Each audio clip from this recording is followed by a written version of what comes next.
The Book of Genesis, Chapter 1. In the beginning God created the heaven and the earth. And the earth was without form and void, and darkness was upon the face of the deep. And the Spirit of God moved upon the face of the waters. And God said, Let there be light. And there was light. And God saw the light that it was good.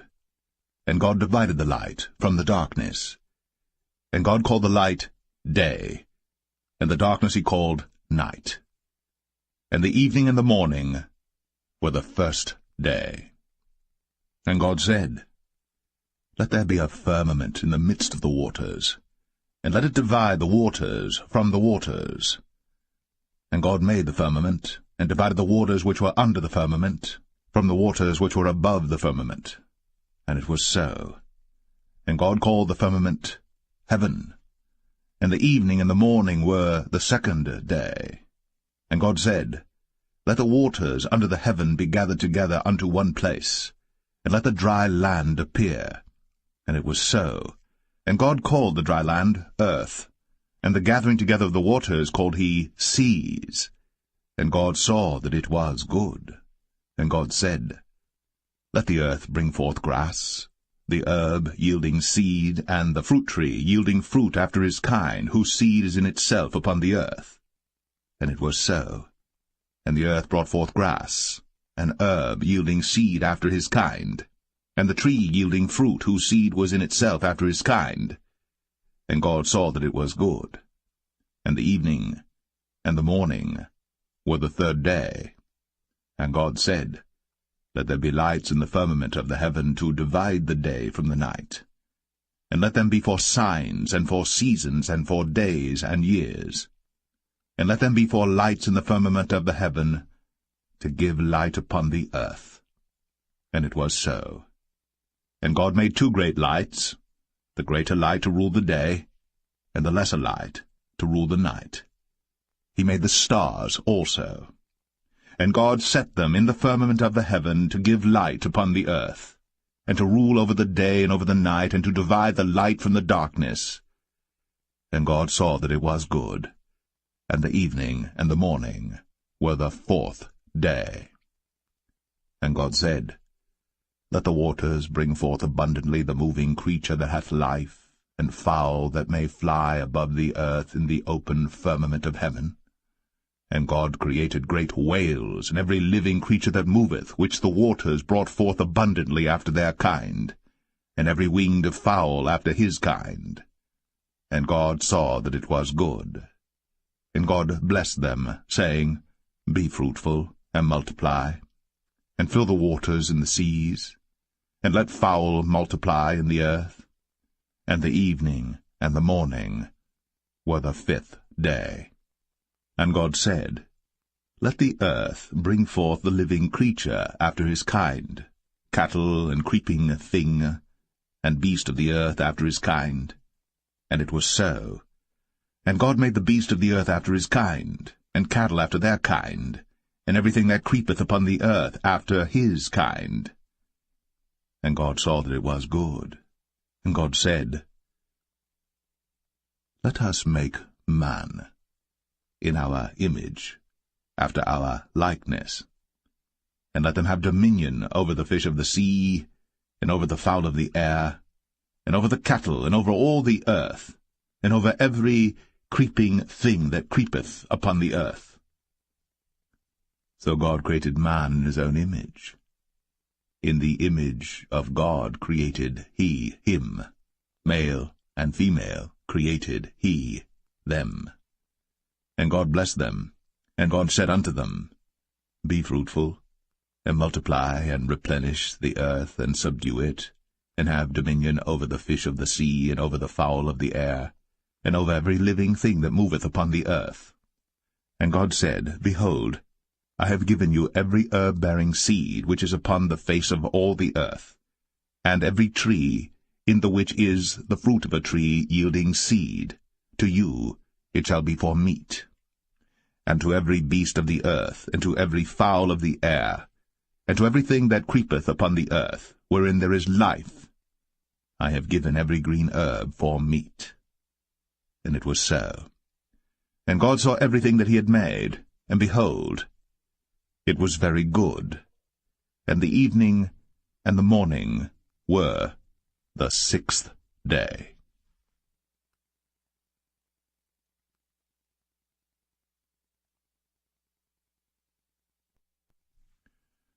Genesis 2. Thus the heavens and the earth were finished, and all the host of them. And on the 7th day God ended his work which he had made, and he rested on the 7th day from all his work which he had made.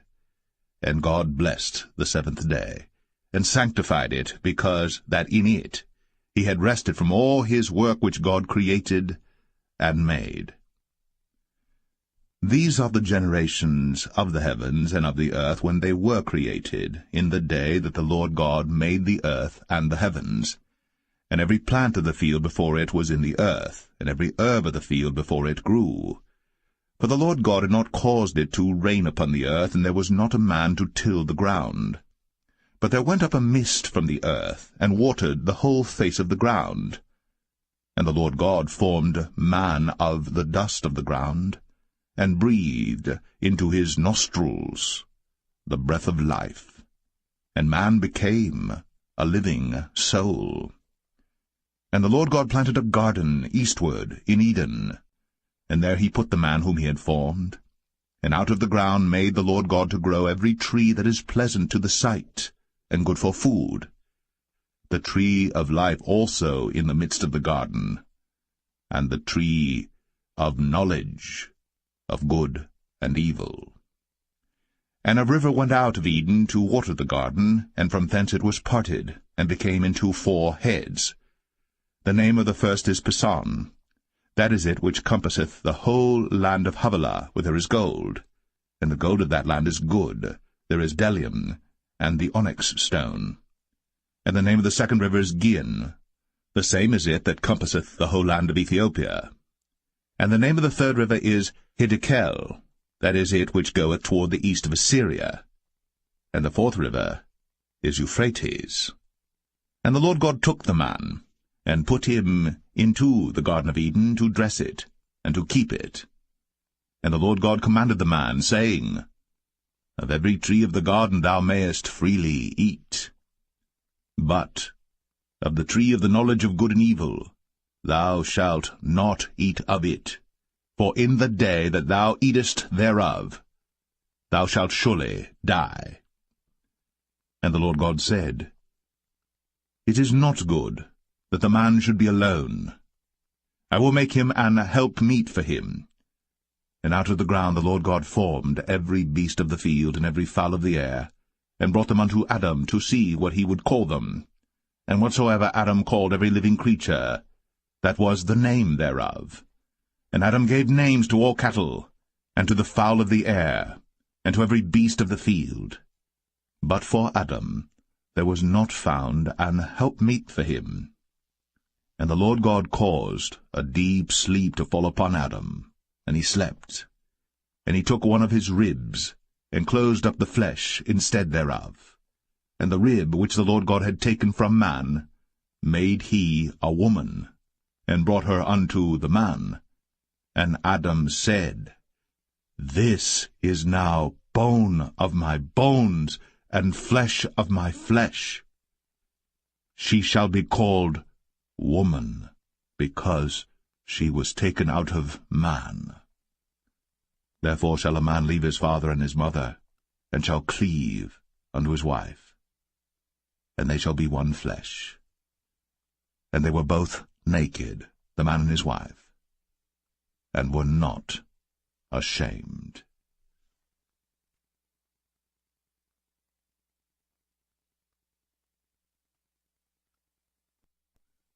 Genesis 3. Now the serpent was more subtle than any beast of the field which the Lord God had made. And he said unto the woman, Yea, hath God said, Ye shall not eat of every tree of the garden? And the woman said unto the serpent, We may eat of the fruit of the trees of the garden. But of the fruit of the tree which is in the midst of the garden, God hath said, Ye shall not eat of it, neither shall ye touch it, lest ye die. And the serpent said unto the woman, Ye shall not surely die. For God doth know that in the day ye eat thereof, then your eyes shall be opened, and ye shall be as gods, knowing good and evil. And when the woman saw that the tree was good for food, and that it was pleasant to the eyes, and a tree to be desired to make one wise, she took of the fruit thereof, and did eat, and gave also unto her husband with her, and he did eat. And the eyes of them both were opened, and they knew that they were naked. And they sewed fig leaves together, and made themselves aprons. And they heard the voice of the Lord God walking in the garden in the cool of the day. And Adam and his wife hid themselves from the presence of the Lord God amongst the trees of the garden. And the Lord God called unto Adam, and said unto him, Where art thou? And he said, I heard thy voice in the garden, and I was afraid, because I was naked, and I hid myself. And he said, Who told thee that thou wast naked? Hast thou eaten of the tree whereof I commanded thee that thou shouldest not eat? And the man said, The woman, whom thou gavest to be with me, she gave me of the tree, and I did eat. And the Lord God said unto the woman, What is this that thou hast done? And the woman said, The serpent beguiled me, and I did eat. And the Lord God said unto the serpent, Because thou hast done this, thou art cursed above all cattle, and above every beast of the field. Upon thy belly shalt thou go, and dust shalt thou eat all the days of thy life. And I will put enmity between thee and the woman, and between thy seed and her seed. It shall bruise thy head, and thou shalt bruise his heel. Unto the woman he said, I will greatly multiply thy sorrow, and thy conception. In sorrow thou shalt bring forth children, and thy desire shall be to thy husband, and he shall rule over thee. And unto Adam he said, Because thou hast hearkened unto the voice of thy wife, and hast eaten of the tree of which I commanded thee, saying, Thou shalt not eat of it, cursed is the ground for thy sake. In sorrow shalt thou eat of it all the days of thy life. Thorns also, and thistles shall it bring forth to thee, and thou shalt eat the herb of the field. In the sweat of thy face shalt thou eat bread, till thou return unto the ground. For out of it wast thou taken, for dust thou art, and unto dust shalt thou return. And Adam called his wife's name Eve, because she was the mother of all living. Unto Adam also and to his wife did the Lord God make coats of skins, and clothed them. And the Lord God said, Behold, the man is become as one of us, to know good and evil. And now, lest he put forth his hand, and take also of the tree of life, and eat, and live forever. Therefore the Lord God sent him forth from the Garden of Eden, to till the ground from whence he was taken.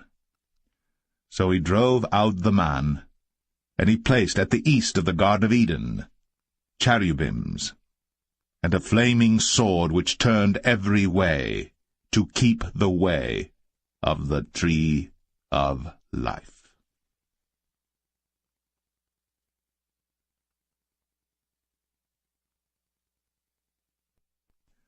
Genesis 4. And Adam knew Eve his wife, and she conceived and bare Cain, and said, I have gotten a man from the Lord. And she again bare his brother Abel. And Abel was a keeper of sheep, but Cain was a tiller of the ground. And in process of time it came to pass that Cain brought of the fruit of the ground an offering unto the Lord. And Abel he also brought of the firstlings of his flock, and of the fat thereof. And the Lord had respect unto Abel and to his offering. But unto Cain and to his offering he had not respect. And Cain was very wroth, and his countenance fell. And the Lord said unto Cain, Why art thou wroth? And why is thy countenance fallen? If thou doest well, shalt thou not be accepted? And if thou doest not well, sin lieth at the door, and unto thee shall be his desire, and thou shalt rule over him. And Cain talked with Abel his brother. And it came to pass, when they were in the field, that Cain rose up against Abel his brother, and slew him. And the Lord said unto Cain, Where is Abel thy brother? And he said, I know not. Am I my brother's keeper? And he said, What hast thou done? The voice of thy brother's blood crieth unto me from the ground.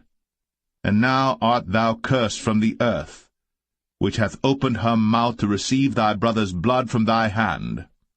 When thou tillest the ground, it shall not henceforth yield unto thee her strength. A fugitive and a vagabond shalt thou be in the earth. And Cain said unto the Lord, My punishment is greater than I can bear. Behold, thou hast driven me out this day from the face of the earth, and from thy face shall I be hid. And I shall be a fugitive and a vagabond in the earth. And it shall come to pass that every one that findeth me shall slay me. And the Lord said unto him, Therefore whosoever slayeth Cain, vengeance shall be taken on him sevenfold. And the Lord set a mark upon Cain, lest any finding him should kill him. And Cain went out from the presence of the Lord, and dwelt in the land of Nod, on the east of Eden. And Cain knew his wife, and she conceived, and bare Enoch.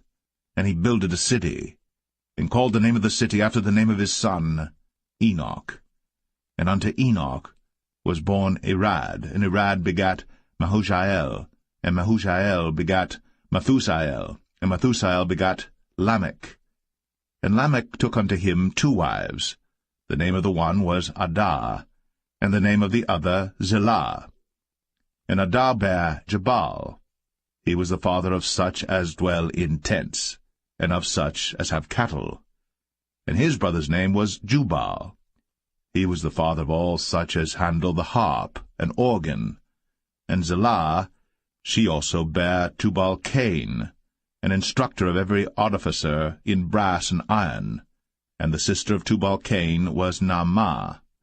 And Lamech said unto his wives, Adah and Zillah, Hear my voice, ye wives of Lamech. Hearken unto my speech. For I have slain a man to my wounding, and a young man to my hurt. If Cain shall be avenged sevenfold, truly Lamech 77-fold. And Adam knew his wife again, and she bare a son, and called his name Seth. For God, said she, hath appointed me another seed instead of Abel, whom Cain slew. And to Seth, to him also there was born a son, and he called his name Enos. Then began men to call upon the name of the Lord.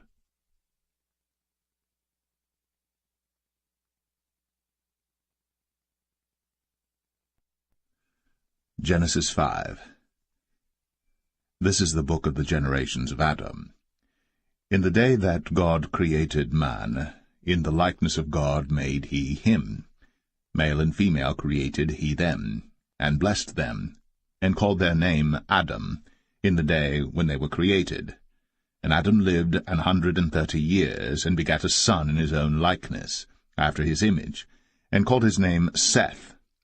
And the days of Adam after he had begotten Seth were 800 years, and he begat sons and daughters. And all the days that Adam lived were 930 years, and he died. And Seth lived 105 years, and begat Enos. And Seth lived after he begat Enos 807 years, and begat sons and daughters. And all the days of Seth were 912 years, and he died. And Enos lived 90 years, and begat Canaan. And Enos lived after he begat Canaan 815 years, and begat sons and daughters. And all the days of Enos were 905 years, and he died. And Canaan lived 70 years, and begat Mahalaleel. And Canaan lived after he begat Mahalaleel 840 years, and begat sons and daughters. And all the days of Canaan were 910 years, and he died. And Mahalaleel lived 65 years, and begat Jared. And Mahalaleel lived after he begat Jared 830 years, and begat sons and daughters. And all the days of Mahalaleel were 895 years, and he died. And Jared lived 162 years, and he begat Enoch. And Jared lived after he begat Enoch 800 years, and begat sons and daughters. And all the days of Jared were 962 years, and he died. And Enoch lived 65 years, and begat Methuselah. And Enoch walked with God after he begat Methuselah 300 years, and begat sons and daughters. And all the days of Enoch were 365 years. And Enoch walked with God, and he was not, for God took him. And Methuselah lived 187 years, and begat Lamech. And Methuselah lived after he begat Lamech 782 years, and begat sons and daughters. And all the days of Methuselah were 969 years, and he died. And Lamech lived 182 years, and begat a son. And he called his name Noah, saying, This same shall comfort us concerning our work and toil of our hands, because of the ground, which the Lord hath cursed. And Lamech lived after he begat Noah 595 years, and begat sons and daughters. And all the days of Lamech were 777 years, and he died. And Noah was 500 years old, and Noah begat Shem, Ham, and Japheth.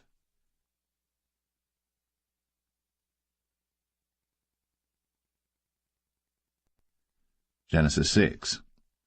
And it came to pass, when men began to multiply on the face of the earth, and daughters were born unto them, that the sons of God saw the daughters of men that they were fair, and they took them wives of all which they chose. And the Lord said, My spirit shall not always strive with man, for that he also is flesh, yet his days shall be 120 years. There were giants in the earth in those days, and also after that, when the sons of God came in unto the daughters of men, and they bare children to them, the same became mighty men, which were of old, men of renown. And God saw that the wickedness of man was great in the earth, and that every imagination of the thoughts of his heart was only evil continually. And it repented the Lord that he had made man on the earth, and it grieved him at his heart.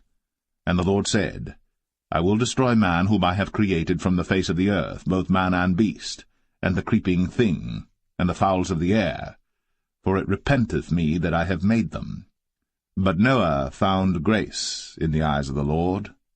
These are the generations of Noah. Noah was a just man, and perfect in his generations. And Noah walked with God. And Noah begat 3 sons, Shem, Ham, and Japheth. The earth also was corrupt before God, and the earth was filled with violence. And God looked upon the earth, and behold, it was corrupt, for all flesh had corrupted his way upon the earth. And God said unto Noah, The end of all flesh is come before me, for the earth is filled with violence through them, and behold, I will destroy them with the earth. Make thee an ark of gopher wood. Rooms shalt thou make in the ark, and shalt pitch it within and without with pitch. And this is the fashion which thou shalt make it of. The length of the ark shall be 300 cubits, the breadth of it 50 cubits, and the height of it 30 cubits. A window shalt thou make to the ark, and in a cubit shalt thou finish it above. And the door of the ark shalt thou set in the side thereof, with lower, second, and third stories shalt thou make it. And behold, I, even I, do bring a flood of waters upon the earth to destroy all flesh wherein is the breath of life from under heaven, and everything that is in the earth shall die. But with thee will I establish my covenant, and thou shalt come into the ark, thou, and thy sons, and thy wife, and thy sons' wives with thee. And of every living thing of all flesh, 2 of every sort shalt thou bring into the ark, to keep them alive with thee. They shall be male and female. Of fowls after their kind, and of cattle after their kind, of every creeping thing of the earth after his kind, 2 of every sort shall come unto thee, to keep them alive. And take thou unto thee of all food that is eaten, and thou shalt gather it to thee, and it shall be for food for thee and for them. Thus did Noah. According to all that God commanded him, so did he.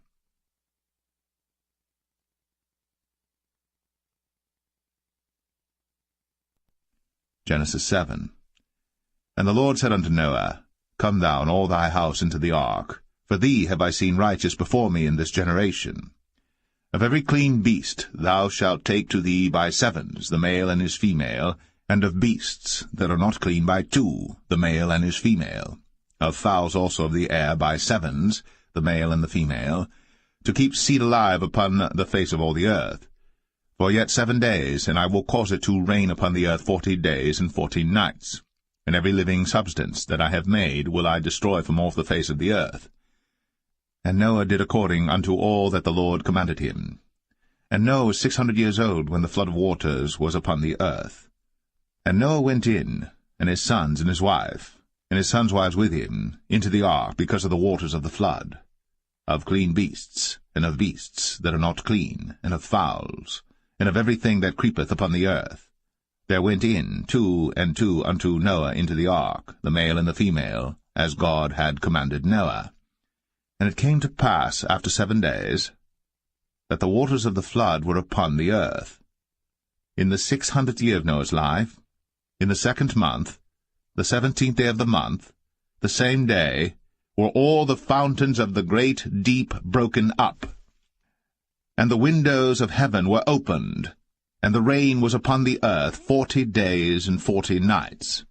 In the selfsame day entered Noah and Shem and Ham and Japheth, the sons of Noah, and Noah's wife, and the 3 wives of his sons with them, into the ark, they and every beast after his kind, and all the cattle after their kind, and every creeping thing that creepeth upon the earth after his kind, and every fowl after his kind, every bird of every sort. And they went in unto Noah into the ark, 2 and 2 of all flesh, wherein is the breath of life. And they that went in male and female of all flesh, as God had commanded him. And the Lord shut him in. And the flood was 40 days upon the earth, and the waters increased and bare up the ark, and it was lift up above the earth. And the waters prevailed, and were increased greatly upon the earth, and the ark went upon the face of the waters. And the waters prevailed exceedingly upon the earth, and all the high hills that were under the whole heaven were covered. 15 cubits upward did the waters prevail, and the mountains were covered. And all flesh died that moved upon the earth, both of fowl, and of cattle, and of beast, and of every creeping thing that creepeth upon the earth. And every man, all in whose nostrils was the breath of life, of all that was in the dry land, died. And every living substance was destroyed which was upon the face of the ground, both man, and cattle, and the creeping things, and the fowl of the heaven, and they were destroyed from the earth. And Noah only remained alive, and they that were with him in the ark. And the waters prevailed upon the earth 150 days.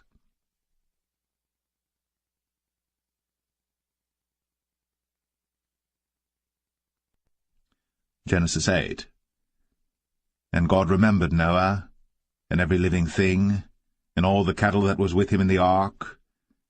And God made a wind to pass over the earth, and the waters assuaged. The fountains also of the deep, and the windows of heaven were stopped, and the rain from heaven was restrained. And the waters returned from off the earth continually. And after the end of the 150 days the waters were abated. And the ark rested in the 7th month, on the 17th day of the month, upon the mountains of Ararat. And the waters decreased continually until the 10th month. In the 10th month, on the 1st day of the month, were the tops of the mountains seen. And it came to pass, at the end of 40 days, that Noah opened the window of the ark which he had made. And he sent forth a raven, which went forth to and fro until the waters were dried up from off the earth. Also he sent forth a dove from him, to see if the waters were abated from off the face of the ground. But the dove found no rest for the sole of her foot. And she returned unto him into the ark, for the waters were on the face of the whole earth. Then he put forth his hand, and took her, and pulled her in unto him into the ark. And he stayed yet other 7 days, and again he sent forth the dove out of the ark. And the dove came in to him in the evening, and lo, in her mouth was an olive leaf plucked off. So Noah knew that the waters were abated from off the earth. And he stayed yet other 7 days, and sent forth the dove, which returned not again unto him any more. And it came to pass, in the 601st year, in the 1st month, the 1st day of the month, the waters were dried up from off the earth. And Noah removed the covering of the ark, and looked, and behold, the face of the ground was dry. And in the 2nd month, on the 27th day of the month, was the earth dried. And God spake unto Noah, saying, Go forth of the ark, thou, and thy wife, and thy sons wives with thee. Bring forth with thee every living thing that is with thee of all flesh, both of fowl, and of cattle, and of every creeping thing that creepeth upon the earth, that they may breed abundantly in the earth, and be fruitful and multiply upon the earth. And Noah went forth, and his sons and his wife, and his sons' wives with him, every beast, every creeping thing, and every fowl, and whatsoever creepeth upon the earth, after their kinds, went forth out of the ark. And Noah builded an altar unto the Lord, and took of every clean beast, and of every clean fowl, and offered burnt offerings on the altar. And the Lord smelled a sweet savour.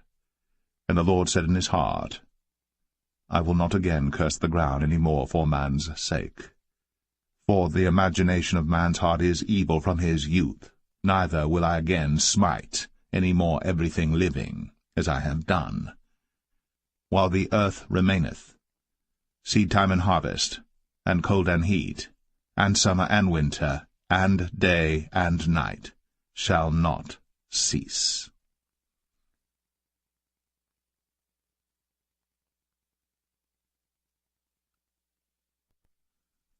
Genesis 9. And God blessed Noah and his sons, and said unto them, Be fruitful, and multiply, and replenish the earth.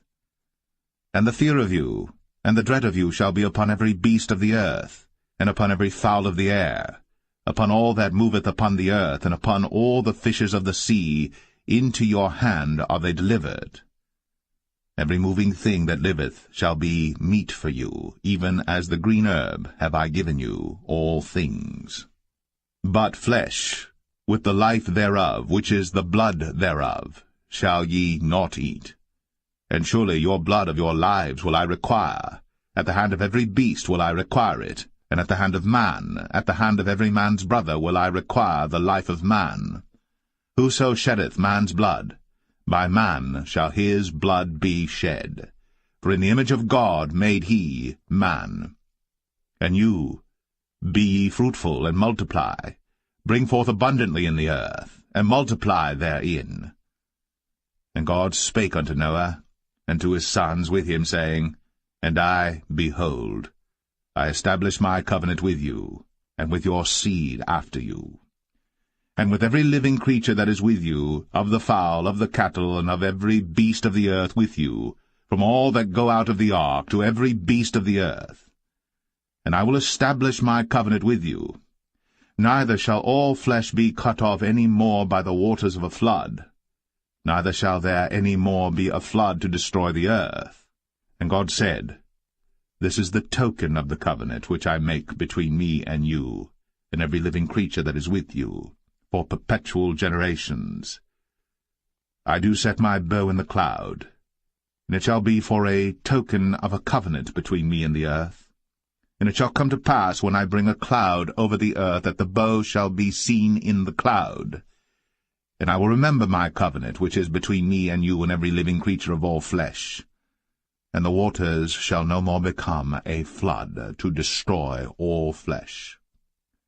And the bow shall be in the cloud, and I will look upon it, that I may remember the everlasting covenant between God and every living creature of all flesh that is upon the earth.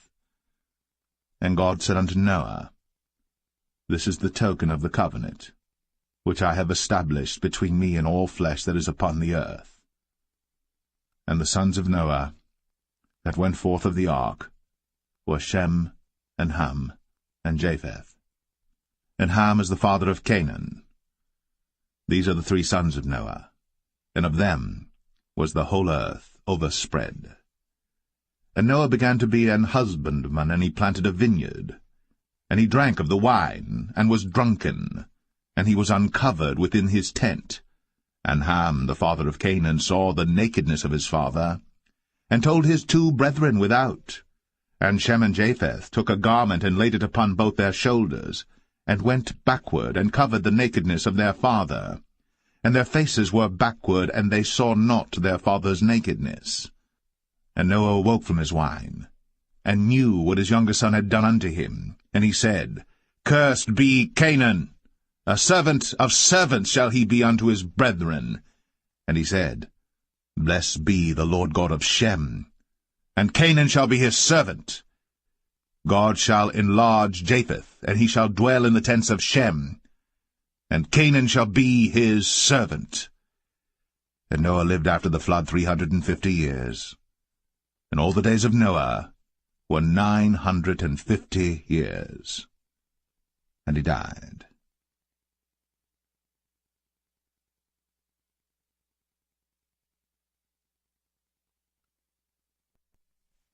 Genesis 10. Now these are the generations of the sons of Noah, Shem, Ham, and Japheth. And unto them were sons born after the flood. The sons of Japheth, Gomer, and Magog, and Madai, and Javan, and Tubal, and Meshech, and Taras. And the sons of Gomer, Ashkenaz, and Riphath, and Togarmah. And the sons of Javan, Elisha, and Tarshish, Kittim, and Dodanim. But these were the isles of the Gentiles, divided in their lands, every one after his tongue, after their families, in their nations. And the sons of Ham, Cush, and Mizraim, and Phut, and Canaan. And the sons of Cush, Seba, and Havilah, and Sabta, and Ramah, and Sabteka. And the sons of Ramah, Sheba, and Dedan. And Cush begat Nimrod. He began to be a mighty one in the earth. He was a mighty hunter before the Lord. Wherefore it is said, Even as Nimrod, the mighty hunter before the Lord. And the beginning of his kingdom was Babel, and Erech, and Akkad, and Calneh in the land of Shinar. Out of that land went forth Ashur, and builded Nineveh, and the city Rehoboth, and Calah. And Rezin between Nineveh and Calah, the same is a great city. And Mizraim begat Ludim, and Anamim, and Lehabim, and Naphtuhim, and Pathruzim, and Casluhim, out of whom came Philistim, and Caphtorim. And Canaan begat Sidon his firstborn, and Heth, and the Jebusite, and the Amorite, and the Girgashite, and the Hivite, and the Archite, and the Sinite, and the Arvadite, and the Zemarite, and the Hamathite. And afterward were the families of the Canaanites spread abroad. And the border of the Canaanites was from Sidon, as thou comest to Gerar, unto Gaza, as thou goest unto Sodom and Gomorrah, and Admah, and Zeboim, even unto Lasha. These are the sons of Ham, after their families, after their tongues, in their countries, and in their nations. Unto Shem also, the father of all the children of Eber, the brother of Japheth, the elder, even to him were children born, the children of Shem, Elam, and Ashur, and Arphaxad, and Lud, and Aram. And the children of Aram, Uz, and Hul, and Gether, and Mash. And Arphaxad begat Salah, and Salah begat Eber. And unto Eber were born 2 sons. The name of one was Peleg, for in his days was the earth divided, and his brother's name was Joktan. And Joktan begat Almadad, and Sheleph, and Hazarmaveth, and Jerah, and Hadoram, and Uzal, and Diklah, and Obal, and Abimael, and Sheba, and Ophir, and Havilah, and Jobab. All these were the sons of Joktan. And their dwelling was from Mesha, as thou goest unto Sephar, a mount of the east. These are the sons of Shem, after their families, after their tongues, in their lands, after their nations. These are the families of the sons of Noah, after their generations, in their nations, and by these were the nations divided in the earth after the flood.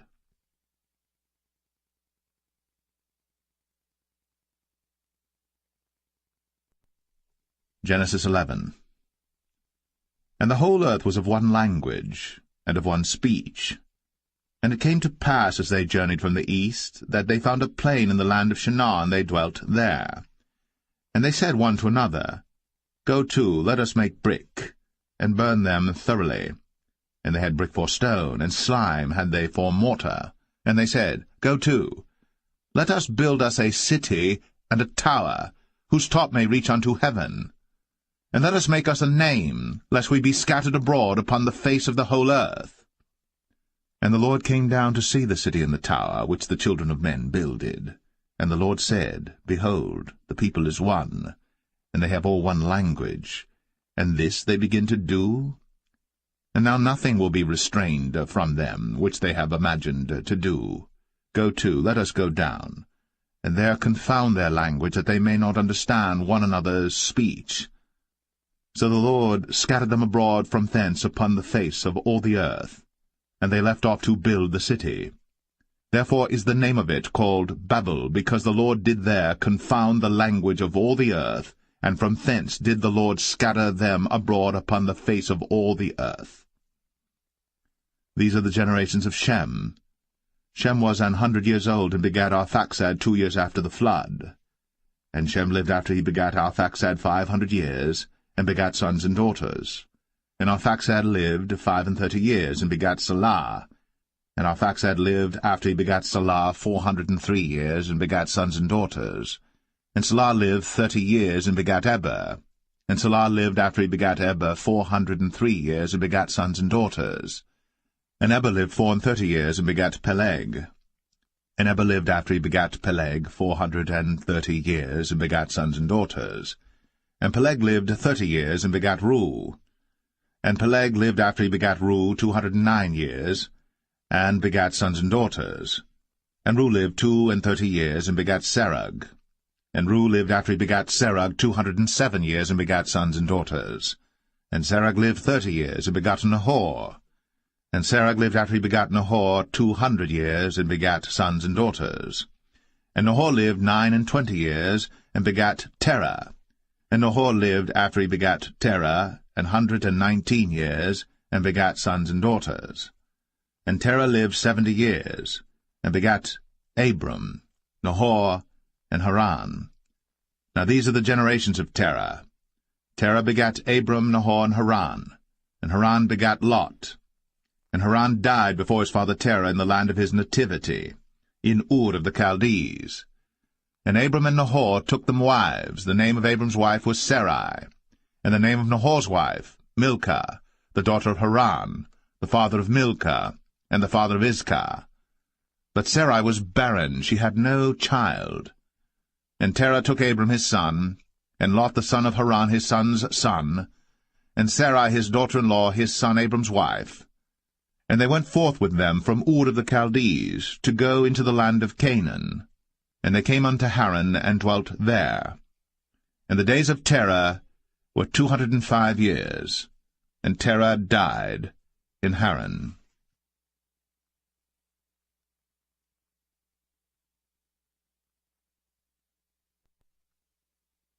Genesis 12.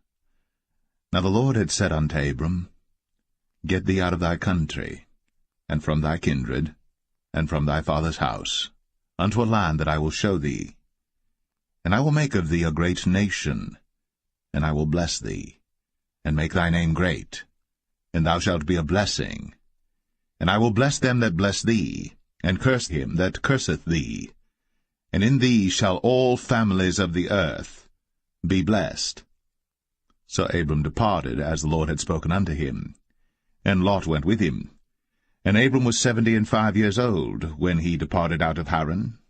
And Abram took Sarai his wife, and Lot his brother's son, and all their substance that they had gathered, and the souls that they had gotten in Haran. And they went forth to go into the land of Canaan, and into the land of Canaan they came. And Abram passed through the land unto the place of Sichem, unto the plain of Moreh, and the Canaanite was then in the land. And the Lord appeared unto Abram, and said, Unto thy seed will I give this land. And there builded he an altar unto the Lord, who appeared unto him. And he removed from thence unto a mountain on the east of Bethel, and pitched his tent, having Bethel on the west, and Ai on the east. And there he builded an altar unto the Lord, and called upon the name of the Lord. And Abram journeyed, going on still toward the south. And there was a famine in the land, and Abram went down into Egypt to sojourn there, for the famine was grievous in the land. And it came to pass, when he was come near to enter into Egypt, that he said unto Sarai his wife, Behold now, I know that thou art a fair woman to look upon.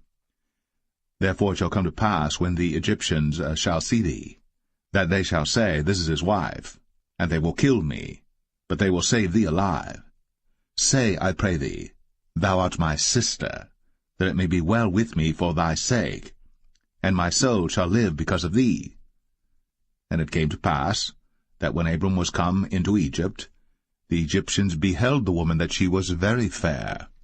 The princes also of Pharaoh saw her, and commended her before Pharaoh. And the woman was taken into Pharaoh's house. And he entreated Abram well for her sake. And he had sheep, and oxen, and he-asses, and menservants, and maidservants, and she-asses, and camels. And the Lord plagued Pharaoh, and his house with great plagues, because of Sarai, Abram's wife. And Pharaoh called Abram, and said, What is this that thou hast done unto me? Why didst thou not tell me that she was thy wife? Why saidst thou, She is my sister, so I might have taken her to be my wife? Now therefore behold thy wife, take her, and go thy way. And Pharaoh commanded his men concerning him, and they sent him away, and his wife, and all that he had.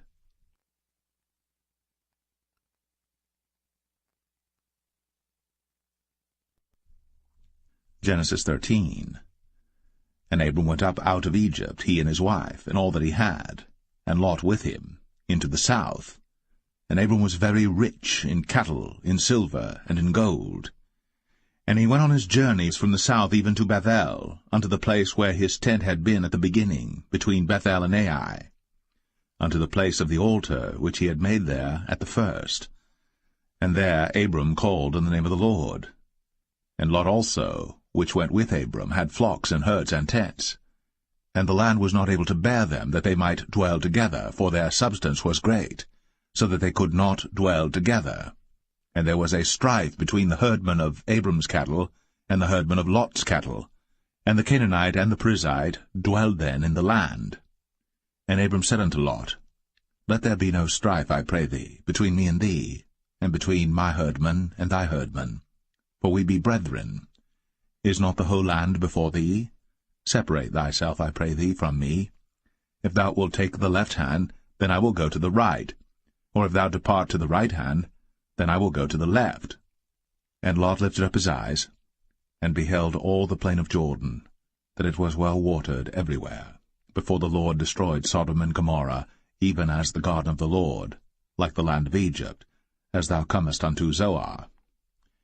Then Lot chose him all the plain of Jordan, and Lot journeyed east. And they separated themselves the one from the other. Abram dwelled in the land of Canaan, and Lot dwelled in the cities of the plain, and pitched his tent toward Sodom. But the men of Sodom were wicked and sinners before the Lord exceedingly. And the Lord said unto Abram, after that Lot was separated from him, Lift up now thine eyes, and look from the place where thou art, northward and southward, and eastward and westward. For all the land which thou seest, to thee will I give it, and to thy seed for ever. And I will make thy seed as the dust of the earth, so that if a man can number the dust of the earth, then shall thy seed also be numbered. Arise, walk through the land in the length of it, and in the breadth of it, for I will give it unto thee. Then Abram removed his tent, and came and dwelt in the plain of Mamre, which is in Hebron, and built there an altar unto the Lord.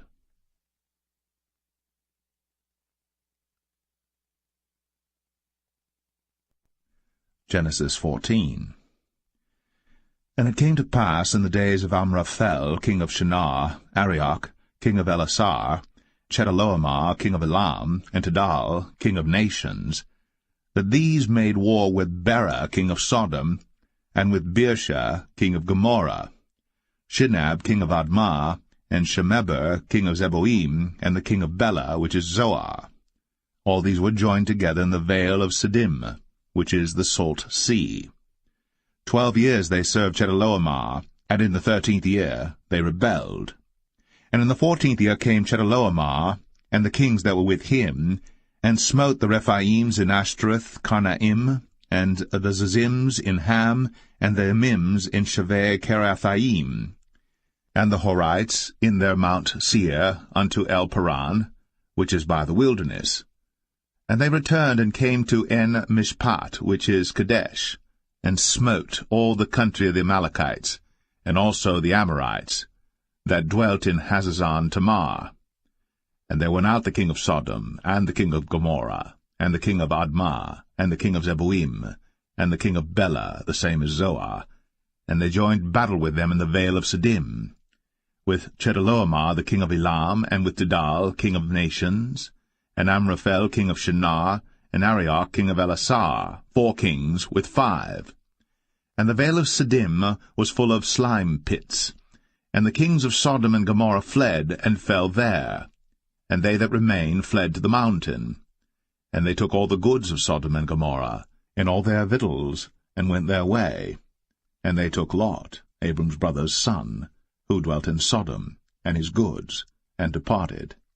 And there came one that had escaped, and told Abram the Hebrew, for he dwelt in the plain of Mamre the Amorite, brother of Eshcol, and brother of Aner, and these were confederate with Abram.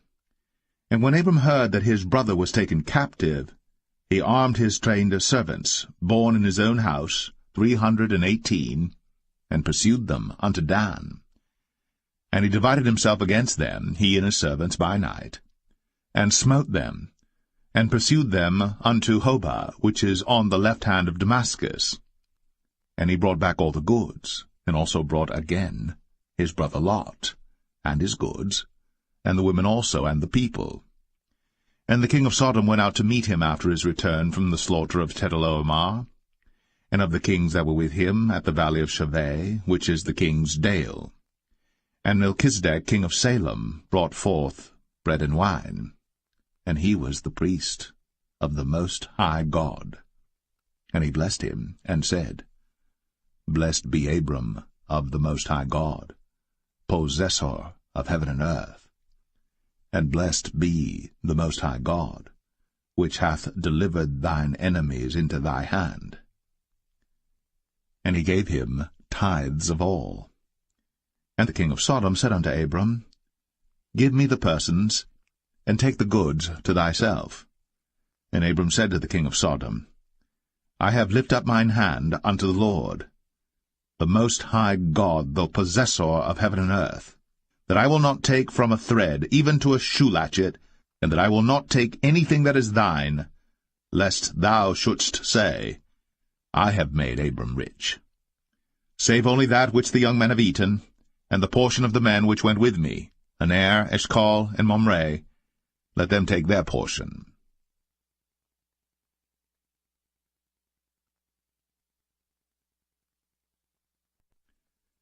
Genesis 15.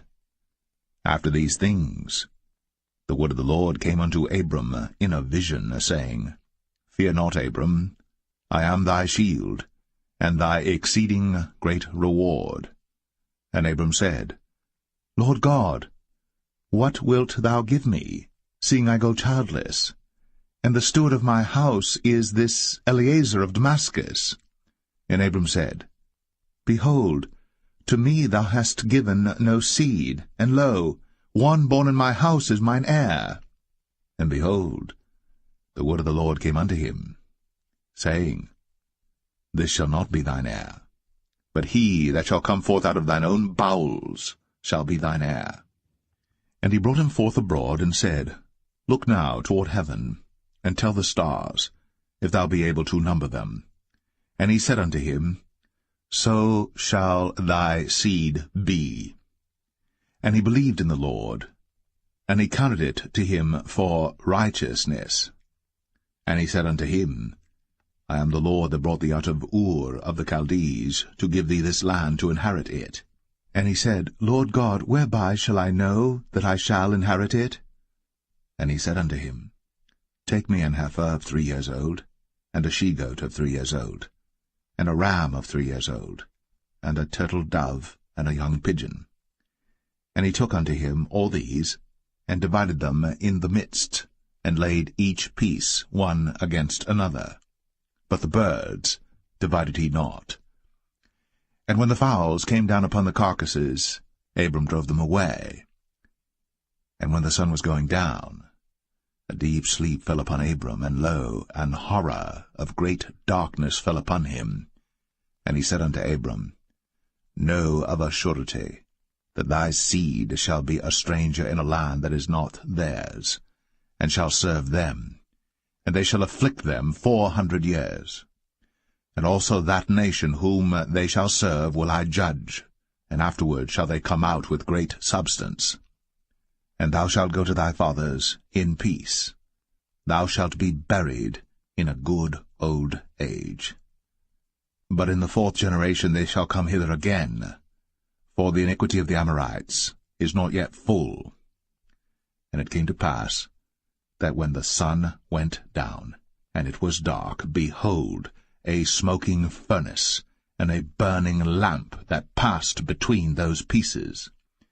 In the same day the Lord made a covenant with Abram, saying, Unto thy seed have I given this land, from the river of Egypt unto the great river, the river Euphrates, the Kenites, and the Kenizzites, and the Cadmonites, and the Hittites, and the Perizzites, and the Rephaims, and the Amorites, and the Canaanites, and the Girgashites, and the Jebusites.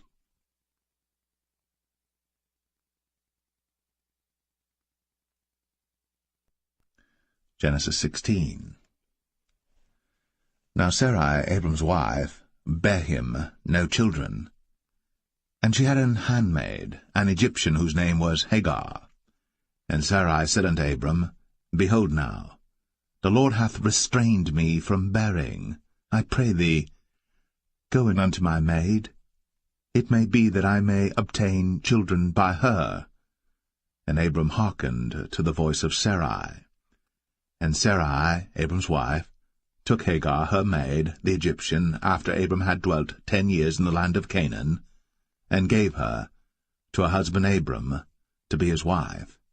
And he went in unto Hagar, and she conceived. And when she saw that she had conceived, her mistress was despised in her eyes. And Sarai said unto Abram, My wrong be upon thee. I have given my maid into thy bosom, and when she saw that she had conceived, I was despised in her eyes. The Lord judge between me and thee. But Abram said unto Sarai, Behold, thy maid is in thy hand. Do to her as it pleaseth thee. And when Sarai dealt hardly with her, she fled from her face. And the angel of the Lord found her by a fountain of water in the wilderness, by the fountain in the way to Shur. And he said, Hagar, Sarai's maid, whence camest thou? And whither wilt thou go? And she said, I flee from the face of my mistress Sarai. And the angel of the Lord said unto her, Return to thy mistress, and submit thyself unto her hands. And the angel of the Lord said unto her, I will multiply thy seed exceedingly, that it shall not be numbered for multitude. And the angel of the Lord said unto her, Behold, thou art with child, and shalt bear a son, and shalt call his name Ishmael, because the Lord hath heard thy affliction. And he will be a wild man, his hand will be against every man, and every man's hand against him. And he shall dwell in the presence of all his brethren. And she called the name of the Lord that spake unto her, Thou God seest me. For she said, Have I also here looked after him that seeth me? Wherefore the well was called Beer-lahai Roi. Behold, it is between Kadesh and Bered. And Hagar bare Abram a son, and Abram called his son's name, which Hagar bare, Ishmael. And Abram was 86 years old, when Hagar bare Ishmael to Abram.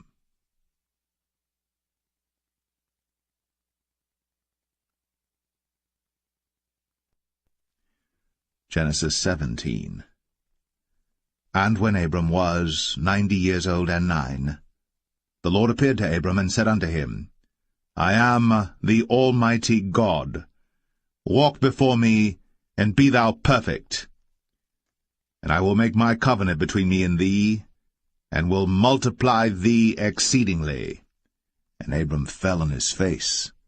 And God talked with him, saying, As for me, behold, my covenant is with thee, and thou shalt be a father of many nations. Neither shall thy name any more be called Abram, but thy name shall be Abraham. For a father of many nations have I made thee. And I will make thee exceeding fruitful, and I will make nations of thee, and kings shall come out of thee.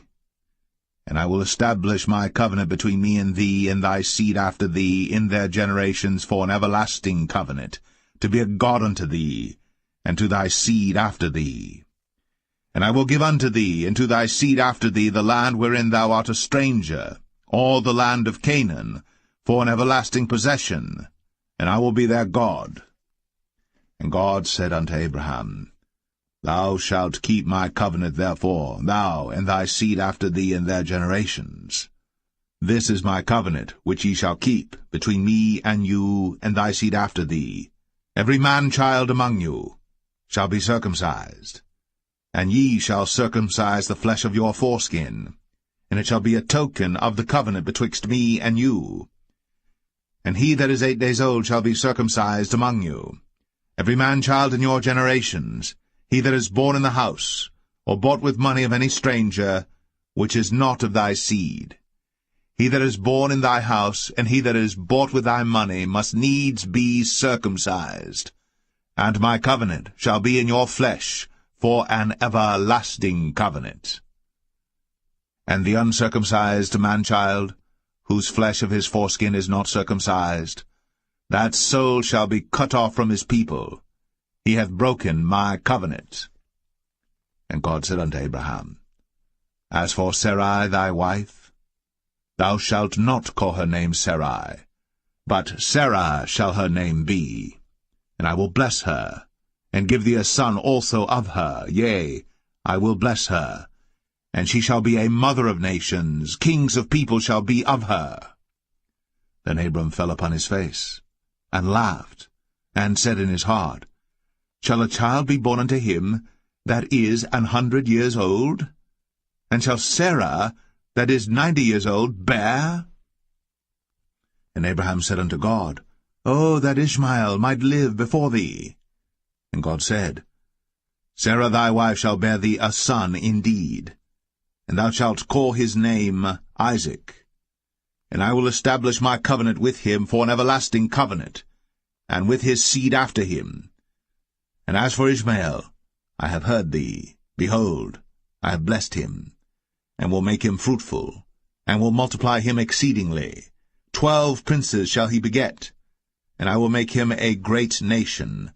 But my covenant will I establish with Isaac, which Sarah shall bear unto thee, at this set time in the next year.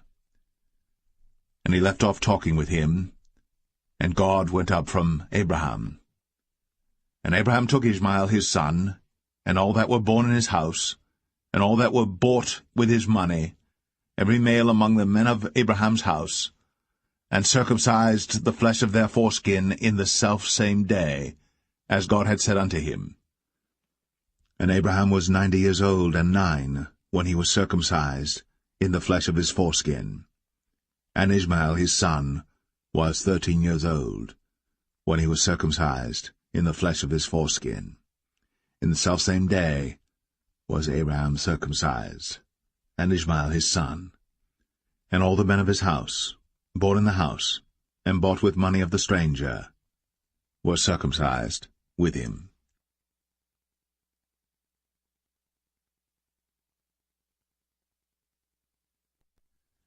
Genesis 18. And the Lord appeared unto him in the plains of Mamre, and he sat in the tent door in the heat of the day. And he lifted up his eyes, and looked, and lo, 3 men stood by him. And when he saw them, he ran to meet them from the tent door, and bowed himself toward the ground, and said, My Lord, if now I have found favor in thy sight, pass not away, I pray thee, from thy servant. Let a little water, I pray you, be fetched, and wash your feet, and rest yourselves under the tree. And I will fetch a morsel of bread, and comfort ye your hearts. After that ye shall pass on, for therefore are ye come to your servant. And they said, So do, as thou hast said. And Abraham hastened into the tent unto Sarah, and said, Make ready quickly 3 measures of fine meal, knead it, and make cakes upon the hearth. And Abraham ran unto the herd, and fetched a calf tender and good, and gave it unto a young man, and he hasted to dress it. And he took butter and milk, and the calf which he had dressed, and set it before them. And he stood by them under the tree, and they did eat.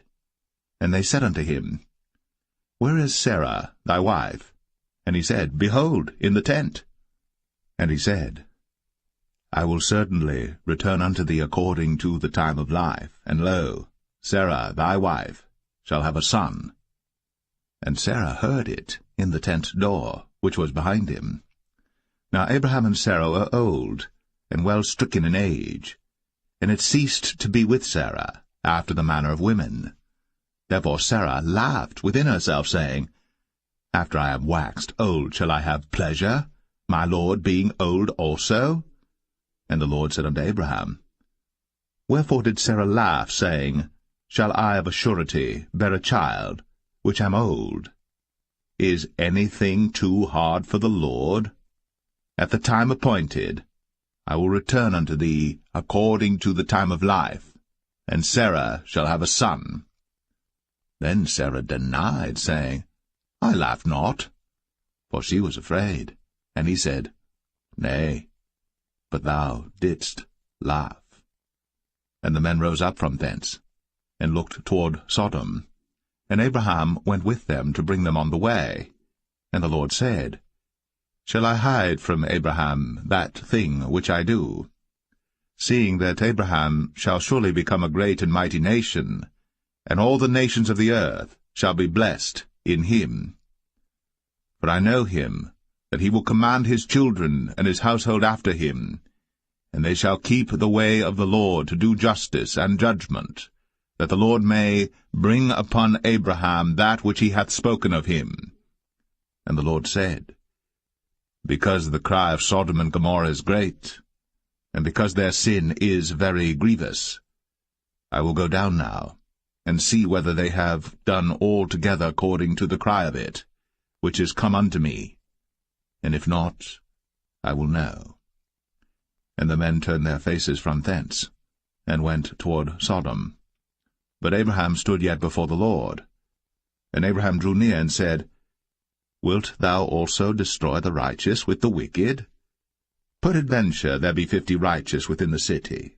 Wilt thou also destroy, and not spare the place, for the 50 righteous that are therein? That be far from thee to do after this manner, to slay the righteous with the wicked, and that the righteous should be as the wicked, that be far from thee. Shall not the judge of all the earth do right?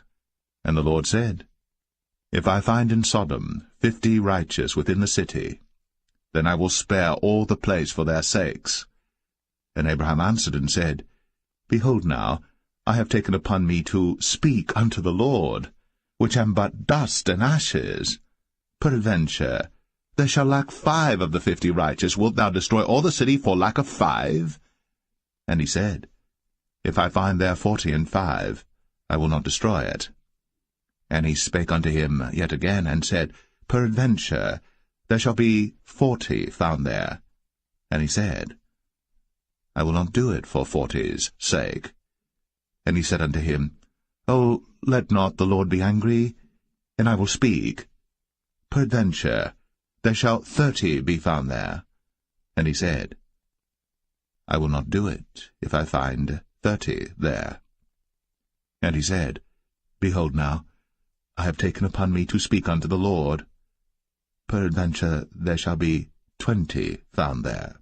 And he said, I will not destroy it for 20's sake. And he said, O, let not the Lord be angry, and I will speak yet but this once. Peradventure 10 shall be found there. And he said, I will not destroy it for 10's sake. And the Lord went his way, as soon as he had left communing with Abraham. And Abraham returned unto his place.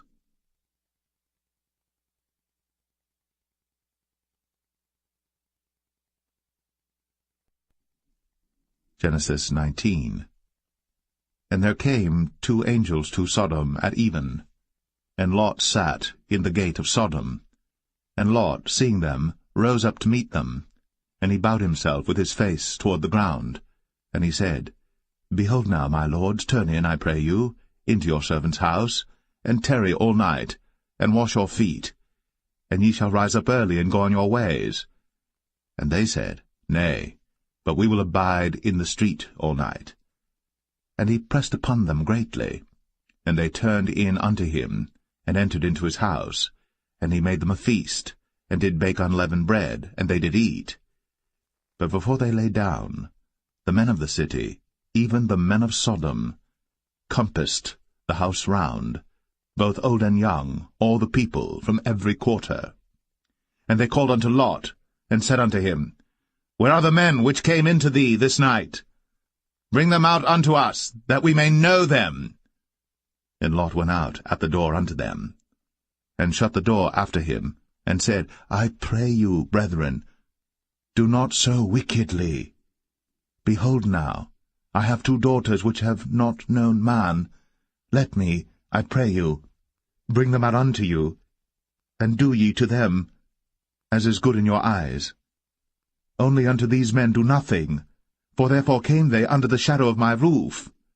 And they said, Stand back. And they said again, This one fellow came in to sojourn, and he will needs be a judge. Now will we deal worse with thee than with them. And they pressed sore upon the man, even Lot, and came near to break the door. But the men put forth their hand, and pulled Lot into the house to them, and shut to the door. And they smote the men that were at the door of the house with blindness, both small and great, so that they wearied themselves to find the door. And the men said unto Lot, Hast thou here any besides, son-in-law, and thy sons, and thy daughters, and whatsoever thou hast in the city, bring them out of this place?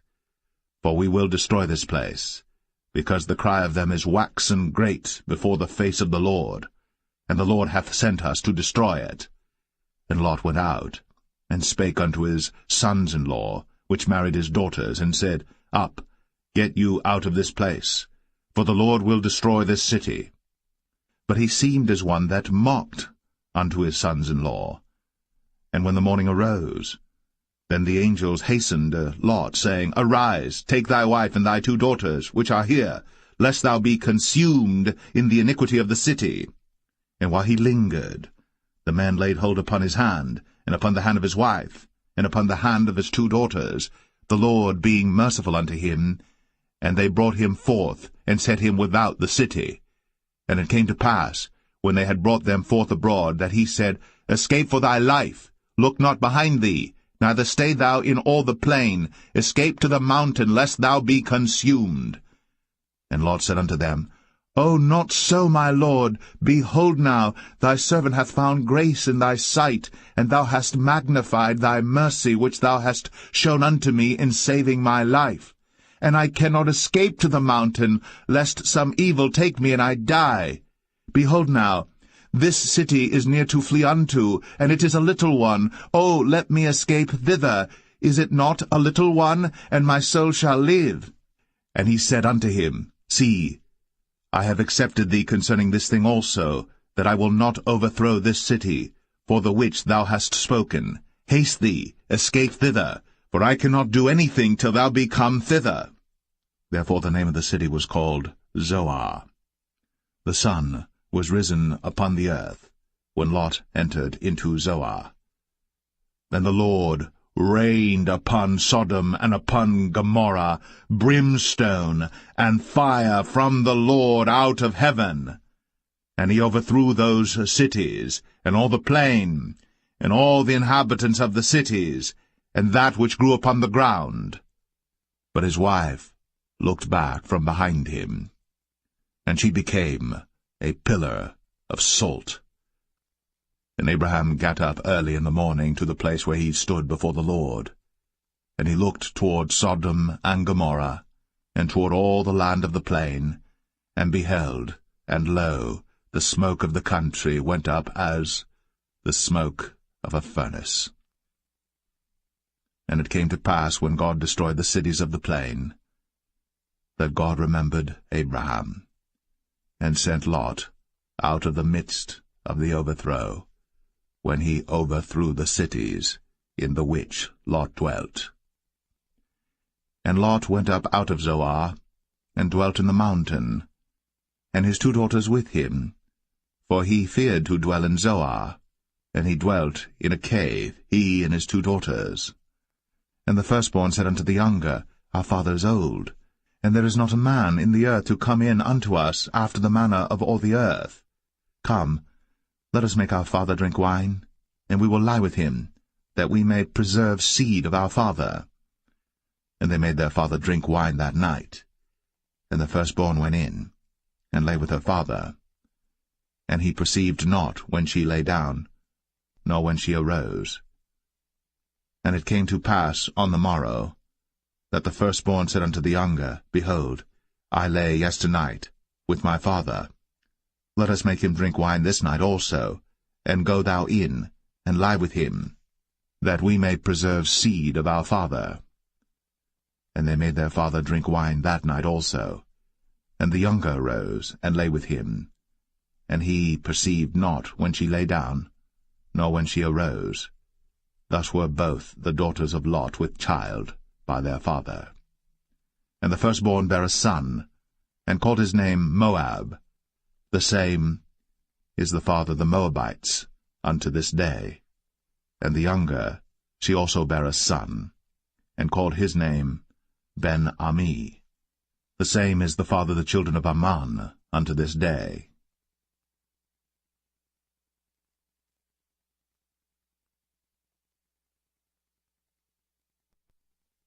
Genesis 20. And Abraham journeyed from thence toward the south country, and dwelled between Kadesh and Shur, and sojourned in Gerar. And Abraham said of Sarah his wife, She is my sister. And Abimelech king of Gerar sent and took Sarah. But God came to Abimelech in a dream by night, and said to him, Behold, thou art but a dead man, for the woman which thou hast taken, for she is a man's wife. But Abimelech had not come near her, and he said, Lord, wilt thou slay also a righteous nation? Said he not unto me, She is my sister? And she, even she herself, said, He is my brother? In the integrity of my heart, and innocency of my hands, have I done this. And God said unto him in a dream, Yea, I know that thou didst this in the integrity of thy heart. For I also withheld thee from sinning against me. Therefore suffered I thee not to touch her. Now therefore restore the man his wife, for he is a prophet, and he shall pray for thee, and thou shalt live. And if thou restore her not, know thou that thou shalt surely die, thou and all that are thine. Therefore Abimelech rose early in the morning, and called all his servants, and told all these things in their ears. And the men were sore afraid. Then Abimelech called Abraham, and said unto him, What hast thou done unto us? And what have I offended thee, that thou hast brought on me and on my kingdom a great sin? Thou hast done deeds unto me that ought not to be done. And Abimelech said unto Abraham, What sawest thou, that thou hast done this thing? And Abraham said, Because I thought, surely the fear of God is not in this place, and they will slay me for my wife's sake. And yet indeed she is my sister. She is the daughter of my father, but not the daughter of my mother. And she became my wife. And it came to pass, when God caused me to wander from my father's house, that I said unto her, This is thy kindness which thou shalt show unto me. At every place whither we shall come, say of me, He is my brother. And Abimelech took sheep and oxen, and men servants, and women servants, and gave them unto Abraham, and restored him Sarah his wife. And Abimelech said, Behold, my land is before thee. Dwell where it pleaseth thee. And unto Sarah he said, Behold, I have given thy brother 1,000 pieces of silver. Behold, he is to thee a covering of the eyes, unto all that are with thee, and with all other. Thus she was reproved. So Abraham prayed unto God, and God healed Abimelech and his wife and his maidservants, and they bare children. For the Lord had fast closed up all the wombs of the house of Abimelech, because of Sarah, Abraham's wife.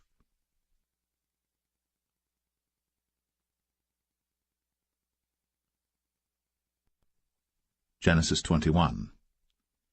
And the Lord visited Sarah, as he had said, and the Lord did unto Sarah as he had spoken.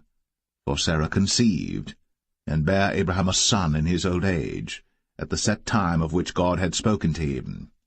And Abraham called the name of his son that was born unto him, whom Sarah bare to him, Isaac. And Abraham circumcised his son Isaac, being 8 days old, as God had commanded him. And Abraham was 100 years old when his son Isaac was born unto him. And Sarah said, God hath made me to laugh, so that all that hear will laugh with me. And she said, Who would have said unto Abraham, that Sarah should have given children suck? For I have borne him a son in his old age. And the child grew, and was weaned. And Abraham made a great feast, the same day that Isaac was weaned. And Sarah saw the son of Hagar the Egyptian, which she had borne unto Abraham, mocking. Wherefore she said unto Abraham, Cast out this bondwoman and her son, for the son of this bondwoman shall not be heir with my son, even with Isaac. And the thing was very grievous in Abraham's sight because of his son. And God said unto Abraham, Let it not be grievous in thy sight, because of the lad, and because of thy bondwoman. In all that Sarah hath said unto thee, hearken unto her voice, for in Isaac shall thy seed be called. And also of the son of the bondwoman will I make a nation, because he is thy seed.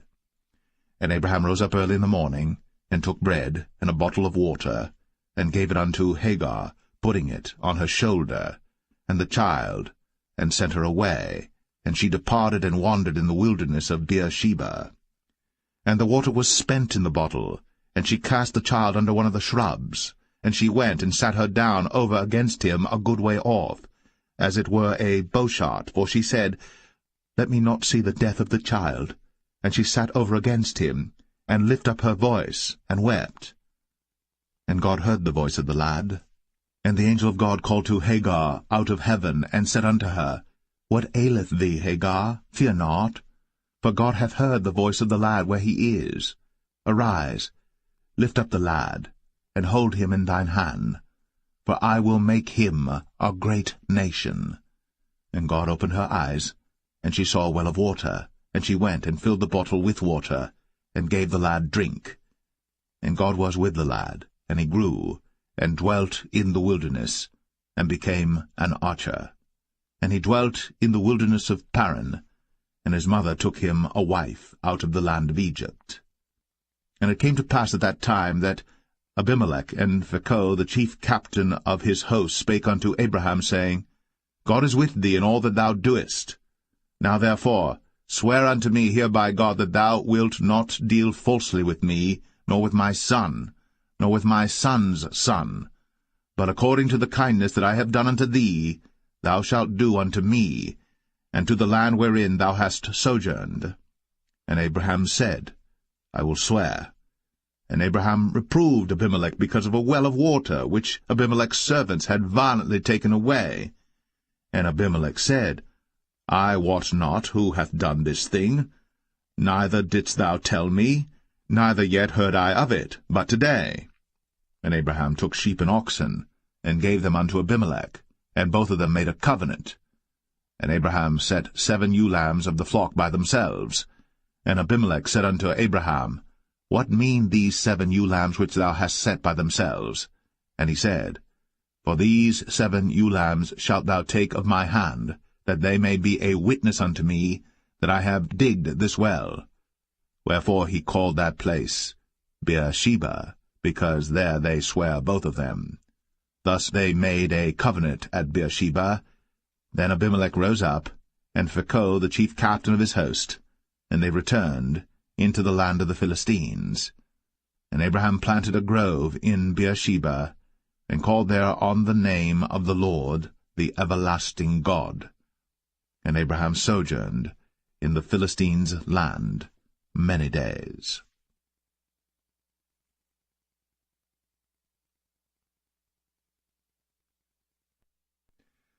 Genesis 22.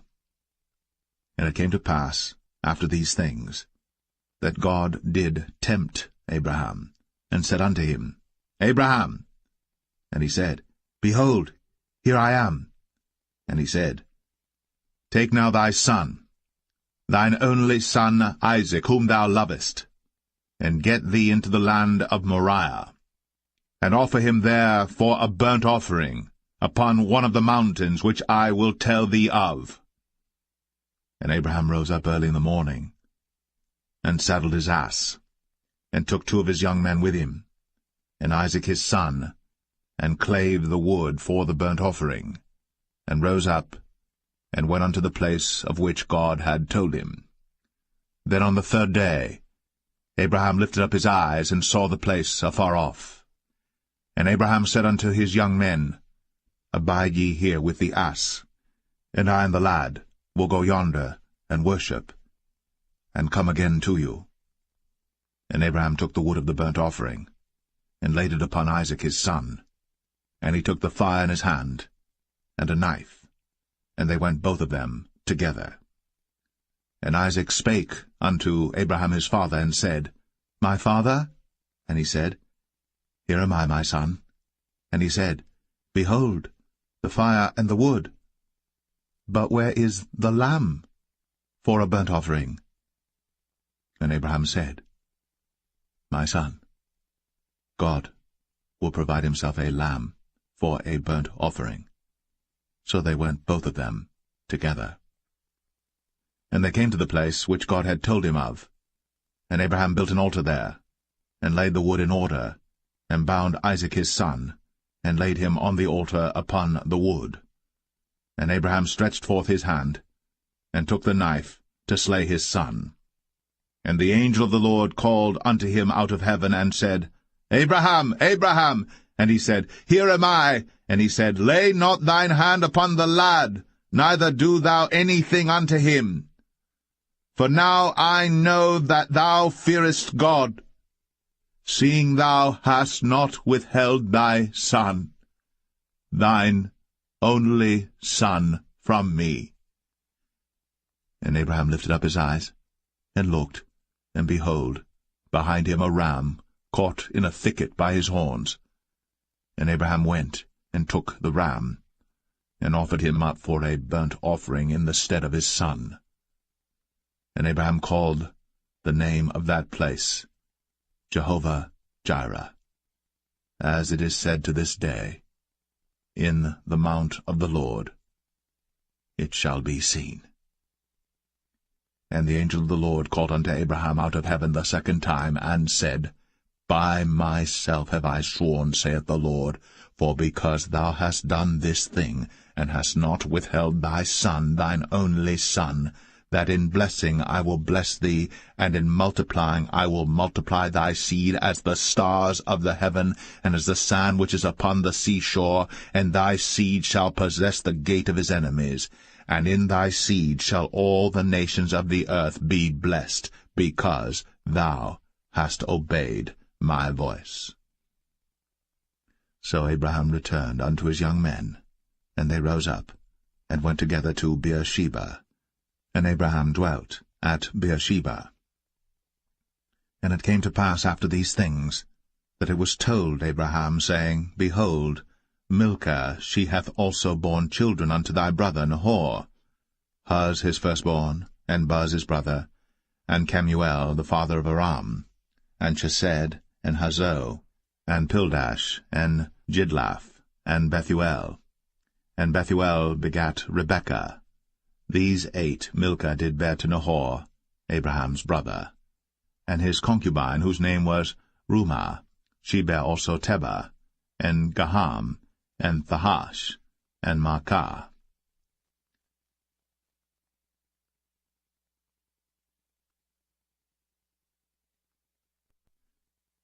Genesis 23. And Sarah was 127 years old.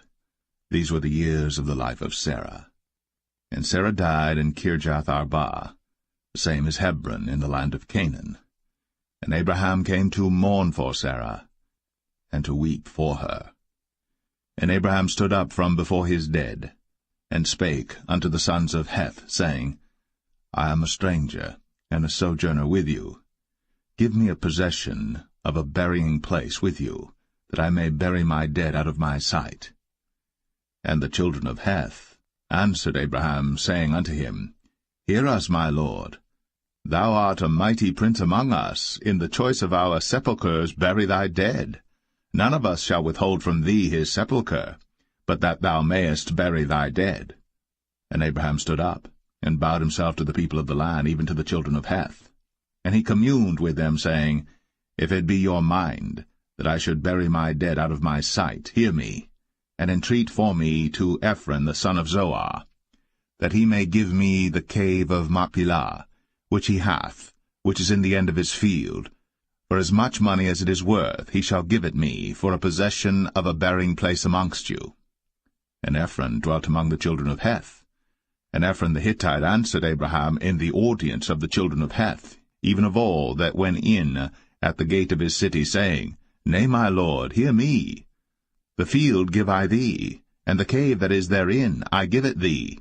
In the presence of the sons of my people give I it thee. Bury thy dead. And Abraham bowed down himself before the people of the land. And he spake unto Ephron in the audience of the people of the land, saying, But if thou wilt give it, I pray thee, hear me.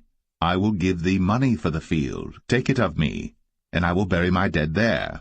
And Ephron answered Abraham, saying unto him, My lord, hearken unto me. The land is worth 400 shekels of silver. What is that betwixt me and thee? Bury therefore thy dead. And Abraham hearkened unto Ephron, and Abraham weighed to Ephron the silver, which he had named in the audience of the sons of Heth, 400 shekels of silver, current money, with the merchant. And the field of Ephron, which was in Machpelah, which was before Mamre, the field and the cave which was therein, and all the trees that were in the field, that were in all the borders round about, were made sure unto Abraham for a possession in the presence of the children of Heth, before all that went in at the gate of his city. And after this Abraham buried Sarah his wife, in the cave of the field of Machpelah before Mamre, the same is Hebron in the land of Canaan, and the field, and the cave that is therein, were made sure unto Abraham for a possession of a burying place by the sons of Heth.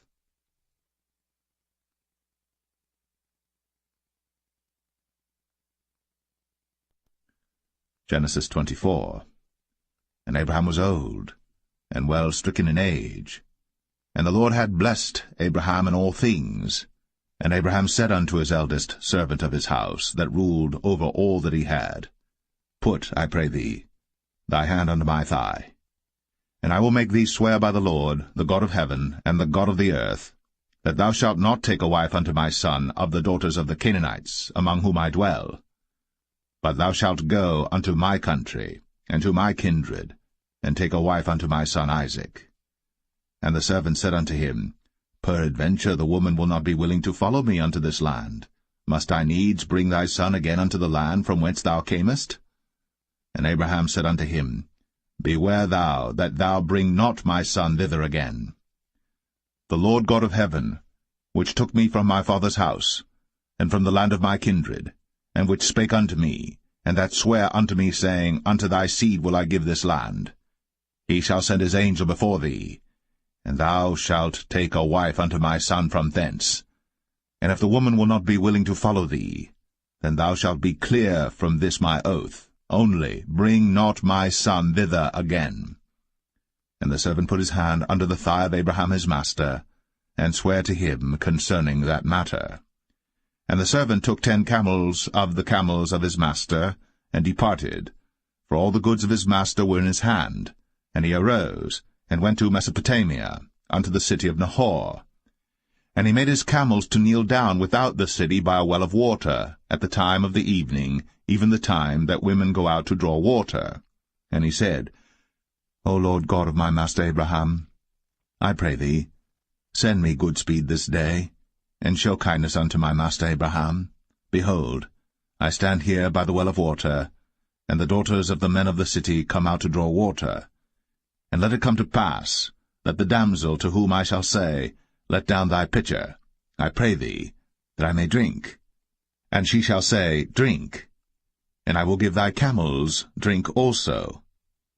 Let the same be she that thou hast appointed for thy servant Isaac. And thereby shall I know that thou hast shown kindness unto my master. And it came to pass, before he had done speaking, that, behold, Rebekah came out, who was born to Bethuel, son of Milcah, the wife of Nahor, Abraham's brother, with her pitcher upon her shoulder. And the damsel was very fair to look upon, a virgin, neither had any man known her. And she went down to the well, and filled her pitcher, and came up. And the servant ran to meet her, and said, Let me, I pray thee, drink a little water of thy pitcher. And she said, Drink, my lord. And she hasted, and let down her pitcher upon her hand, and gave him drink. And when she had done giving him drink, she said, I will draw water for thy camels also, until they have done drinking. And she hasted, and emptied her pitcher into the trough, and ran again unto the well to draw water, and drew for all his camels. And the man, wondering at her, held his peace, to wit whether the Lord had made his journey prosperous or not. And it came to pass, as the camels had done drinking, that the man took a golden earring of 1/2 shekel weight, and 2 bracelets for her hands of 10 shekels weight of gold, and said, Whose daughter art thou? Tell me, I pray thee. Is there room in thy father's house for us to lodge in? And she said unto him, I am the daughter of Bethuel, the son of Milcah, which she bare unto Nahor. She said moreover unto him, We have both straw and provender enough, and room to lodge in. And the man bowed down his head, and worshipped the Lord. And he said, Blessed be the Lord God of my master Abraham, who hath not left destitute my master of his mercy and his truth. I being in the way, the Lord led me to the house of my master's brethren. And the damsel ran, and told them of her mother's house these things. And Rebekah had a brother, and his name was Laban. And Laban ran out unto the man, unto the well. And it came to pass, when he saw the earring and bracelets upon his sister's hands, and when he heard the words of Rebekah his sister, saying, Thus spake the man unto me, that he came unto the man, and behold, he stood by the camels at the well. And he said, Come in, thou blessed of the Lord. Wherefore standest thou without?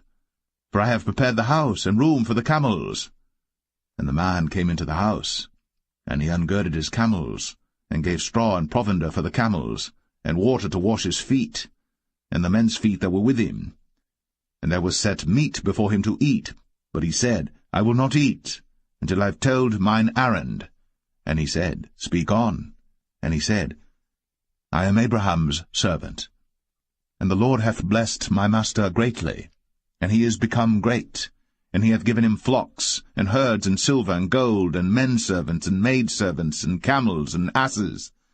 And Sarah my master's wife bare a son to my master when she was old, and unto him hath he given all that he hath. And my master made me swear, saying, Thou shalt not take a wife to my son of the daughters of the Canaanites in whose land I dwell, but thou shalt go unto my father's house, and to my kindred, and take a wife unto my son. And I said unto my master, Peradventure the woman will not follow me. And he said unto me, The Lord before whom I walk will send his angel with thee, and prosper thy way. And thou shalt take a wife for my son of my kindred, and of my father's house. Then shalt thou be clear from this my oath, when thou comest to my kindred. And if they give not thee one, thou shalt be clear from my oath.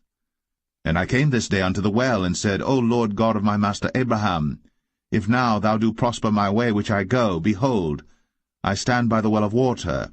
And it shall come to pass that when the virgin cometh forth to draw water, and I say to her, Give me, I pray thee, a little water of thy pitcher to drink, and she say to me, Both drink thou, and I will also draw for thy camels, let the same be the woman whom the Lord hath appointed out for my master's son. And before I had done speaking in mine heart, behold, Rebekah came forth with her pitcher on her shoulder, and she went down unto the well, and drew water. And I said unto her, Let me drink, I pray thee. And she made haste, and let down her pitcher from her shoulder, and said, Drink, and I will give thy camels drink also. So I drank, and she made the camels drink also. And I asked her, and said, Whose daughter art thou? And she said, The daughter of Bethuel, Nahor's son, whom Milcah bare unto him. And I put the earring upon her face, and the bracelets upon her hands. And I bowed down my head, and worshipped the Lord, and blessed the Lord God of my master Abraham, which had led me in the right way to take my master's brother's daughter unto his son. And now, if ye will deal kindly and truly with my master, tell me, and if not, tell me, that I may turn to the right hand or to the left. Then Laban and Bethuel answered and said, The thing proceedeth from the Lord. We cannot speak unto thee bad or good.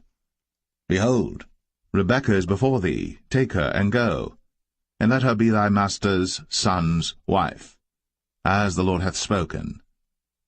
And it came to pass that when Abraham's servant heard their words, he worshipped the Lord, bowing himself to the earth. And the servant brought forth jewels of silver, and jewels of gold, and raiment, and gave them to Rebekah. He gave also to her brother and to her mother precious things. And they did eat and drink, he and the men that were with him, and tarried all night. And they rose up in the morning, and he said, Send me away unto my master. And her brother and her mother said, Let the damsel abide with us a few days, at the least 10. After that she shall go. And he said unto them, Hinder me not, seeing the Lord hath prospered my way. Send me away, that I may go to my master. And they said, We will call the damsel, and inquire at her mouth. And they called Rebekah, and said unto her, Wilt thou go with this man? And she said, I will go. And they sent away Rebekah, their sister, and her nurse, and Abraham's servant, and his men. And they blessed Rebekah, and said unto her, Thou art our sister. Be thou the mother of thousands of millions, and let thy seed possess the gate of those which hate them. And Rebekah arose, and her damsels, and they rode upon the camels, and followed the man. And the servant took Rebekah, and went his way. And Isaac came from the way of the well Lahai-roi, for he dwelt in the south country. And Isaac went out to meditate in the field at the eventide. And he lifted up his eyes, and saw, and behold, the camels were coming. And Rebekah lifted up her eyes, and when she saw Isaac, she lighted off the camel. For she had said unto the servant, What man is this that walketh in the field to meet us? And the servant had said, It is my master. Therefore she took a veil, and covered herself. And the servant told Isaac all things that he had done. And Isaac brought her into his mother Sarah's tent, and took Rebekah, and she became his wife, and he loved her. And Isaac was comforted after his mother's death.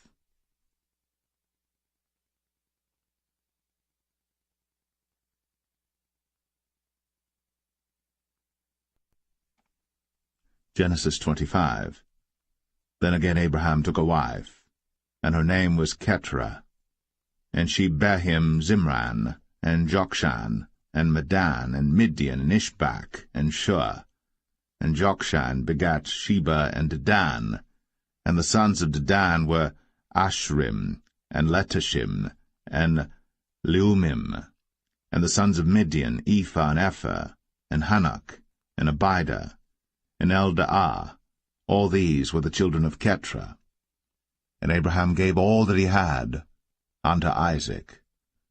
But unto the sons of the concubines which Abraham had, Abraham gave gifts, and sent them away from Isaac his son while he yet lived eastward unto the east country. And these are the days of the years of Abraham's life which he lived, 160 years. Then Abraham gave up the ghost, and died in a good old age, an old man, and full of years, and was gathered to his people. And his sons Isaac and Ishmael buried him in the cave of Machpelah in the field of Ephron the son of Zoar the Hittite, which is before Mamre, the field which Abraham purchased of the sons of Heth. There was Abraham buried, and Sarah his wife. And it came to pass after the death of Abraham that God blessed his son Isaac, and Isaac dwelt by the well, Lahai Roi.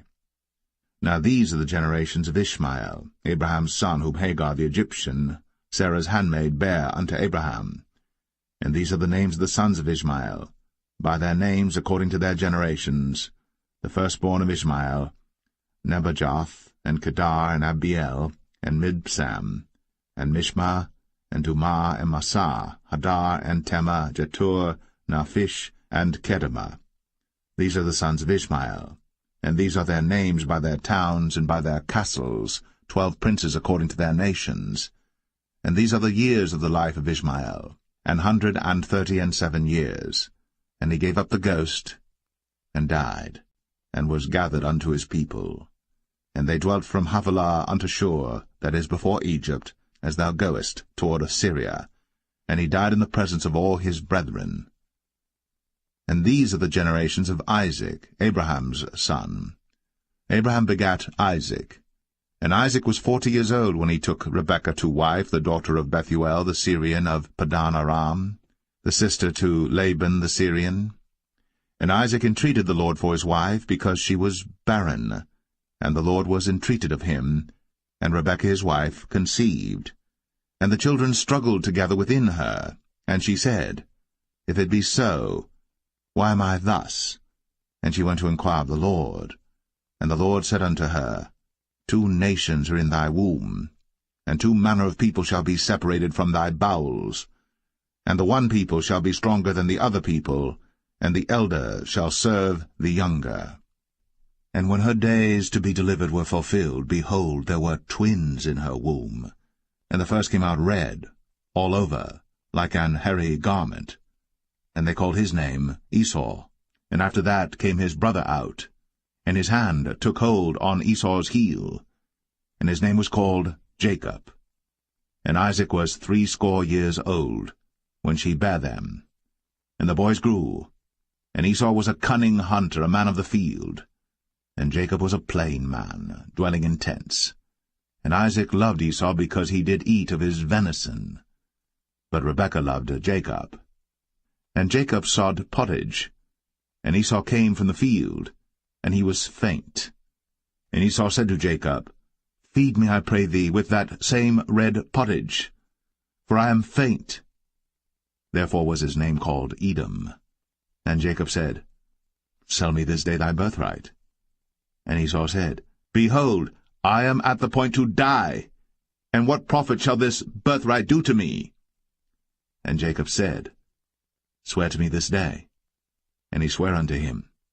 and he sold his birthright unto Jacob. Then Jacob gave Esau bread and pottage of lentils, and he did eat and drink, and rose up, and went his way. Thus Esau despised his birthright.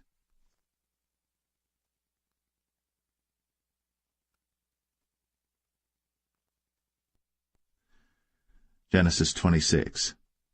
And there was a famine in the land beside the first famine that was in the days of Abraham. And Isaac went unto Abimelech king of the Philistines unto Gerar. And the Lord appeared unto him, and said, Go not down into Egypt. Dwell in the land which I shall tell thee of. Sojourn in this land, and I will be with thee, and will bless thee. For unto thee and unto thy seed I will give all these countries, and I will perform the oath which I sware unto Abraham thy father. And I will make thy seed to multiply as the stars of heaven, and will give unto thy seed all these countries, and in thy seed shall all the nations of the earth be blessed, because that Abraham obeyed my voice, and kept my charge, my commandments, my statutes, and my laws. And Isaac dwelt in Gerar. And the men of the place asked him of his wife, and he said, She is my sister. For he feared to say, She is my wife, lest, said he, the men of the place should kill me for Rebekah, because she was fair to look upon. And it came to pass, when he had been there a long time, that Abimelech king of the Philistines looked out at a window, and saw, and behold, Isaac was sporting with Rebekah his wife. And Abimelech called Isaac, and said, Behold, of a surety she is thy wife. And how saidst thou, She is my sister? And Isaac said unto him, Because I said, Lest I die for her. And Abimelech said, What is this thou hast done unto us? One of the people might lightly have lain with thy wife, and thou shouldest have brought guiltiness upon us. And Abimelech charged all his people, saying, He that toucheth this man or his wife shall surely be put to death. Then Isaac sowed in that land, and received in the same year 100-fold, and the Lord blessed him. And the man waxed great, and went forward, and grew until he became very great. For he had possession of flocks, and possession of herds, and great store of servants. And the Philistines envied him. For all the wells which his father's servants had digged in the days of Abraham his father, the Philistines had stopped them, and filled them with earth. And Abimelech said unto Isaac, Go from us, for thou art much mightier than we. And Isaac departed thence, and pitched his tent in the valley of Gerar, and dwelt there. And Isaac digged again the wells of water which they had digged in the days of Abraham his father, for the Philistines had stopped them after the death of Abraham, and he called their names after the names by which his father had called them. And Isaac's servants digged in the valley, and found there a well of springing water. And the herdmen of Gerar did strive with Isaac's herdmen, saying, The water is ours. And he called the name of the well Esek, because they strove with him. And they digged another well, and strove for that also. And he called the name of it Sitnah. And he removed from thence, and digged another well, and for that they strove not. And he called the name of it Rehoboth. And he said, For now the Lord hath made room for us, and we shall be fruitful in the land. And he went up from thence to Beersheba. And the Lord appeared unto him the same night, and said, I am the God of Abraham thy father. Fear not, for I am with thee, and will bless thee, and multiply thy seed for my servant Abraham's sake. And he builded an altar there, and called upon the name of the Lord, and pitched his tent there. And there Isaac's servants digged a well. Then Abimelech went to him from Gerar, and Ahuzzath one of his friends, and Phicol the chief captain of his army. And Isaac said unto them, Wherefore come ye to me, seeing ye hate me, and have sent me away from you?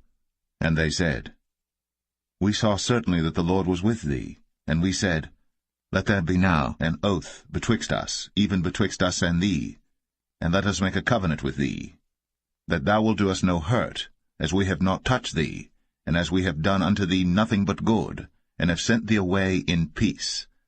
Thou art now the blessed of the Lord. And he made them a feast, and they did eat and drink. And they rose up betimes in the morning, and sware one to another. And Isaac sent them away, and they departed from him in peace. And it came to pass, the same day, that Isaac's servants came, and told him concerning the well which they had digged, and said unto him, We have found water. And he called it Sheba. Therefore the name of the city is Beersheba unto this day. And Esau was 40 years old when he took to wife Judith the daughter of Beri the Hittite, and Bashemath the daughter of Elon the Hittite, which were a grief of mind unto Isaac and to Rebekah.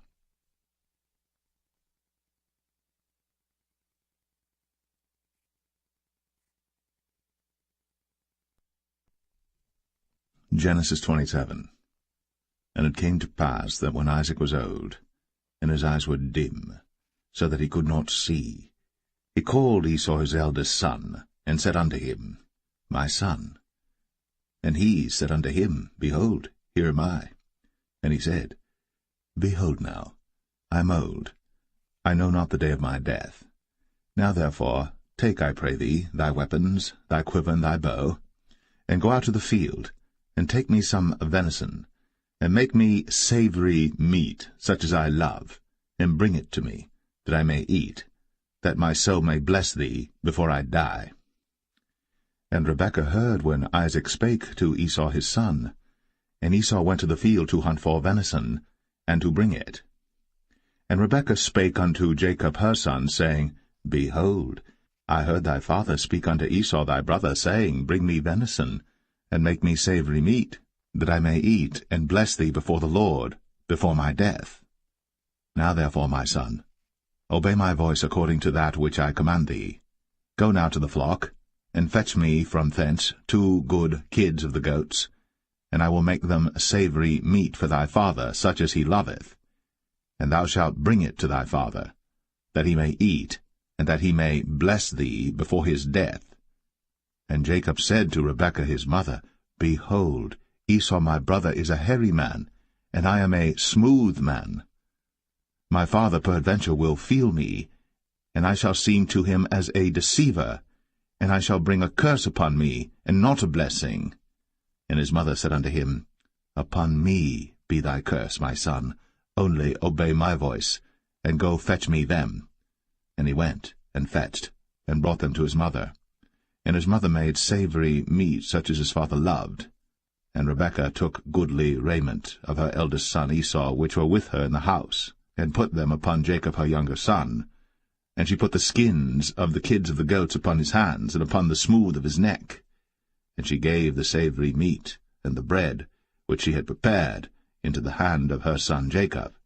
And he came unto his father, and said, My father. And he said, Here am I. Who art thou, my son? And Jacob said unto his father, I am Esau thy firstborn. I have done according as thou badest me. Arise, I pray thee, sit and eat of my venison, that thy soul may bless me. And Isaac said unto his son, How is it that thou hast found it so quickly, my son? And he said, Because the Lord thy God brought it to me. And Isaac said unto Jacob, Come near, I pray thee, that I may feel thee, my son, whether thou be my very son Esau, or not. And Jacob went near unto Isaac his father, and he felt him, and said, The voice is Jacob's voice, but the hands are the hands of Esau. And he discerned him not, because his hands were hairy, as his brother Esau's hands. So he blessed him. And he said, Art thou my very son Esau? And he said, I am. And he said, Bring it near to me, and I will eat of my son's venison, that my soul may bless thee. And he brought it near to him, and he did eat. And he brought him wine, and he drank. And his father Isaac said unto him, Come near now, and kiss me, my son. And he came near, and kissed him.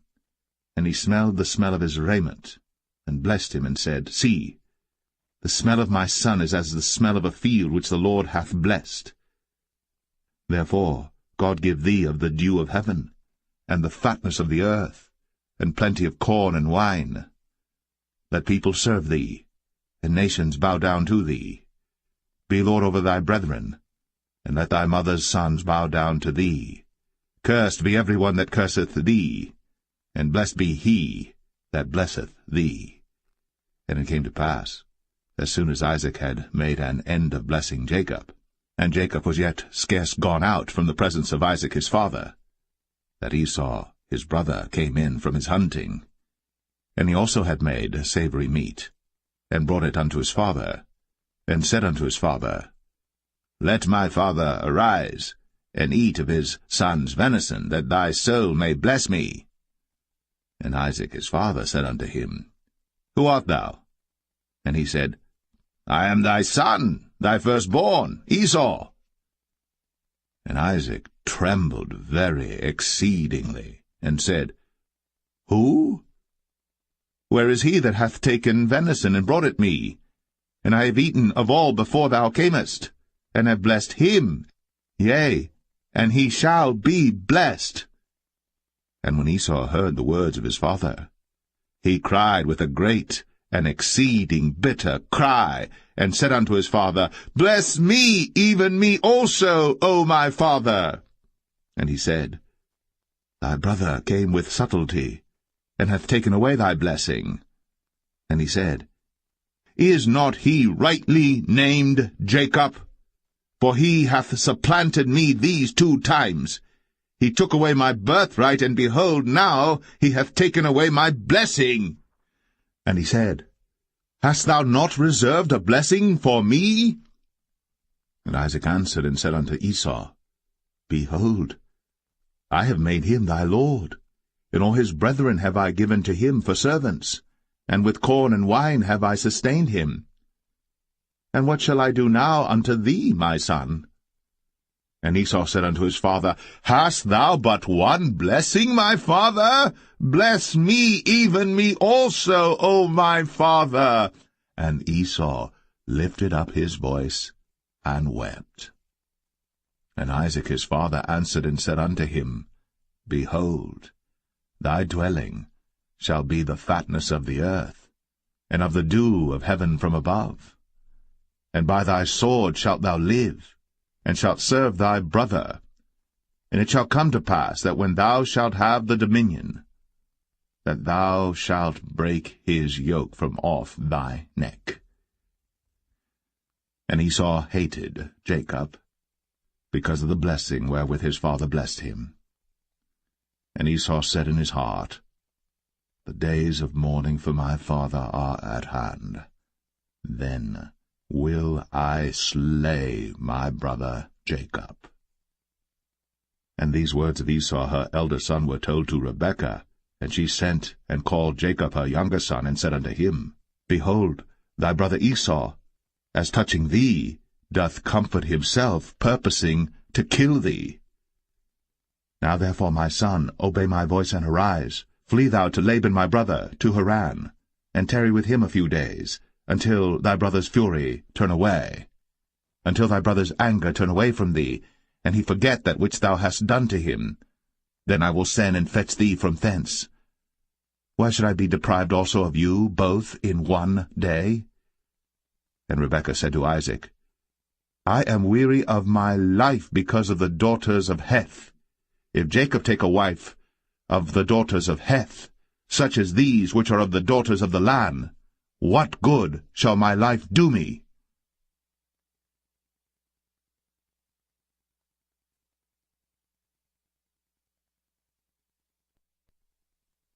Genesis 28. And Isaac called Jacob, and blessed him, and charged him, and said unto him, Thou shalt not take a wife of the daughters of Canaan. Arise, go to Padan Aram, to the house of Bethuel thy mother's father, and take thee a wife from thence of the daughters of Laban thy mother's brother. And God Almighty bless thee, and make thee fruitful, and multiply thee, that thou mayest be a multitude of people, and give thee the blessing of Abraham to thee, and to thy seed with thee, that thou mayest inherit the land wherein thou art a stranger, which God gave unto Abraham. And Isaac sent away Jacob, And he went to Padan-aram unto Laban, son of Bethuel the Syrian, the brother of Rebekah, Jacob's and Esau's mother. When Esau saw that Isaac had blessed Jacob, and sent him away to Padan-aram, to take him a wife from thence, and that as he blessed him he gave him a charge, saying, Thou shalt not take a wife of the daughters of Canaan, and that Jacob obeyed his father and his mother, and was gone to Padan-aram. And Esau, seeing that the daughters of Canaan pleased not Isaac his father, then went Esau unto Ishmael, and took unto the wives which he had Mahalath, the daughter of Ishmael, Abraham's son, the sister of Nebajoth, to be his wife. And Jacob went out from Beersheba, and went toward Haran. And he lighted upon a certain place, and tarried there all night, because the sun was set. And he took of the stones of that place, and put them for his pillows, and lay down in that place to sleep. And he dreamed, and behold, a ladder set up on the earth, and the top of it reached to heaven, and behold, the angels of God ascending and descending on it. And behold, the Lord stood above it, and said, I am the Lord God of Abraham thy father, and the God of Isaac. The land whereon thou liest, to thee will I give it, and to thy seed. And thy seed shall be as the dust of the earth, and thou shalt spread abroad to the west, and to the east, and to the north, and to the south. And in thee and in thy seed shall all the families of the earth be blessed. And behold, I am with thee, and will keep thee in all places whither thou goest, and will bring thee again into this land. For I will not leave thee, until I have done that which I have spoken to thee of. And Jacob awaked out of his sleep, and he said, Surely the Lord is in this place, and I knew it not. And he was afraid, and said, How dreadful is this place! This is none other but the house of God, and this is the gate of heaven. And Jacob rose up early in the morning, and took the stone that he had put for his pillows, and set it up for a pillar, and poured oil upon the top of it. And he called the name of that place Bethel, but the name of that city was called Luz at the first. And Jacob vowed a vow, saying, If God will be with me, and will keep me in this way that I go, and will give me bread to eat, and raiment to put on, so that I come again to my fathers in peace, then shall the Lord be my God. And this stone which I have set up for a pillar shall be God's house. And of all that thou shalt give me, I will surely give the 10th unto thee.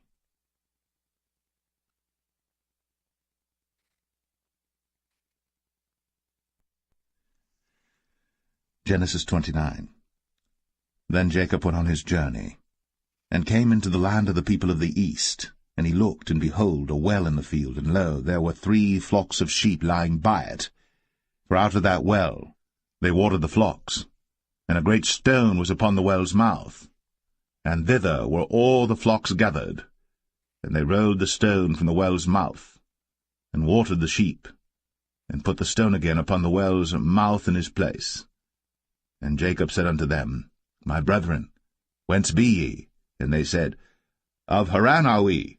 And he said unto them, Know ye Laban the son of Nahor? And they said, We know him. And he said unto them, Is he well? And they said, He is well. And behold, Rachel his daughter cometh with the sheep. And he said, Lo, it is yet high day, neither is it time that the cattle should be gathered together. Water ye the sheep, and go and feed them. And they said, We cannot until all the flocks be gathered together, until they roll the stone from the well's mouth. Then we water the sheep. And while he yet spake with them, Rachel came with her father's sheep, for she kept them. And it came to pass, when Jacob saw Rachel the daughter of Laban his mother's brother, and the sheep of Laban his mother's brother, that Jacob went near, and rolled the stone from the well's mouth, and watered the flock of Laban his mother's brother. And Jacob kissed Rachel, and lifted up his voice and wept. And Jacob told Rachel that he was her father's brother, and that he was Rebekah's son. And she ran and told her father. And it came to pass, when Laban heard the tidings of Jacob his sister's son, that he ran to meet him, and embraced him, and kissed him, and brought him to his house. And he told Laban all these things. And Laban said to him, Surely thou art my bone and my flesh. And he abode with him the space of a month. And Laban said unto Jacob, Because thou art my brother, shouldest thou therefore serve me for naught? Tell me, what shall thy wages be? And Laban had 2 daughters. The name of the elder was Leah, and the name of the younger was Rachel. Leah was tender-eyed, but Rachel was beautiful and well-favored. And Jacob loved Rachel, and said, I will serve thee 7 years for Rachel thy younger daughter. And Laban said, It is better that I give her to thee, than that I should give her to another man. Abide with me. And Jacob served 7 years for Rachel. And they seemed unto him but a few days, for the love he had to her. And Jacob said unto Laban, Give me my wife, for my days are fulfilled, that I may go in unto her. And Laban gathered together all the men of the place, and made a feast. And it came to pass in the evening that he took Leah his daughter, and brought her to him, and he went in unto her. And Laban gave unto his daughter Leah Zilpah his maid for an handmaid. And it came to pass that in the morning, behold, it was Leah. And he said to Laban, What is this thou hast done unto me? Did not I serve with thee for Rachel? Wherefore then hast thou beguiled me? And Laban said, It must not be so done in our country to give the younger before the firstborn. Fulfill her week, and we will give thee this also for the service which thou shalt serve with me yet 7 other years. And Jacob did so, and fulfilled her week, and he gave him Rachel his daughter to wife also. And Laban gave to Rachel his daughter Bilhah his handmaid to be her maid. And he went in also unto Rachel. And he loved also Rachel more than Leah, and served with him yet 7 other years. And when the Lord saw that Leah was hated, he opened her womb. But Rachel was barren, and Leah conceived, and bare a son. And she called his name Reuben, for she said, Surely the Lord hath looked upon my affliction, now therefore my husband will love me.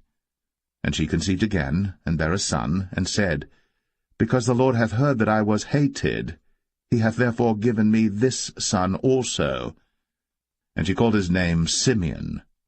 And she conceived again, and bare a son, and said, Now this time will my husband be joined unto me, because I have borne him 3 sons. Therefore was his name called Levi. And she conceived again, and bare a son, and she said, Now will I praise the Lord. Therefore she called his name Judah, and left bearing.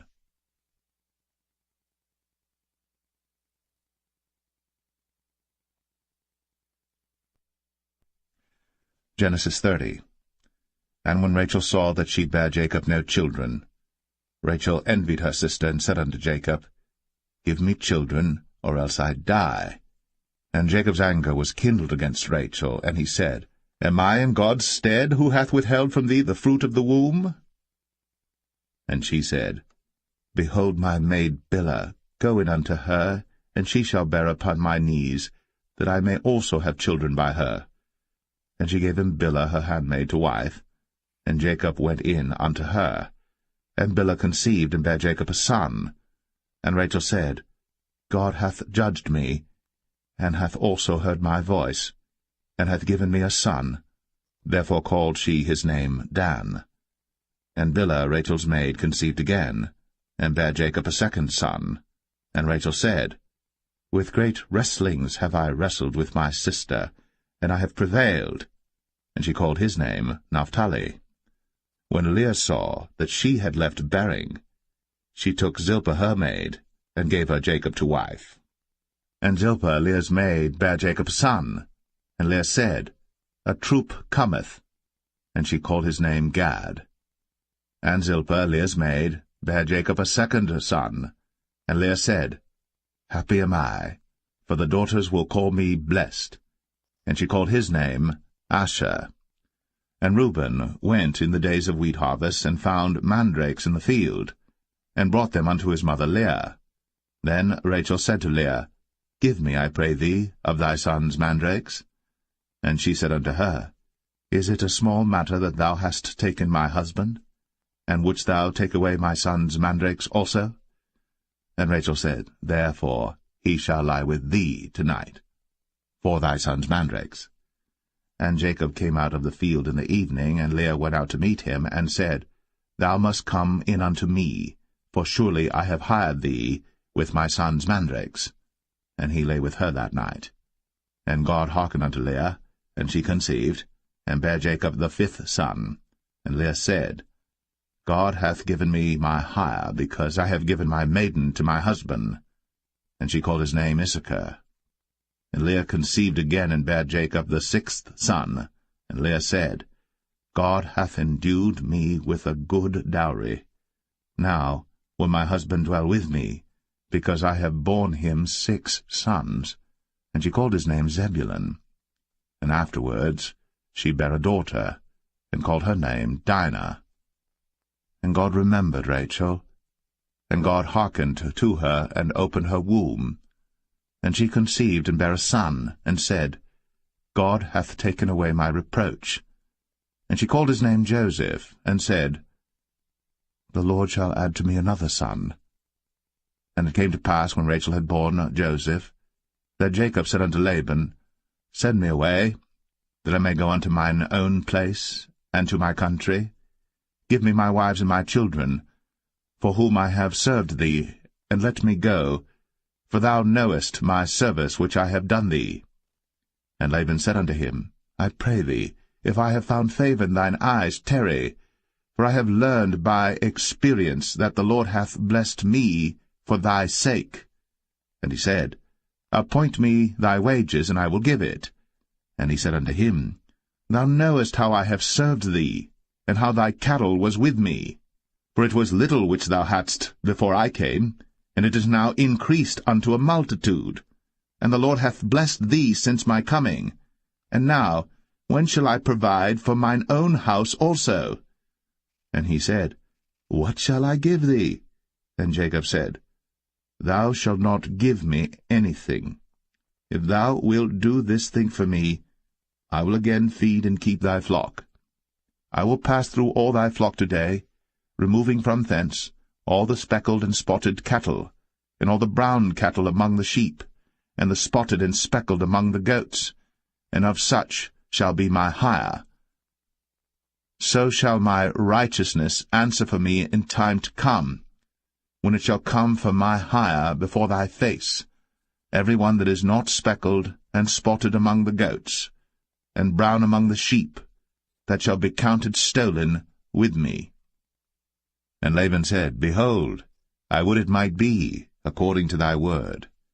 And he removed that day the he-goats that were ring-straked and spotted, and all the she-goats that were speckled and spotted, and every one that had some white in it, and all the brown among the sheep, and gave them into the hand of his sons. And he set 3 days' journey betwixt himself and Jacob fed the rest of Laban's flocks. And Jacob took him rods of green poplar, and of the hazel and chestnut tree, and pilled white strakes in them, and made the white appear which was in the rods.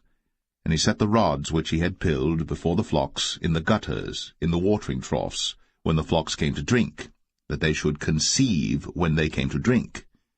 And the flocks conceived before the rods, and brought forth cattle, ring-straked, speckled, and spotted. And Jacob did separate the lambs, and set the faces of the flocks toward the ring-straked, and all the brown in the flock of Laban. And he put his own flocks by themselves, and put them not unto Laban's cattle. And it came to pass, whensoever the stronger cattle did conceive, that Jacob laid the rods before the eyes of the cattle in the gutters, that they might conceive among the rods. But when the cattle were feeble, he put them not in. So the feebler were Laban's, and the stronger Jacob's. And the man increased exceedingly, and had much cattle, and maidservants, and menservants, and camels, and asses.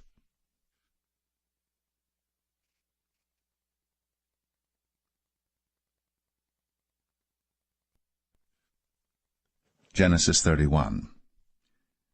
And he heard the words of Laban's sons, saying, Jacob hath taken away all that was our father's, and of that which was our father's hath he gotten all this glory. And Jacob beheld the countenance of Laban, and behold, it was not toward him as before. And the Lord said unto Jacob, Return unto the land of thy fathers, and to thy kindred, and I will be with thee. And Jacob sent and called Rachel and Leah to the field unto his flock, and said unto them, I see your father's countenance, that it is not toward me as before, but the God of my father hath been with me. And ye know that with all my power I have served your father. And your father hath deceived me, and changed my wages 10 times. But God suffered him not to hurt me. If he said thus, The speckled shall be thy wages, then all the cattle bear speckled. And if he said thus, The ring-straked shall be thy hire, then bear all the cattle ring-straked. Thus God hath taken away the cattle of your father, and given them to me. And it came to pass at the time that the cattle conceived, that I lifted up mine eyes, and saw in a dream, and behold, the rams which leaped upon the cattle were ring-straked, speckled, and grizzled. And the angel of God spake unto me in a dream, saying, Jacob. And I said, Here am I. And he said, Lift up now thine eyes, and see all the rams which leap upon the cattle are ring-straked, speckled, and grizzled. For I have seen all that Laban doeth unto thee. I am the God of Bethel, where thou anointest the pillar, and where thou vowest a vow unto me. Now arise, get thee out from this land, and return unto the land of thy kindred. And Rachel and Leah answered and said unto him, Is there yet any portion or inheritance for us in our father's house? Are we not counted of him strangers? For he hath sold us, and hath quite devoured also our money. For all the riches which God hath taken from our father, that is ours and our children's. Now then, whatsoever God hath said unto thee, do. Then Jacob rose up, and set his sons and his wives upon camels. And he carried away all his cattle, and all his goods which he had gotten, the cattle of his getting which he had gotten in Padan Aram, for to go to Isaac his father in the land of Canaan. And Laban went to shear his sheep. And Rachel had stolen the images that were her father's. And Jacob stole away unawares to Laban the Syrian, in that he told him not that he fled.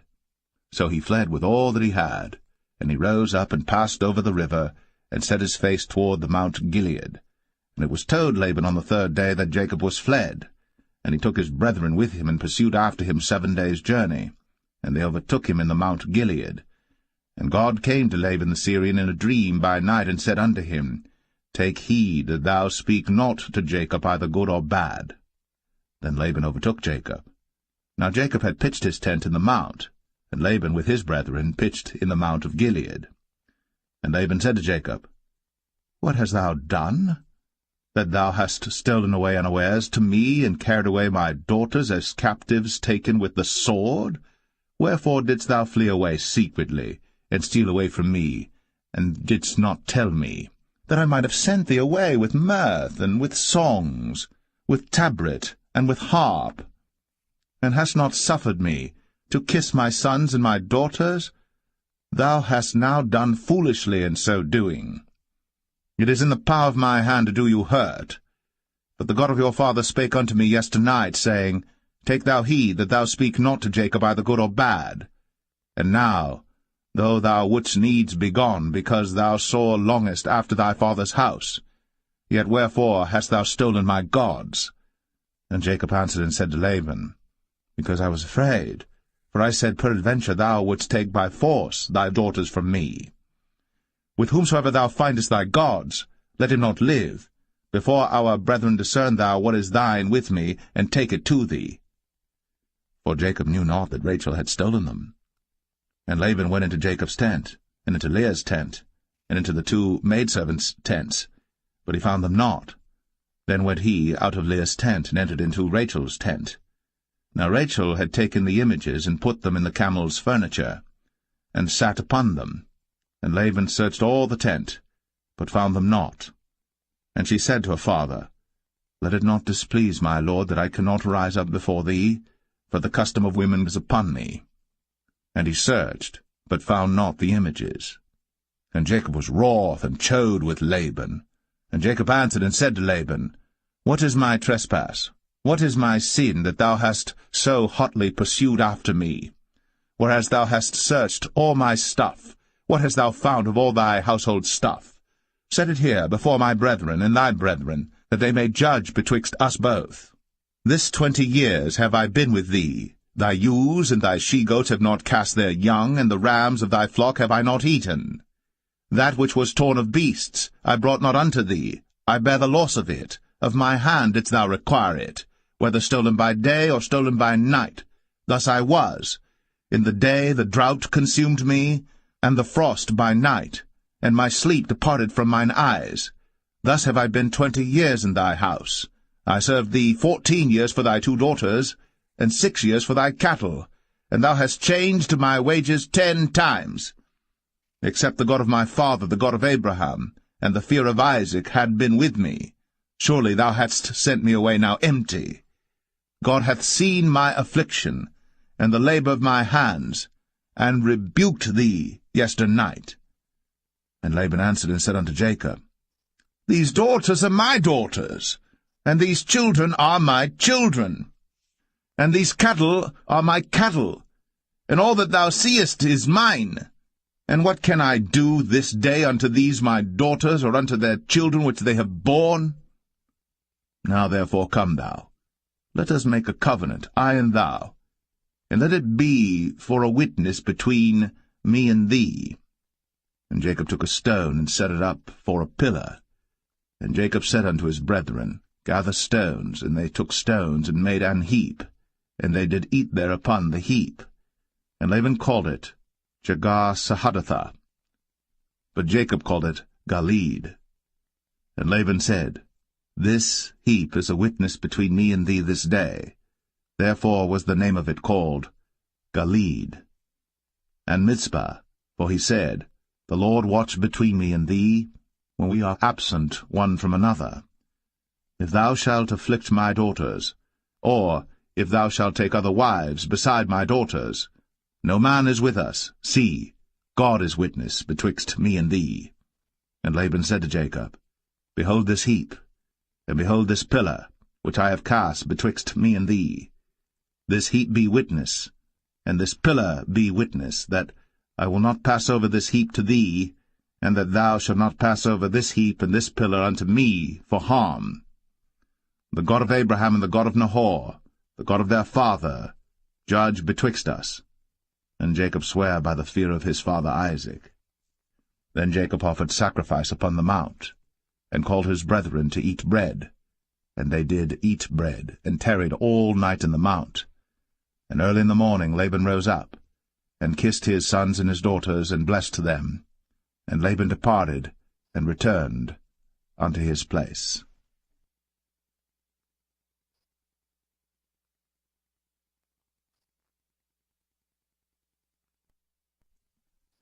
Genesis 32. And Jacob went on his way, and the angels of God met him. And when Jacob saw them, he said, This is God's host. And he called the name of that place Mahanaim. And Jacob sent messengers before him to Esau his brother unto the land of Seir, the country of Edom. And he commanded them, saying, Thus shall ye speak unto my lord Esau. Thy servant Jacob saith thus, I have sojourned with Laban, and stayed there until now. And I have oxen and asses, flocks and men-servants and women-servants. And I have sent to tell my lord that I may find grace in thy sight. And the messengers returned to Jacob, saying, We came to thy brother Esau, and also he cometh to meet thee, and 400 men with him. Then Jacob was greatly afraid and distressed. And he divided the people that was with him, and the flocks and herds, and the camels, into 2 bands, and said, If Esau come to the one company and smite it, then the other company which is left shall escape. And Jacob said, O God of my father Abraham, and God of my father Isaac, the Lord which saidest unto me, Return unto thy country, and to thy kindred, and I will deal well with thee.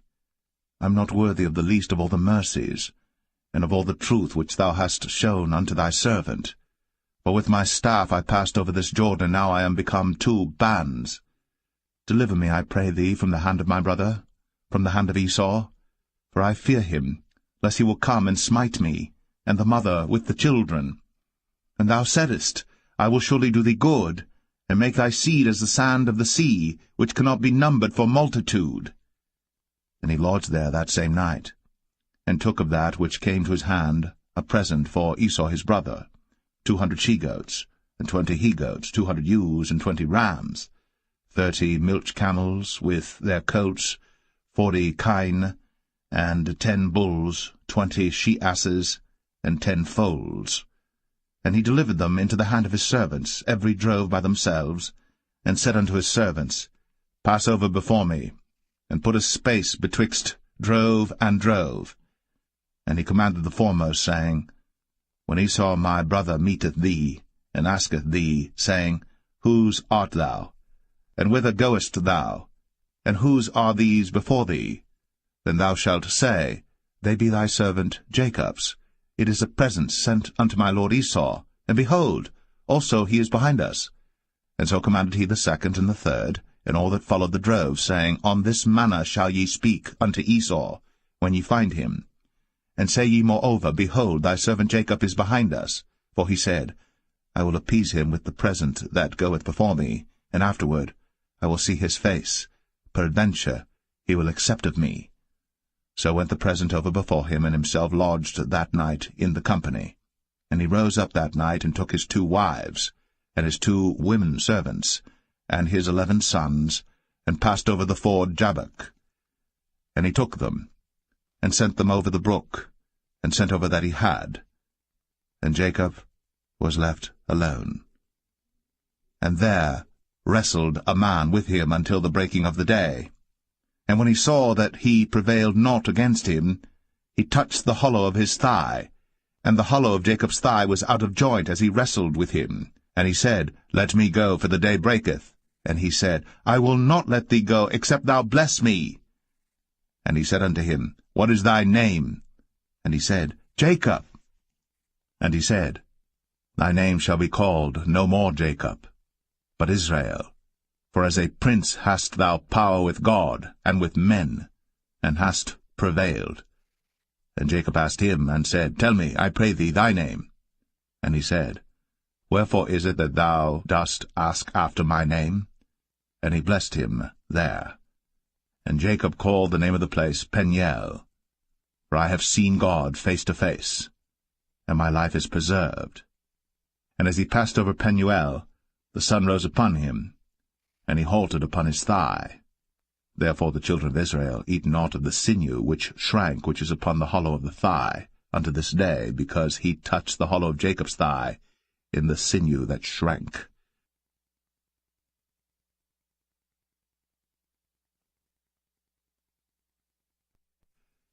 Genesis 33.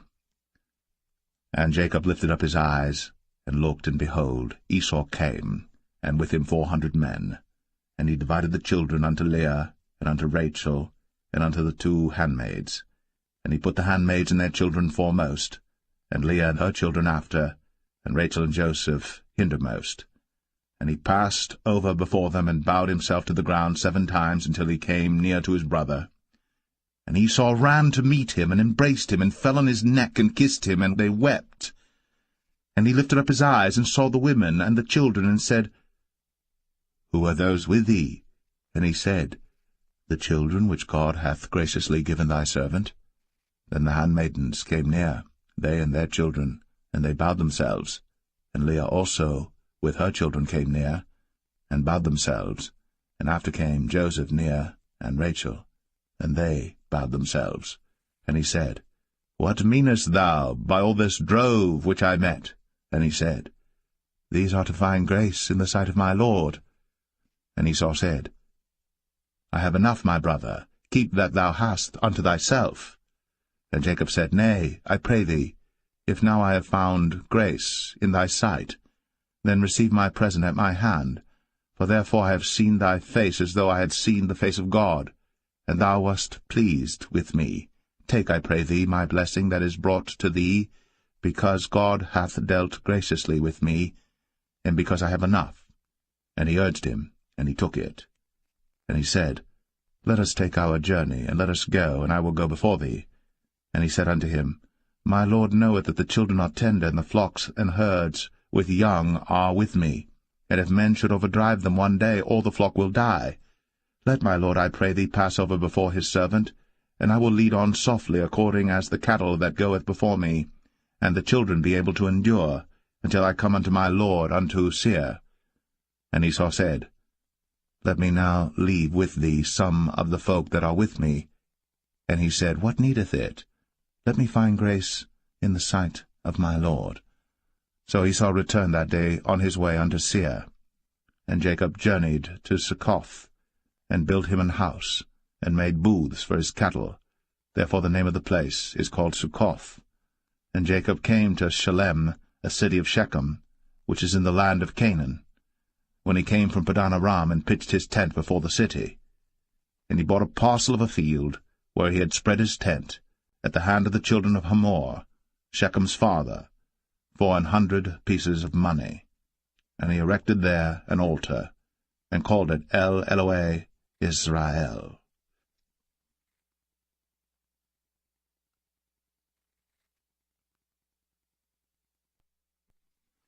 Genesis 34.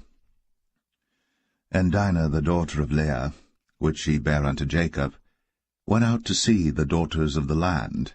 And when Shechem, the son of Hamor the Hivite, prince of the country, saw her, he took her, and lay with her, and defiled her. And his soul clave unto Dinah the daughter of Jacob, and he loved the damsel, and spake kindly unto the damsel. And Shechem spake unto his father Hamor, saying, Get me this damsel to wife. And Jacob heard that he had defiled Dinah his daughter. Now his sons were with his cattle in the field, and Jacob held his peace until they were come. And Hamor the father of Shechem went out unto Jacob to commune with him.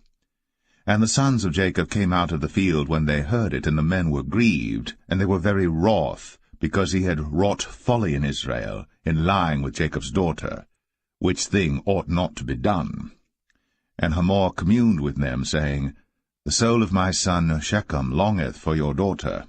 I pray you, give her him to wife, and make ye marriages with us, and give your daughters unto us, and take our daughters unto you. And ye shall dwell with us, and the land shall be before you. Dwell and trade ye therein, and get you possessions therein. And Shechem said unto her father and unto her brethren, Let me find grace in your eyes, and what ye shall say unto me I will give. Ask me never so much dowry and gift, and I will give according as ye shall say unto me. But give me the damsel to wife. And the sons of Jacob answered Shechem and Hamor his father deceitfully, and said, because he had defiled Dinah their sister, and they said unto them, We cannot do this thing to give our sister to one that is uncircumcised, for that were a reproach unto us. But in this will we consent unto you. If ye will be as we be, that every male of you be circumcised, then will we give our daughters unto you, and we will take your daughters to us, and we will dwell with you, and we will become one people. But if ye will not hearken unto us to be circumcised, then we will take our daughter, and we will be gone.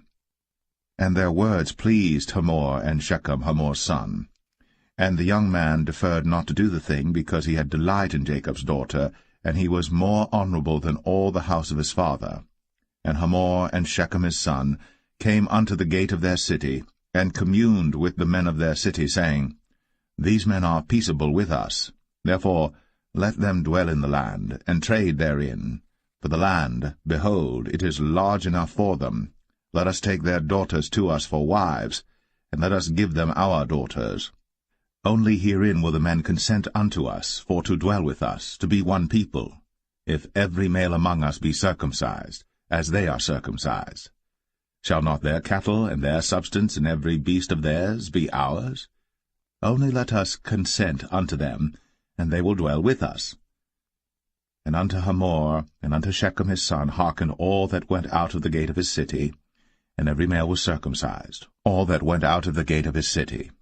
And it came to pass on the 3rd day, when they were sore, that 2 of the sons of Jacob, Simeon and Levi, Dinah's brethren, took each man his sword, and came upon the city boldly, and slew all the males. And they slew Hamor and Shechem his son with the edge of the sword, and took Dinah out of Shechem's house, and went out. The sons of Jacob came upon the slain, and spoiled the city, because they had defiled their sister. They took their sheep and their oxen, and their asses, and that which was in the city, and that which was in the field, and all their wealth, and all their little ones, and their wives took they captive, and spoiled even all that was in the house. And Jacob said to Simeon and Levi, Ye have troubled me to make me to stink among the inhabitants of the land, among the Canaanites and the Perizzites. And I, being few in number, they shall gather themselves together against me, and slay me, and I shall be destroyed, I and my house. And they said, Should he deal with our sister as with an harlot?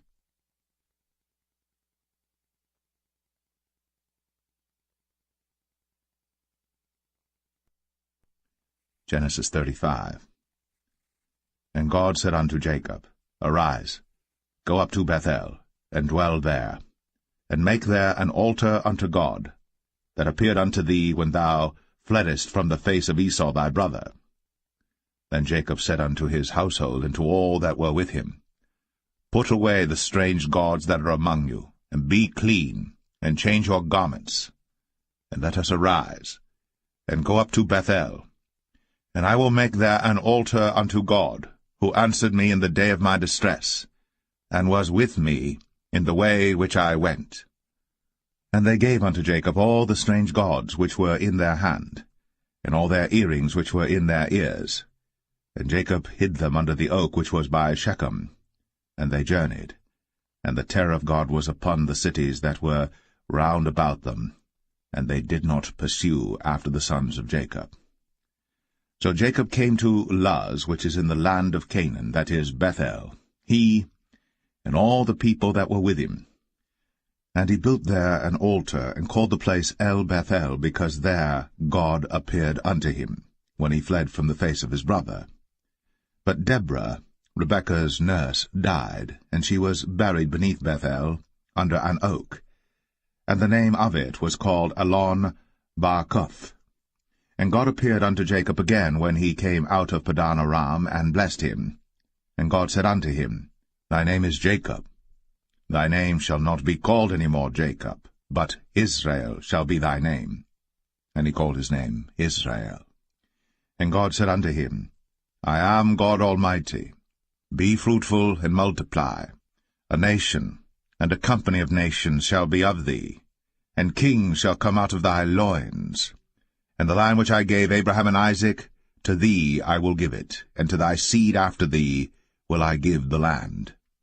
And God went up from him in the place where he talked with him. And Jacob set up a pillar in the place where he talked with him, even a pillar of stone. And he poured a drink offering thereon, and he poured oil thereon. And Jacob called the name of the place where God spake with him, Bethel. And they journeyed from Bethel. And there was but a little way to come to Ephrath. And Rachel travailed, and she had hard labor. And it came to pass, when she was in hard labor, that the midwife said unto her, Fear not, thou shalt have this son also. And it came to pass, as her soul was in departing, for she died, that she called his name Ben-Oni, but his father called him Benjamin. And Rachel died, and was buried, in the way to Ephrath, which is Bethlehem. And Jacob set a pillar upon her grave, that is, the pillar of Rachel's grave, unto this day. And Israel journeyed, and spread his tent beyond the tower of Adar. And it came to pass, when Israel dwelt in that land, that Reuben went and lay with Bilhah his father's concubine, and Israel heard it. Now the sons of Jacob were 12, the sons of Leah, Reuben, Jacob's firstborn, and Simeon, and Levi, and Judah, and Issachar, and Zebulun. The sons of Rachel, Joseph and Benjamin. And the sons of Bilhah, Rachel's handmaid, Dan and Naphtali. And the sons of Zilpah, Leah's handmaid, Gad and Asher. These are the sons of Jacob, which were born to him in Padan Aram. And Jacob came unto Isaac his father unto Mamre, unto the city of Arba, which is Hebron, where Abraham and Isaac sojourned. And the days of Isaac were 180 years. And Isaac gave up the ghost, and died, and was gathered unto his people, being old and full of days. And his sons Esau and Jacob buried him.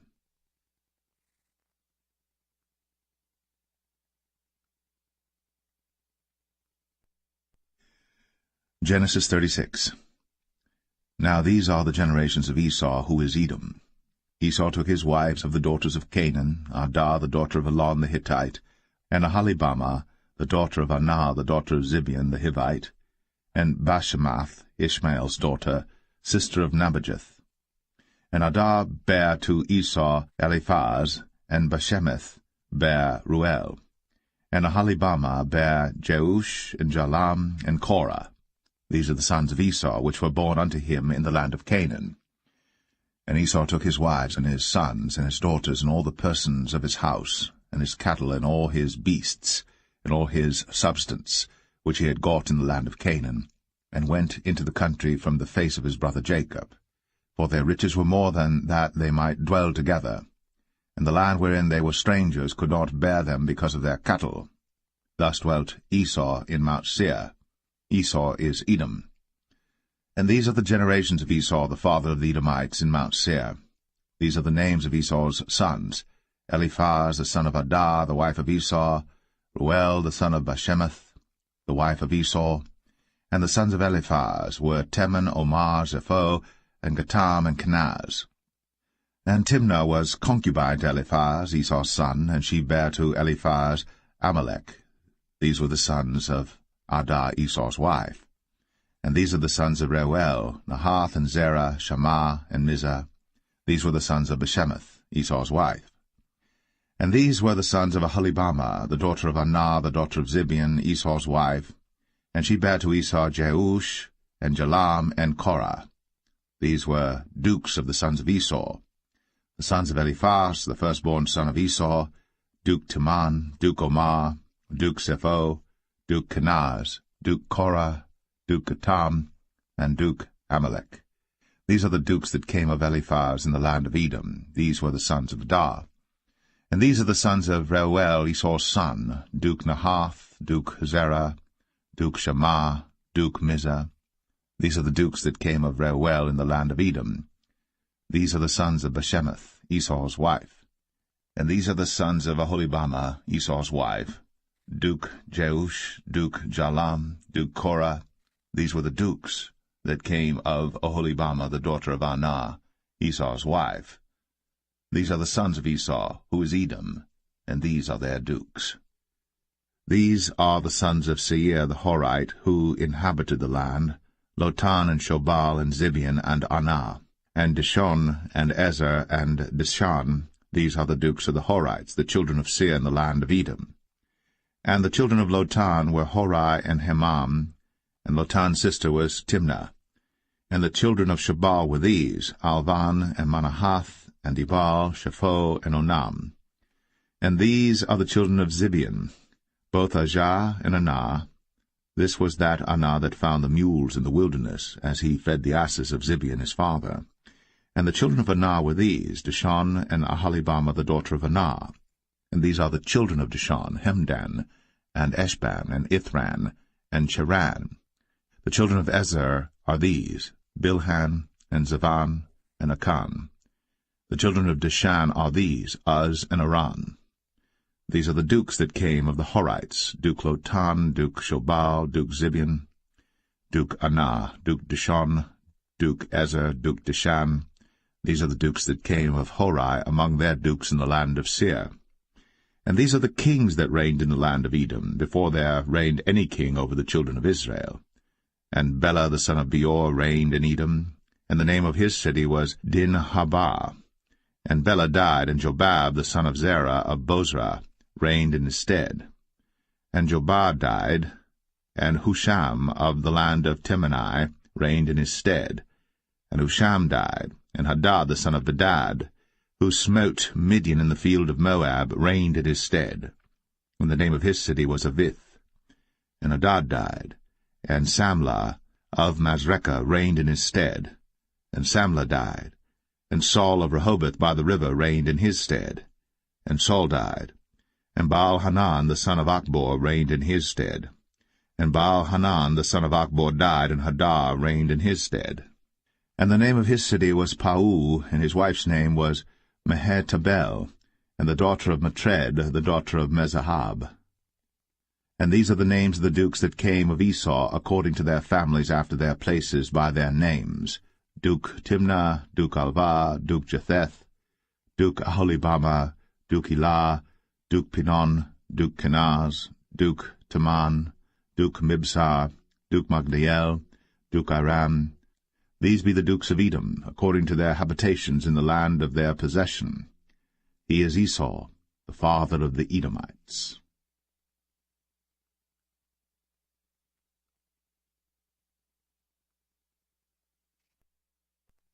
Genesis 37. And Jacob dwelt in the land wherein his father was a stranger, in the land of Canaan. These are the generations of Jacob. Joseph, being 17 years old, was feeding the flock with his brethren, and the lad was with the sons of Bilhah, and with the sons of Zilpah, his father's wives. And Joseph brought unto his father their evil report. Now Israel loved Joseph more than all his children, because he was the son of his old age. And he made him a coat of many colors. And when his brethren saw that their father loved him more than all his brethren, they hated him, and could not speak peaceably unto him. And Joseph dreamed a dream, and he told it his brethren, and they hated him yet the more. And he said unto them, Hear, I pray you, this dream which I have dreamed. For behold, we were binding sheaves in the field, and lo, my sheaf arose, and also stood upright, and behold, your sheaves stood round about, and made obeisance to my sheaf. And his brethren said to him, Shalt thou indeed reign over us? Or shalt thou indeed have dominion over us? And they hated him yet the more for his dreams, and for his words. And he dreamed yet another dream, and told it his brethren, and said, Behold, I have dreamed a dream more, and behold, the sun and the moon and the 11 stars made obeisance to me. And he told it to his father, and to his brethren, and his father rebuked him, and said unto him, What is this dream that thou hast dreamed? Shall I and thy mother and thy brethren indeed come to bow down ourselves to thee to the earth? And his brethren envied him. But his father observed the saying. And his brethren went to feed their father's flock in Shechem. And Israel said unto Joseph, Do not thy brethren feed the flock in Shechem? Come, and I will send thee unto them. And he said to him, Here am I. And he said to him, Go, I pray thee, see whether it be well with thy brethren, and well with the flocks, and bring me word again. So he sent him out of the vale of Hebron, and he came to Shechem. And a certain man found him, and behold, he was wandering in the field. And the man asked him, saying, What seekest thou? And he said, I seek my brethren. Tell me, I pray thee, where they feed their flocks. And the man said, They are departed hence, for I heard them say, Let us go to Dothan. And Joseph went after his brethren, and found them in Dothan. And when they saw him afar off, even before he came near unto them, they conspired against him to slay him. And they said one to another, Behold, this dreamer cometh. Come now, therefore, and let us slay him, and cast him into some pit. And we will say, Some evil beast hath devoured him, and we shall see what will become of his dreams. And Reuben heard it, and he delivered him out of their hands, and said, Let us not kill him. And Reuben said unto them, Shed no blood, but cast him into this pit that is in the wilderness, and lay no hand upon him, that he might rid him out of their hands, to deliver him to his father again. And it came to pass, when Joseph was come unto his brethren, that they stripped Joseph out of his coat of many colors that was on him, And they took him, and cast him into a pit, and the pit was empty, there was no water in it. And they sat down to eat bread, and they lifted up their eyes and looked, and behold, a company of Ishmaelites came from Gilead with their camels bearing spicery and balm and myrrh, going to carry it down to Egypt. And Judah said unto his brethren, What profit is it if we slay our brother, and conceal his blood? Come, and let us sell him to the Ishmaelites, and let not our hand be upon him, for he is our brother, and our flesh. And his brethren were content. Then there passed by Midianites, merchantmen, and they drew and lifted up Joseph out of the pit, and sold Joseph to the Ishmaelites for 20 pieces of silver, and they brought Joseph into Egypt. And Reuben returned unto the pit, and behold, Joseph was not in the pit. And he rent his clothes. And he returned unto his brethren, and said, The child is not, and I, whither shall I go? And they took Joseph's coat, and killed a kid of the goats, and dipped the coat in the blood. And they sent the coat of many colors, and they brought it to their father, and said, This have we found. Know now whether it be thy son's coat or no. And he knew it, and said, It is my son's coat. An evil beast hath devoured him. Joseph is without doubt rent in pieces. And Jacob rent his clothes, and put sackcloth upon his loins, and mourned for his son many days. And all his sons and all his daughters rose up to comfort him. But he refused to be comforted, and he said, For I will go down into the grave unto my son mourning. Thus his father wept for him. And the Midianites sold him into Egypt unto Potiphar, an officer of Pharaoh's, and captain of the guard.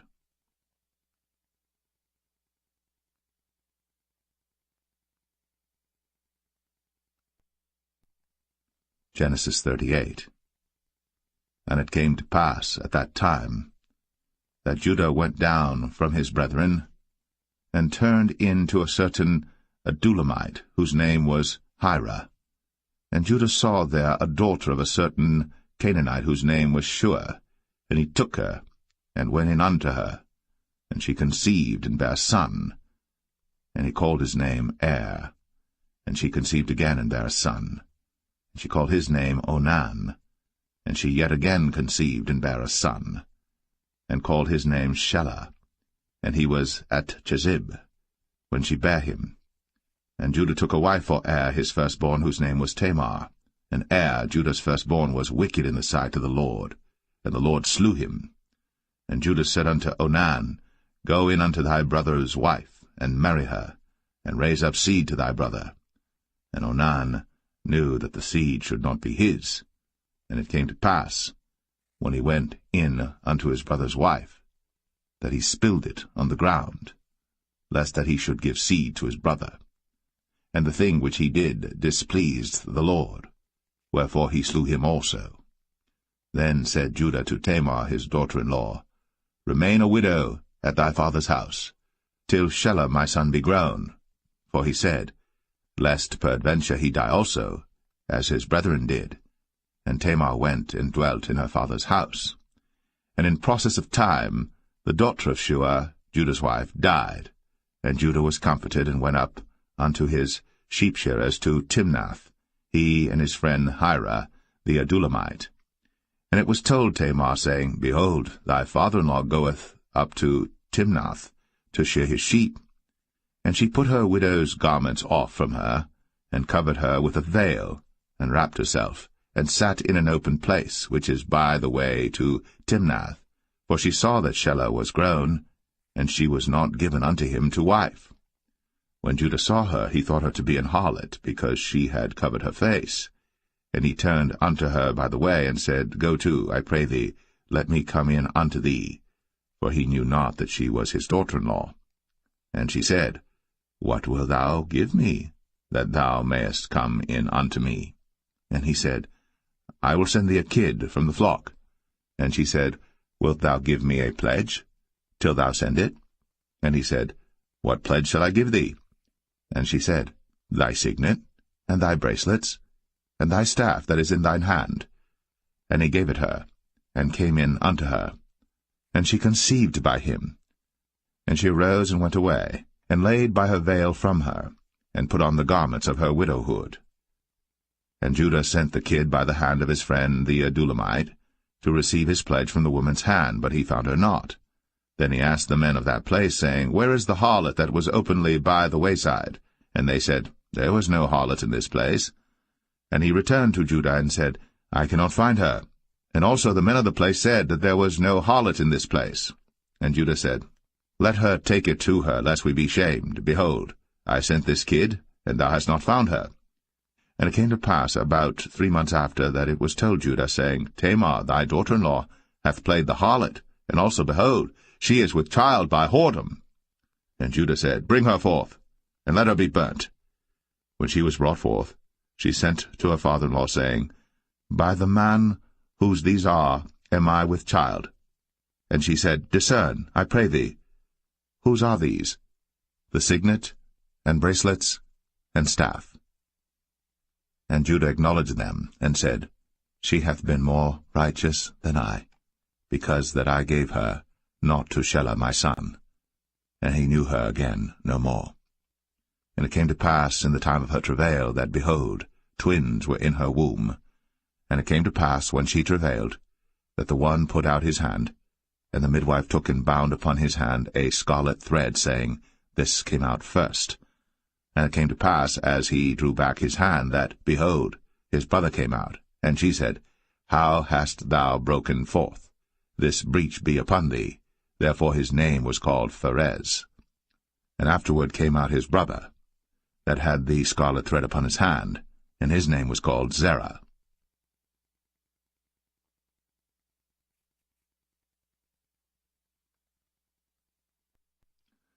Genesis 39. And Joseph was brought down to Egypt, and Potiphar, an officer of Pharaoh, captain of the guard, an Egyptian, bought him of the hands of the Ishmaelites, which had brought him down thither. And the Lord was with Joseph, and he was a prosperous man, and he was in the house of his master the Egyptian. And his master saw that the Lord was with him, and that the Lord made all that he did to prosper in his hand. And Joseph found grace in his sight, and he served him, and he made him overseer over his house. And all that he had he put into his hand. And it came to pass from the time that he had made him overseer in his house, and over all that he had, that the Lord blessed the Egyptian's house for Joseph's sake. And the blessing of the Lord was upon all that he had in the house and in the field. And he left all that he had in Joseph's hand.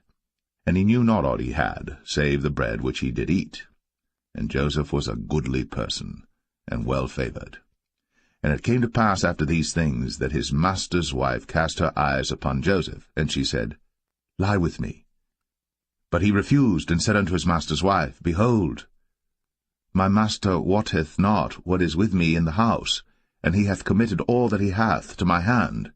There is none greater in this house than I, neither hath he kept back anything from me but thee, because thou art his wife. How then can I do this great wickedness and sin against God? And it came to pass, as she spake to Joseph day by day, that he hearkened not unto her, to lie by her, or to be with her. And it came to pass about this time, that Joseph went into the house to do his business, and there was none of the men of the house there within. And she caught him by his garment, saying, Lie with me. And he left his garment in her hand, and fled, and got him out. And it came to pass, when she saw that he had left his garment in her hand, and was fled forth, that she called unto the men of her house, and spake unto them, saying, See, he hath brought in an Hebrew unto us to mock us. He came in unto me to lie with me, and I cried with a loud voice. And it came to pass, when he heard that I lifted up my voice and cried, that he left his garment with me, and fled, and got him out. And she laid up his garment by her, until his lord came home. And she spake unto him according to these words, saying, The Hebrew servant which thou hast brought unto us came in unto me to mock me. And it came to pass, as I lifted up my voice and cried, that he left his garment with me, and fled out. And it came to pass, when his master heard the words of his wife, which she spake unto him, saying, After this manner did thy servant to me, that his wrath was kindled. And Joseph's master took him, and put him into the prison, a place where the king's prisoners were bound. And he was there in the prison. But the Lord was with Joseph, and showed him mercy, and gave him favor in the sight of the keeper of the prison. And the keeper of the prison committed to Joseph's hand all the prisoners that were in the prison. And whatsoever they did there, he was the doer of it. The keeper of the prison looked not to anything that was under his hand, because the Lord was with him. And that which he did, the Lord made it to prosper.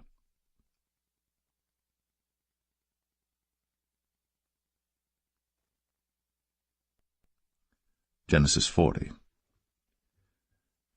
And it came to pass, after these things, that the butler of the king of Egypt and his baker had offended their lord the king of Egypt.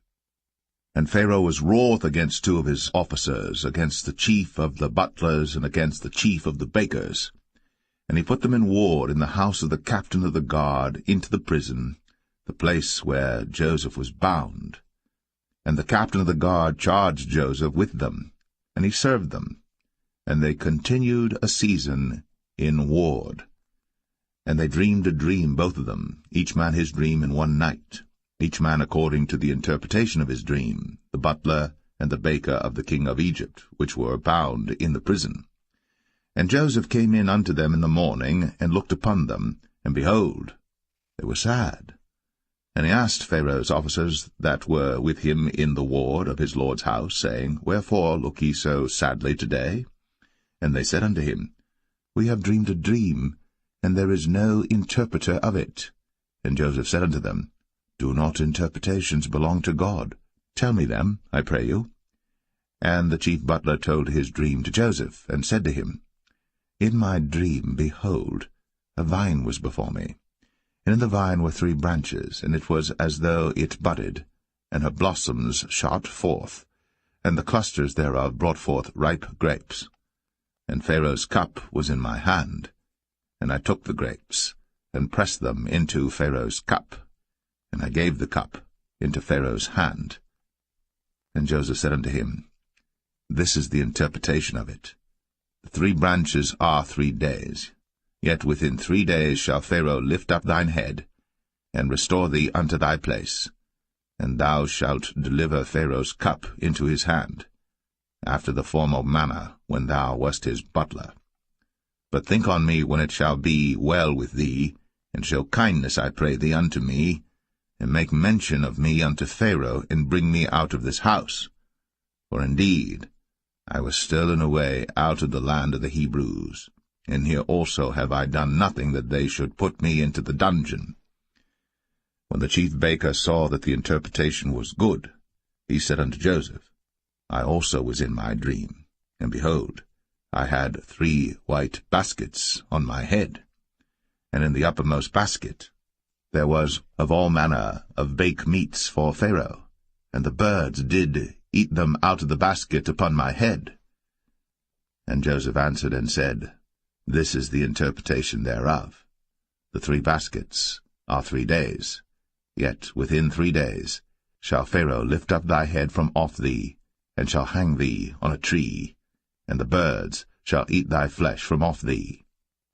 And it came to pass, the 3rd day, which was Pharaoh's birthday, that he made a feast unto all his servants, and he lifted up the head of the chief butler and of the chief baker among his servants.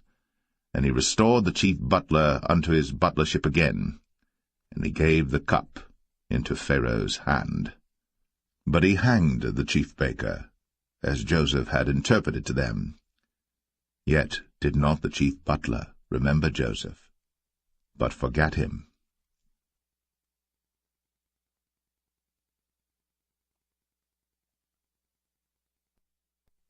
Genesis 41. And it came to pass at the end of 2 full years, that Pharaoh dreamed, and behold, he stood by the river. And behold, there came up out of the river 7 well-favored kine, and fat-fleshed, and they fed in a meadow. And behold, 7 other kine came up after them out of the river, ill-favored, and lean-fleshed, and stood by the other kine upon the brink of the river. and the ill-favored and lean-fleshed kine did eat up the 7 well-favored and fat kine. So Pharaoh awoke. And he slept and dreamed the second time, and behold, 7 ears of corn came up upon one stalk, rank and good. And behold, 7 thin ears, and blasted with the east wind, sprung up after them. And the 7 thin ears devoured the 7 rank and full ears. And Pharaoh awoke, and behold, it was a dream. And it came to pass in the morning that his spirit was troubled, and he sent and called for all the magicians of Egypt, and all the wise men thereof. And Pharaoh told them his dream, but there was none that could interpret them unto Pharaoh. Then spake the chief butler unto Pharaoh, saying, I do remember my faults this day. Pharaoh was wroth with his servants, and put me in ward of the captain of the guard's house, both me and the chief baker. And we dreamed a dream in one night, I and he. We dreamed each man according to the interpretation of his dream. And there was there with us a young man, an Hebrew, servant to the captain of the guard. And we told him, and he interpreted to us our dreams. To each man according to his dream he did interpret. And it came to pass, as he interpreted to us, so it was. Me he restored unto mine office, and him he hanged. Then Pharaoh sent and called Joseph, and they brought him hastily out of the dungeon. And he shaved himself, and changed his raiment, and came in unto Pharaoh. And Pharaoh said unto Joseph, I have dreamed a dream, and there is none that can interpret it. And I have heard say of thee, that thou canst understand a dream to interpret it. And Joseph answered Pharaoh, saying, It is not in me. God shall give Pharaoh an answer of peace. And Pharaoh said unto Joseph, In my dream, behold, I stood upon the bank of the river, and behold, there came up out of the river 7 kine, fat-fleshed, and well-favoured, and they fed in a meadow. And behold, 7 other kine came up after them, poor, and very ill-favoured, and lean-fleshed, such as I never saw in all the land of Egypt for badness. And the lean and the ill-favoured kine did eat up the first 7 fat kine.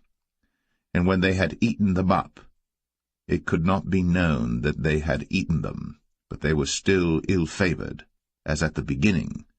So I awoke. And I saw in my dream, and behold, 7 ears came up in one stalk, full and good. And behold, 7 ears withered, thin, and blasted with the east wind, sprung up after them. And the thin ears devoured the 7 good ears. And I told this unto the magicians, but there was none that could declare it to me. And Joseph said unto Pharaoh, The dream of Pharaoh is one. God hath shown Pharaoh what he is about to do. The 7 good kine are 7 years, and the 7 good ears are 7 years. The dream is one. And the 7 thin and ill-favoured kine that came up after them are 7 years, and the 7 empty ears blasted with the east wind shall be 7 years of famine. This is the thing which I have spoken unto Pharaoh. What God is about to do, he showeth unto Pharaoh. Behold, there come 7 years of great plenty throughout all the land of Egypt, and there shall arise after them 7 years of famine, and all the plenty shall be forgotten in the land of Egypt, and the famine shall consume the land, and the plenty shall not be known in the land by reason of that famine following, for it shall be very grievous. And for that the dream was doubled unto Pharaoh twice. It is because the thing is established by God, and God will shortly bring it to pass. Now therefore let Pharaoh look out a man discreet and wise, and set him over the land of Egypt. Let Pharaoh do this, and let him appoint officers over the land, and take up the 5th part of the land of Egypt in the 7 plenteous years, and let them gather all the food of those good years that come, and lay up corn under the hand of Pharaoh, and let them keep food in the cities. And that food shall be for store to the land against the 7 years of famine, which shall be in the land of Egypt, that the land perish not through the famine. And the thing was good in the eyes of Pharaoh, and in the eyes of all his servants. And Pharaoh said unto his servants, Can we find such a one as this is, a man in whom the Spirit of God is? And Pharaoh said unto Joseph, Forasmuch as God hath shown thee all this, there is none so discreet and wise as thou art. Thou shalt be over my house, and according unto thy word shall all my people be ruled. Only in the throne will I be greater than thou. And Pharaoh said unto Joseph, See, I have set thee over all the land of Egypt. And Pharaoh took off his ring from his hand, and put it upon Joseph's hand, and arrayed him in vestures of fine linen, and put a gold chain about his neck. And he made him to ride in the second chariot which he had. And they cried before him, Bow the knee. And he made him ruler over all the land of Egypt. And Pharaoh said unto Joseph, I am Pharaoh, and without thee shall no man lift up his hand or foot in all the land of Egypt. And Pharaoh called Joseph's name Zaphnath-Paneah, and he gave him to wife Asenath, the daughter of Potipherah, priest of On. And Joseph went out over all the land of Egypt. And Joseph was 30 years old when he stood before Pharaoh king of Egypt. And Joseph went out from the presence of Pharaoh, and went throughout all the land of Egypt. And in the 7 plenteous years the earth brought forth by handfuls. And he gathered up all the food of the 7 years which were in the land of Egypt, and laid up the food in the cities, the food of the field, which was round about every city, laid he up in the same. And Joseph gathered corn, as the sand of the sea, very much, until he left numbering, for it was without number. And unto Joseph were born 2 sons before the years of famine came, which Asenath, the daughter of Potipherah, priest of On, bare unto him. And Joseph called the name of the firstborn Manasseh, for God, said he, hath made me forget all my toil, and all my father's house. And the name of the second called he Ephraim, for God hath caused me to be fruitful in the land of my affliction. And the 7 years of plenteousness that was in the land of Egypt were ended, and the 7 years of dearth began to come, according as Joseph had said. And the dearth was in all lands, but in all the land of Egypt there was bread. And when all the land of Egypt was famished, the people cried to Pharaoh for bread. And Pharaoh said unto all the Egyptians, Go unto Joseph, what he saith to you, do. And the famine was over all the face of the earth. And Joseph opened all the storehouses, and sold unto the Egyptians, and the famine waxed sore in the land of Egypt. And all countries came into Egypt to Joseph for to buy corn, because that the famine was so sore in all lands.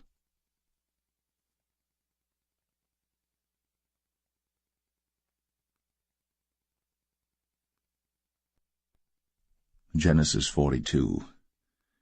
Now when Jacob saw that there was corn in Egypt, Jacob said unto his sons, Why do you look one upon another? And he said, Behold, I have heard that there is corn in Egypt. Get you down thither, and buy for us from thence, that we may live and not die.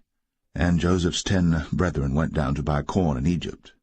But Benjamin, Joseph's brother, Jacob sent not with his brethren, for he said, Lest peradventure mischief befall him. And the sons of Israel came to buy corn among those that came, for the famine was in the land of Canaan. And Joseph was the governor over the land, and he it was that sold to all the people of the land. And Joseph's brethren came, and bowed down themselves before him with their faces to the earth. And Joseph saw his brethren, and he knew them, but made himself strange unto them, and spake roughly unto them. And he said unto them, Whence come ye? And they said, From the land of Canaan to buy food. And Joseph knew his brethren, but they knew not him. And Joseph remembered the dreams which he dreamed of them, and said unto them, Ye are spies, to see the nakedness of the land ye are come. And they said unto him, Nay, my lord, but to buy food are thy servants come. We are all one man's sons, we are true men, thy servants are no spies. And he said unto them, Nay, but to see the nakedness of the land ye are come.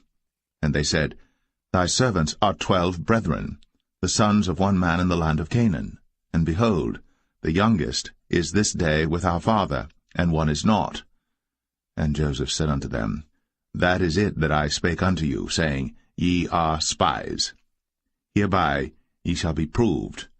By the life of Pharaoh ye shall not go forth hence, except your youngest brother come hither. Send one of you, and let him fetch your brother, and ye shall be kept in prison, that your words may be proved, whether there be any truth in you, or else by the life of Pharaoh surely ye are spies. And he put them all together into ward 3 days. And Joseph said unto them the 3rd day, This do and live, for I fear God. If ye be true men, let one of your brethren be bound in the house of your prison. Go ye, carry corn for the famine of your houses.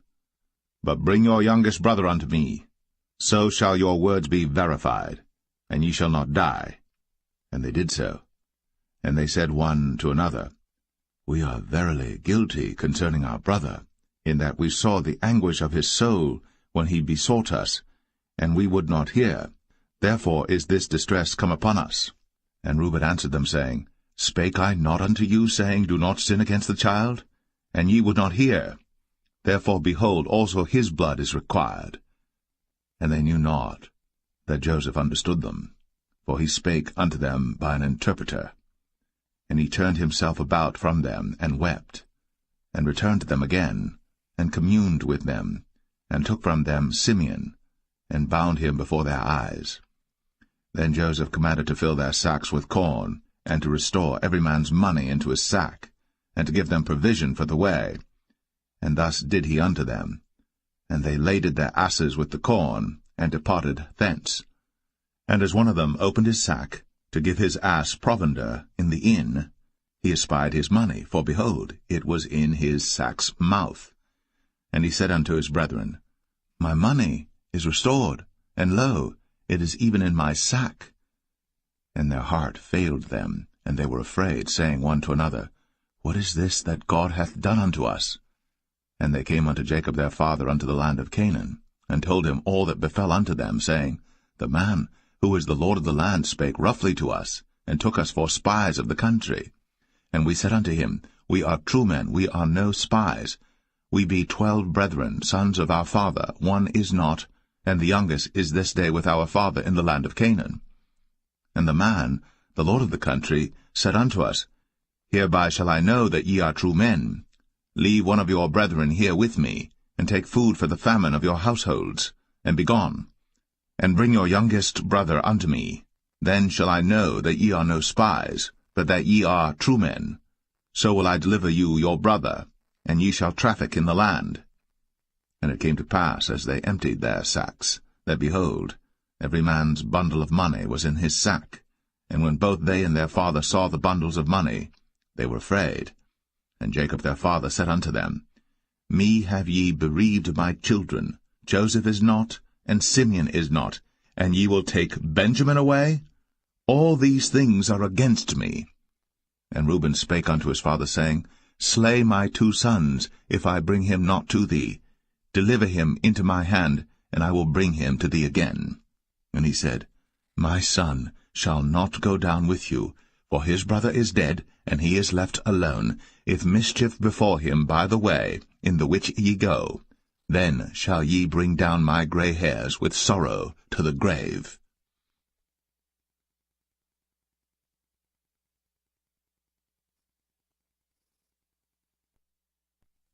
Genesis 43. And the famine was sore in the land. And it came to pass, when they had eaten up the corn which they had brought out of Egypt, their father said unto them, Go again, buy us a little food.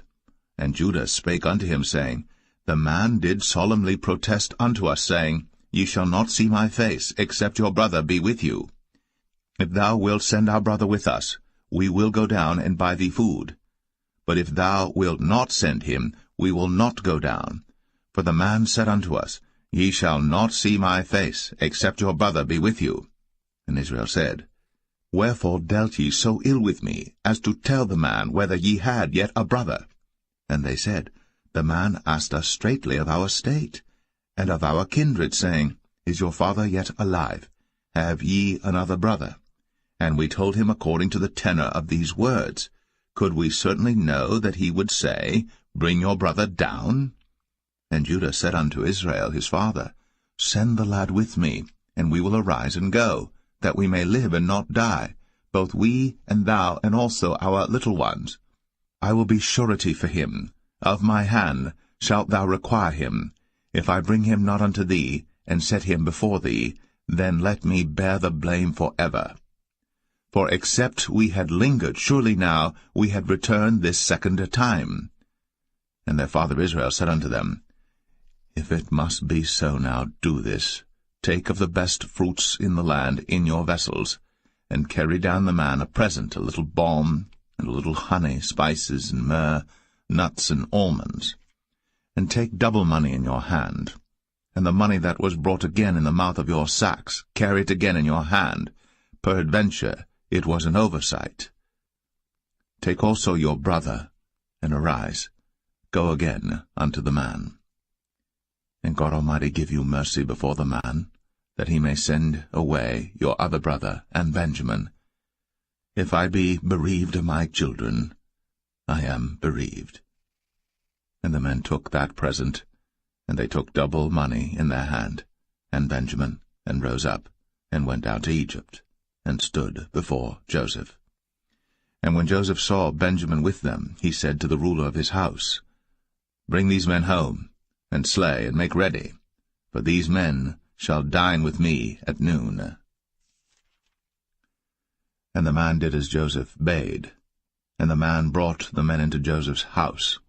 And the men were afraid, because they were brought into Joseph's house. And they said, Because of the money that was returned in our sacks at the first time are we brought in, that he may seek occasion against us, and fall upon us, and take us for bondmen and our asses. And they came near to the steward of Joseph's house, and they communed with him at the door of the house, and said, O sir, we came indeed down at the first time to buy food, and it came to pass, when we came to the inn, that we opened our sacks, and behold, every man's money was in the mouth of his sack, our money in full weight, and we have brought it again in our hand. And other money have we brought down in our hands to buy food. We cannot tell who put our money in our sacks. And he said, Peace be to you, fear not. Your God, and the God of your father, hath given you treasure in your sacks. I had your money. And he brought Simeon out unto them. And the man brought the men into Joseph's house, and gave them water, and they washed their feet, and he gave their asses provender. And they made ready the present against Joseph came at noon, for they heard that they should eat bread there.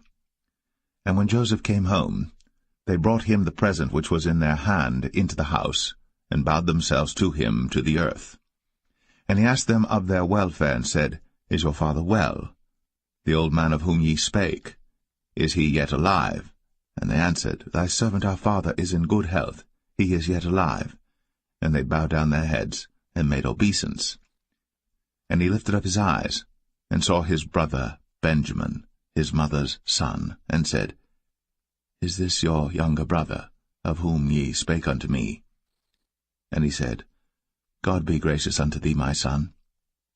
And Joseph made haste, for his bowels did yearn upon his brother, and he sought where to weep. And he entered into his chamber, and wept there. And he washed his face, and went out, and refrained himself, and said, Set on bread. And they set on for him by himself, and for them by themselves, and for the Egyptians which did eat with him by themselves, because the Egyptians might not eat bread with the Hebrews, for that is an abomination unto the Egyptians. And they sat before him, the firstborn according to his birthright, and the youngest according to his youth. And the men marveled one at another. And he took and sent messes unto them from before him. But Benjamin's mess was 5 times so much as any of theirs. And they drank, and were merry with him.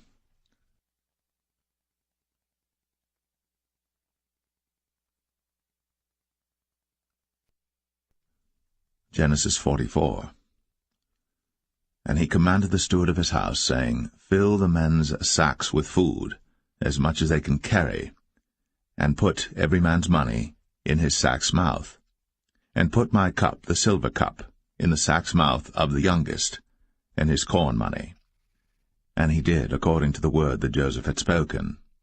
As soon as the morning was light, the men were sent away, they and their asses.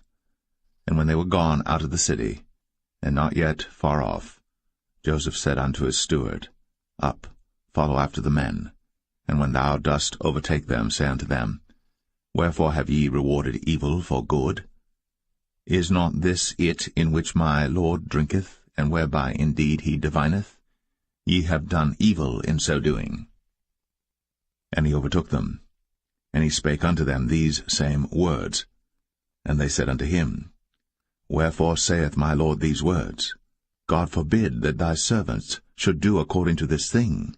Behold, the money which we found in our sacks' mouths we brought again unto thee out of the land of Canaan. How then should we steal out of thy Lord's house silver or gold?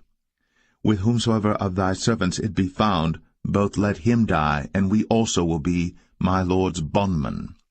And he said, Now also let it be according unto your words. He with whom it is found shall be my servant, and ye shall be blameless.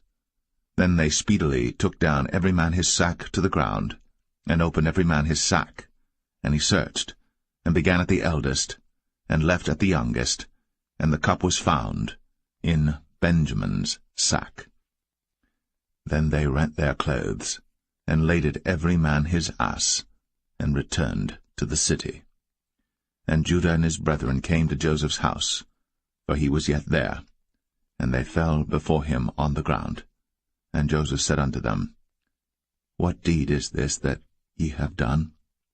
Wot ye not that such a man as I can certainly divine?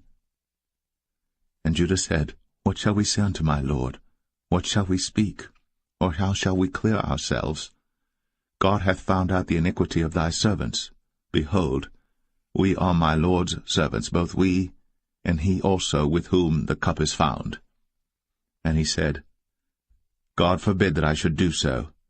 But the man in whose hand the cup is found, he shall be my servant. And as for you, get you up in peace unto your father. Then Judah came near unto him, and said, O my lord, let thy servant, I pray thee, speak a word in my lord's ears, and let not thine anger burn against thy servant, for thou art even as Pharaoh. My lord asked his servants, saying, Have ye a father or a brother? And we said unto my lord, We have a father, an old man, and a child of his old age, a little one. And his brother is dead, and he alone is left of his mother, and his father loveth him. And thou saidst unto thy servants, Bring him down unto me, that I may set mine eyes upon him. And we said unto my lord, The lad cannot leave his father, for if he should leave his father would die. And thou saidst unto thy servants, Except your youngest brother come down with you, ye shall see my face no more. And it came to pass, when we came up unto thy servant my father, we told him the words of my lord.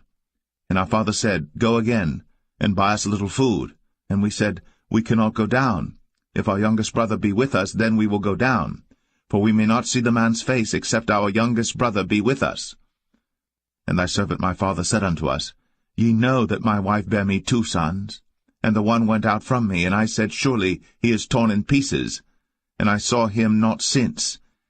And if ye take this also from me, and mischief before him, ye shall bring down my gray hairs with sorrow to the grave. Now therefore, when I come to thy servant my father, and the lad be not with us, seeing that his life is bound up in the lad's life, it shall come to pass, when he seeth that the lad is not with us, that he will die. And thy servants shall bring down the gray hairs of thy servant our father with sorrow to the grave. For thy servant became surety for the lad unto my father, saying, If I bring him not unto thee, then I shall bear the blame to my father for ever. Now therefore, I pray thee, let thy servant abide instead of the lad, a bondman to my lord, and let the lad go up with his brethren. For how shall I go up to my father, and the lad be not with me, lest peradventure I see the evil that shall come on my father?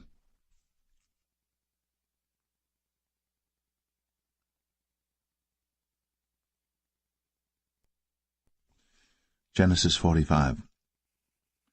Then Joseph could not refrain himself before all them that stood by him. And he cried, Cause every man to go out from me. And there stood no man with him, while Joseph made himself known unto his brethren. And he wept aloud. And the Egyptians in the house of Pharaoh heard. And Joseph said unto his brethren, I am Joseph. Doth my father yet live? And his brethren could not answer him, for they were troubled at his presence. And Joseph said unto his brethren, Come near to me, I pray you. And they came near, and he said, I am Joseph your brother, whom ye sold into Egypt. Now therefore be not grieved, nor angry with yourselves, that ye sold me hither, for God did send me before you to preserve life. For these 2 years hath the famine been in the land, and yet there are 5 years, in the which there shall neither be earing nor harvest. And God sent me before you to preserve you a posterity in the earth, and to save your lives by a great deliverance. So now it was not you that sent me hither, but God. And he hath made me a father to Pharaoh, and lord of all his house, and a ruler throughout all the land of Egypt.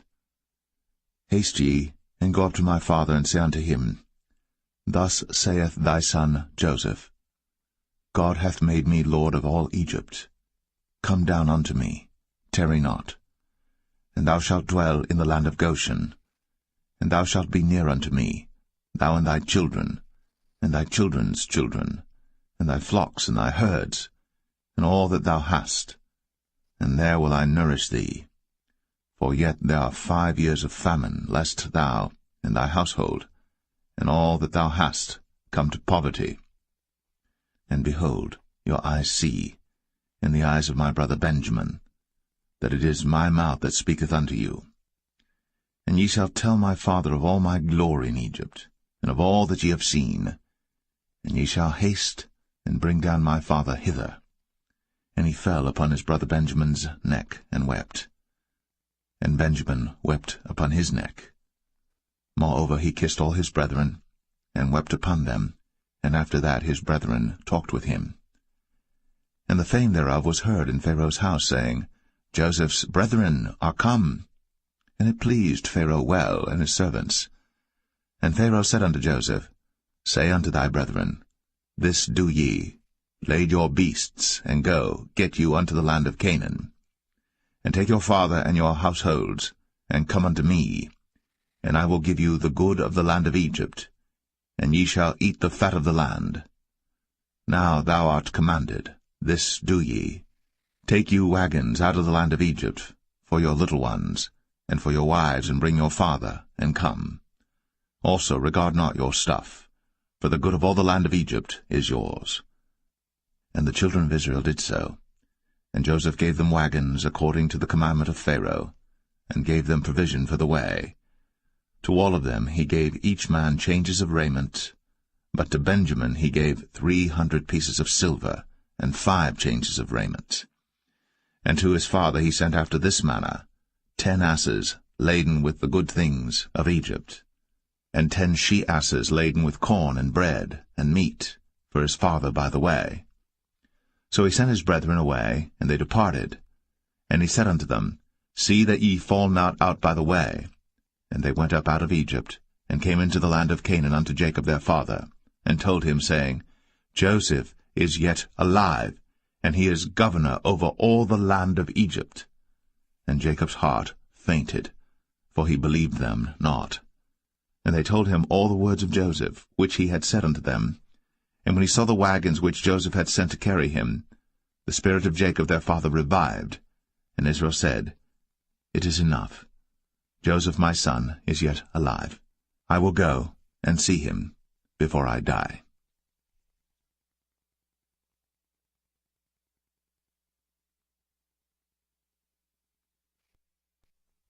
Genesis 46. And Israel took his journey with all that he had, and came to Beersheba, and offered sacrifices unto the God of his father Isaac. And God spake unto Israel in the visions of the night, and said, Jacob, Jacob. And he said, Here am I. And he said, I am God, the God of thy father. Fear not to go down into Egypt, for I will there make of thee a great nation. I will go down with thee into Egypt, and I will also surely bring thee up again, and Joseph shall put his hand upon thine eyes. And Jacob rose up from Beersheba, and the sons of Israel carried Jacob their father, and their little ones, and their wives, in the wagons which Pharaoh had sent to carry him. And they took their cattle and their goods which they had gotten in the land of Canaan, and came into Egypt, Jacob and all his seed with him, his sons, and his sons' sons with him, his daughters, and his sons' daughters, and all his seed brought he with him into Egypt. And these are the names of the children of Israel, which came into Egypt, Jacob and his sons, Reuben, Jacob's firstborn, and the sons of Reuben, Hanok and Phalu, and Hezron and Carmi, and the sons of Simeon, Jemuel, and Jamin, and Ohad, and Jachin, and Zohar, and Shaul the son of a Canaanitish woman. And the sons of Levi, Gershon, Kohath, and Merari. And the sons of Judah, and Onan, and Shelah, and Pharez, and Zerah. But and Onan died in the land of Canaan. And the sons of Pharez were Hezron and Hamul. And the sons of Issachar, Tola, and Phuvah, and Job, and Shimron. And the sons of Zebulun, Sered, and Elon, and Jaleel. These be the sons of Leah, which he bare unto Jacob in Padan Aram, with his daughter Dinah. All the souls of his sons and his daughters were 33. And the sons of Gad, Ziphion, and Haggai, Shunai, and Esbon, Eri, and Aradai, and Areli. And the sons of Asher, Jimnah, and Ishua, and Isui, and Beriah, and Sarah their sister. And the sons of Beriah, Heber, and Malchiel. These are the sons of Zilpah, whom Laban gave to Leah his daughter, and these she bare unto Jacob, even 16 souls. The sons of Rachel, Jacob's wife, Joseph and Benjamin. And unto Joseph in the land of Egypt were born Manasseh and Ephraim, which Asenath, the daughter of Potipherah, priest of On, bare unto him. And the sons of Benjamin were Bela, and Becher, and Ashbel, Gera, and Naaman, Ehi, and Rosh, Muppim, and Huppim, and Ard. These are the sons of Rachel which were born to Jacob. All the souls were 14. And the sons of Dan, Hushim. And the sons of Naphtali, Jaziel, and Gunai, and Jezer, and Shillem. These are the sons of Bilhah, which Laban gave unto Rachel his daughter, and she bare these unto Jacob. All the souls were 7. All the souls that came with Jacob into Egypt, which came out of his loins, besides Jacob's sons' wives, all the souls were 66. And the sons of Joseph, which were born him in Egypt, were 2 souls. All the souls of the house of Jacob, which came into Egypt, were 70. And he sent Judah before him unto Joseph, to direct his face unto Goshen. And they came into the land of Goshen. And Joseph made ready his chariot, and went up to meet Israel his father to Goshen, and presented himself unto him. And he fell on his neck, and wept on his neck a good while. And Israel said unto Joseph, Now let me die, since I have seen thy face, because thou art yet alive.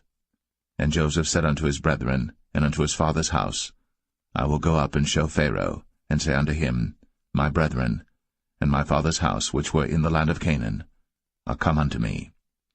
And the men are shepherds, for their trade hath been to feed cattle, and they have brought their flocks, and their herds, and all that they have. And it shall come to pass, when Pharaoh shall call you, and shall say, What is your occupation? That ye shall say, Thy servant's trade hath been about cattle from our youth, even until now, both we and also our fathers, that ye may dwell in the land of Goshen. For every shepherd is an abomination unto the Egyptians.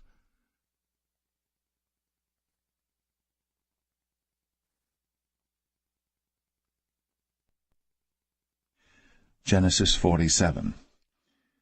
Then Joseph came, and told Pharaoh, and said, My father and my brethren, and their flocks, and their herds, and all that they have, are come out of the land of Canaan, and behold, they are in the land of Goshen. And he took some of his brethren, even 5 men, and presented them unto Pharaoh. And Pharaoh said unto his brethren, What is your occupation? And they said unto Pharaoh, Thy servants are shepherds, both we and also our fathers. They said moreover unto Pharaoh, For to sojourn in the land are we come, for thy servants have no pasture for their flocks, for the famine is sore in the land of Canaan. Now therefore, we pray thee, let thy servants dwell in the land of Goshen. And Pharaoh spake unto Joseph, saying, Thy father and thy brethren are come unto thee. The land of Egypt is before thee. In the best of the land make thy father and brethren to dwell. In the land of Goshen let them dwell. And if thou knowest any men of activity among them, then make them rulers over my cattle. And Joseph brought in Jacob his father, and set him before Pharaoh. And Jacob blessed Pharaoh. And Pharaoh said unto Jacob, How old art thou? And Jacob said unto Pharaoh, The days of the years of my pilgrimage are 130 years. Few and evil have the days of the years of my life been, and have not attained unto the days of the years of the life of my fathers in the days of their pilgrimage. And Jacob blessed Pharaoh, and went out from before Pharaoh.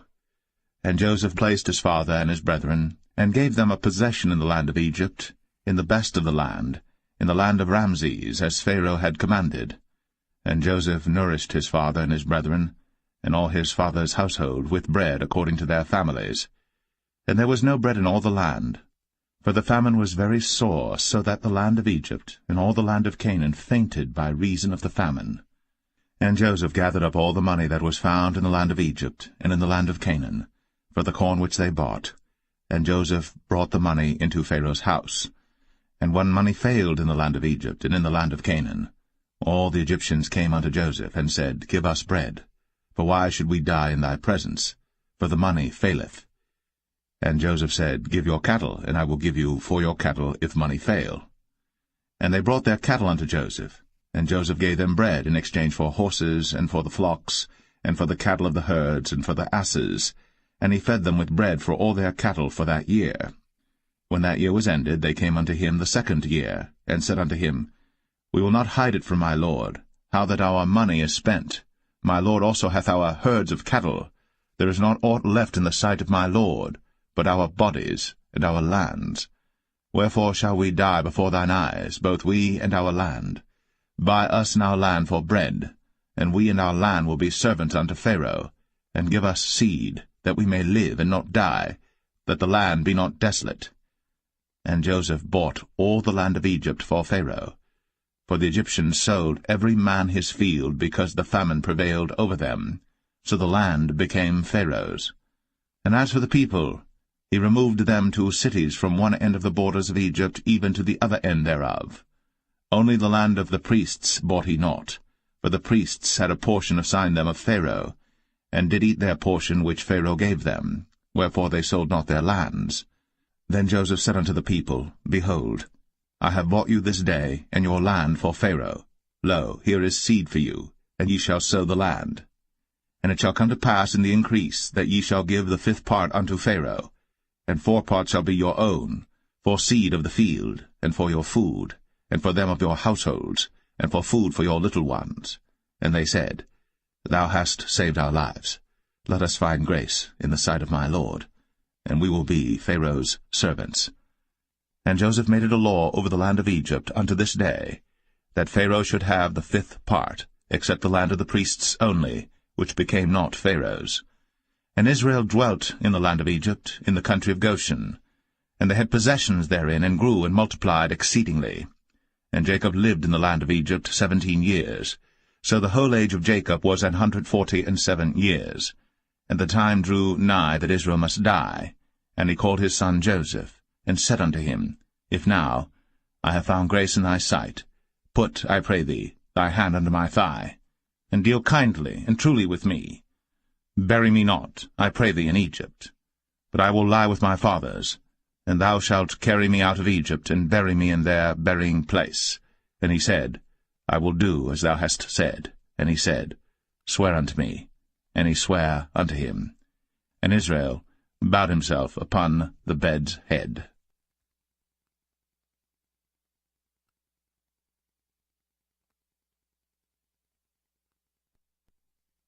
Genesis 48.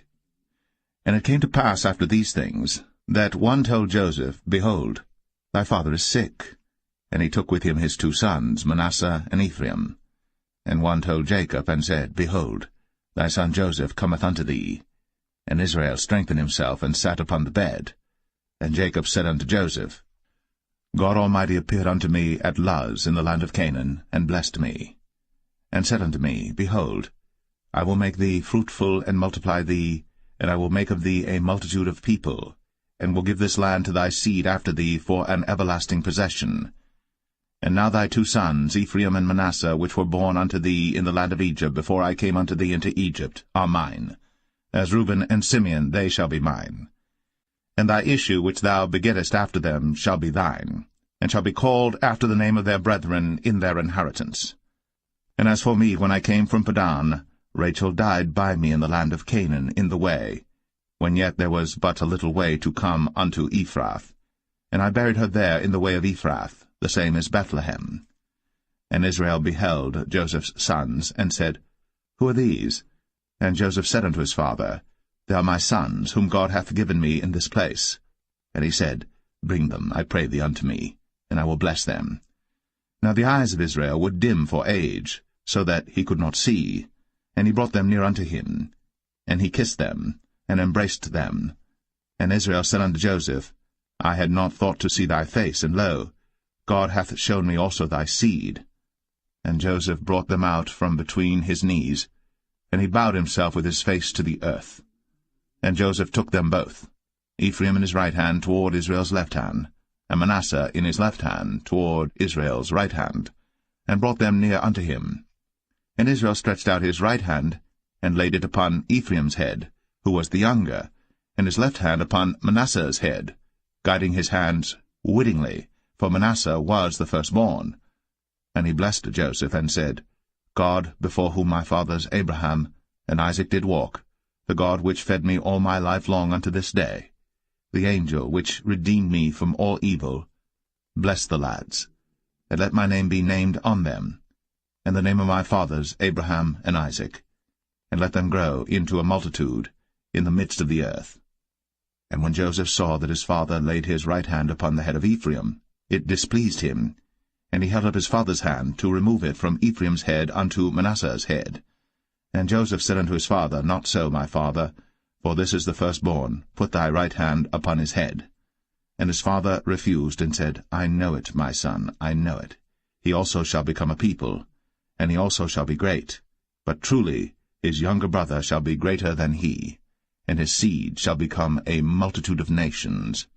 And he blessed them that day, saying, In thee shall Israel bless, saying, God make thee as Ephraim and as Manasseh. And he set Ephraim before Manasseh. And Israel said unto Joseph, Behold, I die, but God shall be with you, and bring you again unto the land of your fathers. Moreover, I have given to thee one portion above thy brethren, which I took out of the hand of the Amorite with my sword and with my bow.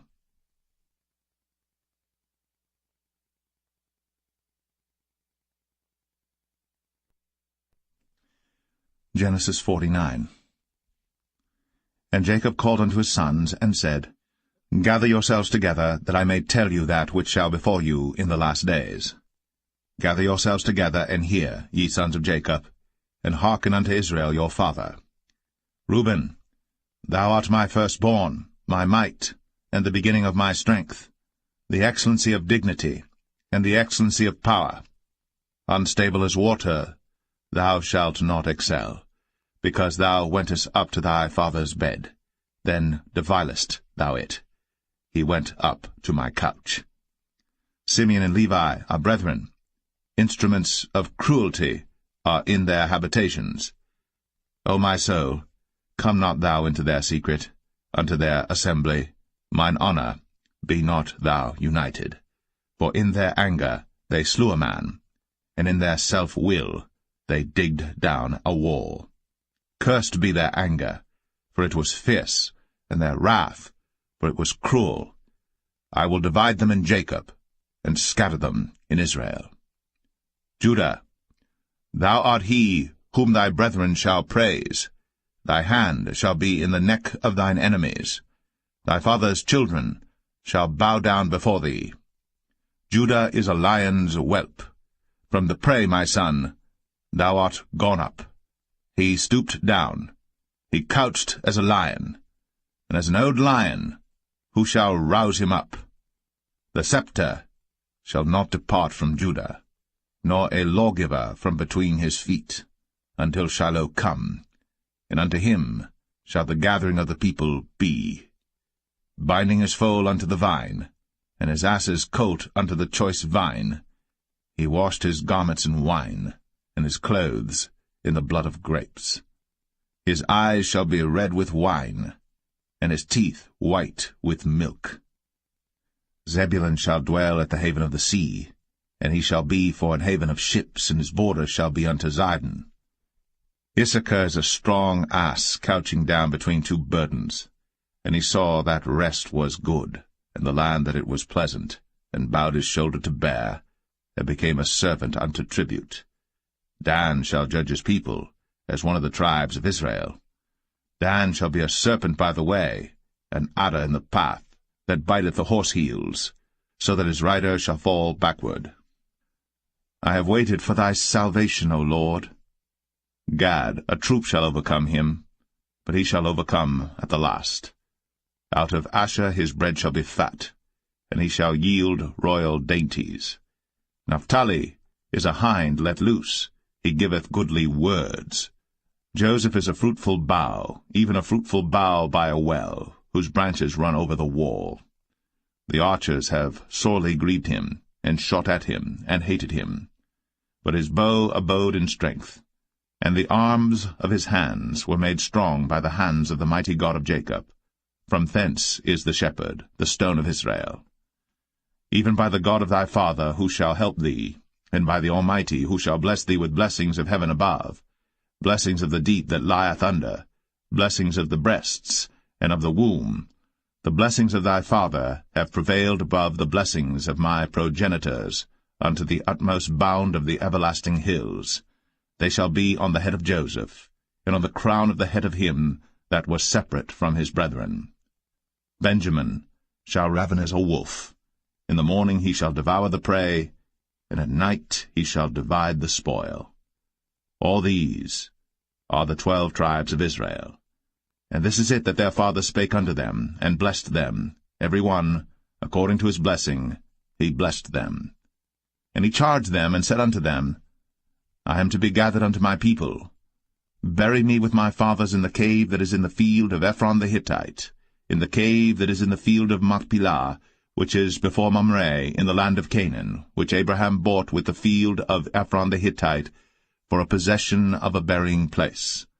There they buried Abraham and Sarah his wife. There they buried Isaac and Rebekah his wife, and there I buried Leah. The purchase of the field and of the cave that is therein was from the children of Heth. And when Jacob had made an end of commanding his sons, he gathered up his feet into the bed, and yielded up the ghost, and was gathered unto his people.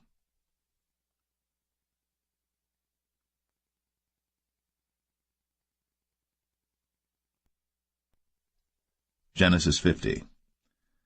And Joseph fell upon his father's face, and wept upon him, and kissed him. And Joseph commanded his servants, the physicians, to embalm his father, and the physicians embalmed Israel. And 40 days were fulfilled for him, for so are fulfilled the days of those which are embalmed. And the Egyptians mourned for him 60 days.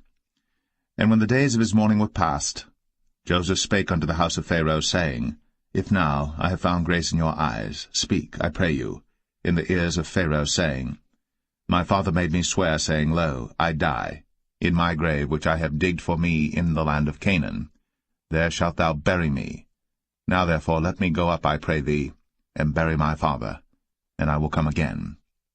And Pharaoh said, Go up, and bury thy father, according as he made thee swear.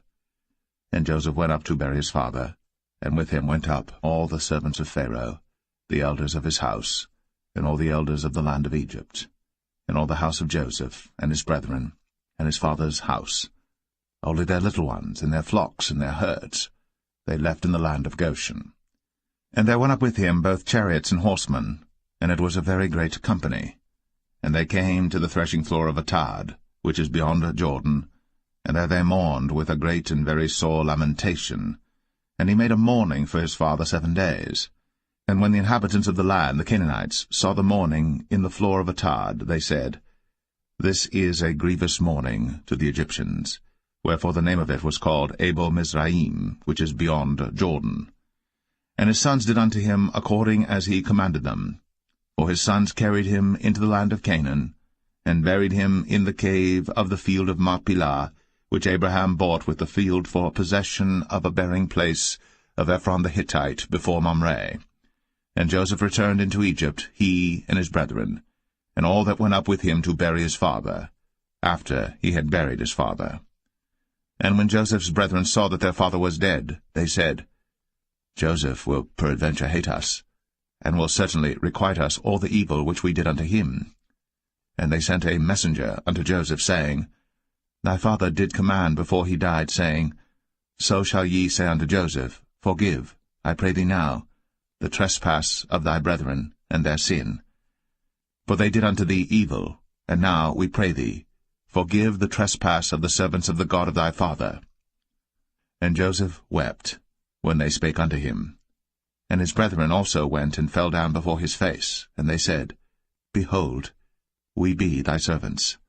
And Joseph said unto them, Fear not, for am I in the place of God? But as for you, ye thought evil against me, but God meant it unto good, to bring to pass, as it is this day, to save much people alive. Now therefore fear ye not, I will nourish you, and your little ones. And he comforted them, and spake kindly unto them. And Joseph dwelt in Egypt, he and his father's house.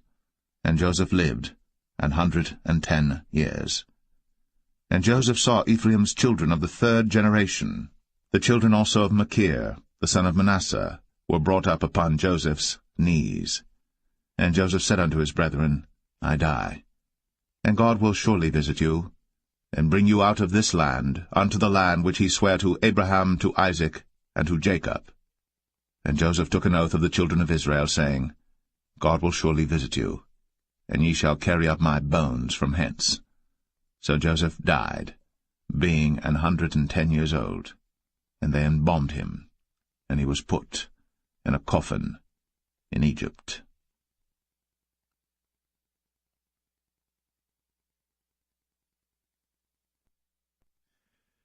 The Book of Exodus, Chapter 1. Now these are the names of the children of Israel, which came into Egypt. Every man in his household came with Jacob: Reuben, Simeon, Levi, and Judah, Issachar, Zebulun, and Benjamin, Dan and Naphtali, Gad and Asher. And all the souls that came out of the loins of Jacob were 70 souls, for Joseph was in Egypt already. And Joseph died, and all his brethren, and all that generation. And the children of Israel were fruitful, and increased abundantly, and multiplied, and waxed exceeding mighty, and the land was filled with them. Now there arose up a new king over Egypt, which knew not Joseph. And he said unto his people, Behold, the people of the children of Israel are more and mightier than we. Come on, let us deal wisely with them, lest they multiply.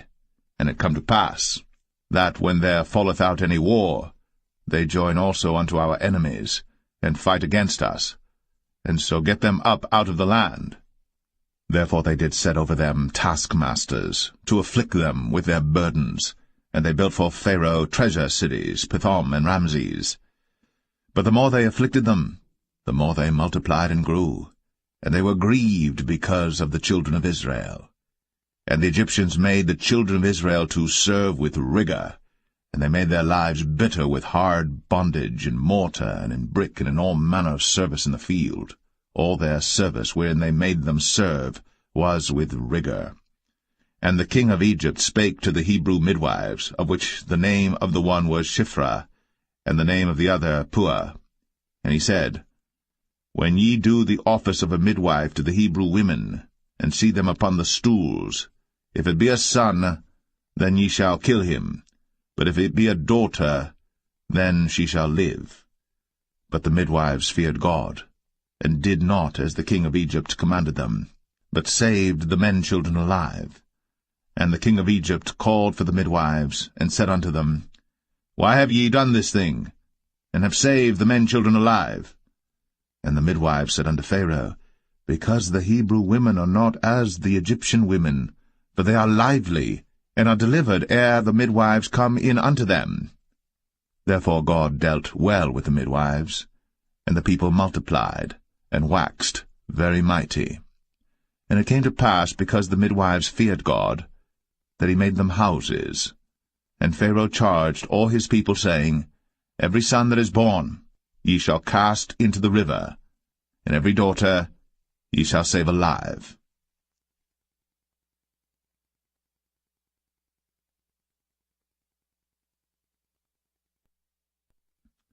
Exodus 2. And there went a man of the house of Levi, and took to wife a daughter of Levi. And the woman conceived, and bare a son. And when she saw him that he was a goodly child, she hid him 3 months. And when she could not longer hide him, she took for him an ark of bulrushes, and daubed it with slime, and with pitch, and put the child therein, and she laid it in the flags by the river's brink. And his sister stood afar off to wit what would be done to him. And the daughter of Pharaoh came down to wash herself at the river, and her maidens walked along by the river's side. And when she saw the ark among the flags, she sent her maid to fetch it. And when she had opened it, she saw the child, and behold, the babe wept. And she had compassion on him, and said, This is one of the Hebrews' children. Then said his sister to Pharaoh's daughter, Shall I go and call to thee a nurse of the Hebrew women, that she may nurse the child for thee? And Pharaoh's daughter said to her, Go. And the maid went, and called the child's mother. And Pharaoh's daughter said unto her, Take this child away, and nurse it for me, and I will give thee thy wages. And the woman took the child, and nursed it. And the child grew, and she brought him unto Pharaoh's daughter, and he became her son. And she called his name Moses, and she said, Because I drew him out of the water. And it came to pass in those days, when Moses was grown, that he went out unto his brethren, and looked on their burdens. And he spied an Egyptian smiting an Hebrew, one of his brethren. And he looked this way and that way. And when he saw that there was no man, he slew the Egyptian, and hid him in the sand. And when he went out the second day, behold, 2 men of the Hebrews strove together. And he said to him that did the wrong, Wherefore smitest thou thy fellow? And he said, Who made thee a prince and a judge over us? Intendest thou to kill me, as thou killedst the Egyptian? And Moses feared, and said, Surely this thing is known.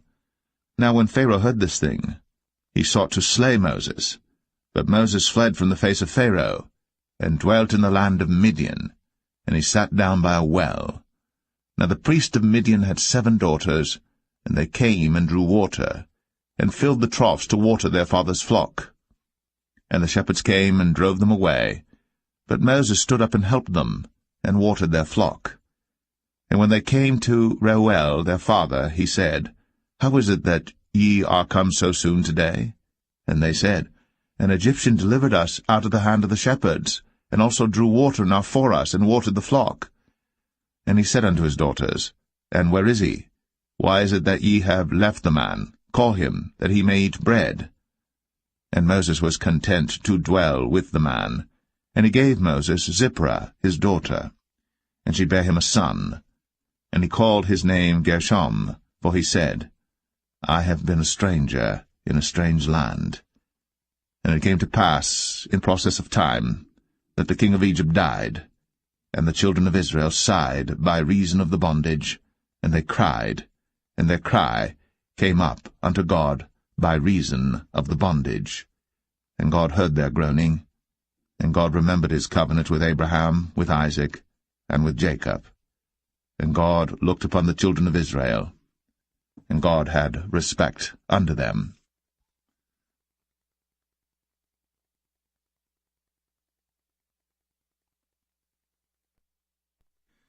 Exodus 3.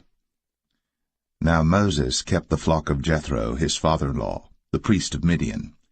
And he led the flock to the backside of the desert, and came to the mountain of God, even to Horeb.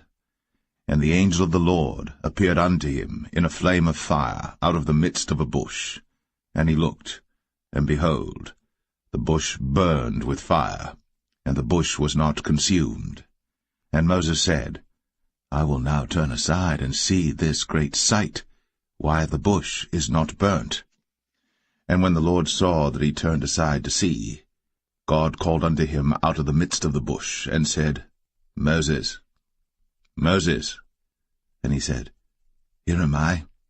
And he said, Draw not nigh hither. Put off thy shoes from off thy feet, for the place whereon thou standest is holy ground. Moreover, he said, I am the God of thy father, the God of Abraham, the God of Isaac, and the God of Jacob. And Moses hid his face, for he was afraid to look upon God. And the Lord said, I have surely seen the affliction of my people which are in Egypt, and have heard their cry by reason of their taskmasters. For I know their sorrows, and I am come down to deliver them out of the hand of the Egyptians, and to bring them up out of that land unto a good land, and a large, unto a land flowing with milk and honey, unto the place of the Canaanites, and the Hittites, and the Amorites, and the Perizzites, and the Hivites, and the Jebusites. Now therefore, behold, the cry of the children of Israel is come unto me, and I have also seen the oppression wherewith the Egyptians oppress them. Come now therefore, and I will send thee unto Pharaoh, that thou mayest bring forth my people, the children of Israel, out of Egypt.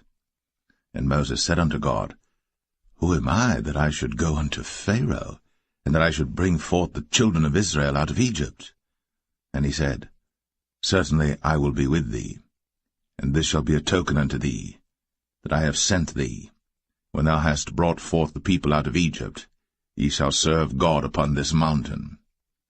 And Moses said unto God, Behold, when I come unto the children of Israel, and shall say unto them, The God of your fathers has sent me unto you, and they shall say to me, What is his name? What shall I say unto them? And God said unto Moses, I am that I am.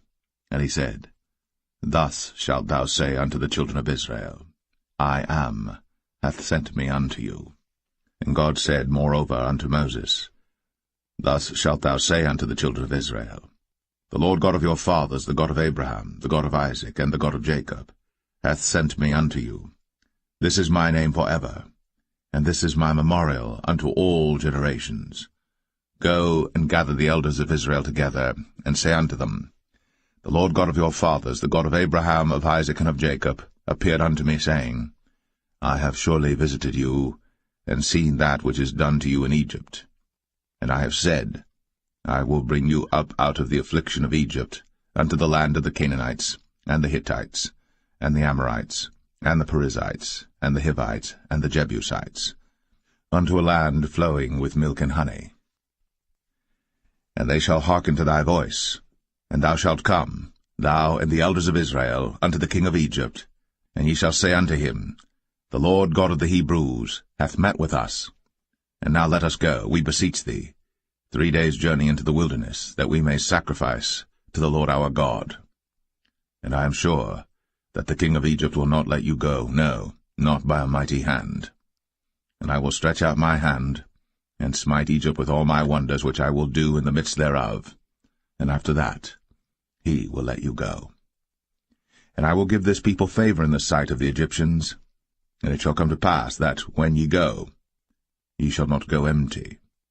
But every woman shall borrow of her neighbor, and of her that sojourneth in her house, jewels of silver, and jewels of gold, and raiment, and ye shall put them upon your sons, and upon your daughters, and ye shall spoil the Egyptians.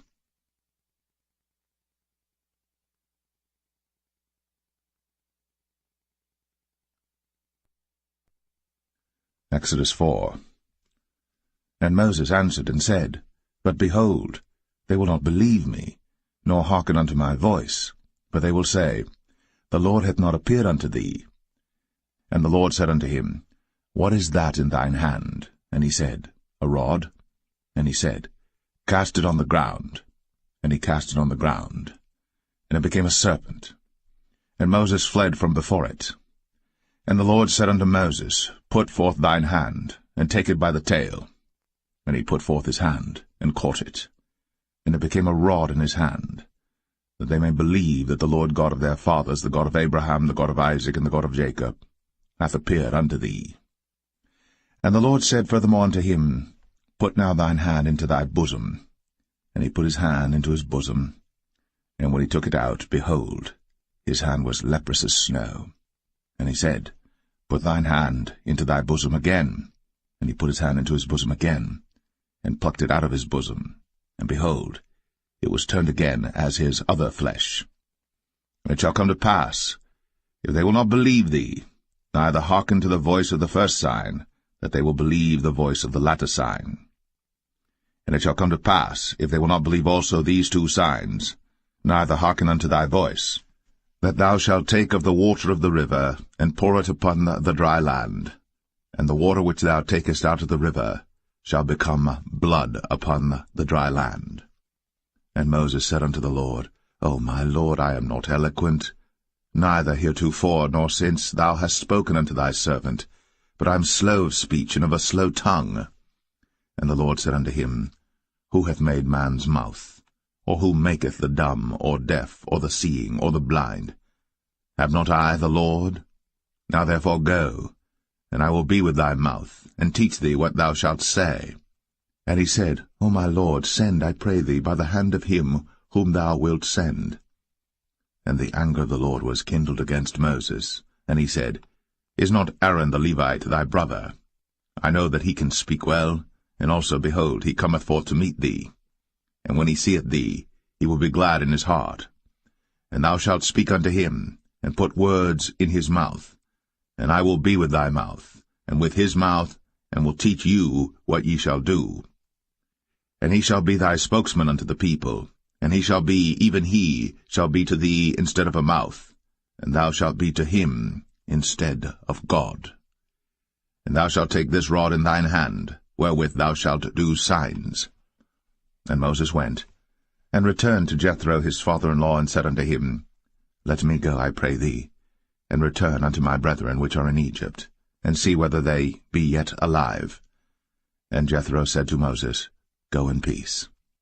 And the Lord said unto Moses in Midian, Go, return into Egypt, for all the men are dead which sought thy life. And Moses took his wife and his sons, and set them upon an ass, and he returned to the land of Egypt. And Moses took the rod of God in his hand. And the Lord said unto Moses, When thou goest to return into Egypt, see that thou do all those wonders before Pharaoh, which I have put in thine hand. But I will harden his heart, that he shall not let the people go. And thou shalt say unto Pharaoh, Thus saith the Lord, Israel is my son, even my firstborn. And I say unto thee, Let my son go, that he may serve me. And if thou refuse to let him go, behold, I will slay thy son, even thy firstborn. And it came to pass by the way in the inn, that the Lord met him, and sought to kill him. Then Zipporah took a sharp stone, and cut off the foreskin of her son, and cast it at his feet, and said, Surely a bloody husband art thou to me. So he let him go. Then she said, A bloody husband thou art, because of the circumcision. And the Lord said to Aaron, Go into the wilderness to meet Moses. And he went, and met him in the mount of God, and kissed him. And Moses told Aaron all the words of the Lord who had sent him, and all the signs which he had commanded him. And Moses and Aaron went and gathered together all the elders of the children of Israel. And Aaron spake all the words which the Lord had spoken unto Moses, and did the signs in the sight of the people. And the people believed. And when they heard that the Lord had visited the children of Israel, and that he had looked upon their affliction, then they bowed their heads and worshipped.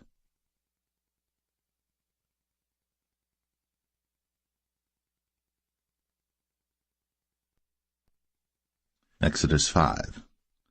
And afterward Moses and Aaron went in, and told Pharaoh, Thus saith the Lord God of Israel, Let my people go, that they may hold a feast unto me in the wilderness. And Pharaoh said, Who is the Lord that I should obey his voice to let Israel go? I know not the Lord, neither will I let Israel go.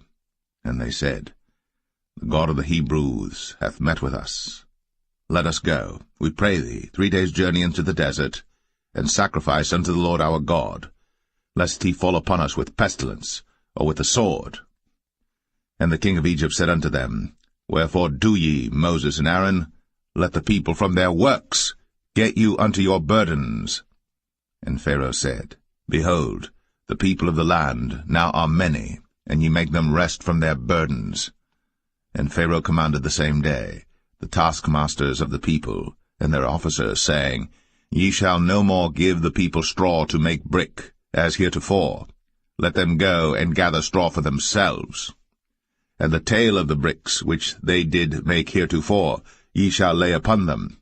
Ye shall not diminish aught thereof. For they be idle, therefore they cry, saying, Let us go and sacrifice to our God. Let their more work be laid upon the men, that they may labor therein, and let them not regard vain words. And the taskmasters of the people went out, and their officers, and they spake to the people, saying, Thus saith Pharaoh, I will not give you straw.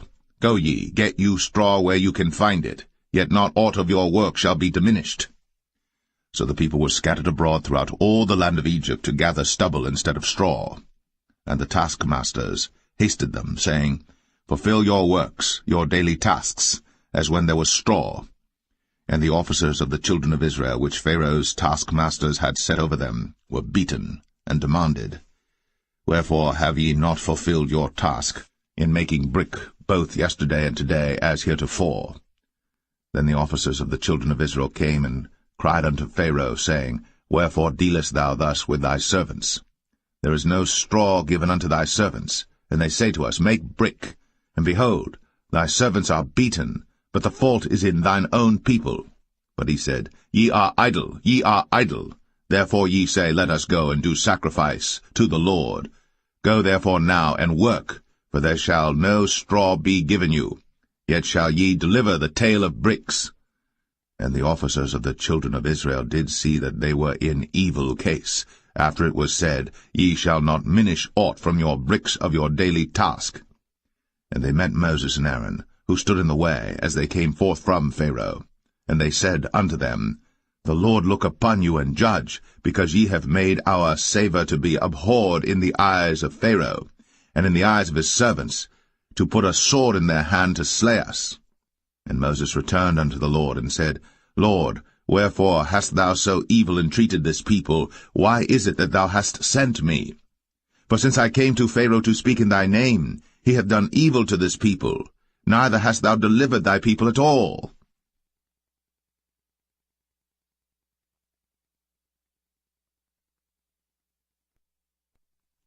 Exodus 6.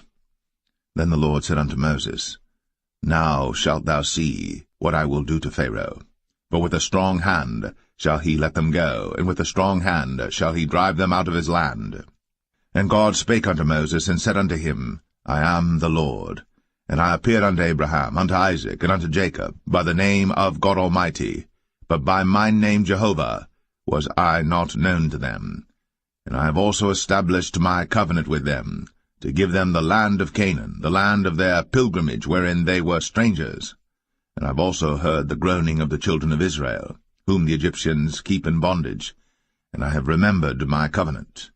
Wherefore say unto the children of Israel, I am the Lord, and I will bring you out from under the burdens of the Egyptians, and I will rid you out of their bondage, and I will redeem you with a stretched out arm and with great judgments.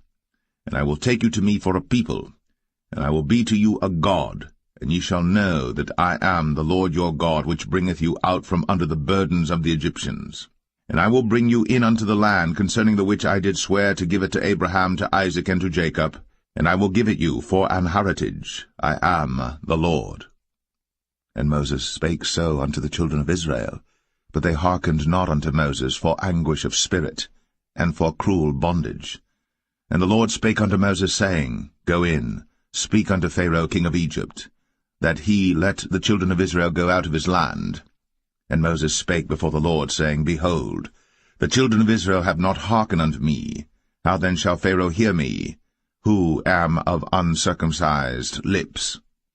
And the Lord spake unto Moses and unto Aaron, and gave them a charge unto the children of Israel, and unto Pharaoh king of Egypt, to bring the children of Israel out of the land of Egypt.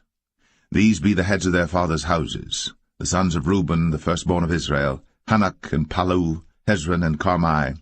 These be the families of Reuben.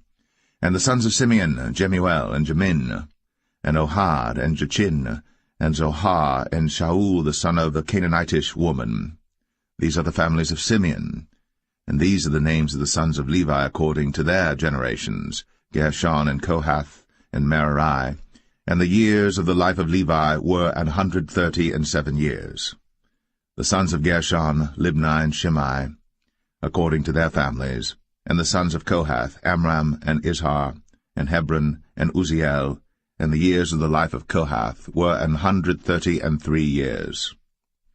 And the sons of Merari, Mahalai and Mushai. These are the families of Levi according to their generations. And Amram took him Jochebed, his father's sister, to wife, and she bare him, Aaron and Moses. And the years of the life of Amram were 137 years. And the sons of Izhar, Korah and Nepheg and Zichri. And the sons of Uzziel, Mishael and Elzavan and Zithri. And Aaron took him Elisheba, daughter of Aminadab, sister of Nahshon, to wife, and she bare him Nadab and Abihu, Eleazar and Ithamar. And the sons of Korah, Asir and Elkanah and Abiasaph. These are the families of the Korhites. And Eleazar, Aaron's son, took him one of the daughters of Putiel to wife, and she bare him Phinehas. These are the heads of the fathers of the Levites according to their families. These are that Aaron and Moses, to whom the Lord said, Bring out the children of Israel from the land of Egypt, according to their armies. These are they which spake to Pharaoh king of Egypt, to bring out the children of Israel from Egypt. These are that Moses and Aaron. And it came to pass on the day when the Lord spake unto Moses in the land of Egypt, that the Lord spake unto Moses, saying, I am the Lord. Speak thou unto Pharaoh king of Egypt all that I say unto thee. And Moses said before the Lord, Behold, I am of uncircumcised lips, and how shall Pharaoh hearken unto me?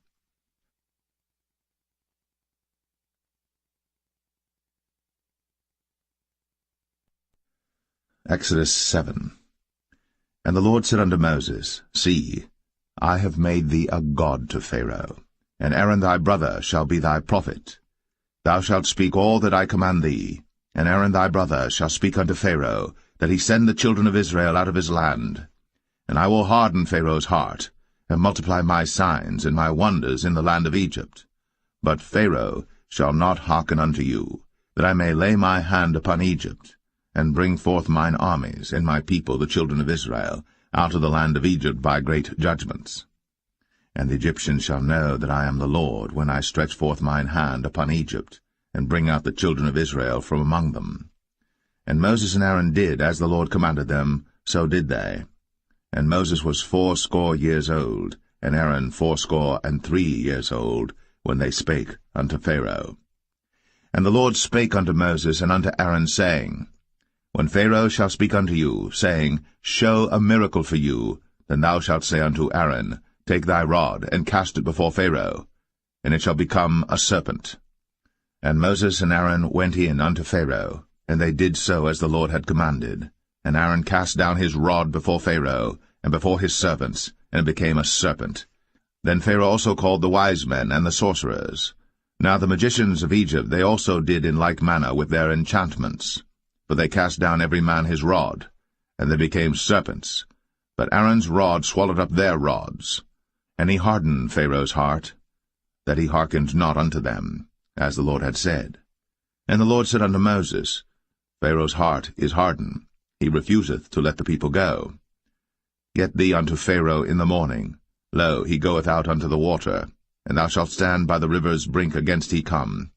And the rod which was turned to a serpent shalt thou take in thine hand. And thou shalt say unto him, The Lord God of the Hebrews hath sent me unto thee, saying, Let my people go, that they may serve me in the wilderness. And behold, hitherto thou wouldest not hear. Thus saith the Lord, In this thou shalt know that I am the Lord. Behold, I will smite with the rod that is in mine hand upon the waters which are in the river, and they shall be turned to blood. And the fish that is in the river shall die, and the river shall stink, and the Egyptians shall loathe to drink of the water of the river. And the Lord spake unto Moses, Say unto Aaron, Take thy rod, and stretch out thine hand upon the waters of Egypt, upon their streams, upon their rivers, and upon their ponds, and upon all their pools of water, that they may become blood, and that there may be blood throughout all the land of Egypt, both in vessels of wood and in vessels of stone. And Moses and Aaron did so, as the Lord commanded. And he lifted up the rod, and smote the waters that were in the river, in the sight of Pharaoh, and in the sight of his servants, and all the waters that were in the river were turned to blood. And the fish that was in the river died, and the river stank, and the Egyptians could not drink of the water of the river, and there was blood throughout all the land of Egypt. And the magicians of Egypt did so with their enchantments, and Pharaoh's heart was hardened, neither did he hearken unto them, as the Lord had said. And Pharaoh turned and went into his house, neither did he set his heart to this also. And all the Egyptians digged around about the river for water to drink, for they could not drink of the water of the river. And 7 days were fulfilled. After that the Lord had smitten the river.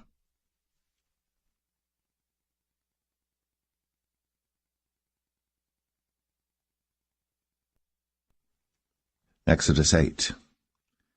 And the Lord spake unto Moses, Go unto Pharaoh, and say unto him, Thus saith the Lord, Let my people go, that they may serve me.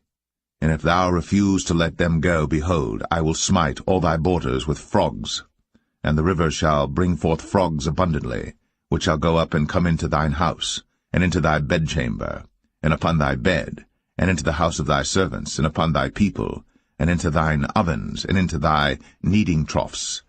And the frogs shall come up both on thee, and upon thy people, and upon all thy servants. And the Lord spake unto Moses, Say unto Aaron, Stretch forth thine hand with thy rod over the streams, over the rivers, and over the ponds, and cause frogs to come up upon the land of Egypt. And Aaron stretched out his hand over the waters of Egypt, and the frogs came up, and covered the land of Egypt. And the magicians did so with their enchantments, and brought up frogs upon the land of Egypt. Then Pharaoh called for Moses and Aaron, and said, Entreat the Lord, that he may take away the frogs from me, and from my people, and I will let the people go, that they may do sacrifice unto the Lord. And Moses said unto Pharaoh, Glory over me. When shall I entreat for thee, and for thy servants, and for thy people, to destroy the frogs from thee, and thy houses, that they may remain in the river only?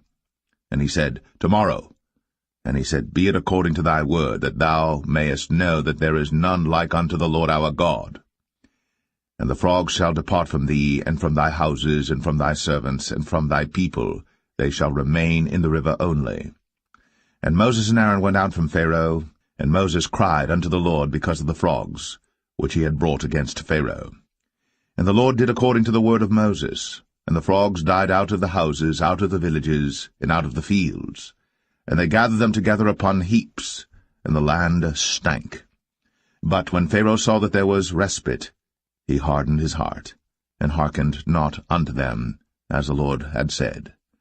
And the Lord said unto Moses, Say unto Aaron, Stretch out thy rod, and smite the dust of the land, that it may become lice throughout all the land of Egypt.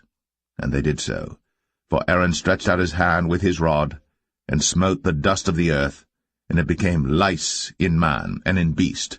All the dust of the land became lice throughout all the land of Egypt. And the magicians did so with their enchantments to bring forth lice, but they could not, so there were lice upon man and upon beast. Then the magicians said unto Pharaoh, This is the finger of God. And Pharaoh's heart was hardened, and he hearkened not unto them, as the Lord had said. And the Lord said unto Moses, Rise up early in the morning, and stand before Pharaoh. Lo, he cometh forth to the water. And say unto him, Thus saith the Lord, Let my people go, that they may serve me. Else, if thou wilt not let my people go, behold, I will send swarms of flies upon thee, and upon thy servants, and upon thy people, and into thy houses, and the houses of the Egyptians shall be full of swarms of flies, and also the ground whereon they are. And I will sever in that day the land of Goshen, in which my people dwell, that no swarms of flies shall be there, to the end thou mayest know that I am the Lord in the midst of the earth. And I will put a division between my people and thy people. Tomorrow shall this sign be. And the Lord did so. And there came a grievous swarm of flies into the house of Pharaoh, and into his servants' houses, and into all the land of Egypt. The land was corrupted by reason of the swarm of flies. And Pharaoh called for Moses and for Aaron, and said, Go ye, sacrifice to your God in the land. And Moses said, It is not meet so to do, for we shall sacrifice the abomination of the Egyptians to the Lord our God. Lo, shall we sacrifice the abomination of the Egyptians before their eyes? And will they not stone us? We will go 3 days' journey into the wilderness, and sacrifice to the Lord our God, as he shall command us. And Pharaoh said, I will let you go, that ye may sacrifice to the Lord your God in the wilderness. Only ye shall not go very far away. Entreat for me.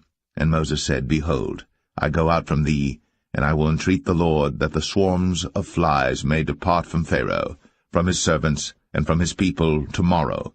But let not Pharaoh deal deceitfully any more, not letting the people go to sacrifice to the Lord. And Moses went out from Pharaoh, and entreated the Lord. And the Lord did according to the word of Moses, and he removed the swarms of flies from Pharaoh, from his servants, and from his people. There remained not one. And Pharaoh hardened his heart at this time also, neither would he let the people go.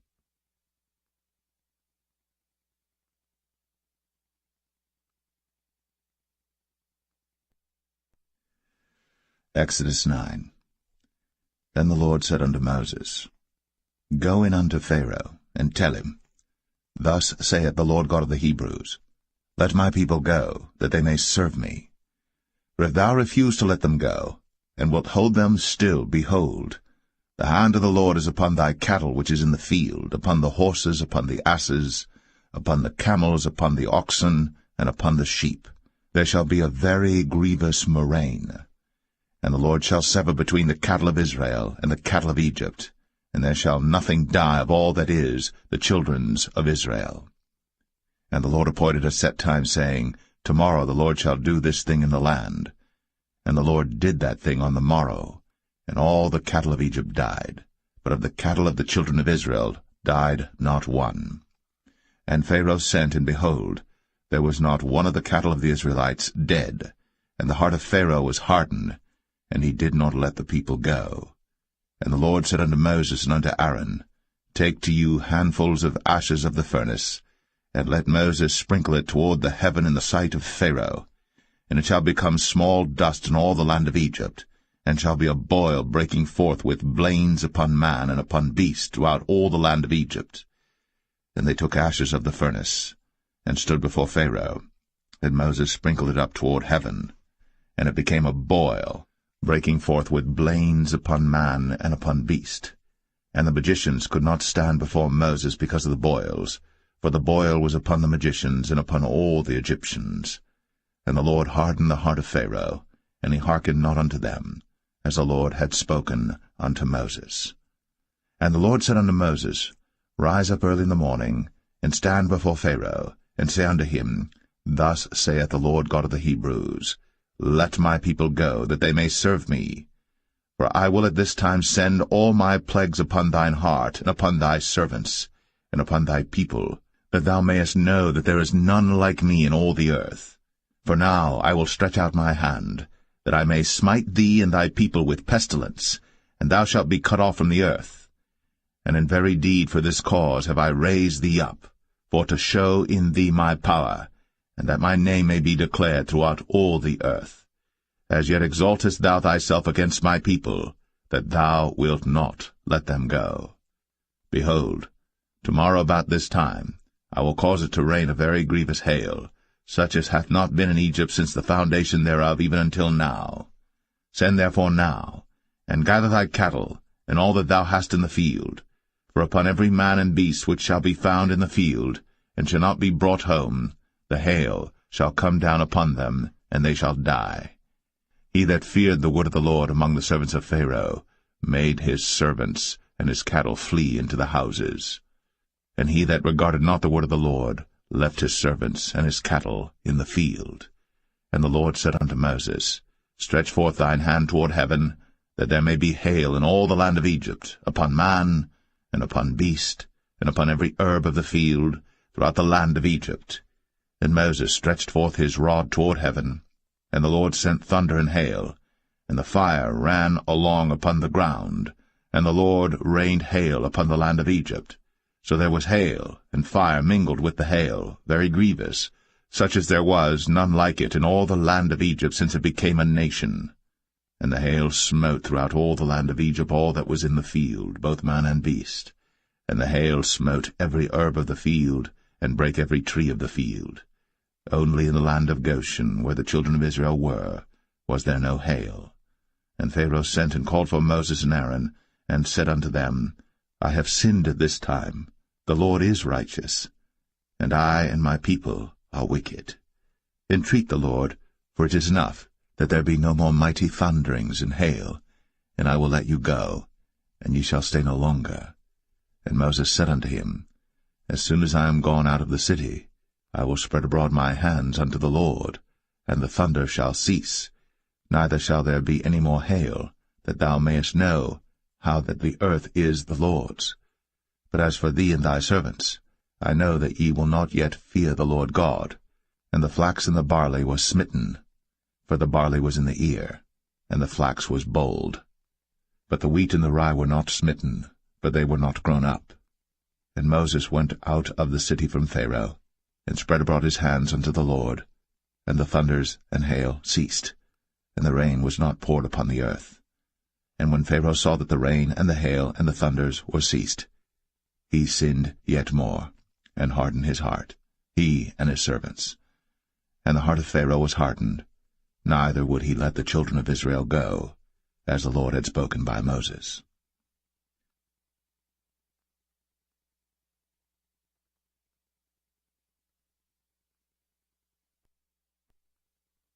Exodus 10. And the Lord said unto Moses, Go in unto Pharaoh, for I have hardened his heart, and the heart of his servants, that I might show these my signs before him, and that thou mayest tell in the ears of thy son, and of thy son's son, what things I have wrought in Egypt, and my signs which I have done among them, that ye may know how that I am the Lord. And Moses and Aaron came in unto Pharaoh, and said unto him, Thus saith the Lord God of the Hebrews, How long wilt thou refuse to humble thyself before me? Let my people go, that they may serve me. Else, if thou refuse to let my people go, behold, tomorrow will I bring the locusts into thy coast. And they shall cover the face of the earth, that one cannot be able to see the earth. And they shall eat the residue of that which is escaped, which remaineth unto you from the hail, and shall eat every tree which groweth for you out of the field. And they shall fill thy houses, and the houses of all thy servants, and the houses of all the Egyptians, which neither thy fathers nor thy fathers' fathers have seen, since the day that they were upon the earth unto this day. And he turned himself, and went out from Pharaoh. And Pharaoh's servants said unto him, How long shall this man be a snare unto us? Let the men go, that they may serve the Lord their God. Knowest thou not yet that Egypt is destroyed? And Moses and Aaron were brought again unto Pharaoh, and he said unto them, Go, serve the Lord your God. But who are they that shall go? And Moses said, We will go with our young and with our old, with our sons and with our daughters, with our flocks and with our herds will we go, for we must hold a feast unto the Lord. And he said unto them, Let the Lord be so with you, as I will let you go, and your little ones. Look to it, for evil is before you. Not so.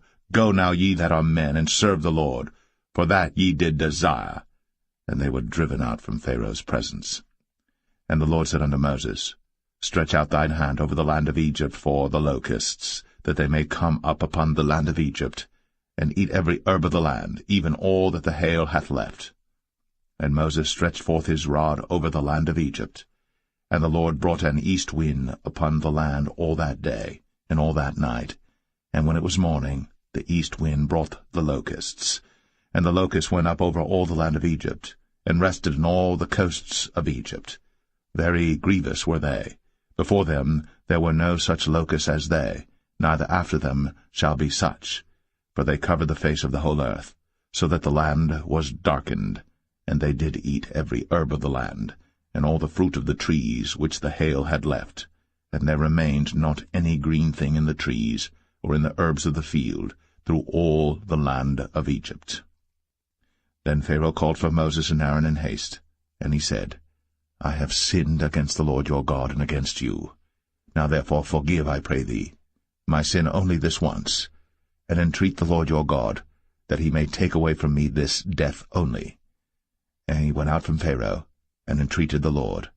And the Lord turned a mighty strong west wind, which took away the locusts, and cast them into the Red Sea. There remained not one locust in all the coasts of Egypt. But the Lord hardened Pharaoh's heart, so that he would not let the children of Israel go. And the Lord said unto Moses, Stretch out thine hand toward heaven, that there may be darkness over the land of Egypt, even darkness which may be felt. And Moses stretched forth his hand toward heaven, and there was a thick darkness in all the land of Egypt 3 days.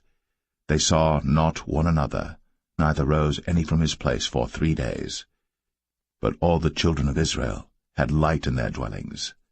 And Pharaoh called unto Moses, and said, Go ye, serve the Lord. Only let your flocks and your herds be stayed. Let your little ones also go with you. And Moses said, Thou must give us also sacrifices and burnt offerings, that we may sacrifice unto the Lord our God. Our cattle also shall go with us. There shall not an hoof be left behind, for thereof must we take to serve the Lord our God, and we know not with what we must serve the Lord until we come thither. But the Lord hardened Pharaoh's heart, and he would not let them go. And Pharaoh said unto him, Get thee from me, take heed to thyself, see my face no more, for in that day thou seest my face, thou shalt die. And Moses said, Thou hast spoken well. I will see thy face again no more.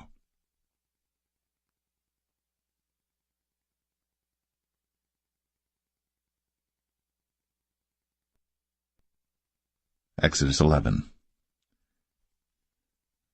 And the Lord said unto Moses, Yet will I bring one plague more upon Pharaoh and upon Egypt.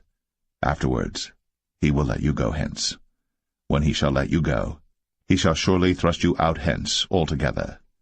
Speak now in the ears of the people, and let every man borrow of his neighbor, and every woman of her neighbor, jewels of silver and jewels of gold. And the Lord gave the people favor in the sight of the Egyptians. Moreover, the man Moses was very great in the land of Egypt, in the sight of Pharaoh's servants, and in the sight of the people. And Moses said, Thus saith the Lord, About midnight will I go out into the midst of Egypt, and all the firstborn in the land of Egypt shall die, from the firstborn of Pharaoh that sitteth upon his throne, even unto the firstborn of the maidservant that is behind the mill, and all the firstborn of beasts. And there shall be a great cry throughout all the land of Egypt, such as there was none like it, nor shall be like it any more. But against any of the children of Israel shall not a dog move his tongue, against man or beast, that ye may know how that the Lord doth put a difference between the Egyptians and Israel. And all these thy servants shall come down unto me, and bow down themselves unto me, saying, Get thee out, and all the people that follow thee. And after that I will go out. And he went out from Pharaoh in a great anger. And the Lord said unto Moses, Pharaoh shall not hearken unto you, that my wonders may be multiplied in the land of Egypt. And Moses and Aaron did all these wonders before Pharaoh. And the Lord hardened Pharaoh's heart, so that he would not let the children of Israel go out of his land.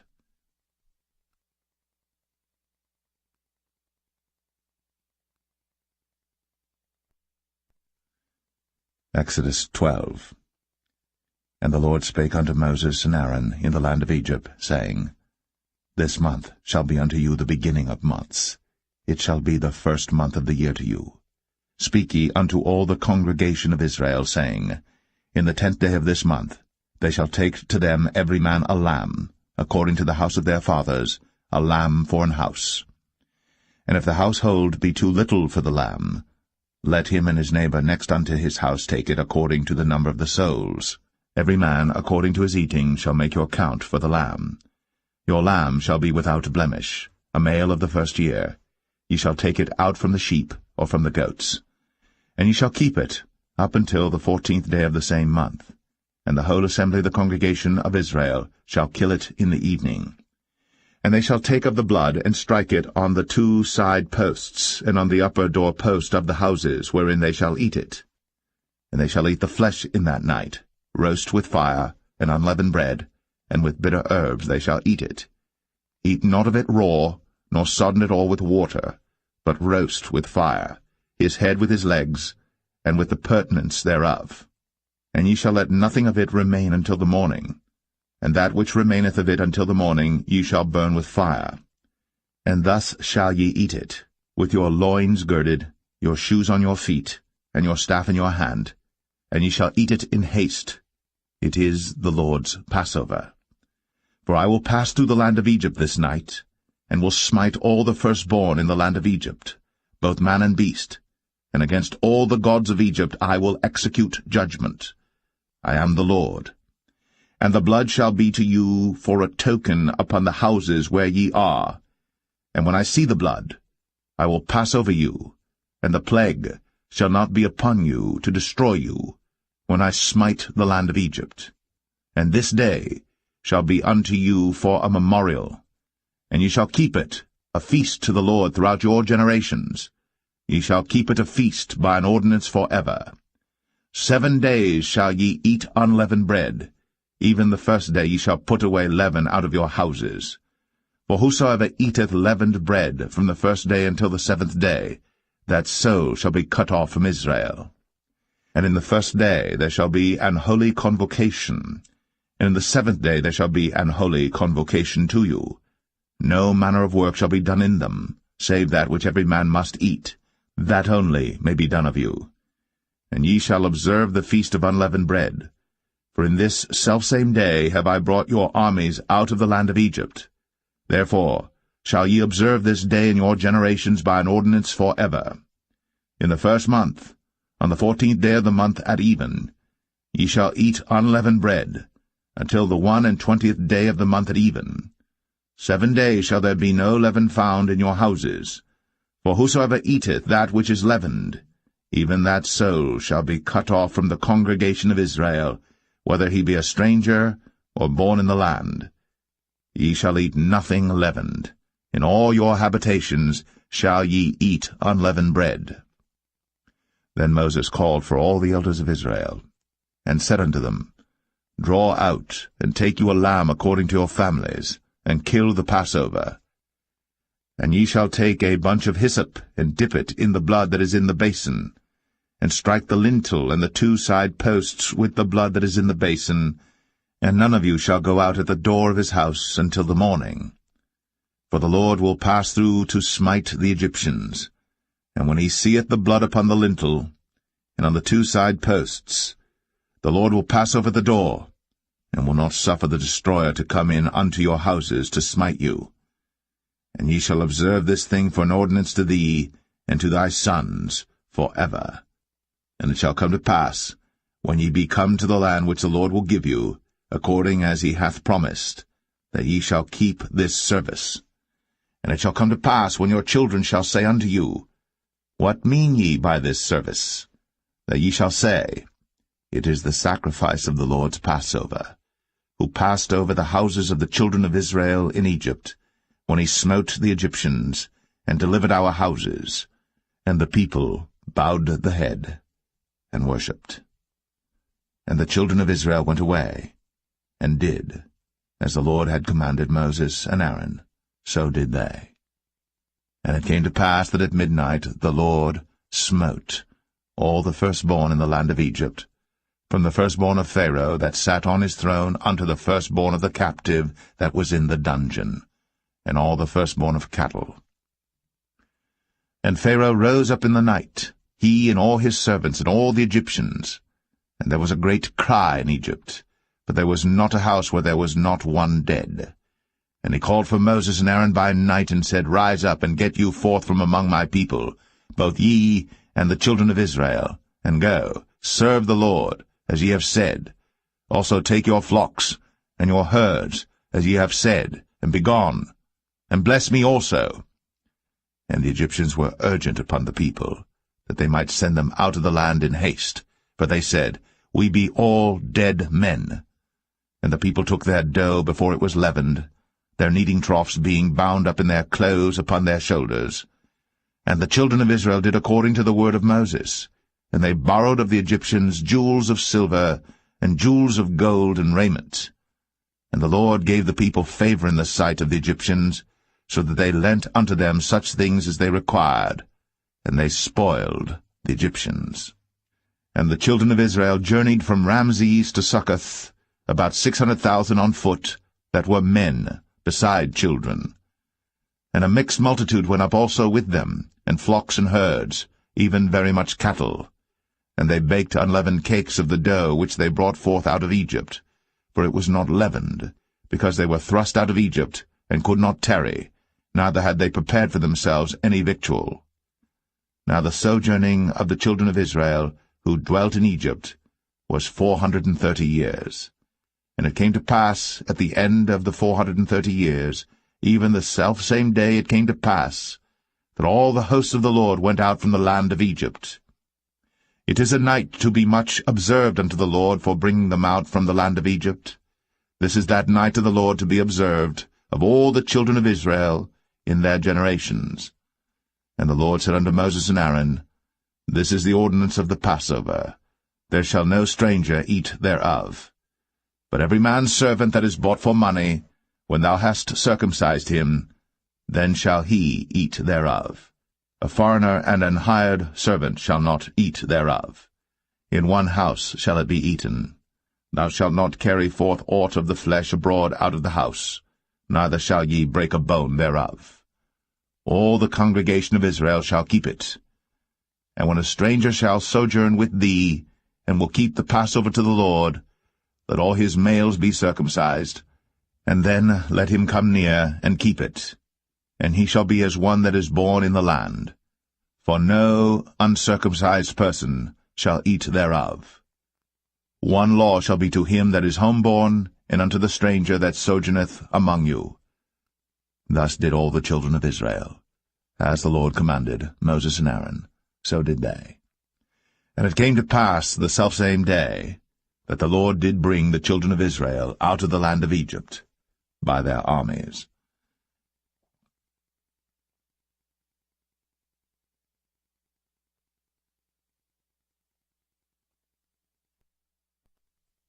Exodus 13. And the Lord spake unto Moses, saying, Sanctify unto me all the firstborn, whatsoever openeth the womb among the children of Israel, both of man and of beast, it is mine. And Moses said unto the people, Remember this day in which ye came out from Egypt, out of the house of bondage, for by strength of hand the Lord brought you out from this place. There shall no leavened bread be eaten. This day came ye out in the month Abib. And it shall be, when the Lord shall bring thee into the land of the Canaanites, and the Hittites, and the Amorites, and the Hivites, and the Jebusites, which he sware unto thy fathers to give thee, a land flowing with milk and honey, that thou shalt keep this service in this month. 7 days thou shalt eat unleavened bread, and in the 7th day shall be a feast to the Lord. Unleavened bread shall be eaten 7 days, and there shall no leavened bread be seen with thee, neither shall there be leaven seen with thee in all thy quarters. And thou shalt show thy son in that day, saying, This is done, because of that which the Lord did unto me, when I came forth out of Egypt. And it shall be for a sign unto thee upon thine hand, and for a memorial between thine eyes, that the Lord's law may be in thy mouth. For with a strong hand hath the Lord brought thee out of Egypt. Thou shalt therefore keep this ordinance in his season from year to year. And it shall be, when the Lord shall bring thee into the land of the Canaanites, as he sware unto thee and to thy fathers, and shall give it thee, that thou shalt set apart unto the Lord all that openeth the matrix, and every firstling that cometh of a beast which thou hast, the males shall be the Lord's. And every firstling of an ass thou shalt redeem with a lamb, and if thou wilt not redeem it, then thou shalt break his neck. And all the firstborn of man among thy children shalt thou redeem. And it shall be, when thy son asketh thee in time to come, saying, What is this? That thou shalt say unto him, By strength of hand the Lord brought us out from Egypt, from the house of bondage. And it came to pass, when Pharaoh would hardly let us go, that the Lord slew all the firstborn in the land of Egypt, both the firstborn of man and the firstborn of beast. Therefore I sacrifice to the Lord all that openeth the matrix, being males, but all the firstborn of my children I redeem. And it shall be for a token upon thine hand, and for frontlets between thine eyes, for by strength of hand the Lord brought us forth out of Egypt. And it came to pass, when Pharaoh had let the people go, that God led them not through the way of the land of the Philistines, although that was near, for God said, Lest peradventure the people repent when they see war, and they return to Egypt. But God led the people about through the way of the wilderness of the Red Sea, and the children of Israel went up harnessed out of the land of Egypt. And Moses took the bones of Joseph with him, for he had straitly sworn the children of Israel, saying, God will surely visit you, and ye shall carry up my bones away hence with you. And they took their journey from Succoth, and encamped in Etham, in the edge of the wilderness. And the Lord went before them by day in a pillar of a cloud, to lead them the way, and by night in a pillar of fire, to give them light, to go by day and night. He took not away the pillar of the cloud by day, nor the pillar of fire by night, from before the people.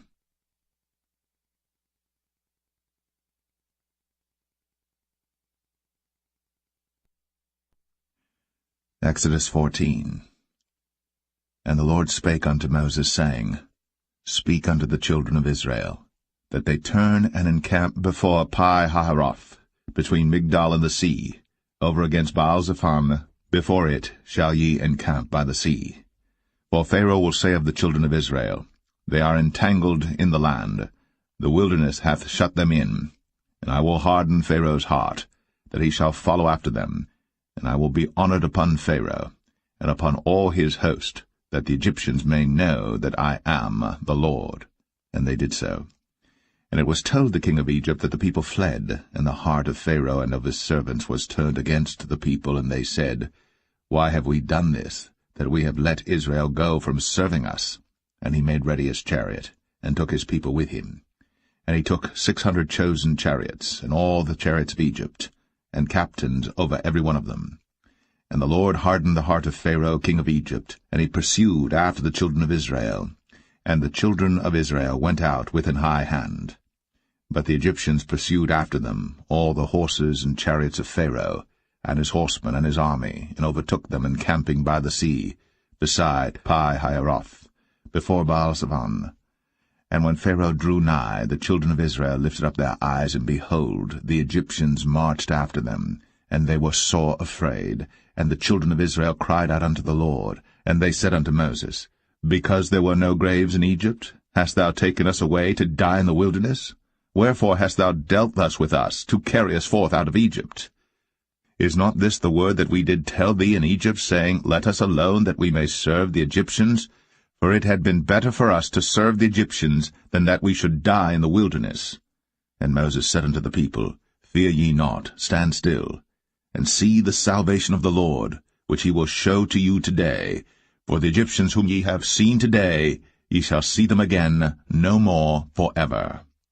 The Lord shall fight for you, and ye shall hold your peace. And the Lord said unto Moses, Wherefore criest thou unto me? Speak unto the children of Israel, that they go forward. But lift thou up thy rod, and stretch out thine hand over the sea, and divide it. And the children of Israel shall go on dry ground through the midst of the sea. And I, behold, I will harden the hearts of the Egyptians, and they shall follow them.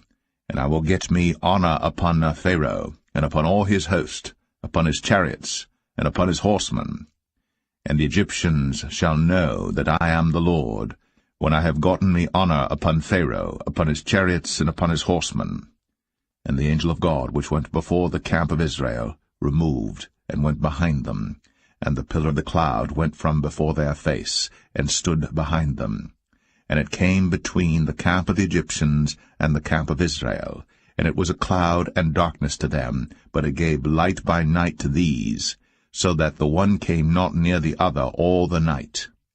And Moses stretched out his hand over the sea, and the Lord caused the sea to go back by a strong east wind all that night, and made the sea dry land, and the waters were divided. And the children of Israel went into the midst of the sea upon the dry ground, and the waters were a wall unto them on their right hand and on their left. And the Egyptians pursued, and went in after them to the midst of the sea, even all Pharaoh's horses, his chariots, and his horsemen. And it came to pass that in the morning watch the Lord looked unto the host of the Egyptians through the pillar of fire and of the cloud, and troubled the host of the Egyptians, and took off their chariot wheels, that they drave them heavily, so that the Egyptians said, Let us flee from the face of Israel, for the Lord fighteth for them against the Egyptians. And the Lord said unto Moses, Stretch out thine hand over the sea, that the waters may come again upon the Egyptians, upon their chariots, and upon their horsemen. And Moses stretched forth his hand over the sea, and the sea returned to his strength when the morning appeared, and the Egyptians fled against it. And the Lord overthrew the Egyptians in the midst of the sea. And the waters returned and covered the chariots, and the horsemen, and all the host of Pharaoh that came into the sea after them. There remained not so much as one of them. But the children of Israel walked upon dry land in the midst of the sea, and the waters were a wall unto them on their right hand and on their left. Thus the Lord saved Israel that day out of the hand of the Egyptians, and Israel saw the Egyptians dead upon the seashore. And Israel saw that great work which the Lord did upon the Egyptians, and the people feared the Lord, and believed the Lord and his servant Moses.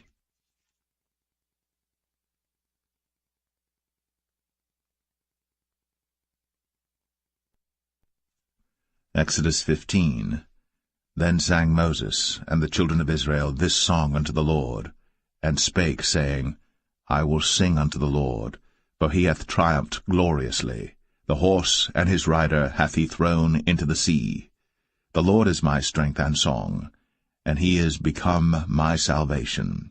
He is my God, and I will prepare him an habitation, my father's God, and I will exalt him. The Lord is a man of war, the Lord is his name. Pharaoh's chariots and his host hath he cast into the sea. His chosen captains also are drowned in the Red Sea. The depths have covered them, they sank into the bottom as a stone. Thy right hand, O Lord, is become glorious in power. Thy right hand, O Lord, hath dashed in pieces the enemy. And in the greatness of thine excellency thou hast overthrown them that rose up against thee. Thou sentest forth thy wrath, which consumed them as stubble. And with the blast of thy nostrils the waters were gathered together. The floods stood upright as an heap, and the depths were congealed in the heart of the sea. The enemy said, I will pursue, I will overtake, I will divide the spoil. My lust shall be satisfied upon them. I will draw my sword, my hand shall destroy them. Thou didst blow with thy wind, the sea covered them. They sank as lead in the mighty waters. Who is like unto thee, O Lord, among the gods? Who is like thee, glorious in holiness, fearful in praises, doing wonders? Thou stretchest out thy right hand, the earth swallowed them. Thou in thy mercy hast led forth the people which thou hast redeemed. Thou hast guided them in thy strength unto thy holy habitation. The people shall hear and be afraid. Sorrow shall take hold on the inhabitants of Palestina. Then the dukes of Edom shall be amazed. The mighty men of Moab, trembling, shall take hold upon them. all the inhabitants of Canaan shall melt away. Fear and dread shall fall upon them. By the greatness of thine arm they shall be as still as a stone, till thy people pass over, O Lord, till the people pass over, which thou hast purchased. Thou shalt bring them in, and plant them in the mountain of thine inheritance, in the place, O Lord, which thou hast made for thee to dwell in the sanctuary, O Lord, which thy hands have established. The Lord shall reign for ever and ever. For the horse of Pharaoh went in with his chariots and with his horsemen into the sea, and the Lord brought again the waters of the sea upon them. But the children of Israel went on dry land in the midst of the sea. And Miriam the prophetess, the sister of Aaron, took a timbrel in her hand, and all the women went out after her with timbrels and with dances. And Miriam answered them, Sing ye to the Lord, for he hath triumphed gloriously. The horse and his rider hath he thrown into the sea. So Moses brought Israel from the Red Sea, and they went out into the wilderness of Shur. And they went 3 days in the wilderness, and found no water. And when they came to Marah, they could not drink of the waters of Marah, for they were bitter. Therefore the name of it was called Marah. And the people murmured against Moses, saying, What shall we drink? And he cried unto the Lord, and the Lord showed him a tree, which when he had cast into the waters were made sweet. There he made for them a statute and an ordinance, and there he proved them, and said, If thou wilt diligently hearken to the voice of the Lord thy God, and wilt do that which is right in his sight, and wilt give ear to his commandments, and keep all his statutes, I will put none of these diseases upon thee, which I have brought upon the Egyptians, for I am the Lord that healeth thee. And they came to Elim, where were 12 wells of water, and 60 palm trees, and they encamped there by the waters.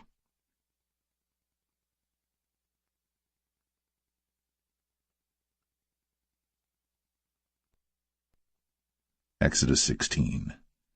And they took their journey from Elim, and all the congregation of the children of Israel came unto the wilderness of Sin, which is between Elim and Sinai, on the 15th day of the 2nd month, after their departing out of the land of Egypt. And the whole congregation of the children of Israel murmured against Moses and Aaron in the wilderness. And the children of Israel said unto them, Would to God we had died by the hand of the Lord in the land of Egypt, when we sat by the flesh pots, and when we did eat bread to the full. For ye have brought us forth into this wilderness to kill this whole assembly with hunger. Then said the Lord unto Moses, Behold, I will rain bread from heaven for you, and the people shall go out and gather a certain rate every day, that I may prove them, whether they will walk in my law or no. And it shall come to pass that on the 6th day they shall prepare that which they bring in, and it shall be twice as much as they gather daily. And Moses and Aaron said unto all the children of Israel, At even then ye shall know that the Lord hath brought you out from the land of Egypt. And in the morning then ye shall see the glory of the Lord, for that he heareth your murmurings against the Lord. And what are we, that ye murmur against us? And Moses said, This shall be when the Lord shall give you in the evening flesh to eat, and in the morning bread to the full, for that the Lord heareth your murmurings, which ye murmur against him. And what are we? Your murmurings are not against us, but against the Lord. And Moses spake unto Aaron, Say unto all the congregation of the children of Israel, Come near before the Lord, for he hath heard your murmurings. And it came to pass, as Aaron spake unto the whole congregation of the children of Israel, that they looked toward the wilderness, and behold, the glory of the Lord appeared in the cloud. And the Lord spake unto Moses, saying, I have heard the murmurings of the children of Israel. Speak unto them, saying, At even ye shall eat flesh, and in the morning ye shall be filled with bread, and ye shall know that I am the Lord your God. And it came to pass, that at even the quails came up, and covered the camp, and in the morning the dew lay round about the host. And when the dew that lay was gone up, behold, upon the face of the wilderness there lay a small round thing, as small as the hoarfrost on the ground. And when the children of Israel saw it, they said one to another, It is manna, for they wist not what it was. And Moses said unto them, This is the bread which the Lord hath given you to eat. This is the thing which the Lord hath commanded. Gather of it every man according to his eating, an omer for every man according to the number of your persons. Take ye every man for them which are in his tents. And the children of Israel did so, and gathered some more, some less. And when they did meet it with an omer, he that gathered much had nothing over, and he that gathered little had no lack. They gathered every man according to his eating. And Moses said, Let no man leave of it till the morning. Notwithstanding they hearkened not unto Moses, but some of them left of it until the morning. And it bred worms, and stank. And Moses was wroth with them. And they gathered it every morning, every man according to his eating. And when the sun waxed hot, it melted. And it came to pass that on the 6th day they gathered twice as much bread, 2 omers for one man. And all the rulers of the congregation came, and told Moses. And he said unto them, This is that which the Lord hath said. Tomorrow is the rest of the holy Sabbath unto the Lord. Bake that which ye shall bake today, and seethe that ye will seethe, and that which remaineth over lay up for you to be kept until the morning. And they laid it up till the morning, as Moses bade, and it did not stink, neither was there any worm therein. And Moses said, Eat that today, for today is a Sabbath unto the Lord. Today ye shall not find it in the field. 6 days ye shall gather it, but on the 7th day, which is the Sabbath, in it there shall be none. And it came to pass that there went out some of the people on the 7th day for to gather, and they found none. And the Lord said unto Moses, How long refuse ye to keep my commandments and my laws? See, for that the Lord hath given you the Sabbath. Therefore he giveth you on the 6th day the bread of 2 days. Abide ye every man in his place. Let no man go out of his place on the 7th day. So the people rested on the 7th day. And the house of Israel called the name thereof manna. And it was like coriander seed, white, and the taste of it was like wafers made with honey. And Moses said, This is the thing which the Lord commandeth. Fill an omer of it to be kept for your generations, that they may see the bread wherewith I have fed you in the wilderness, when I brought you forth from the land of Egypt. And Moses said unto Aaron, Take a pot, and put an omer full of manna therein, and lay it up before the Lord, to be kept for your generations. As the Lord commanded Moses, so Aaron laid it up before the testimony to be kept. And the children of Israel did eat manna 40 years, until they came to a land inhabited. They did eat manna until they came unto the borders of the land of Canaan. Now an omer is the 10th part of an ephah.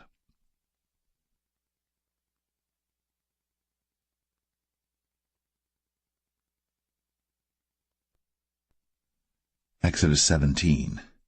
And all the congregation of the children of Israel journeyed from the wilderness of Sin after their journeys, according to the commandment of the Lord, and pitched in Rephidim. And there was no water for the people to drink. Wherefore the people did chide with Moses, and said, Give us water that we may drink. And Moses said unto them, Why chide ye with me?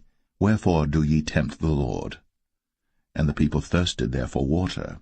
And the people murmured against Moses, and said, Wherefore is this that thou hast brought us up out of Egypt, to kill us, and our children, and our cattle with thirst? And Moses cried unto the Lord, saying, What shall I do unto this people? They be almost ready to stone me. And the Lord said unto Moses, Go on before the people, and take with thee of the elders of Israel, and thy rod wherewith thou smotest the river, take in thine hand, and go. Behold, I will stand before thee there upon the rock in Horeb, and thou shalt smite the rock. And there shall come water out of it, that the people may drink. And Moses did so in the sight of the elders of Israel. And he called the name of the place Massah, and Meribah, because of the chiding of the children of Israel, and because they tempted the Lord, saying, Is the Lord among us or not? Then came Amalek and fought with Israel in Rephidim. And Moses said unto Joshua, Choose us out men, and go out, fight with Amalek. Tomorrow I will stand on the top of the hill with the rod of God in mine hand. So Joshua did as Moses had said to him, and fought with Amalek. And Moses, Aaron, and Hur went up to the top of the hill. And it came to pass, when Moses held up his hand, that Israel prevailed, and when he let down his hand, Amalek prevailed. But Moses' hands were heavy, and they took a stone and put it under him, and he sat thereon, and Aaron and Hur stayed up his hands, the one on the one side, and the other on the other side, and his hands were steady until the going down of the sun. And Joshua discomfited Amalek and his people with the edge of the sword. And the Lord said unto Moses, Write this for a memorial in a book, and rehearse it in the ears of Joshua, for I will utterly put out the remembrance of Amalek from under heaven. And Moses built an altar, and called the name of it Jehovah Nissi. For he said, Because the Lord has sworn that the Lord will have war with Amalek from generation to generation.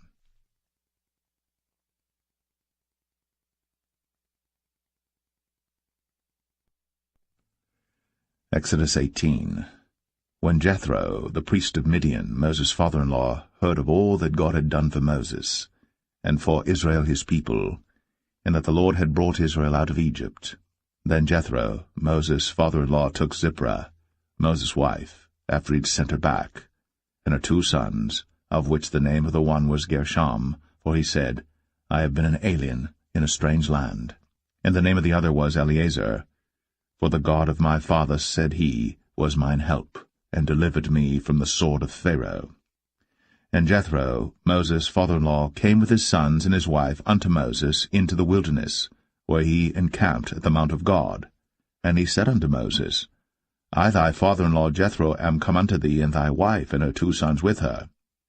And Moses went out to meet his father-in-law, and did obeisance, and kissed him. And they asked each other of their welfare, and they came into the tent. And Moses told his father-in-law all that the Lord had done unto Pharaoh and to the Egyptians for Israel's sake, and all the travail that had come upon them by the way, and how the Lord delivered them. And Jethro rejoiced for all the goodness which the Lord had done to Israel, whom he had delivered out of the hand of the Egyptians. And Jethro said, Blessed be the Lord, who hath delivered you out of the hand of the Egyptians, and out of the hand of Pharaoh, who hath delivered the people from under the hand of the Egyptians. Now I know that the Lord is greater than all gods, for in the thing wherein they dealt proudly he was above them. And Jethro, Moses' father-in-law, took a burnt offering and sacrifices for God, and Aaron came, and all the elders of Israel, to eat bread with Moses' father-in-law before God. And it came to pass on the morrow that Moses sat to judge the people, and the people stood by Moses from the morning unto the evening. And when Moses' father-in-law saw all that he did to the people, he said, What is this thing that thou doest to the people? Why sittest thou thyself alone, and all the people stand by thee from morning unto even? And Moses said unto his father-in-law, Because the people come unto me to inquire of God. When they have a matter they come unto me, and I judge between one and another, and I do make them know the statutes of God and his laws. And Moses' father-in-law said unto him, The thing that thou doest is not good. Thou wilt surely wear away both thou and this people that is with thee. For this thing is too heavy for thee. Thou art not able to perform it thyself alone. Hearken now unto my voice. I will give thee counsel, and God shall be with thee. Be thou for the people to Godward, that thou mayest bring the causes unto God. And thou shalt teach them ordinances and laws, and shalt show them the way wherein they must walk, and the work that they must do. Moreover, thou shalt provide out of all the people able men, such as fear God, men of truth, hating covetousness, and place such over them to be rulers of thousands, and rulers of hundreds, rulers of 50s, and rulers of 10s. And let them judge the people at all seasons. And it shall be, that every great matter they shall bring unto thee, but every small matter they shall judge. So shall it be easier for thyself, and they shall bear the burden with thee. If thou shalt do this thing, and God command thee so, then thou shalt be able to endure, and all this people shall also go to their place in peace. So Moses hearkened to the voice of his father-in-law, and did all that he had said. And Moses chose able men out of all, and made them heads over the people, rulers of thousands, rulers of hundreds, rulers of 50s, and rulers of 10s. And they judged the people at all seasons. The hard causes they brought unto Moses, but every small matter they judged themselves. And Moses let his father-in-law depart, and he went his way into his own land.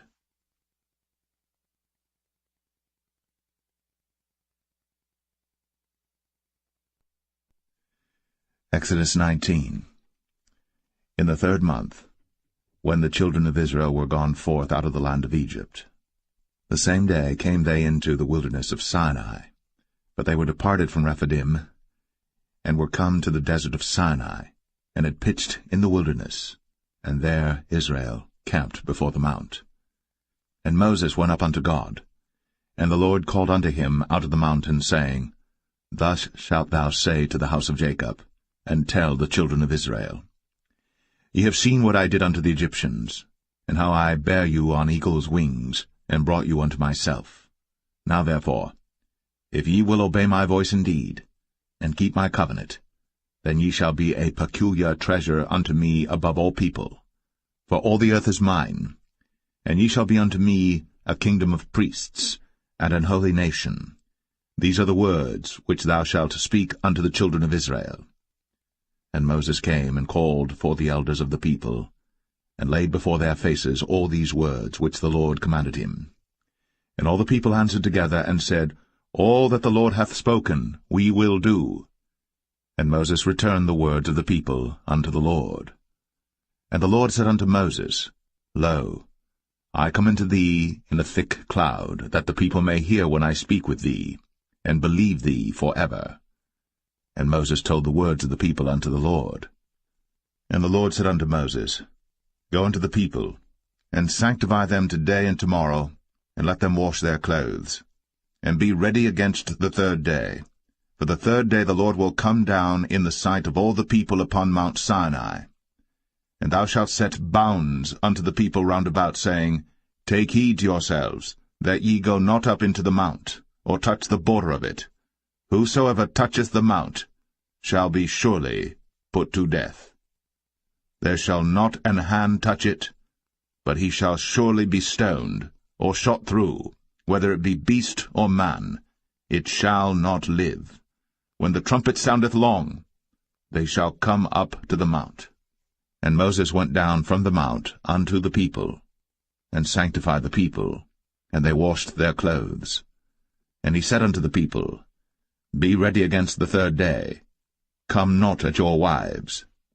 And it came to pass on the 3rd day in the morning, that there were thunders and lightnings, and a thick cloud upon the mount, and the voice of the trumpet exceeding loud, so that all the people that was in the camp trembled. And Moses brought forth the people out of the camp to meet with God. And they stood at the nether part of the mount.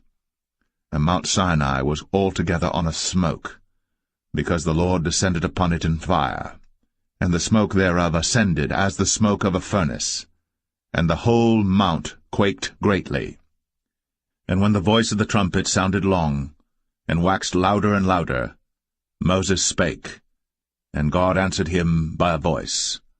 And the Lord came down upon Mount Sinai, on the top of the mount, and the Lord called Moses up to the top of the mount, and Moses went up.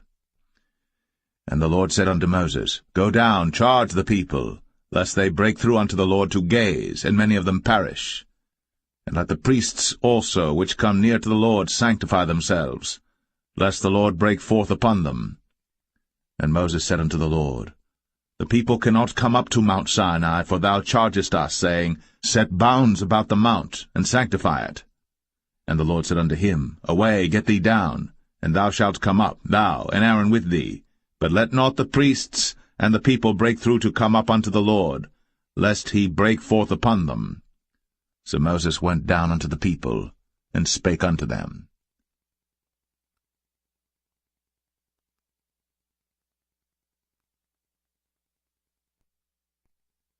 Exodus 20. And God spake all these words, saying, I am the Lord thy God, which have brought thee out of the land of Egypt, out of the house of bondage. Thou shalt have no other gods before me. Thou shalt not make unto thee any graven image, or any likeness of any thing that is in heaven above, or that is in the earth beneath, or that is in the water under the earth. Thou shalt not bow down thyself to them, nor serve them. For I, the Lord thy God, am a jealous God, visiting the iniquity of the fathers upon the children unto the third and fourth generation of them that hate me, and showing mercy unto thousands of them that love me, and keep my commandments. Thou shalt not take the name of the Lord thy God in vain, for the Lord will not hold him guiltless that taketh his name in vain. Remember the Sabbath day, to keep it holy. 6 days shalt thou labor, and do all thy work. But the 7th day is the Sabbath of the Lord thy God. In it thou shalt not do any work, thou, nor thy son, nor thy daughter, thy manservant, nor thy maidservant, nor thy cattle, nor thy stranger that is within thy gates. For in 6 days the Lord made heaven and earth, the sea, and all that in them is, and rested the 7th day. Wherefore the Lord blessed the Sabbath day, and hallowed it. Honor thy father and thy mother, that thy days may be long upon the land which the Lord thy God giveth thee. Thou shalt not kill. Thou shalt not commit adultery. Thou shalt not steal. Thou shalt not bear false witness against thy neighbor. Thou shalt not covet thy neighbor's house. Thou shalt not covet thy neighbor's wife, nor his manservant, nor his maidservant, nor his ox, nor his ass, nor anything that is thy neighbor's. And all the people saw the thunderings, and the lightnings, and the noise of the trumpet, and the mountain smoking. And when the people saw it, they removed, and stood afar off. And they said unto Moses, Speak thou with us, and we will hear. But let not God speak with us, lest we die. And Moses said unto the people, Fear not, for God is come to prove you, and that his fear may be before your faces, that ye sin not. And the people stood afar off. And Moses drew near unto the thick darkness where God was. And the Lord said unto Moses, Thus thou shalt say unto the children of Israel, Ye have seen that I have talked with you from heaven. Ye shall not make with me gods of silver, neither shall ye make unto you gods of gold. An altar of earth thou shalt make unto me, and shalt sacrifice thereon thy burnt offerings, and thy peace offerings, thy sheep and thine oxen. In all places where I record my name I will come unto thee, and I will bless thee. And if thou wilt make me an altar of stone, thou shalt not build it of hewn stone, for if thou lift up thy tool upon it, thou hast polluted it. Neither shalt thou go up by steps unto mine altar, that thy nakedness be not discovered thereon.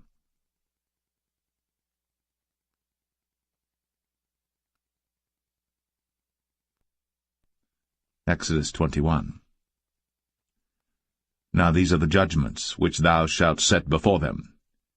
If thou buy an Hebrew servant, 6 years he shall serve, and in the 7th he shall go out free for nothing. If he came in by himself, he shall go out by himself. If he were married, then his wife shall go out with him. If his master have given him a wife, and she have borne him sons or daughters, the wife and her children shall be her master's, and he shall go out by himself.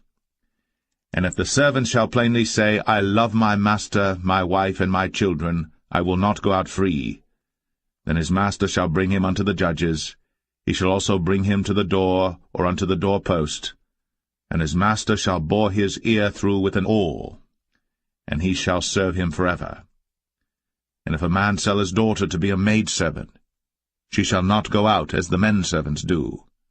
If she please not her master, who hath betrothed her to himself, then shall he let her be redeemed, to sell her unto a strange nation. He shall have no power, seeing he hath dealt deceitfully with her. And if he have betrothed her unto his son, he shall deal with her after the manner of daughters. If he take him another wife, her food, her raiment, and her duty of marriage, shall he not diminish? And if he do not these 3 unto her, then shall she go out free without money. He that smiteth a man so that he die shall be surely put to death. And if a man lie not in wait, but God deliver him into his hand, then I will appoint thee a place whither he shall flee. But if a man come presumptuously upon his neighbor, to slay him with guile, thou shalt take him from mine altar, that he may die. And he that smiteth his father or his mother shall be surely put to death. And he that stealeth a man, and selleth him, or if he be found in his hand, he shall surely be put to death. And he that curseth his father or his mother shall surely be put to death. And if men strive together, and one smite another with a stone, or with his fist, and he die not, but keepeth his bed, if he rise again and walk abroad upon his staff, then shall he that smote him be quit, only he shall pay for the loss of his time, and shall cause him to be thoroughly healed. And if a man smite his servant or his maid with a rod, and he die under his hand, he shall be surely punished. Notwithstanding, if he continue a day or two, he shall not be punished, for he is his money. If men strive and hurt a woman with child, so that her fruit depart from her, and yet no mischief follow, he shall be surely punished, according as the woman's husband will lay upon him, and he shall pay as the judges determine. And if any mischief follow, then thou shalt give life for life, eye for eye, tooth for tooth, hand for hand, foot for foot, burning for burning, wound for wound, stripe for stripe. And if a man smite the eye of his servant, or the eye of his maid, that it perish, he shall let him go free for his eye's sake. And if he smite out his manservant's tooth, or his maidservant's tooth, he shall let him go free for his tooth's sake. If an ox gore a man or a woman, that they die, then the ox shall be surely stoned, and his flesh shall not be eaten, but the owner of the ox shall be quit. But if the ox were wont to push with his horn in time past, and hath been testified to his owner, and he hath not kept him in, but that he hath killed a man or a woman, the ox shall be stoned, and his owner also shall be put to death. If there be laid on him a sum of money, then he shall give for the ransom of his life whatsoever is laid upon him. Whether he have gored a son, or have gored a daughter, according to this judgment shall it be done unto him. If the ox shall push a manservant or a maidservant, he shall give unto their master 30 shekels of silver, and the ox shall be stoned. And if a man shall open a pit, or if a man shall dig a pit, and not cover it, and an ox or an ass fall therein, the owner of the pit shall make it good, and give money unto the owner of them, and the dead beast shall be his. And if one man's ox hurt another's, that he die, then they shall sell the live ox, and divide the money of it, and the dead ox also they shall divide. For if it be known that the ox hath used to push in time past, and his owner hath not kept him in, he shall surely pay ox for ox, and the dead shall be his own.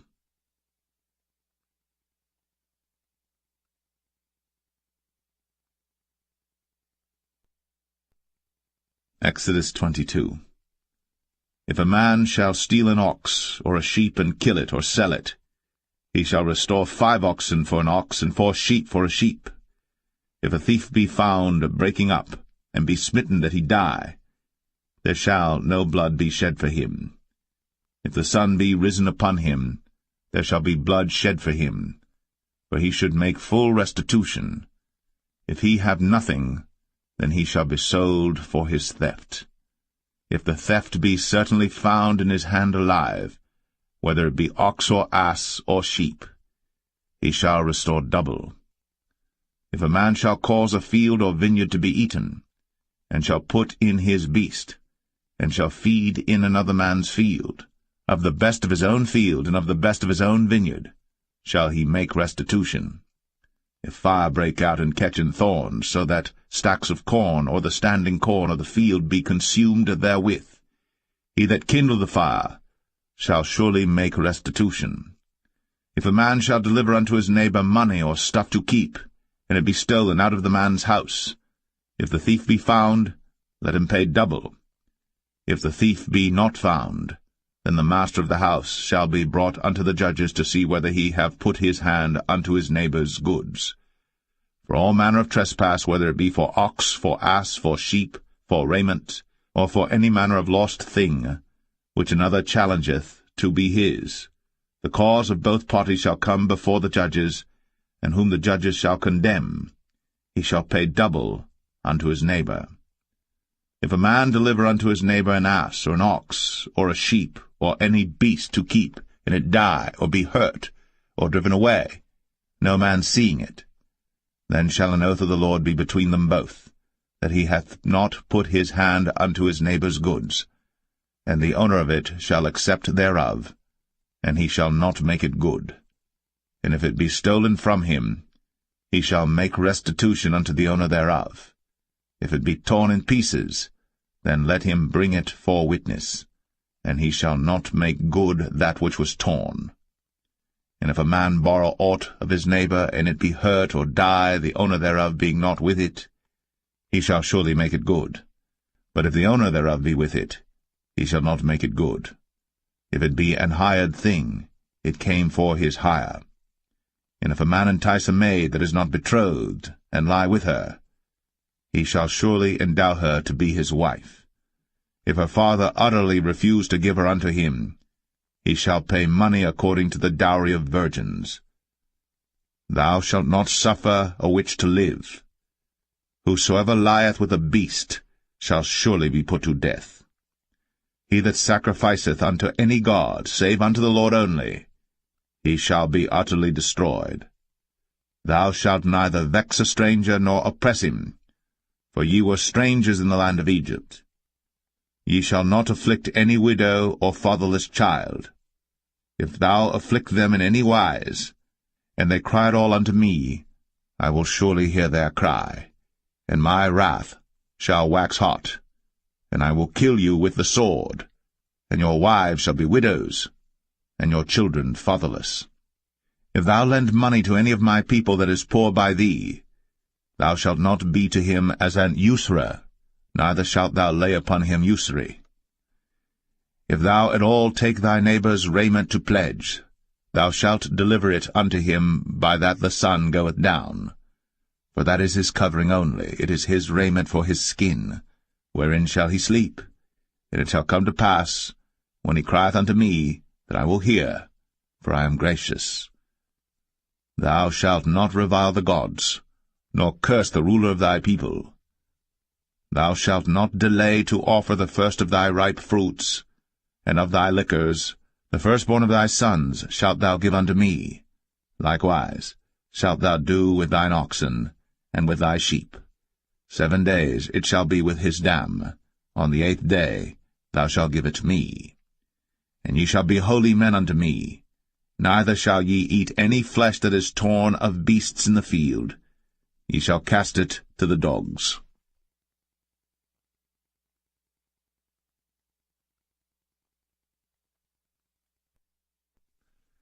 Exodus 23. Thou shalt not raise a false report. Put not thine hand with the wicked to be an unrighteous witness. Thou shalt not follow a multitude to do evil. Neither shalt thou speak in a cause to decline after many to wrest judgment. Neither shalt thou countenance a poor man in his cause. If thou meet thine enemy's ox or his ass going astray, thou shalt surely bring it back to him again. If thou see the ass of him that hateth thee lying under his burden, and wouldest forbear to help him, thou shalt surely help with him. Thou shalt not wrest the judgment of thy poor in his cause. Keep thee far from a false matter, and the innocent and righteous slay thou not, for I will not justify the wicked. And thou shalt take no gift, for the gift blindeth the wise, and perverteth the words of the righteous. Also, thou shalt not oppress a stranger. For ye know the heart of a stranger, seeing ye were strangers in the land of Egypt. And 6 years thou shalt sow thy land, and shalt gather in the fruits thereof. But the 7th year thou shalt let it rest and lie still, that the poor of thy people may eat, and what they leave the beasts of the field shall eat. In like manner thou shalt deal with thy vineyard, and with thy oliveyard, 6 days thou shalt do thy work, and on the 7th day thou shalt rest, that thine ox and thine ass may rest, and the son of thy handmaid, and the stranger may be refreshed. And in all things that I have said unto you be circumspect, and make no mention of the name of other gods, neither let it be heard out of thy mouth. 3 times thou shalt keep a feast unto me in the year. Thou shalt keep the feast of unleavened bread. Thou shalt eat unleavened bread 7 days, as I commanded thee, in the time appointed of the month Abib. For in it thou camest out from Egypt, and none shall appear before me empty.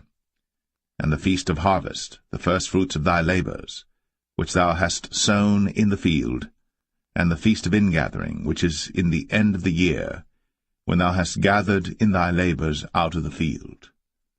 3 times in the year all thy males shall appear before the Lord God. Thou shalt not offer the blood of my sacrifice with leavened bread, neither shall the fat of my sacrifice remain until the morning.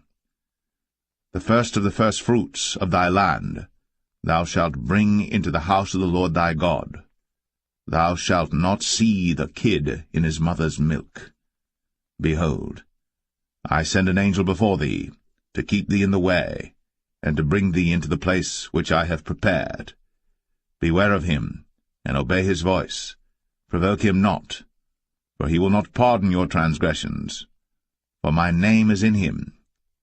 But if thou shalt indeed obey his voice, and do all that I speak, then I will be an enemy unto thine enemies, and an adversary unto thine adversaries. For mine angel shall go before thee, and bring thee in unto the Amorites, and the Hittites, and the Perizzites, and the Canaanites, the Hivites, and the Jebusites, and I will cut them off. Thou shalt not bow down to their gods, nor serve them, nor do after their works, but thou shalt utterly overthrow them, and quite break down their images. And ye shall serve the Lord your God, and he shall bless thy bread and thy water, and I will take sickness away from the midst of thee. There shall nothing cast their young, nor be barren in thy land. The number of thy days I will fulfill. I will send my fear before thee, and will destroy all the people to whom thou shalt come, and I will make all thine enemies turn their backs unto thee. And I will send hornets before thee, which shall drive out the Hivite, the Canaanite, and the Hittite from before thee. I will not drive them out from before thee in 1 year, lest the land become desolate, and the beasts of the field multiply against thee. By little and little I will drive them out from before thee, until thou be increased and inherit the land. And I will set thy bounds from the Red Sea even unto the sea of the Philistines, and from the desert unto the river. For I will deliver the inhabitants of the land into your hand, and thou shalt drive them out before thee. Thou shalt make no covenant with them, nor with their gods. They shall not dwell in thy land, lest they make thee sin against me.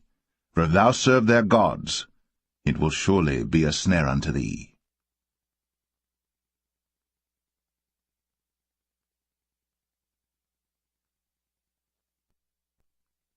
Exodus 24.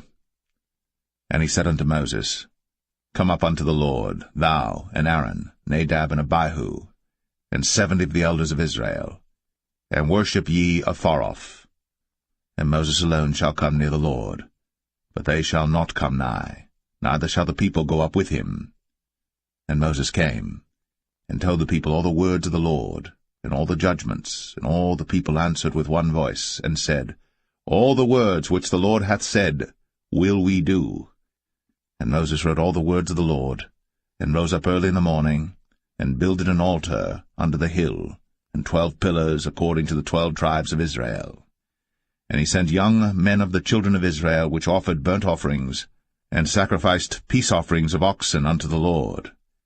And Moses took half of the blood, and put it in basins, and half of the blood he sprinkled on the altar.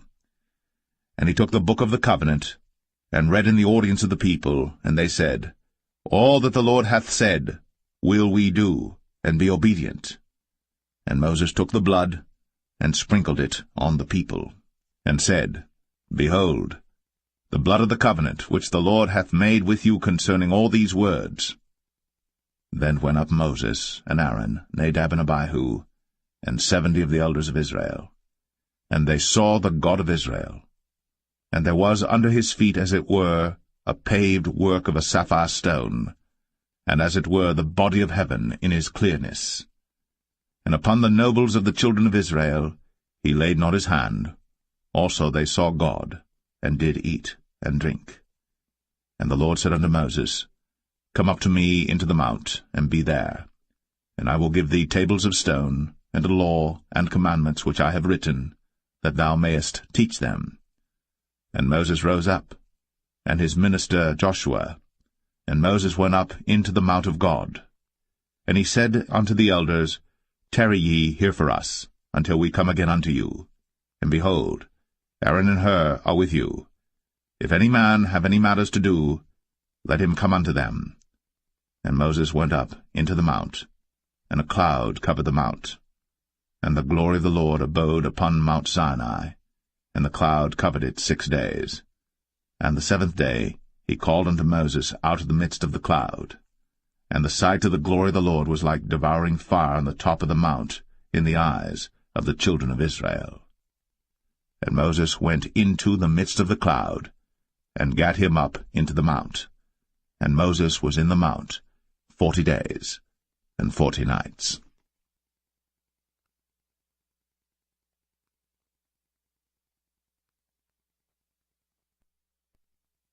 Exodus 25. And the Lord spake unto Moses, saying, Speak unto the children of Israel, that they bring me an offering of every man that giveth it willingly with his heart. Ye shall take my offering. And this is the offering which ye shall take of them, gold, and silver, and brass, and blue, and purple, and scarlet, and fine linen, and goat's hair, and rams' skins dyed red, and badgers' skins, and shittim wood, oil for the light, spices for anointing oil, and for sweet incense, onyx stones, and stones to be set in the ephod, and in the breastplate. And let them make me a sanctuary, that I may dwell among them, according to all that I show thee, after the pattern of the tabernacle, and the pattern of all the instruments thereof, even so shall ye make it. And they shall make an ark of shittim wood. 2 cubits and a half shall be the length thereof, and 1 cubit and a half the breadth thereof, and 1 cubit and a half the height thereof. And thou shalt overlay it with pure gold, within and without shalt thou overlay it, and shalt make upon it a crown of gold round about. And thou shalt cast 4 rings of gold for it, and put them in the 4 corners thereof, and 2 rings shall be in the one side of it, and 2 rings in the other side of it. And thou shalt make staves of shittim wood, and overlay them with gold. And thou shalt put the staves into the rings by the sides of the ark, that the ark may be borne with them. The staves shall be in the rings of the ark, they shall not be taken from it. And thou shalt put into the ark the testimony which I shall give thee. And thou shalt make a mercy seat of pure gold. 2 cubits and a half shall be the length thereof, and 1 cubit and a half the breadth thereof. And thou shalt make 2 cherubims of gold. Of beaten work shalt thou make them, in the 2 ends of the mercy seat. And make 1 cherub on the one end, and the other cherub on the other end. Even of the mercy seat shall ye make the cherubims on the 2 ends thereof. And the cherubims shall stretch forth their wings on high, covering the mercy seat with their wings, and their faces shall look one to another. Toward the mercy seat shall the faces of the cherubims be. And thou shalt put the mercy seat above upon the ark, and in the ark thou shalt put the testimony that I shall give thee. And there I will meet with thee, and I will commune with thee from above the mercy seat, from between the 2 cherubims which are upon the ark of the testimony, of all things which I will give thee in commandment unto the children of Israel. Thou shalt also make a table of shittim wood. 2 cubits shall be the length thereof, and 1 cubit the breadth thereof, and 1 cubit and a half the height thereof. And thou shalt overlay it with pure gold, and make thereto a crown of gold round about. And thou shalt make unto it a border of an handbreadth round about, and thou shalt make a golden crown to the border thereof round about. And thou shalt make for it 4 rings of gold, and put the rings in the 4 corners that are on the 4 feet thereof. Over against the border shall the rings be for places of the staves to bear the table. And thou shalt make the staves of shittim wood, and overlay them with gold, that the table may be borne with them. And thou shalt make the dishes thereof, and spoons thereof, and covers thereof, and bowls thereof, to cover withal. Of pure gold shalt thou make them. And thou shalt set upon the table shewbread before me always. And thou shalt make a candlestick of pure gold. Of beaten work shall the candlestick be made. His shaft, and his branches, his bowls, his knobs and his flowers shall be of the same. And 6 branches shall come out of the sides of it, 3 branches of the candlestick out of the one side, and 3 branches of the candlestick out of the other side. 3 bowls made like unto almonds, with a knob and a flower in one branch, and 3 bowls made like almonds in the other branch, with a knob and a flower. So in the 6 branches that come out of the candlestick. And in the candlestick shall be 4 bowls made like unto almonds, with their knobs and their flowers.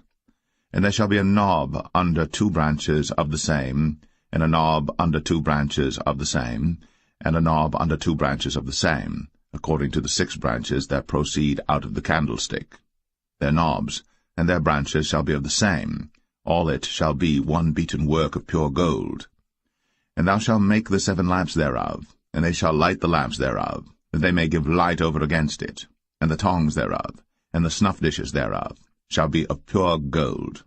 Of a talent of pure gold shall he make it with all these vessels. And look that thou make them after their pattern, which was shown thee in the mount.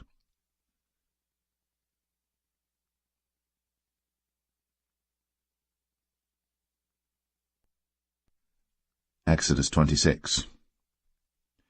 Moreover, thou shalt make the tabernacle with 10 curtains of fine twined linen, and blue, and purple, and scarlet. With cherubims of cunning work shalt thou make them.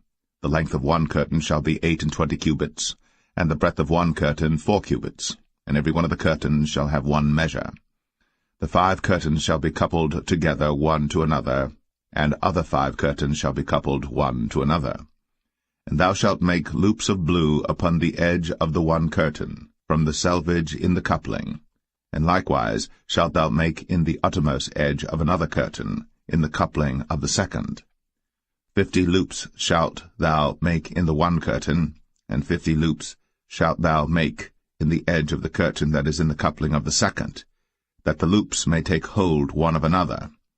And thou shalt make 50 taches of gold, and couple the curtains together with the taches, and it shall be one tabernacle. And thou shalt make curtains of goat's hair to be a covering upon the tabernacle. 11 curtains shalt thou make. The length of one curtain shall be 30 cubits, and the breadth of one curtain 4 cubits, and the 11 curtains shall be all of one measure. And thou shalt couple 5 curtains by themselves, and 6 curtains by themselves, and shalt double the 6 curtains in the forefront of the tabernacle. And thou shalt make 50 loops on the edge of the one curtain that is outmost in the coupling, and 50 loops in the edge of the curtain which coupleth the second. And thou shalt make 50 taches of brass, and put the taches into the loops, and couple the tent together, that it may be one. And the remnant that remaineth of the curtains of the tent, the half curtain that remaineth, shall hang over the backside of the tabernacle, and a cubit on the one side, and a cubit on the other side of that which remaineth in the length of the curtains of the tent. It shall hang over the sides of the tabernacle on this side, and on that side to cover it. And thou shalt make a covering for the tent of ram skins dyed red, and a covering above of badgers' skins. And thou shalt make boards for the tabernacle of shittim wood standing up. 10 cubits shall be the length of a board, and a cubit and a half shall be the breadth of one board. 2 tenons shall there be in one board, set in order, one against another. Thus shalt thou make for all the boards of the tabernacle. And thou shalt make the boards for the tabernacle 20 boards on the south side southward. And thou shalt make 40 sockets of silver under the 20 boards, 2 sockets under one board for his 2 tenons, and 2 sockets under another board for his 2 tenons. And for the second side of the tabernacle on the north side there shall be 20 boards, and there 40 sockets of silver, 2 sockets under one board, and 2 sockets under another board. And for the sides of the tabernacle westward thou shalt make 6 boards, and 2 boards shalt thou make for the corners of the tabernacle in the 2 sides. And they shall be coupled together beneath. and they shall be coupled together above the head of it unto one ring. Thus shall it be for them both. They shall be for the 2 corners. And they shall be 8 boards, and their sockets of silver 16 sockets, 2 sockets under one board, and 2 sockets under another board. And thou shalt make bars of shittim wood, 5 for the boards of the one side of the tabernacle, and 5 bars for the boards of the other side of the tabernacle, and 5 bars for the boards of the side of the tabernacle for the 2 sides westward. And the middle bar in the midst of the boards shall reach from end to end. And thou shalt overlay the boards with gold, and make their rings of gold, for places for the bars, and thou shalt overlay the bars with gold. And thou shalt rear up the tabernacle according to the fashion thereof which was shown thee in the mount. And thou shalt make a veil of blue, and purple, and scarlet, and fine twined linen of cunning work. With cherubims shall it be made. And thou shalt hang it upon 4 pillars of shittim wood overlaid with gold. Their hooks shall be of gold, upon the 4 sockets of silver. And thou shalt hang up the veil under the taches, that thou mayest bring in thither within the veil the ark of the testimony. And the veil shall divide unto you between the holy place and the most holy. And thou shalt put the mercy seat upon the ark of the testimony in the most holy place. And thou shalt set the table without the veil, and the candlestick over against the table on the side of the tabernacle toward the south. And thou shalt put the table on the north side. And thou shalt make an hanging for the door of the tent, of blue and purple and scarlet, and fine twined linen, wrought with needlework. And thou shalt make for the hanging 5 pillars of shittim wood, and overlay them with gold, and their hooks shall be of gold, and thou shalt cast 5 sockets of brass for them.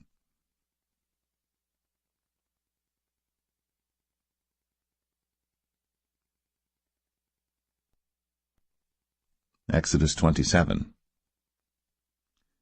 And thou shalt make an altar of shittim wood, 5 cubits long and 5 cubits broad. The altar shall be 4 square, and the height thereof shall be 3 cubits. And thou shalt make the horns of it upon the 4 corners thereof. His horns shall be of the same, and thou shalt overlay it with brass. And thou shalt make his pans to receive his ashes, and his shovels, and his basins, and his flesh hooks, and his fire pans. All the vessels thereof thou shalt make of brass. And thou shalt make for it a grate of network of brass, and upon the net shalt thou make 4 brazen rings in the 4 corners thereof.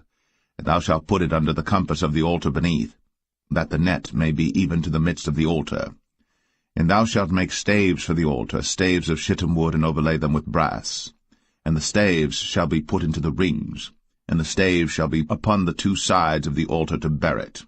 Hollow with boards shalt thou make it, as it was shown thee in the mount, so shall they make it.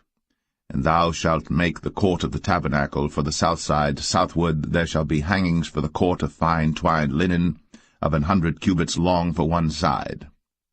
And the 20 pillars thereof, and their 20 sockets shall be of brass. The hooks of the pillars, and the fillets, shall be of silver.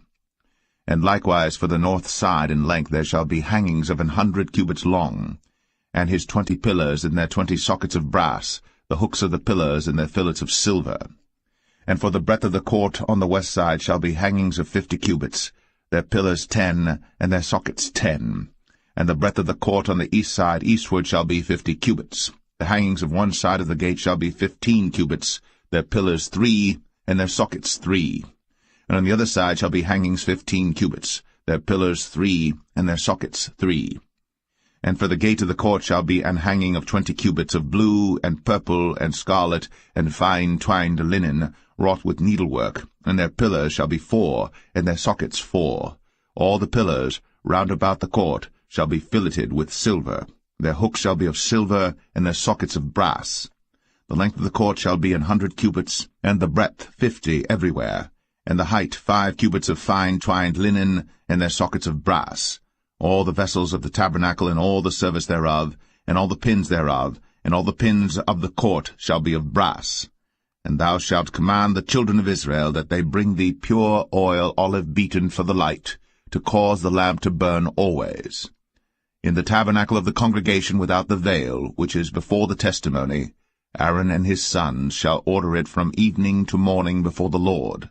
it shall be a statute for ever, unto their generations, on the behalf of the children of Israel.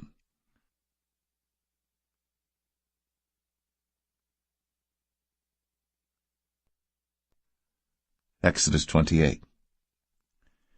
And take thou unto thee Aaron thy brother, and his sons with him, from among the children of Israel, that he may minister unto me in the priest's office, even Aaron, Nadab, and Abihu, Eleazar, and Ithamar, Aaron's sons.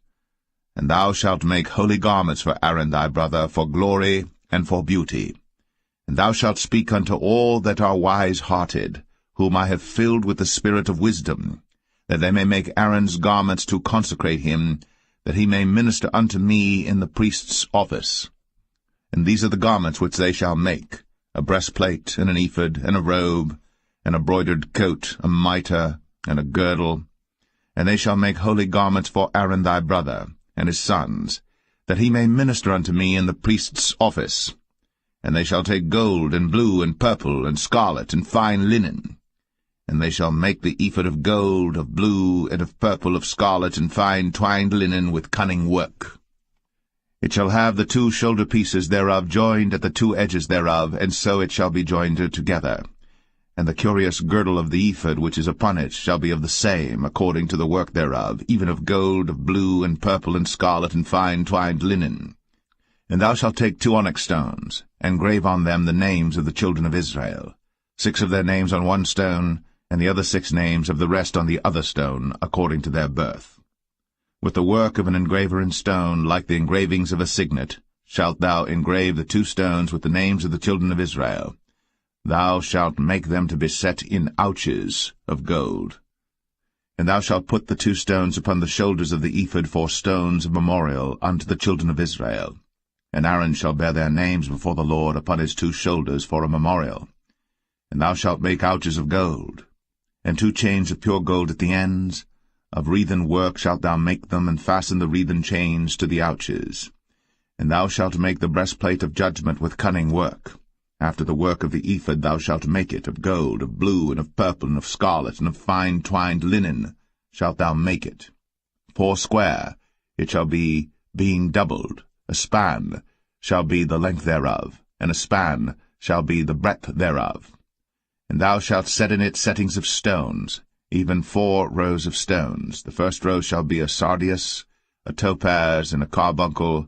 This shall be the first row. And the second row shall be an emerald, a sapphire, and a diamond. And the third row a ligure, an agate, and an amethyst. And the 4th row a beryl, and an onyx, and a jasper. They shall be set in gold in their enclosings. And the stones shall be with the names of the children of Israel, 12 according to their names, like the engravings of a signet. Every one with his name shall they be according to the 12 tribes.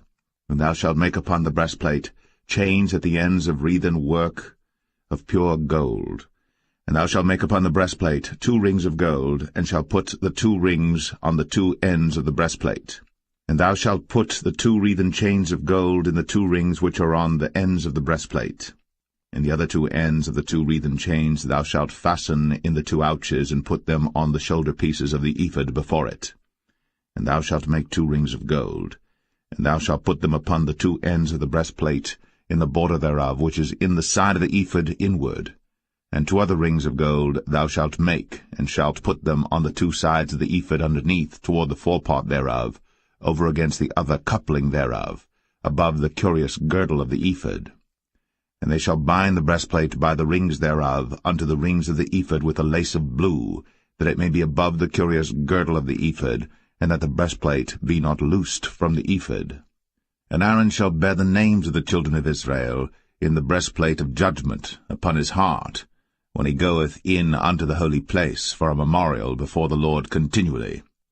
And thou shalt put in the breastplate of judgment the Urim and the Thummim, and they shall be upon Aaron's heart, when he goeth in before the Lord.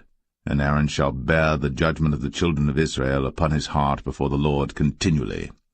And thou shalt make the robe of the ephod all of blue.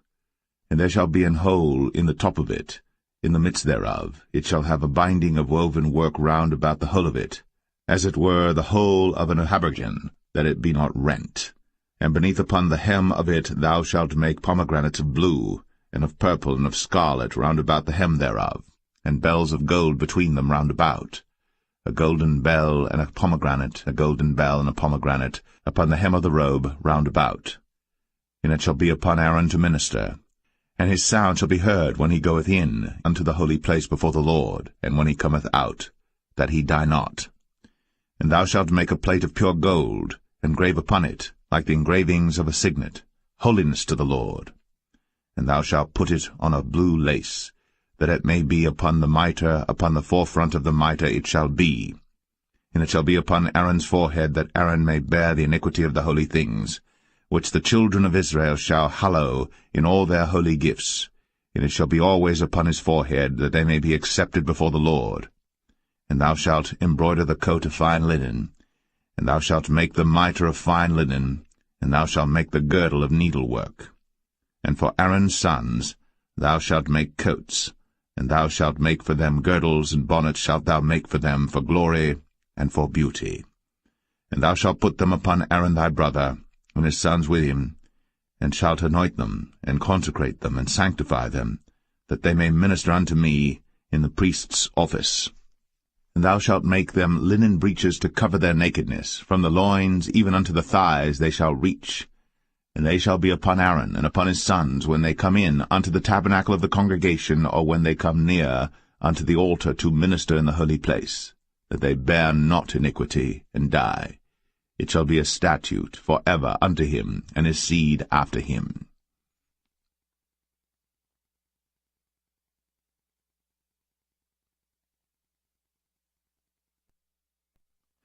Exodus 29. And this is the thing that thou shalt do unto them to hallow them, to minister unto me in the priest's office. Take 1 young bullock, and 2 rams without blemish, and unleavened bread and cakes unleavened tempered with oil, and wafers unleavened anointed with oil, of wheaten flour shalt thou make them. And thou shalt put them into 1 basket, and bring them in the basket, with the bullock and the 2 rams. And Aaron and his sons thou shalt bring unto the door of the tabernacle of the congregation, and shalt wash them with water.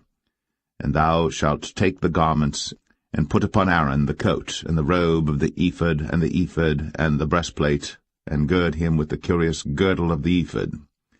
And thou shalt put the mitre upon his head, and put the holy crown upon the mitre. Then shalt thou take the anointing oil, and pour it upon his head, and anoint him. And thou shalt bring his sons, and put coats upon them. And thou shalt gird them with girdles, Aaron and his sons, and put the bonnets on them, and the priest's office shall be theirs for a perpetual statute. And thou shalt consecrate Aaron and his sons. And thou shalt cause a bullock to be brought before the tabernacle of the congregation, and Aaron and his sons shall put their hands upon the head of the bullock. And thou shalt kill the bullock before the Lord, by the door of the tabernacle of the congregation. And thou shalt take of the blood of the bullock, and put it upon the horns of the altar with thy finger, and pour all the blood beside the bottom of the altar. And thou shalt take all the fat that covereth the inwards, and the caul that is above the liver, and the 2 kidneys, and the fat that is upon them, and burn them upon the altar. But the flesh of the bullock, and his skin, and his dung, shalt thou burn with fire without the camp. It is a sin offering.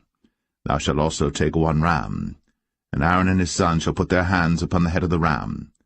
And thou shalt slay the ram, and thou shalt take his blood, and sprinkle it round about upon the altar. And thou shalt cut the ram in pieces, and wash the inwards of him and his legs, and put them unto his pieces and unto his head. And thou shalt burn the whole ram upon the altar. It is a burnt offering unto the Lord. It is a sweet savour, an offering made by fire unto the Lord. And thou shalt take the other ram, and Aaron and his sons shall put their hands upon the head of the ram.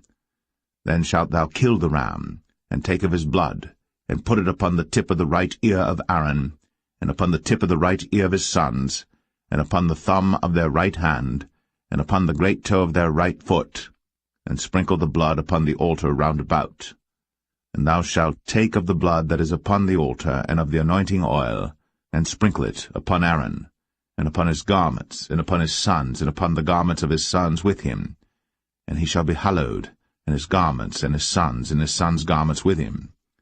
Also thou shalt take of the ram the fat and the rump, and the fat that covereth the inwards, and the caul above the liver, and the 2 kidneys, and the fat that is upon them, and the right shoulder, for it is a ram of consecration.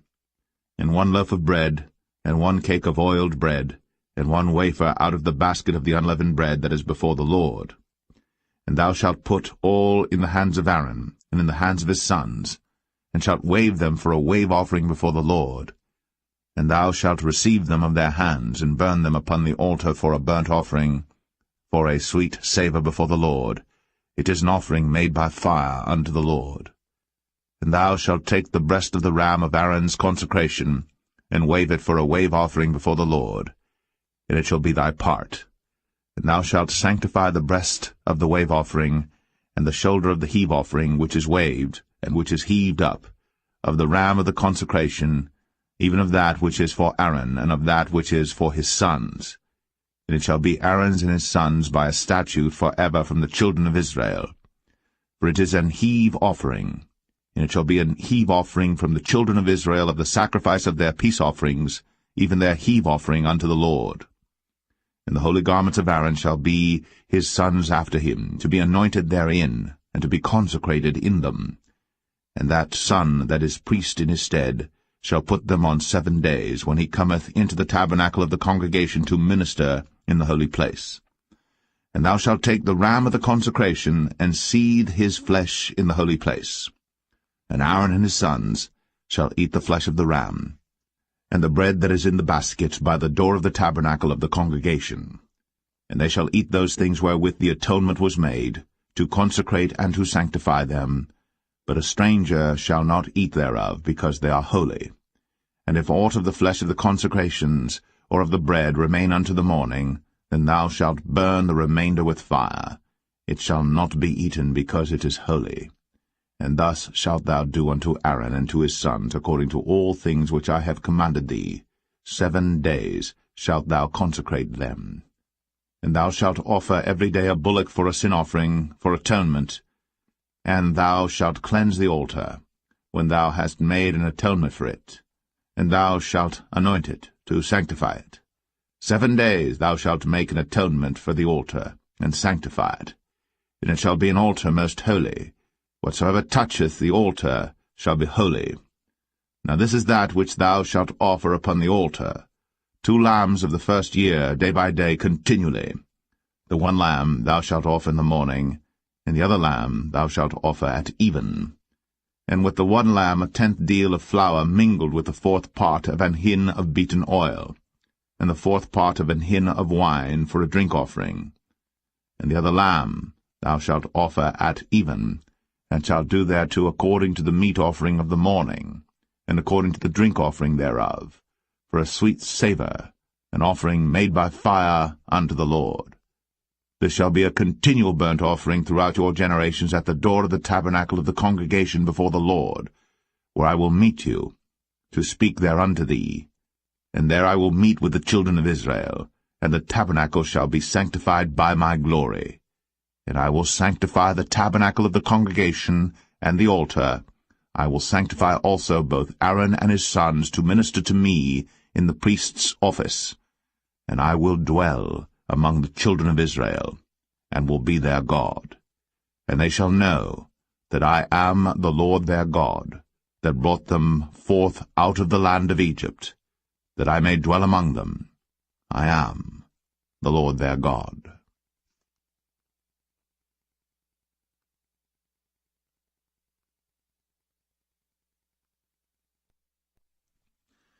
Exodus 30. And thou shalt make an altar to burn incense upon. Of shittim wood shalt thou make it. A cubit shall be the length thereof, and a cubit the breadth thereof. 4 square shall it be.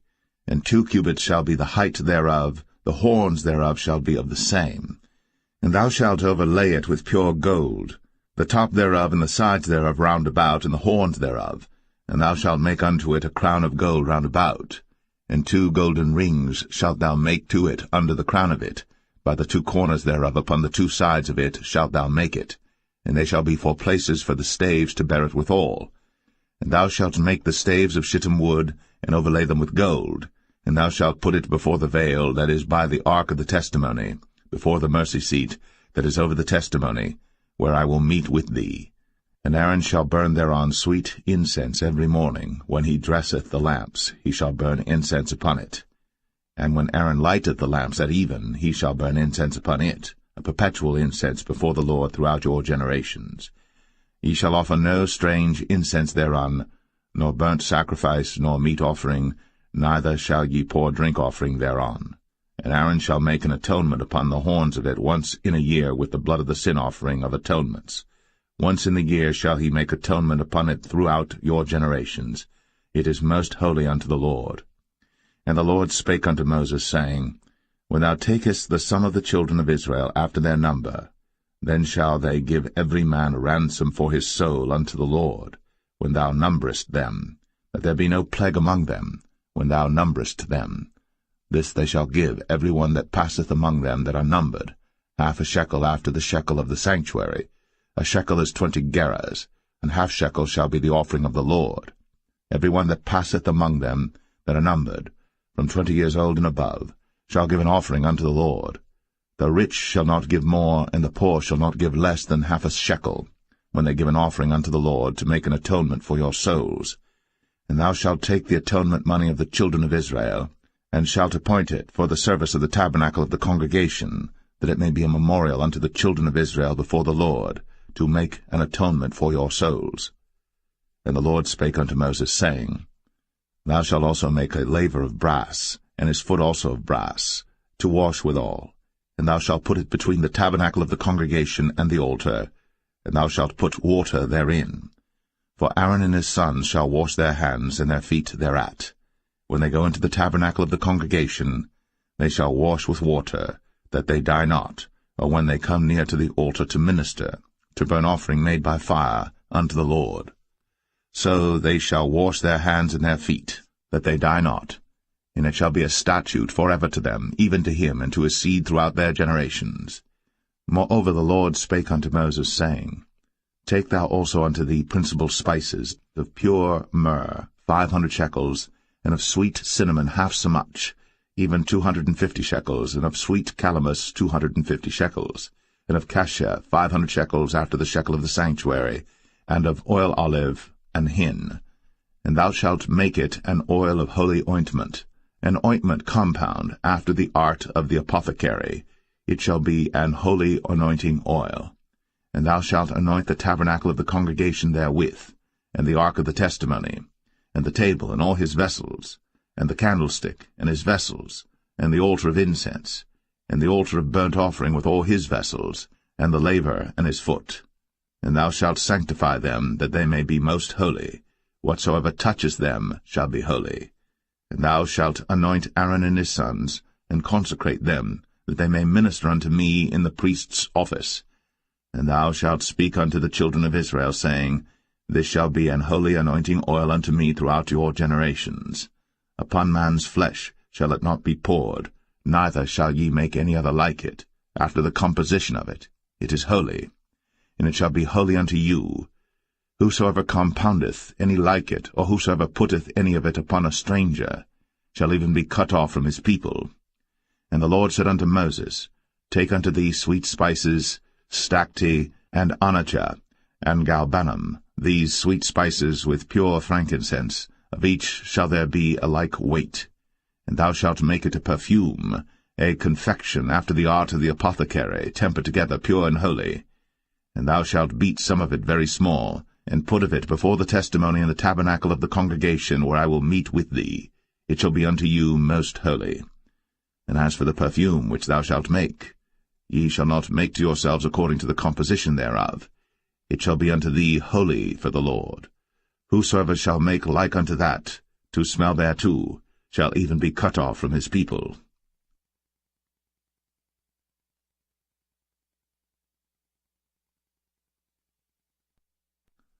Exodus 31.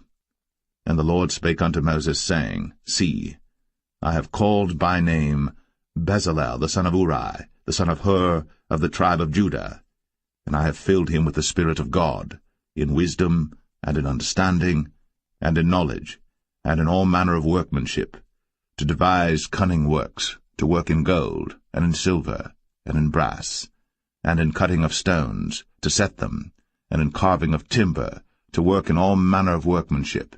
And I, behold, I have given with him Aholiab, the son of Ahisamach, of the tribe of Dan.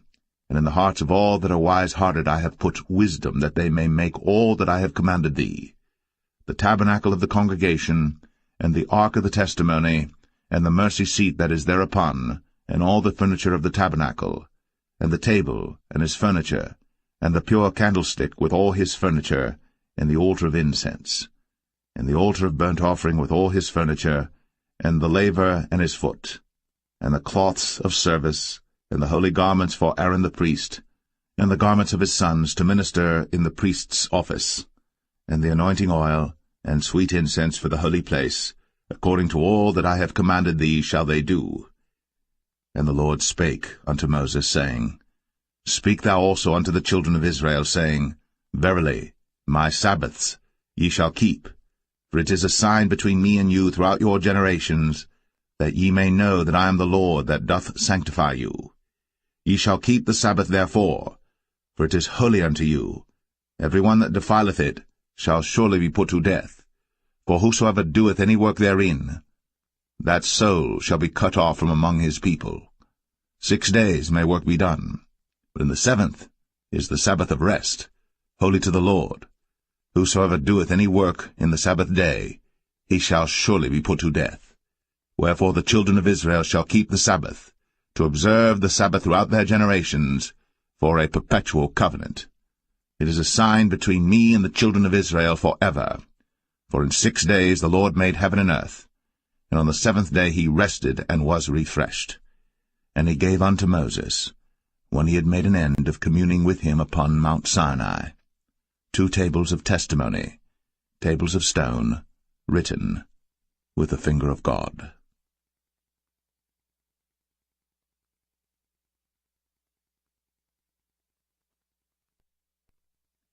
Exodus 32. And when the people saw that Moses delayed to come down out of the mount, the people gathered themselves together unto Aaron, and said unto him, Up, make us gods, which shall go before us. For as for this Moses, the man that brought us up out of the land of Egypt, we wot not what is become of him. And Aaron said unto them, Break off the golden earrings which are in the ears of your wives, of your sons, and of your daughters, and bring them unto me. And all the people brake off the golden earrings which were in their ears, and brought them unto Aaron. And he received them at their hand, and fashioned it with a graving tool, after he had made it a molten calf. And they said, These be thy gods, O Israel, which brought thee up out of the land of Egypt. And when Aaron saw it, he built an altar before it. And Aaron made proclamation and said, Tomorrow is a feast to the Lord. And they rose up early on the morrow, and offered burnt offerings, and brought peace offerings. And the people sat down to eat and to drink, and rose up to play.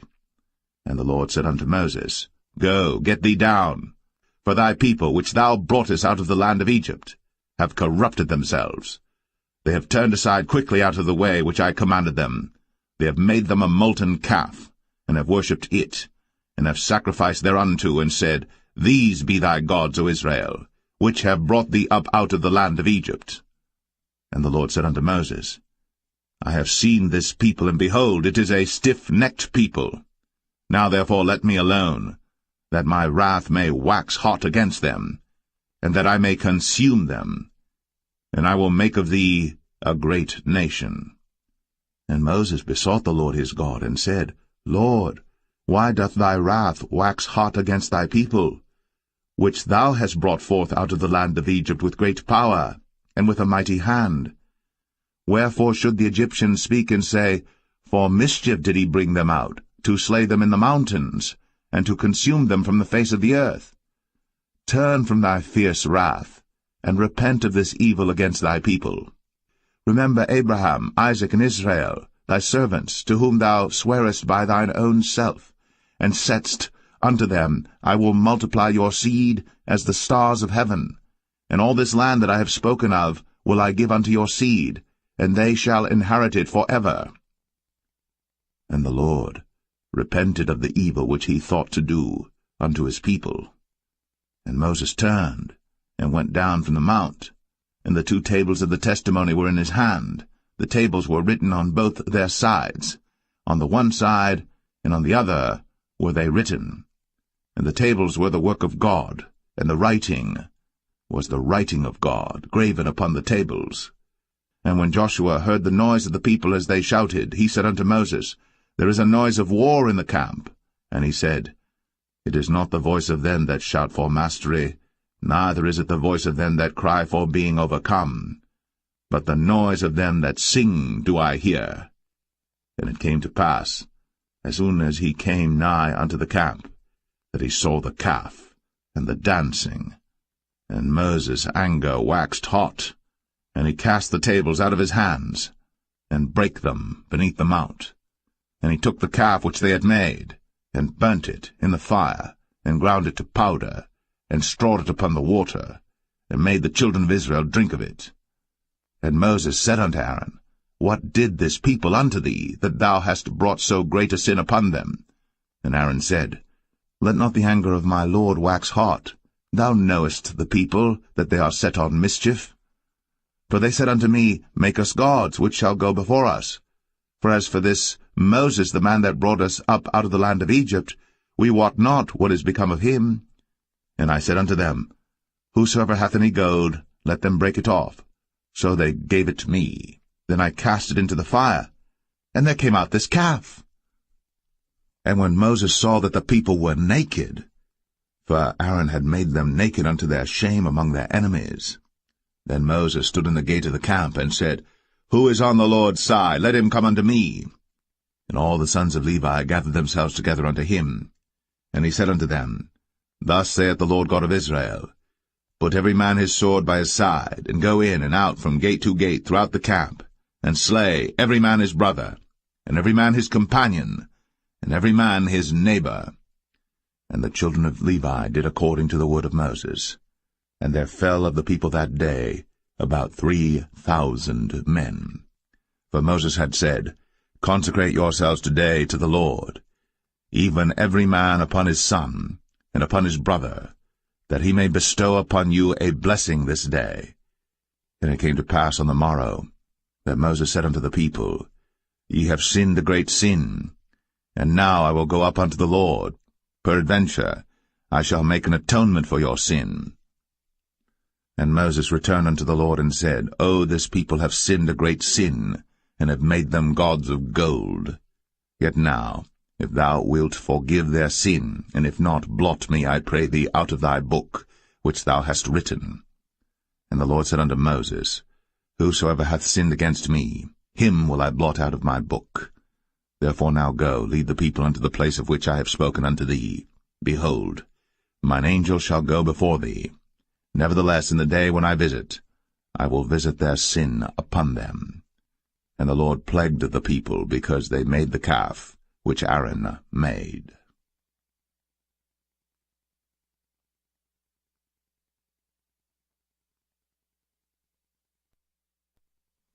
Exodus 33. And the Lord said unto Moses, Depart, and go up hence, thou, and the people which thou hast brought up out of the land of Egypt, unto the land which I sware unto Abraham, to Isaac, and to Jacob, saying, Unto thy seed will I give it. And I will send an angel before thee, and I will drive out the Canaanite, the Amorite, and the Hittite, and the Perizzite, the Hivite, and the Jebusite, unto a land flowing with milk and honey. For I will not go up in the midst of thee, for thou art a stiff-necked people, lest I consume thee in the way. And when the people heard these evil tidings, they mourned, and no man did put on him his ornaments. For the Lord had said unto Moses, Say unto the children of Israel, Ye are a stiff-necked people. I will come up into the midst of thee in a moment, and consume thee. Therefore now put off thy ornaments from thee, that I may know what to do unto thee. And the children of Israel stripped themselves of their ornaments by the mount Horeb. And Moses took the tabernacle, and pitched it without the camp, afar off from the camp, and called it the tabernacle of the congregation. And it came to pass that every one which sought the Lord went out unto the tabernacle of the congregation, which was without the camp. And it came to pass, when Moses went out unto the tabernacle, that all the people rose up, and stood every man at his tent door, and looked after Moses, until he was gone into the tabernacle.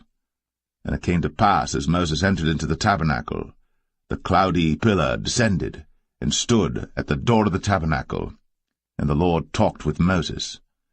And all the people saw the cloudy pillar stand at the tabernacle door. And all the people rose up and worshipped, every man in his tent door. And the Lord spake unto Moses face to face, as a man speaketh unto his friend. And he turned again into the camp. But his servant Joshua the son of Nun, a young man, departed not out of the tabernacle. And Moses said unto the Lord, See, thou sayest unto me, Bring up this people, and thou hast not let me know whom thou wilt send with me. Yet thou hast said, I know thee by name, and thou hast also found grace in my sight. Now therefore, I pray thee, if I have found grace in thy sight, show me now thy way, that I may know thee, that I may find grace in thy sight, and consider that this nation is thy people. And he said, My presence shall go with thee, and I will give thee rest. And he said unto him, If thy presence go not with me, carry us not up hence. For wherein shall it be known here that I and thy people have found grace in thy sight? Is it not in that thou goest with us? So shall we be separated, I and thy people, from all the people that are upon the face of the earth. And the Lord said unto Moses, I will do this thing also that thou hast spoken, for thou hast found grace in my sight, and I know thee by name. And he said, I beseech thee, show me thy glory. And he said, I will make all my goodness pass before thee, and I will proclaim the name of the Lord before thee, and will be gracious to whom I will be gracious, and will show mercy on whom I will show mercy. And he said, Thou canst not see my face, for there shall no man see me and live. And the Lord said, Behold, there is a place by me, and thou shalt stand upon a rock. And it shall come to pass, while my glory passeth by, that I will put thee in a cleft of the rock, and will cover thee with my hand while I pass by. And I will take away mine hand, and thou shalt see my back parts, but my face shall not be seen.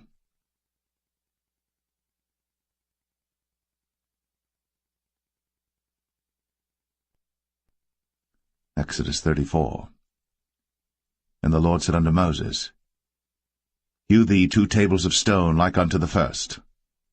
And I will write upon these tables the words that were in the first tables which thou breakest. And be ready in the morning, and come up in the morning unto Mount Sinai, and present thyself there to me in the top of the mount. And no man shall come up with thee, neither let any man be seen throughout all the mount, neither let the flocks nor herds feed before that mount. And he hewed 2 tables of stone like unto the first. And Moses rose up early in the morning, and went up unto Mount Sinai, as the Lord had commanded him, and took in his hand the 2 tables of stone. And the Lord descended in the cloud, and stood with him there, and proclaimed the name of the Lord. And the Lord passed by before him, and proclaimed, the Lord God, merciful and gracious, long-suffering, and abundant in goodness and truth, keeping mercy for thousands, forgiving iniquity, and transgression and sin, and that will by no means clear the guilty, visiting the iniquity of the fathers upon the children, and upon the children's children, unto the 3rd and to the 4th generation. And Moses made haste, and bowed his head toward the earth, and worshipped, and he said, If now I have found grace in thy sight, O Lord, let my Lord, I pray thee, go among us. For it is a stiff-necked people, and pardon our iniquity and our sin, and take us for thine inheritance. And he said, Behold, I make a covenant. Before all thy people I will do marvels, such as have not been done in all the earth, nor in any nation. And all the people among which thou art shall see the work of the Lord. For it is a terrible thing that I will do with thee. Observe thou that which I command thee this day. Behold, I drive out before thee the Amorite, and the Canaanite, and the Hittite, and the Perizzite, and the Hivite, and the Jebusite. Take heed to thyself, lest thou make a covenant with the inhabitants of the land whither thou goest, lest it be for a snare in the midst of thee. But ye shall destroy their altars, break their images, and cut down their groves. For thou shalt worship no other god, for the Lord whose name is a jealous God. Lest thou make a covenant with the inhabitants of the land, and they go a-whoring after their gods, and do sacrifice unto their gods, and one call thee, and thou eat of his sacrifice, and thou take of their daughters unto thy sons, and their daughters go a-whoring after their gods, and make thy sons go a-whoring after their gods. Thou shalt make thee no molten gods. The feast of unleavened bread shalt thou keep. 7 days thou shalt eat unleavened bread, as I commanded thee, in the time of the month Abib. For in the month Abib thou camest out from Egypt. All that openeth the matrix is mine, and every firstling among thy cattle, whether ox or sheep that is male. But the firstling of an ass thou shalt redeem with a lamb, and if thou redeem him not, then shalt thou break his neck. All the firstborn of thy sons thou shalt redeem, and none shall appear before me empty. 6 days thou shalt work, but on the 7th day thou shalt rest. In earing time and in harvest thou shalt rest. And thou shalt observe the feast of weeks, of the firstfruits of wheat harvest, and the feast of ingathering at the year's end. Thrice in the year shall all your men-children appear before the Lord God, the God of Israel. For I will cast out the nations before thee, and enlarge thy borders. Neither shall any man desire thy land, when thou shalt go up to appear before the Lord thy God thrice in the year. Thou shalt not offer the blood of my sacrifice with leaven, neither shall the sacrifice of the feast of the Passover be left unto the morning. The first of the firstfruits of thy land thou shalt bring unto the house of the Lord thy God. Thou shalt not see the kid in his mother's milk. And the Lord said unto Moses, Write thou these words, for after the tenor of these words I have made a covenant with thee and with Israel. And he was there with the Lord 40 days and 40 nights. He did neither eat bread nor drink water. And he wrote upon the tables the words of the covenant, the 10 commandments. And it came to pass, when Moses came down from Mount Sinai, with the 2 tables of testimony in Moses' hand, when he came down from the mount, that Moses wist not that the skin of his face shone, while he talked with him. And when Aaron and all the children of Israel saw Moses, behold, the skin of his face shone, and they were afraid to come nigh him. And Moses called unto them, and Aaron and all the rulers of the congregation returned unto him. And Moses talked with them, and afterward all the children of Israel came nigh, and he gave them in commandment all that the Lord had spoken with him in Mount Sinai. And till Moses had done speaking with them, he put a veil on his face. But when Moses went in before the Lord to speak with him, he took the veil off until he came out. And he came out, and spake unto the children of Israel that which he was commanded. And the children of Israel saw the face of Moses, that the skin of Moses' face shone. And Moses put the veil upon his face again, until he went in to speak with him.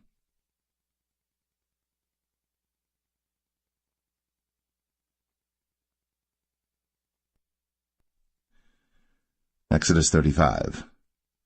And Moses gathered all the congregation of the children of Israel together, and said unto them, These are the words which the Lord hath commanded, that ye should do them. 6 days shall work be done, but on the 7th day there shall be to you an holy day, a Sabbath of rest to the Lord. Whosoever doeth work therein shall be put to death.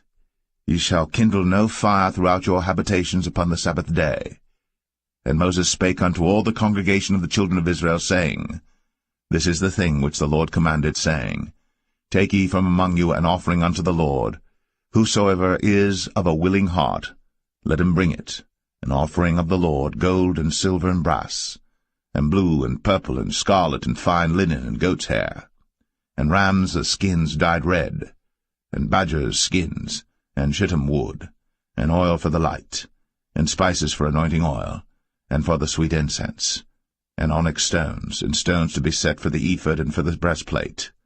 And every wise-hearted among you shall come, and make all that the Lord hath commanded, the tabernacle, his tent, and his covering, his taches, and his boards, his bars, his pillars, and his sockets, the ark and the staves thereof, with the mercy seat and the veil of the covering, the table and his staves, and all his vessels, and the showbread, the candlestick also for the light, and his furniture, and his lamps, with the oil for the light, and the incense altar, and his staves, and the anointing oil, and the sweet incense, and the hanging for the door at the entering in of the tabernacle, the altar of burnt offering, with his brazen grate, his staves, and all his vessels, the laver and his foot, the hangings of the court, his pillars, and their sockets, and the hanging for the door of the court, the pins of the tabernacle, and the pins of the court, and their cords, the cloths of service, to do service in the holy place, the holy garments for Aaron the priest, and the garments of his sons to minister in the priest's office.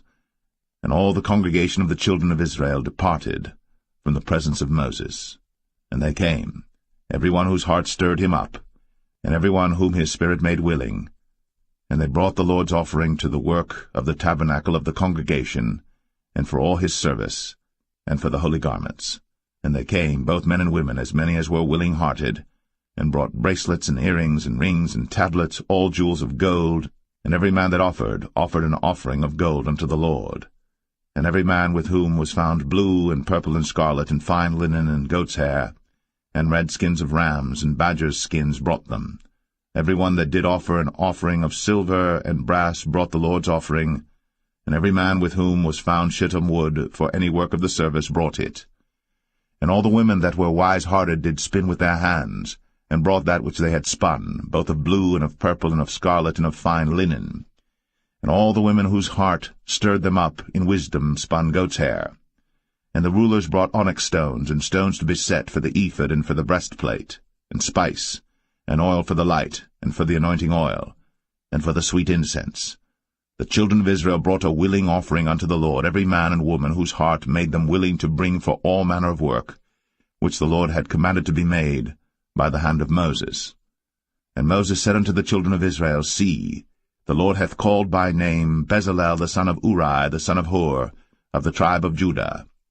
And he hath filled him with the Spirit of God in wisdom, in understanding, and in knowledge, and in all manner of workmanship, and to devise curious works, to work in gold, and in silver, and in brass, and in the cutting of stones, to set them, and in carving of wood, to make any manner of cunning work.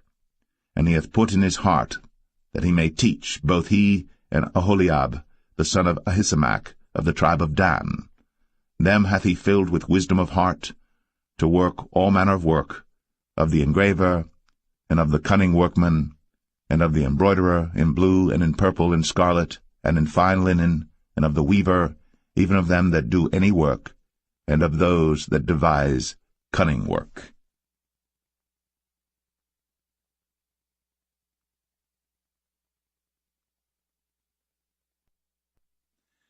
Exodus 36. Then wrought Bezalel and Aholiab, and every wise-hearted man, in whom the Lord put wisdom and understanding to know how to work all manner of work for the service of the sanctuary, according to all that the Lord had commanded. And Moses called Bezalel and Aholiab, and every wise-hearted man, in whose heart the Lord had put wisdom, even every one whose heart stirred him up to come unto the work to do it. And they received of Moses all the offering, which the children of Israel had brought for the work of the service of the sanctuary, to make it withal. And they brought yet unto him free offerings every morning. And all the wise men that wrought all the work of the sanctuary came every man from his work which they made. And they spake unto Moses, saying, The people bring much more than enough for the service of the work, which the Lord commanded to make. And Moses gave commandment, and they caused it to be proclaimed throughout the camp, saying, Let neither man nor woman make any more work for the offering of the sanctuary. So the people were restrained from bringing. But the stuff they had was sufficient for all the work to make it, and too much. And every wise-hearted man among them that wrought the work of the tabernacle made 10 curtains of fine twined linen, and blue, and purple, and scarlet. With cherubims of cunning work made he them. The length of one curtain was 28 cubits, and the breadth of one curtain 4 cubits. The curtains were all of one size. And he coupled the 5 curtains one unto another, and the other 5 curtains he coupled one unto another. And he made loops of blue on the edge of one curtain from the selvage in the coupling. Likewise he made in the uttermost side of another curtain in the coupling of the second. 50 loops made he in one curtain, and 50 loops made he in the edge of the curtain which was in the coupling of the second. The loops held one curtain to another. And he made 50 taches of gold, and coupled the curtains one unto another with the taches. So it became one tabernacle. And he made curtains of goat's hair for the tent over the tabernacle. 11 curtains he made them. The length of one curtain was 30 cubits, and 4 cubits was the breadth of one curtain. The 11 curtains were of one size. And he coupled 5 curtains by themselves, and 6 curtains by themselves. And he made 50 loops upon the uttermost edge of the curtain in the coupling, and 50 loops made he upon the edge of the curtain which coupleth the second. And he made 50 taches of brass to couple the tent together, that it might be one. And he made a covering for the tent of ram skins dyed red, and a covering of badger skins above that. And he made boards for the tabernacle of shittim wood standing up. The length of a board was 10 cubits, and the breadth of a board 1 cubit and a half. One board had 2 tenons, equally distant one from another. Thus did he make for all the boards of the tabernacle. And he made boards for the tabernacle, 20 boards for the south side southward. And 40 sockets of silver he made under the 20 boards, 2 sockets under one board for his 2 tenons, and 2 sockets under another board for his 2 tenons. And for the other side of the tabernacle, which is toward the north corner, he made 20 boards, and there 40 sockets of silver, 2 sockets under one board, and 2 sockets under another board. And for the sides of the tabernacle westward he made 6 boards, and 2 boards made he for the corners of the tabernacle in the 2 sides, and they were coupled beneath and coupled together at the head thereof to one ring. Thus he did to both of them in both the corners. And there were 8 boards, and their sockets were 16 sockets of silver, under every board 2 sockets. And he made bars of shittim wood, 5 for the boards of the one side of the tabernacle, and 5 bars for the boards of the other side of the tabernacle, and 5 bars for the boards of the tabernacle for the sides westward. And he made the middle bar to shoot through the boards from the one end to the other. And he overlaid the boards with gold, and made their rings of gold to be places for the bars, and overlaid the bars with gold. And he made a veil of blue and purple and scarlet, and fine twined linen, with cherubims made he it of cunning work. And he made thereunto 4 pillars of shittim wood, and overlaid them with gold. Their hooks were of gold, and he cast for them 4 sockets of silver. And he made an hanging for the tabernacle door of blue and purple and scarlet and fine twined linen of needlework. And the 5 pillars of it with their hooks, and he overlaid their chapiters and their fillets with gold, but their 5 sockets were of brass.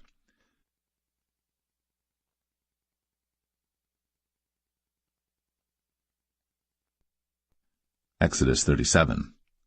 And Bezalel made the ark of shittim wood. 2 cubits and a half was the length of it, and 1 cubit and a half the breadth of it, and 1 cubit and a half the height of it. And he overlaid it with pure gold within and without, and made a crown of gold to it round about. And he cast for it 4 rings of gold, to be set by the 4 corners of it, even 2 rings upon the one side of it, and 2 rings upon the other side of it. And he made staves of shittim wood, and overlaid them with gold. And he put the staves into the rings by the sides of the ark to bear the ark. And he made the mercy seat of pure gold. 2 cubits and a half was the length thereof, and 1 cubit and a half the breadth thereof. And he made 2 cherubims of gold, beaten out of one piece made he them, on the 2 ends of the mercy seat, 1 cherub on the end on this side, and another cherub on the other end on that side.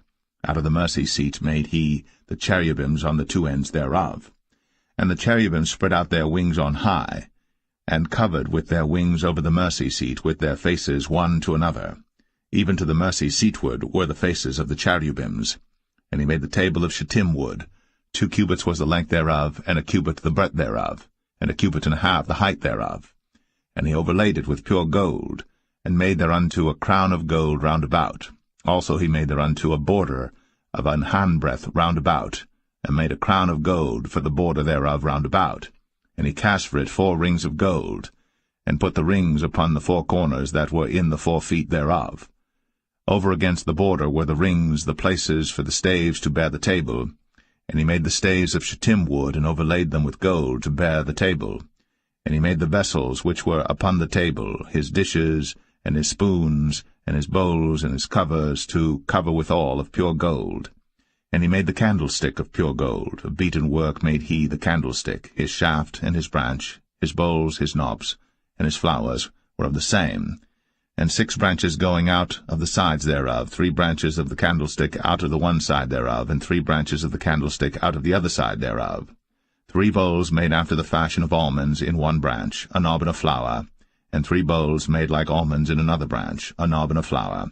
So throughout the 6 branches, going out of the candlestick.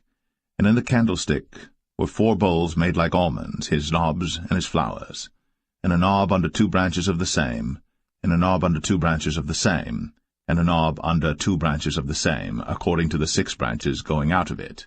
Their knobs and their branches were of the same. All of it was one beaten work of pure gold. And he made his 7 lamps, and his snuffers, and his snuff dishes of pure gold. Of a talent of pure gold made he it, and all the vessels thereof. And he made the incense altar of shittim wood. The length of it was a cubit, the breadth of it a cubit. It was 4 square, and 2 cubits was the height of it. The horns thereof were of the same. And he overlaid it with pure gold, both the top of it, and the sides thereof round about. And the horns of it also he made unto it a crown of gold round about. And he made 2 rings of gold for it under the crown thereof, by the 2 corners of it upon the 2 sides thereof, to be places for the staves to bear it withal. And he made the staves of shittim wood, and overlaid them with gold. And he made the holy anointing oil, and the pure incense of sweet spices, according to the work of the apothecary.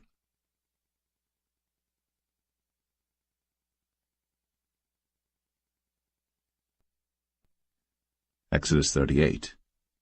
And he made the altar of burnt offering of shittim wood.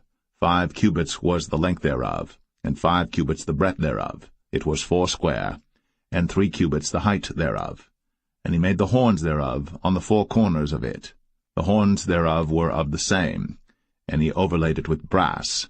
And he made all the vessels of the altar, the pots and the shovels and the basins and the flesh hooks, and the firepans, all the vessels thereof made he of brass. And he made for the altar a brazen grate of network under the compass thereof, beneath unto the midst of it. And he cast 4 rings for the 4 ends of the grate of brass, to be places for the staves. And he made the staves of shittim wood, and overlaid them with brass. And he put the staves into the rings on the sides of the altar, to bear it withal.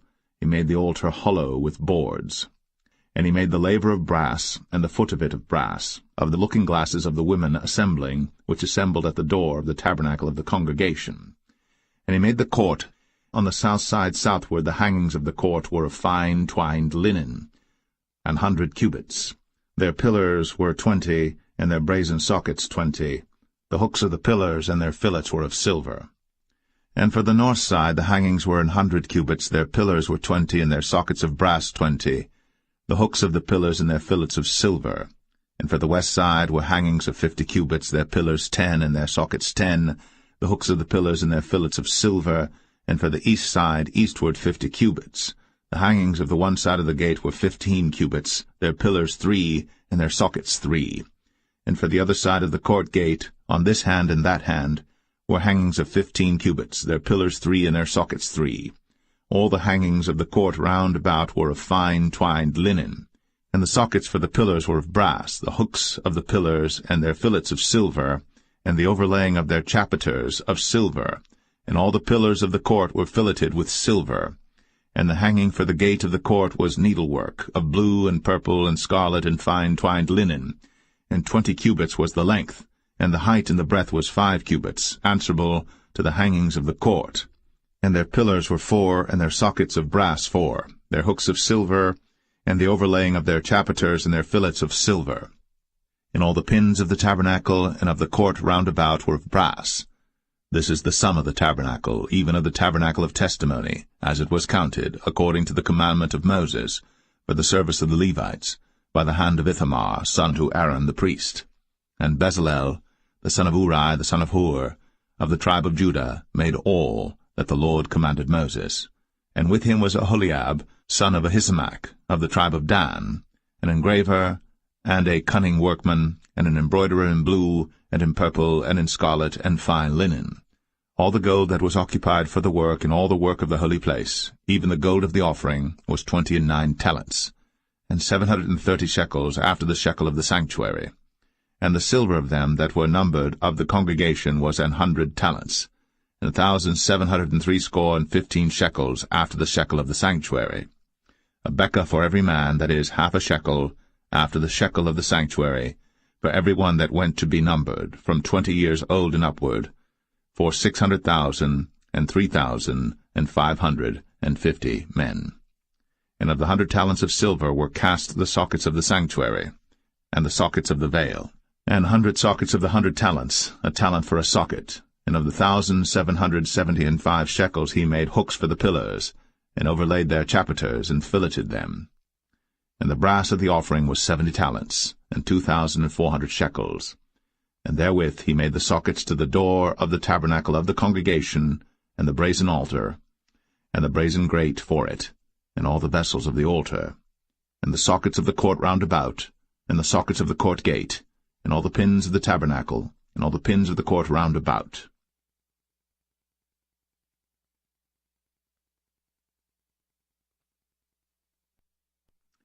Exodus 39. And of the blue, and purple, and scarlet they made cloths of service, to do service in the holy place, and made the holy garments for Aaron, as the Lord commanded Moses. And he made the ephod of gold, blue, and purple, and scarlet, and fine-twined linen. And they did beat the gold into thin plates, and cut it into wires, to work it in the blue, and in the purple, and in the scarlet, and in the fine linen, with cunning work. They made shoulder pieces for it, to couple it together. By the two edges was it coupled together. And the curious girdle of his ephod that was upon it was of the same, according to the work thereof, of gold, blue, and purple, and scarlet, and fine twined linen, as the Lord commanded Moses. And they wrought onyx stones enclosed in ouches of gold, graven as signets are graven, with the names of the children of Israel. And he put them on the shoulders of the ephod, that they should be stones for a memorial to the children of Israel, as the Lord commanded Moses. And he made the breastplate of cunning work, like the work of the ephod, of gold, blue, and purple, and scarlet, and fine twined linen. It was foursquare. They made the breastplate double. A span was the length thereof, and a span the breadth thereof, being doubled. And they set in it 4 rows of stones. The first row was a sardius, a topaz, and a carbuncle. This was the first row. And the second row an emerald, a sapphire, and a diamond. And the third row a ligure, an agate, and an amethyst. And the fourth row a beryl, an onyx, and a jasper. They were enclosed in ouches of gold in their enclosings.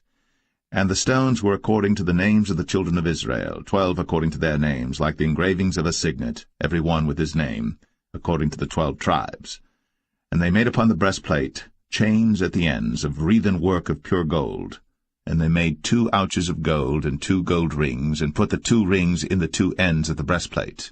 And they put the 2 wreathen chains of gold in the 2 rings on the ends of the breastplate.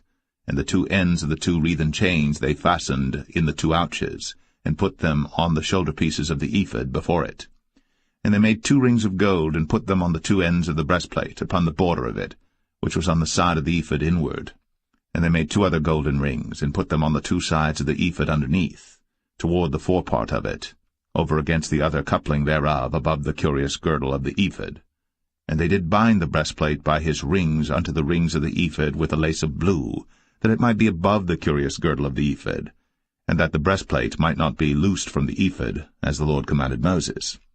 And he made the robe of the ephod of woven work, all of blue. And there was an hole in the midst of the robe, as the hole of an habergeon, with a band round about the hole, that it should not rend. And they made upon the hems of the robe pomegranates of blue and purple and scarlet and twined linen. And they made bells of pure gold, and put the bells between the pomegranates upon the hem of the robe, round about between the pomegranates, a bell and a pomegranate, round about the hem of the robe to minister in. as the Lord commanded Moses. And they made coats of fine linen of woven work for Aaron and for his sons, and a mitre of fine linen, and goodly bonnets of fine linen, and linen breeches of fine twined linen, and a girdle of fine twined linen, and blue and purple and scarlet of needlework, as the Lord commanded Moses. And they made the plate of the holy crown of pure gold, and wrote upon it a writing like to the engravings of a signet, Holiness to the Lord. And they tied unto it a lace of blue to fasten it on high upon the mitre, as the Lord commanded Moses. Thus was all the work of the tabernacle of the tent of the congregation finished. And the children of Israel did according to all that the Lord commanded Moses, so did they. And they brought the tabernacle unto Moses, the tent, and all his furniture, his taches, his boards, his bars, and his pillars, and his sockets, and the covering of ram skins dyed red, and the covering of badger skins, and the veil of the covering, the ark of the testimony, and the staves thereof, and the mercy seat, the table and all the vessels thereof, and the showbread, the pure candlestick, with the lamps thereof, even with the lamps to be set in order, and all the vessels thereof, and the oil for light, and the golden altar, and the anointing oil, and the sweet incense, and the hanging for the tabernacle door, the brazen altar, and his grate of brass, his staves and all his vessels, the laver and his foot, the hangings of the court, his pillars and his sockets, and the hanging for the court gate, his cords, and his pins, and all the vessels of the service of the tabernacle for the tent of the congregation, the cloths of service to do service in the holy place, and the holy garments for Aaron the priest, and his sons' garments, to minister in the priest's office. According to all that the Lord commanded Moses, so the children of Israel made all the work. And Moses did look upon all the work, and behold, they had done it, as the Lord had commanded, even so had they done it. And Moses blessed them.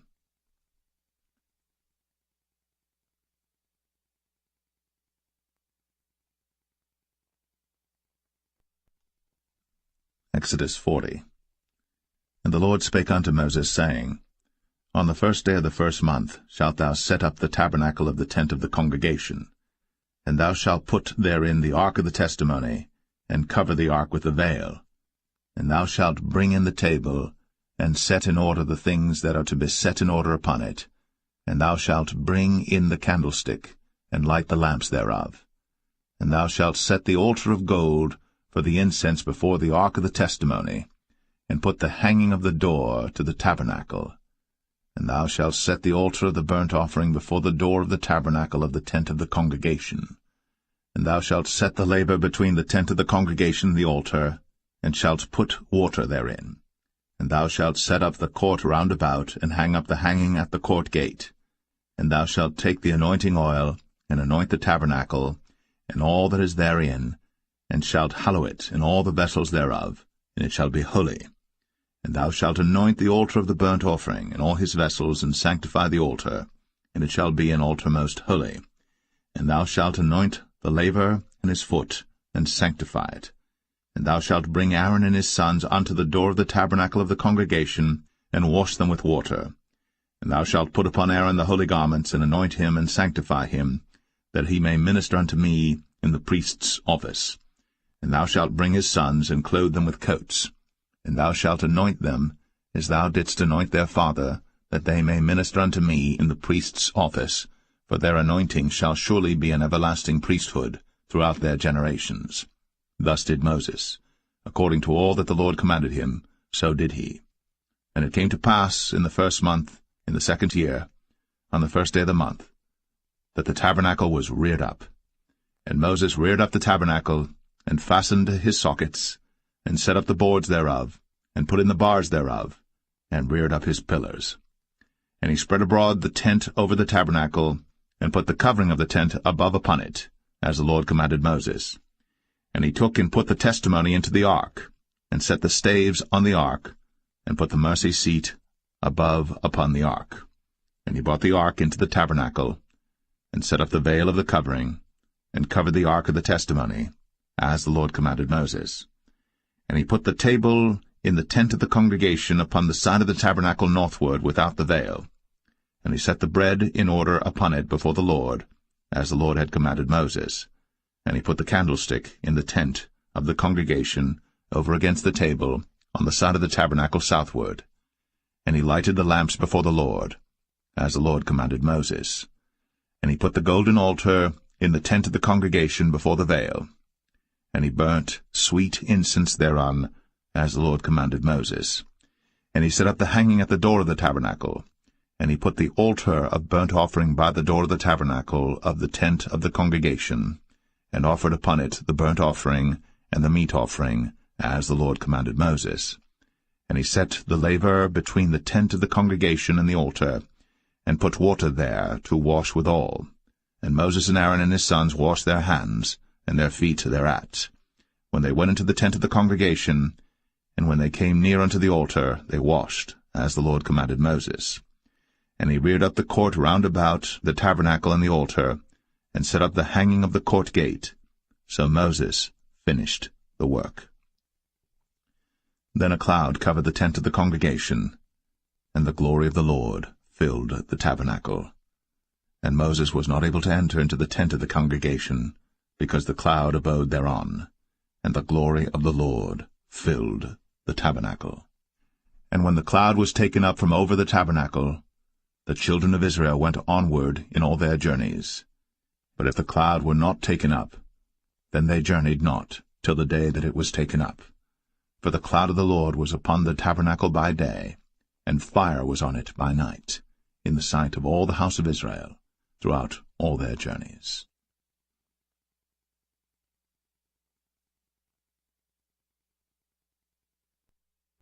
The Book of Leviticus, chapter 1.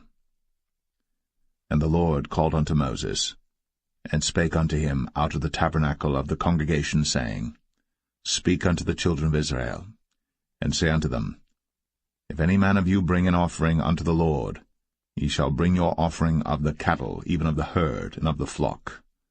If his offering be a burnt sacrifice of the herd, let him offer a male without blemish. He shall offer it of his own voluntary will at the door of the tabernacle of the congregation before the Lord.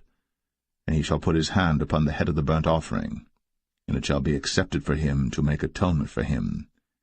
And he shall kill the bullock before the Lord, and the priests, Aaron's sons, shall bring the blood, and sprinkle the blood round about upon the altar that is by the door of the tabernacle of the congregation. And he shall flay the burnt offering, and cut it into his pieces. And the sons of Aaron the priests shall put fire upon the altar, and lay the wood in order upon the fire. And the priests, Aaron's sons, shall lay the parts, the head, and the fat, in order upon the wood that is on the fire which is upon the altar. But his inwards and his legs shall he wash in water, and the priests shall burn all on the altar, to be a burnt sacrifice, an offering made by fire, of a sweet savour unto the Lord. And if his offering be of the flocks, namely of the sheep or of the goats, for a burnt sacrifice, he shall bring it a male without blemish, and he shall kill it on the side of the altar northward before the Lord, and the priests, Aaron's sons, shall sprinkle his blood round about upon the altar. And he shall cut it into his pieces, with his head and his fat, and the priest shall lay them in order on the wood that is on the fire which is upon the altar. But he shall wash the inwards and the legs with water, and the priest shall bring it all, and burn it upon the altar. It is a burnt sacrifice, an offering made by fire, of a sweet savour unto the Lord. And if the burnt sacrifice for his offering to the Lord be of fowls, then he shall bring his offering of turtle doves or of young pigeons. And the priest shall bring it unto the altar, and wring off his head, and burn it on the altar, and the blood thereof shall be wrung out at the side of the altar. And he shall pluck away his crop with his feathers, and cast it beside the altar on the east part, by the place of the ashes. And he shall cleave it with the wings thereof, but shall not divide it asunder. And the priest shall burn it upon the altar, upon the wood that is upon the fire. It is a burnt sacrifice, an offering made by fire, of a sweet savour unto the Lord.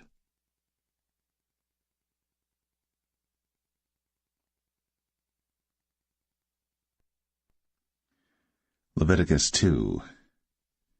And when any will offer a meat offering unto the Lord, his offering shall be of fine flour, and he shall pour oil upon it, and put frankincense thereon, and he shall bring it to Aaron's sons the priests.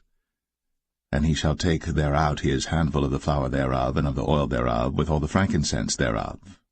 And the priest shall burn the memorial of it upon the altar, to be an offering made by fire, of a sweet savour unto the Lord. And the remnant of the meat offering shall be Aaron's and his sons. It is a thing most holy of the offerings of the Lord made by fire. And if thou bring an oblation of a meat offering baked in the oven, it shall be unleavened cakes of fine flour mingled with oil, or unleavened wafers anointed with oil. And if thy oblation be a meat offering baked in a pan, it shall be of fine flour, unleavened, mingled with oil. Thou shalt part it in pieces, and pour oil thereon. It is a meat offering. And if thy oblation be a meat offering baked in the frying pan, it shall be made of fine flour with oil. And thou shalt bring the meat offering that is made of these things unto the Lord, and when it is presented unto the priest, he shall bring it unto the altar. And the priest shall take from the meat offering a memorial thereof, and shall burn it upon the altar. It is an offering made by fire, of a sweet savour unto the Lord. And that which is left of the meat offering shall be Aaron's and his sons. It is a thing most holy of the offerings of the Lord made by fire. No meat offering which ye shall bring unto the Lord shall be made with leaven, for ye shall burn no leaven, nor any honey, in any offering of the Lord made by fire. As for the oblation of the firstfruits, ye shall offer them unto the Lord, but they shall not be burnt on the altar for a sweet savour. And every oblation of thy meat offering shalt thou season with salt, neither shalt thou suffer the salt of the covenant of thy God to be lacking from thy meat offering. With all thine offerings thou shalt offer salt. And if thou offer a meat offering of thy firstfruits unto the Lord, thou shalt offer for the meat offering of thy firstfruits green ears of corn dried by the fire, even corn beaten out of full ears. And thou shalt put oil upon it, and lay frankincense thereon. It is a meat offering. And the priest shall burn the memorial of it, part of the beaten corn thereof, and part of the oil thereof, with all the frankincense thereof. It is an offering made by fire unto the Lord.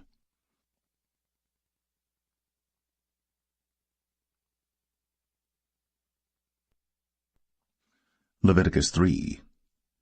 And if his oblation be a sacrifice of peace offering, if he offer it of the herd, whether it be a male or female, he shall offer it without blemish before the Lord.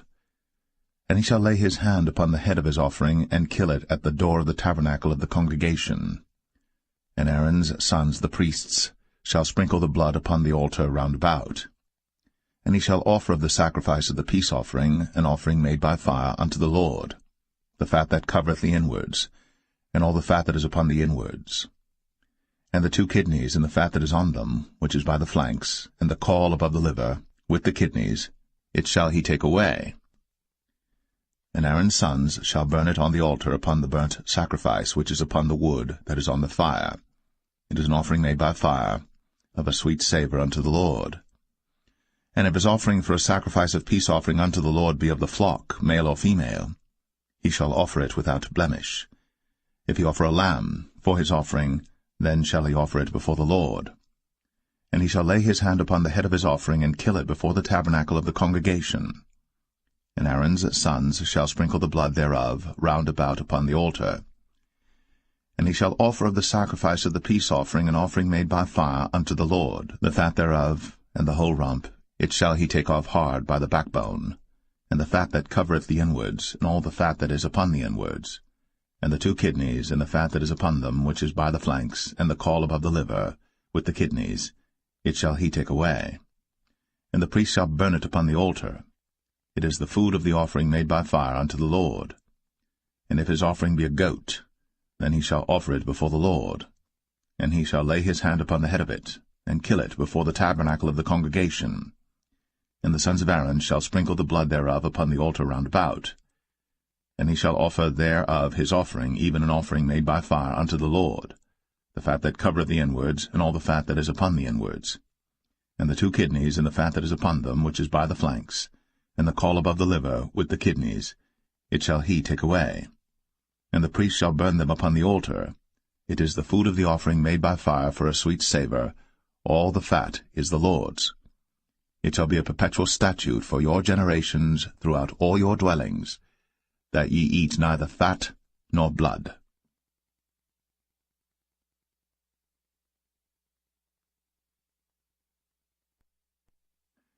Leviticus 4.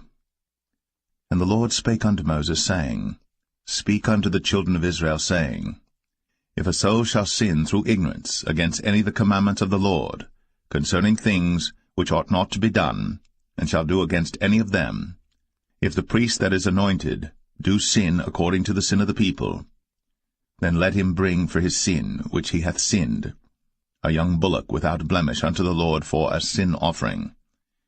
And he shall bring the bullock unto the door of the tabernacle of the congregation before the Lord, and shall lay his hand upon the bullock's head, and kill the bullock before the Lord.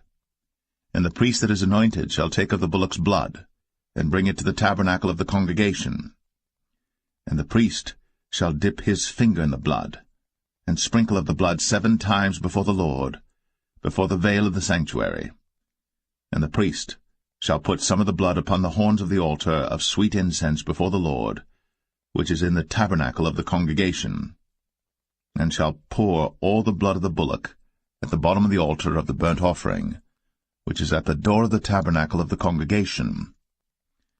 And he shall take off from it all the fat of the bullock for the sin offering, the fat that covereth the inwards, and all the fat that is upon the inwards, and the 2 kidneys, and the fat that is upon them, which is by the flanks, and the caul above the liver, with the kidneys, it shall he take away, as it was taken off from the bullock of the sacrifice of peace offerings. And the priest shall burn them upon the altar of the burnt offering. And the skin of the bullock, and all his flesh, with his head, and with his legs, and his inwards, and his dung, even the whole bullock shall he carry forth without the camp unto a clean place, where the ashes are poured out, and burn him on the wood with fire. Where the ashes are poured out shall he be burnt.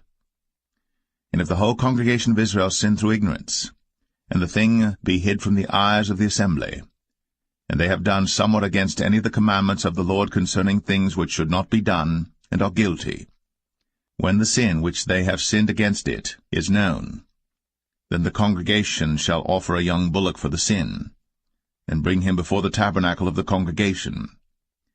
And the elders of the congregation shall lay their hands upon the head of the bullock before the Lord, and the bullock shall be killed before the Lord. And the priest that is anointed shall bring of the bullock's blood to the tabernacle of the congregation. And the priest shall dip his finger in some of the blood, and sprinkle it 7 times before the Lord, even before the veil. And he shall put some of the blood upon the horns of the altar which is before the Lord, that is, in the tabernacle of the congregation, and shall pour out all the blood at the bottom of the altar of the burnt offering, which is at the door of the tabernacle of the congregation. And he shall take all his fat from him, and burn it upon the altar. And he shall do with the bullock as he did with the bullock for a sin offering. So shall he do with this, and the priest shall make an atonement for them, and it shall be forgiven them. And he shall carry forth the bullock without the camp, and burn him as he burned the first bullock. It is a sin offering for the congregation.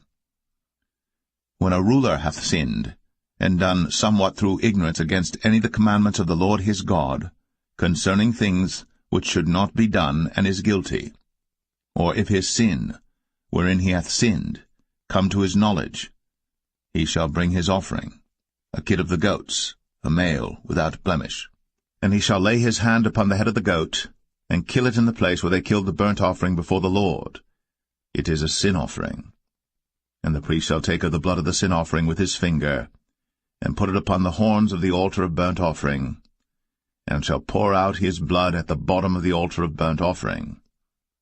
And he shall burn all his fat upon the altar, as the fat of the sacrifice of peace offerings. And the priest shall make an atonement for him as concerning his sin, and it shall be forgiven him. And if any one of the common people sin through ignorance, while he doeth somewhat against any of the commandments of the Lord concerning things which ought not to be done, and be guilty, or if his sin, which he hath sinned, come to his knowledge, then he shall bring his offering, a kid of the goats, a female without blemish, for his sin, which he hath sinned. And he shall lay his hand upon the head of the sin offering, and slay the sin offering in the place of the burnt offering. And the priest shall take of the blood thereof with his finger, and put it upon the horns of the altar of burnt offering, and shall pour out all the blood thereof at the bottom of the altar. And he shall take away all the fat thereof, as the fat is taken away from off the sacrifice of peace offerings. And the priest shall burn it upon the altar for a sweet savour unto the Lord. And the priest shall make an atonement for him, and it shall be forgiven him. And if he bring a lamb for a sin offering, he shall bring it a female without blemish. And he shall lay his hand upon the head of the sin offering, and slay it for a sin offering in the place where they kill the burnt offering. And the priest shall take of the blood of the sin offering with his finger, and put it upon the horns of the altar of burnt offering, and shall pour out all the blood thereof at the bottom of the altar. And he shall take away all the fat thereof, as the fat of the lamb is taken away from the sacrifice of the peace offerings. And the priest shall burn them upon the altar according to the offerings made by fire unto the Lord. And the priest shall make an atonement for his sin that he hath committed, and it shall be forgiven him.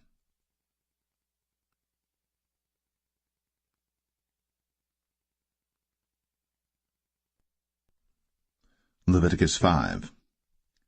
And if a soul sin, and hear the voice of swearing, and is a witness, whether he hath seen or known of it, if he do not utter it, then he shall bear his iniquity.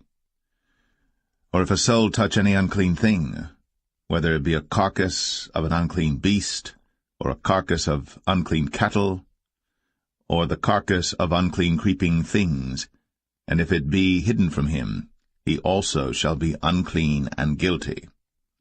Or if he touch the uncleanness of man, whatsoever uncleanness it be that a man shall be defiled withal, and it be hid from him, when he knoweth of it, then he shall be guilty. Or if a soul swear, pronouncing with his lips to do evil, or to do good, whatsoever it be that a man shall pronounce with an oath, and it be hid from him, when he knoweth of it, then he shall be guilty in one of these. And it shall be, when he shall be guilty in one of these things, that he shall confess that he hath sinned in that thing. And he shall bring his trespass offering unto the Lord for his sin which he hath sinned, a female from the flock, a lamb or a kid of the goats, for a sin offering, and the priest shall make an atonement for him concerning his sin.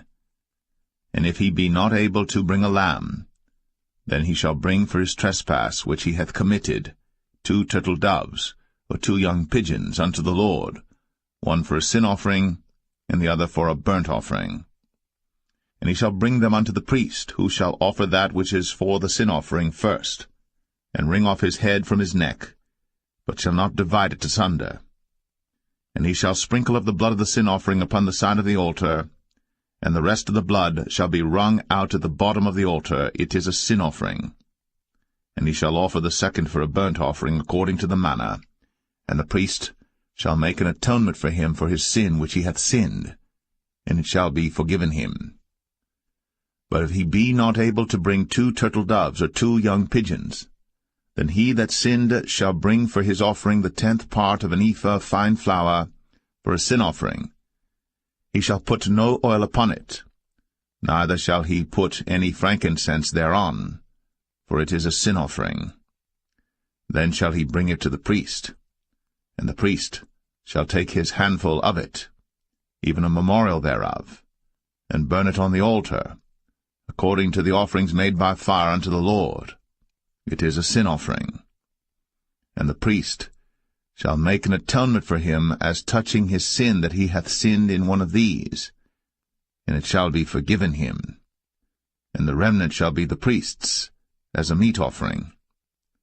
And the Lord spake unto Moses, saying, If a soul commit a trespass, and sin through ignorance in the holy things of the Lord, then he shall bring for his trespass unto the Lord a ram without blemish out of the flocks, with thy estimation by shekels of silver, after the shekel of the sanctuary, for a trespass offering. And he shall make amends for the harm that he hath done in the holy thing, and shall add the 5th part thereto, and give it unto the priest.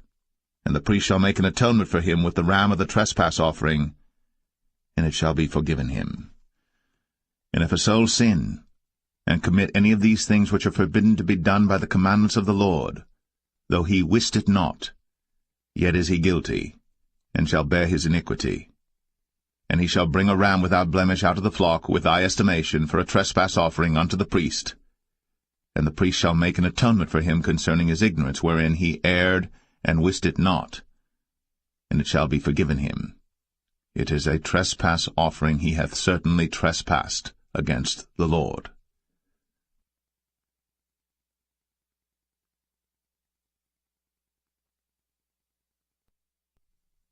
Leviticus 6.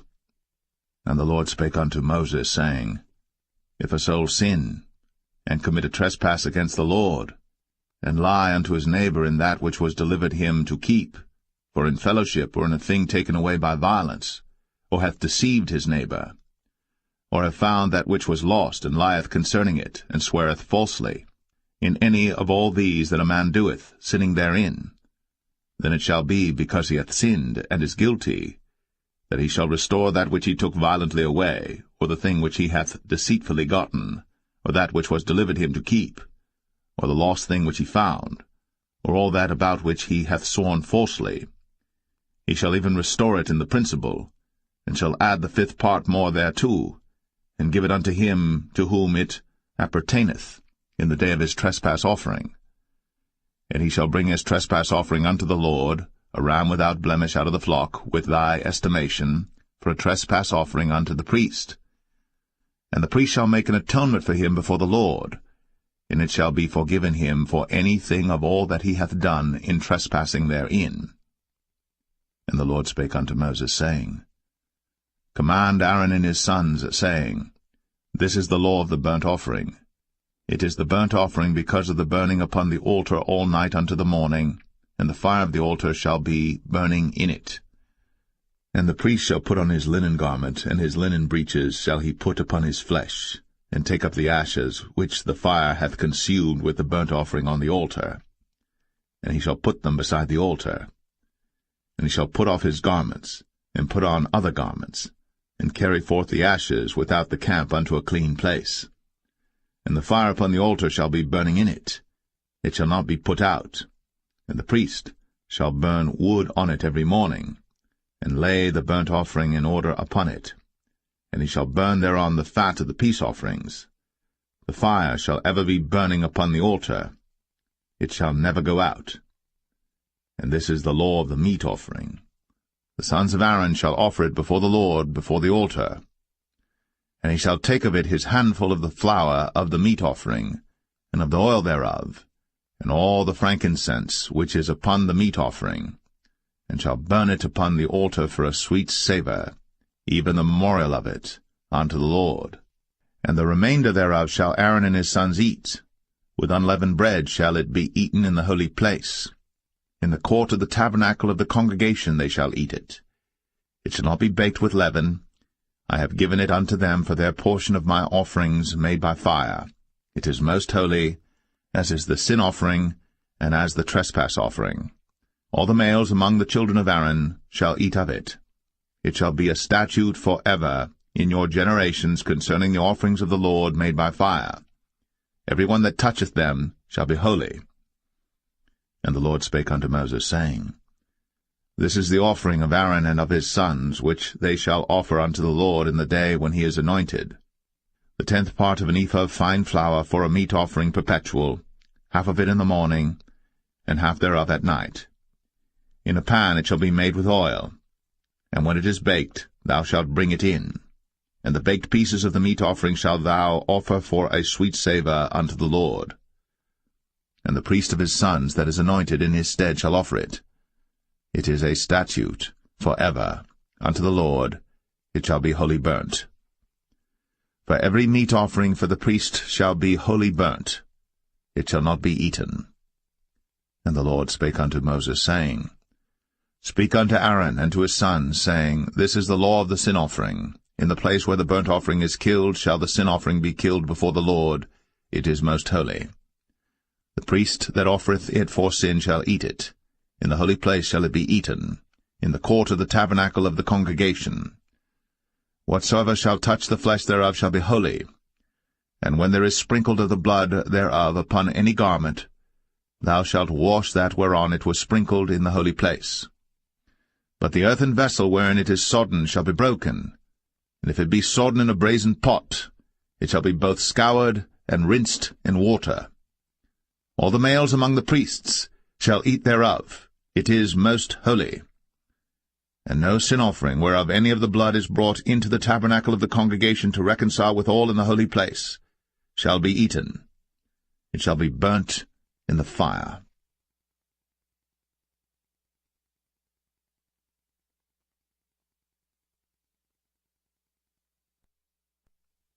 Leviticus 7.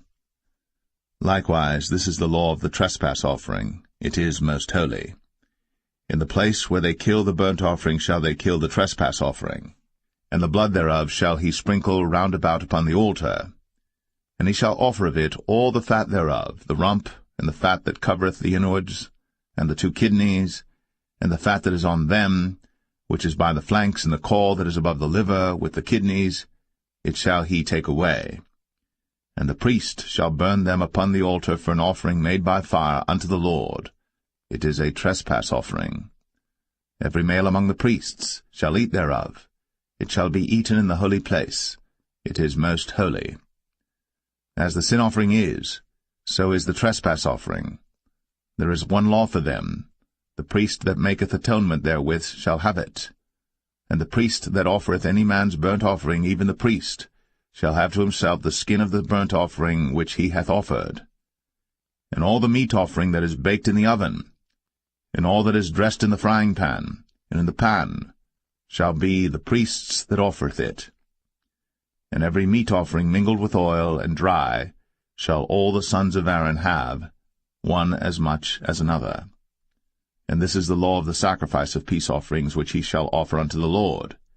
If he offer it for a thanksgiving, then he shall offer with the sacrifice of thanksgiving unleavened cakes mingled with oil, and unleavened wafers anointed with oil, and cakes mingled with oil of fine flour fried. Besides the cakes, he shall offer for his offering leavened bread with the sacrifice of thanksgiving of his peace offerings, and of it he shall offer one out of the whole oblation for an heave offering unto the Lord, and it shall be the priest's that sprinkleth the blood of the peace offerings. And the flesh of the sacrifice of his peace offerings for thanksgiving shall be eaten the same day that it is offered. He shall not leave any of it until the morning. But if the sacrifice of his offering be a vow or a voluntary offering, it shall be eaten the same day that he offereth his sacrifice, and on the morrow also the remainder of it shall be eaten. But the remainder of the flesh of the sacrifice on the 3rd day shall be burnt with fire. And if any of the flesh of the sacrifice of his peace offerings be eaten at all on the 3rd day, it shall not be accepted, neither shall it be imputed unto him that offereth it.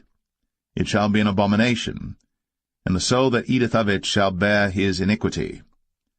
And the flesh that toucheth any unclean thing shall not be eaten. It shall be burnt with fire. And as for the flesh, all that be clean shall eat thereof.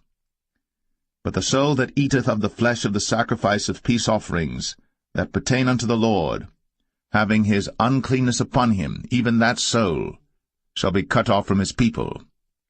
Moreover, the soul that shall touch any unclean thing, as the uncleanness of man, or any unclean beast, or any abominable unclean thing, and eat of the flesh of the sacrifice of peace offerings, which pertain unto the Lord, even that soul shall be cut off from his people. And the Lord spake unto Moses, saying, Speak unto the children of Israel, saying, Ye shall eat no manner of fat, of ox, or of sheep, or of goat, and the fat of the beast that dieth of itself, and the fat of that which is torn with beasts, may be used in any other use, but ye shall in no wise eat of it. For whosoever eateth the fat of the beast, of which men offer an offering made by fire unto the Lord, even the soul that eateth it shall be cut off from his people. Moreover, ye shall eat no manner of blood, whether it be of fowl or of beast, in any of your dwellings. Whatsoever soul it be that eateth any manner of blood, even that soul shall be cut off from his people. And the Lord spake unto Moses, saying, Speak unto the children of Israel, saying, He that offereth the sacrifice of his peace offerings unto the Lord shall bring his oblation unto the Lord the sacrifice of his peace offerings. His own hands shall bring the offerings of the Lord made by fire, the fat with the breast, it shall he bring, that the breast may be waved for a wave offering before the Lord. And the priest shall burn the fat upon the altar, but the breast shall be Aaron's and his sons'. And the right shoulder shall ye give unto the priest for an heave offering of the sacrifices of your peace offerings. He among the sons of Aaron, that offereth the blood of the peace offerings, and the fat, shall have the right shoulder for his part. For the wave breast, and the heave shoulder, have I taken of the children of Israel, from off the sacrifices of their peace offerings, and have given them unto Aaron the priest, and unto his sons by a statute for ever, from among the children of Israel. This is the portion of the anointing of Aaron, and of the anointing of his sons, out of the offerings of the Lord made by fire, in the day, when he presented them to minister unto the Lord in the priest's office, which the Lord commanded to be given them of the children of Israel, in the day that he anointed them, by a statute for ever throughout their generations. This is the law of the burnt offering, of the meat offering, and of the sin offering, and of the trespass offering, and of the consecrations, and of the sacrifice of the peace offerings, which the Lord commanded Moses, in Mount Sinai, in the day that he commanded the children of Israel to offer their oblations unto the Lord, in the wilderness of Sinai.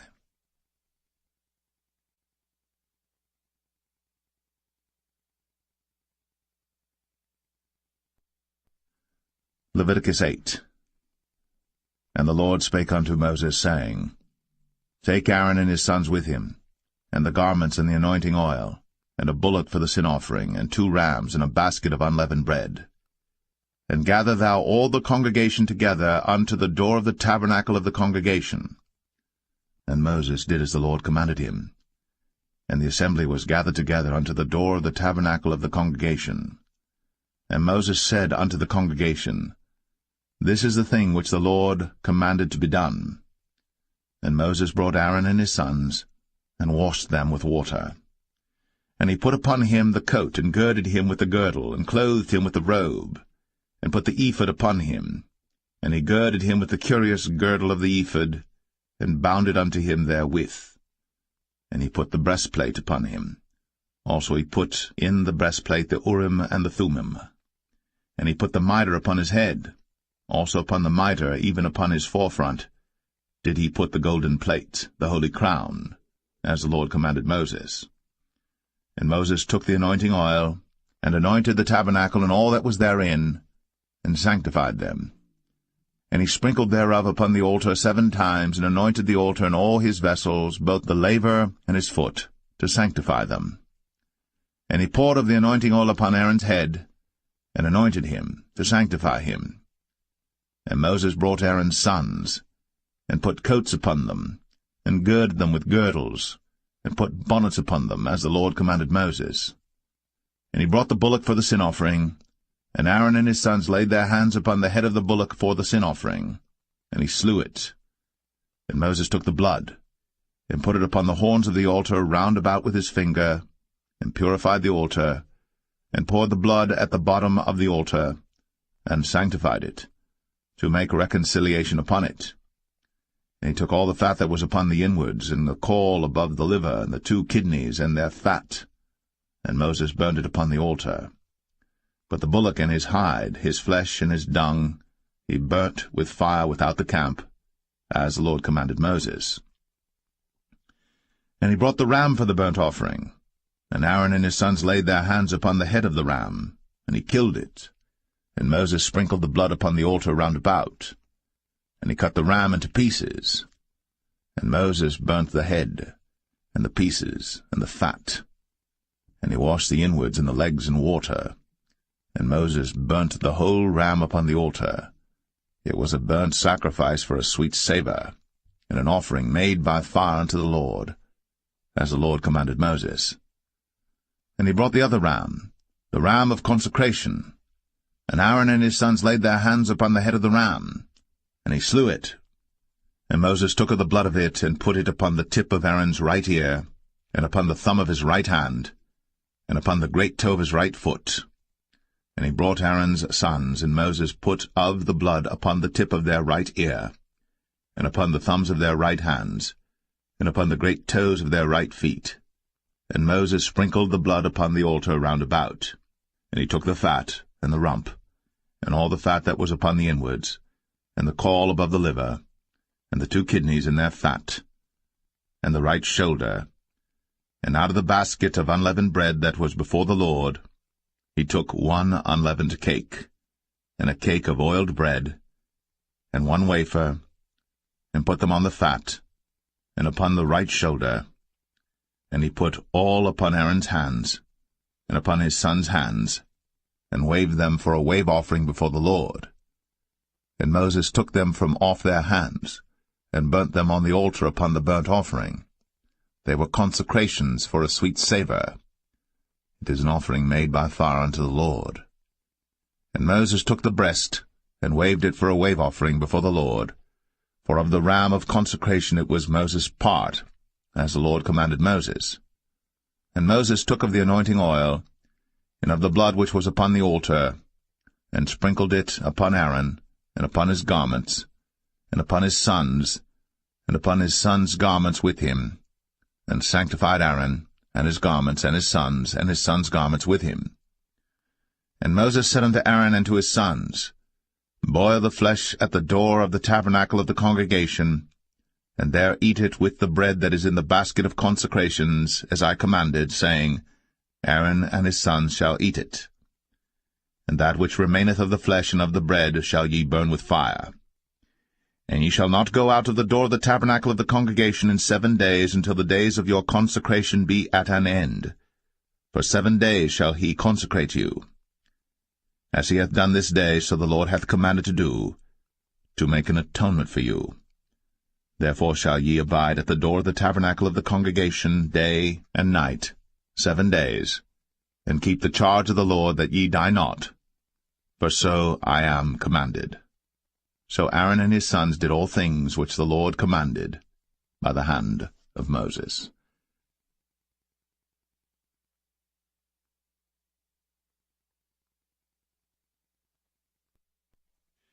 Leviticus 9. And it came to pass on the 8th day that Moses called Aaron and his sons and the elders of Israel. And he said unto Aaron, Take thee a young calf for a sin offering, and a ram for a burnt offering without blemish, and offer them before the Lord. And unto the children of Israel thou shalt speak, saying, Take ye a kid of the goats for a sin offering, and a calf and a lamb, both of the first year, without blemish, for a burnt offering. Also a bullock and a ram for peace offerings to sacrifice before the Lord, and a meat offering mingled with oil. For today the Lord will appear unto you. And they brought that which Moses commanded before the tabernacle of the congregation, and all the congregation drew near, and stood before the Lord. And Moses said, This is the thing which the Lord commanded that ye should do, and the glory of the Lord shall appear unto you. And Moses said unto Aaron, Go unto the altar, and offer thy sin offering, and thy burnt offering, and make an atonement for thyself, and for the people. And offer the offering of the people, and make an atonement for them, as the Lord commanded. Aaron therefore went unto the altar, and slew the calf of the sin offering, which was for himself. And the sons of Aaron brought the blood unto him, and he dipped his finger in the blood, and put it upon the horns of the altar, and poured out the blood at the bottom of the altar. But the fat and the kidneys and the caul above the liver of the sin offering he burnt upon the altar, as the Lord commanded Moses. And the flesh and the hide he burnt with fire without the camp. And he slew the burnt offering. And Aaron's sons presented unto him the blood, which he sprinkled round about upon the altar. And they presented the burnt offering unto him, with the pieces thereof, and the head, and he burnt them upon the altar. And he did wash the inwards and the legs, and burnt them upon the burnt offering on the altar. And he brought the people's offering, and took the goat which was the sin offering for the people, and slew it, and offered it for sin as the first. And he brought the burnt offering, and offered it according to the manner. And he brought the meat offering, and took an handful thereof, and burnt it upon the altar, beside the burnt sacrifice of the morning. He slew also the bullock and the ram for a sacrifice of peace offerings, which was for the people. And Aaron's sons presented unto him the blood which he sprinkled upon the altar round about. And the fat of the bullock and of the ram, the rump, and that which covereth the inwards, and the kidneys, and the caul above the liver. And they put the fat upon the breasts, and he burnt the fat upon the altar.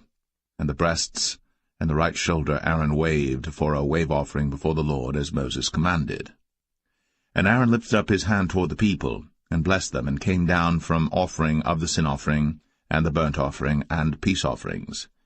And Moses and Aaron went into the tabernacle of the congregation, and came out, and blessed the people. And the glory of the Lord appeared unto all the people. And there came a fire out from before the Lord, and consumed upon the altar the burnt offering and the fat, which when all the people saw, they shouted, and fell on their faces.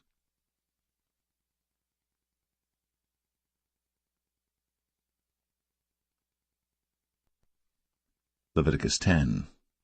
And Nadab and Abihu, the sons of Aaron, took either of them his censer, and put fire therein, and put incense thereon, and offered strange fire before the Lord, which he commanded them not. And there went out fire from the Lord, and devoured them, and they died before the Lord.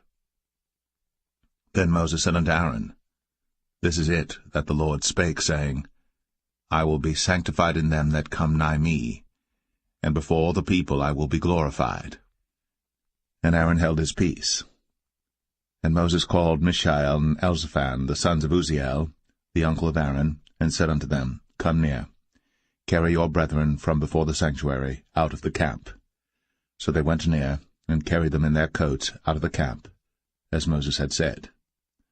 And Moses said unto Aaron, and unto Eleazar, and unto Ithamar his sons, Uncover not your heads, neither rend your clothes, lest ye die, and lest wrath come upon all the people. But let your brethren, the whole house of Israel, bewail the burning which the Lord hath kindled. And ye shall not go out from the door of the tabernacle of the congregation, lest ye die. For the anointing oil of the Lord is upon you. And they did according to the word of Moses.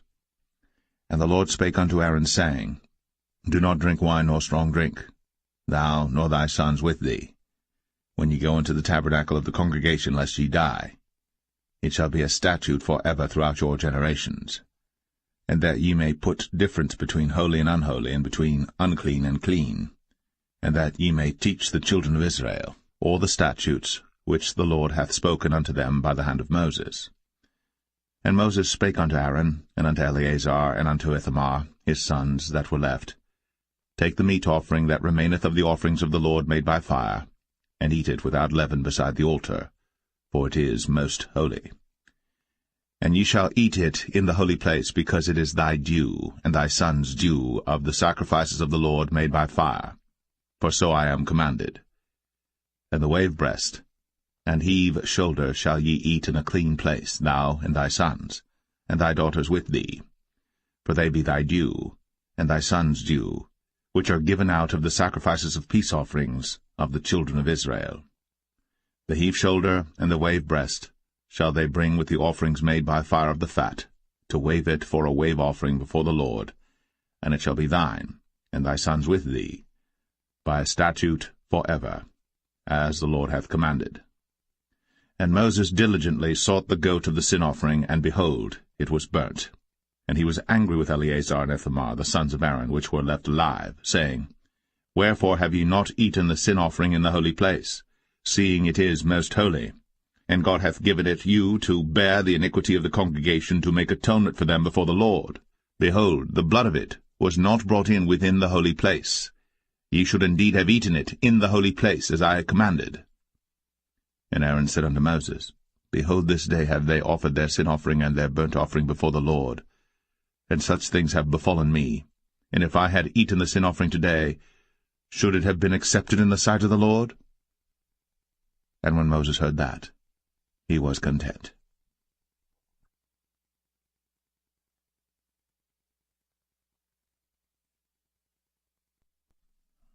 Leviticus 11. And the Lord spake unto Moses and to Aaron, saying unto them, Speak unto the children of Israel, saying, These are the beasts, which ye shall eat among all the beasts that are on the earth. Whatsoever parteth the hoof, and is cloven-footed, and cheweth the cud, among the beasts, that shall ye eat. Nevertheless these shall ye not eat of them that chew the cud, or of them that divide the hoof, as the camel, because he cheweth the cud, but divideth not the hoof, he is unclean unto you. And the coney, because he cheweth the cud, but divideth not the hoof, he is unclean unto you. And the hare, because he cheweth the cud, but divideth not the hoof, he is unclean unto you. And the swine, though he divide the hoof, and be cloven-footed, yet he cheweth not the cud, he is unclean to you. Of their flesh shall ye not eat, and their carcass shall ye not touch, they are unclean to you. These shall ye eat of all that are in the waters. Whatsoever hath fins and scales in the waters, in the seas, and in the rivers, them shall ye eat. And all that have not fins and scales in the seas, and in the rivers, of all that move in the waters, and of any living thing which is in the waters, they shall be an abomination unto you. They shall be even an abomination unto you. Ye shall not eat of their flesh, but ye shall have their carcasses in abomination. Whatsoever hath no fins nor scales in the waters, that shall be an abomination unto you. And these are they which ye shall have in abomination among the fowls. They shall not be eaten. They are an abomination, the eagle, and the ossifrage, and the osprey, and the vulture, and the kite after his kind, every raven after his kind, and the owl, and the nighthawk, and the cuckoo, and the hawk after his kind, and the little owl, and the cormorant, and the great owl, and the swan, and the pelican, and the gyre eagle, and the stork, the heron after her kind, and the lapwing, and the bat. All fowls that creep, going upon all four, shall be an abomination unto you. Yet these may ye eat of every flying creeping thing that goeth upon all four, which have legs above their feet, to leap withal upon the earth. Even these of them ye may eat, the locust after his kind, and the bald locust after his kind, and the beetle after his kind, and the grasshopper after his kind. But all other flying creeping things which have 4 feet shall be an abomination unto you. And for these ye shall be unclean. Whosoever toucheth the carcass of them shall be unclean until the even. And whosoever beareth aught of the carcass of them shall wash his clothes, and be unclean until the even. The carcasses of every beast which divideth the hoof, and is not cloven-footed, nor cheweth the cud, are unclean unto you. Every one that toucheth them shall be unclean. And whatsoever goeth upon his paws among all manner of beasts that go on all four, those are unclean unto you. Whoso toucheth their carcass shall be unclean until the even. And he that beareth the carcass of them shall wash his clothes, and be unclean until the even. They are unclean unto you. These also shall be unclean unto you among the creeping things that creep upon the earth, the weasel, and the mouse, and the tortoise after his kind, and the ferret, and the chameleon, and the lizard, and the snail, and the mole. These are unclean to you among all that creep. Whosoever doth touch them, when they be dead, shall be unclean until the even. And upon whatsoever any of them, when they are dead, doth fall, it shall be unclean, whether it be any vessel of wood, or raiment, or skin, or sack, whatsoever vessel it be, wherein any work is done, it must be put into water, and it shall be unclean until the even. So it shall be cleansed. And every earthen vessel, whereinto any of them falleth, whatsoever is in it shall be unclean, and ye shall break it. Of all meat which may be eaten, that on which such water cometh shall be unclean, and all drink that may be drunk in every such vessel shall be unclean. And everything whereupon any part of their carcass falleth shall be unclean, whether it be oven, or ranges, or pots, they shall be broken down, for they are unclean, and shall be unclean unto you. Nevertheless a fountain or pit wherein there is plenty of water shall be clean, but that which toucheth their carcass shall be unclean. And if any part of their carcass fall upon any sowing seed which is to be sown, it shall be clean. But if any water be put upon the seed, and any part of their carcass fall thereon, it shall be unclean unto you. And if any beast, of which ye may eat, die, he that toucheth the carcass thereof shall be unclean until the even. And he that eateth of the carcass of it shall wash his clothes, and be unclean until the even. He also that beareth the carcass of it shall wash his clothes, and be unclean until the even. And every creeping thing that creepeth upon the earth shall be an abomination. It shall not be eaten. Whatsoever goeth upon the belly, and whatsoever goeth upon all four, or whatsoever hath more feet among all creeping things that creep upon the earth, them ye shall not eat, for they are an abomination. Ye shall not make yourselves abominable with any creeping thing that creepeth, neither shall ye make yourselves unclean with them, that ye should be defiled thereby. For I am the Lord your God. Ye shall therefore sanctify yourselves, and ye shall be holy, for I am holy. Neither shall ye defile yourselves with any manner of creeping thing that creepeth upon the earth.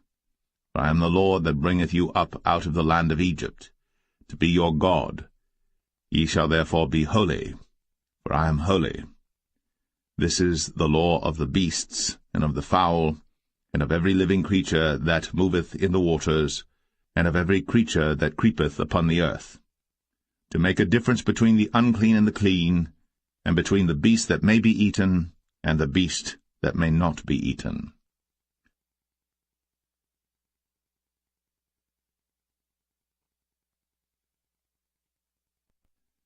Leviticus 12.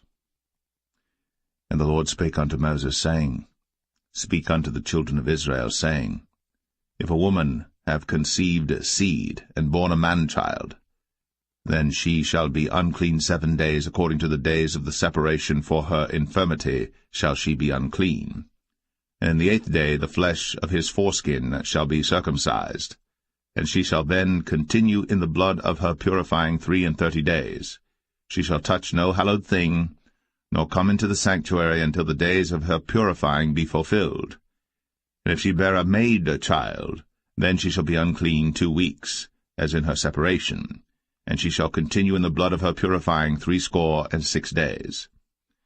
And when the days of her purifying are fulfilled, for a son or for a daughter, she shall bring a lamb of the first year for a burnt offering, and a young pigeon, or a turtle dove, for a sin offering, unto the door of the tabernacle of the congregation, unto the priest, who shall offer it before the Lord, and make an atonement for her. And she shall be cleansed from the issue of her blood. This is the law for her that hath borne a male or a female. And if she be not able to bring a lamb, then she shall bring 2 turtles or 2 young pigeons, the one for the burnt offering and the other for a sin offering, and the priest shall make an atonement for her, and she shall be clean.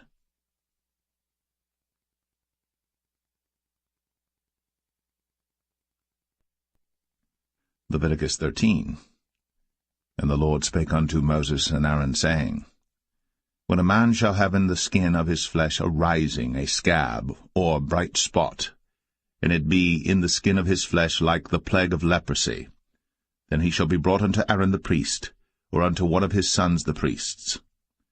And the priest shall look on the plague in the skin of the flesh, and when the hair in the plague is turned white, and the plague in sight be deeper than the skin of his flesh, it is a plague of leprosy, and the priest shall look on him, and pronounce him unclean.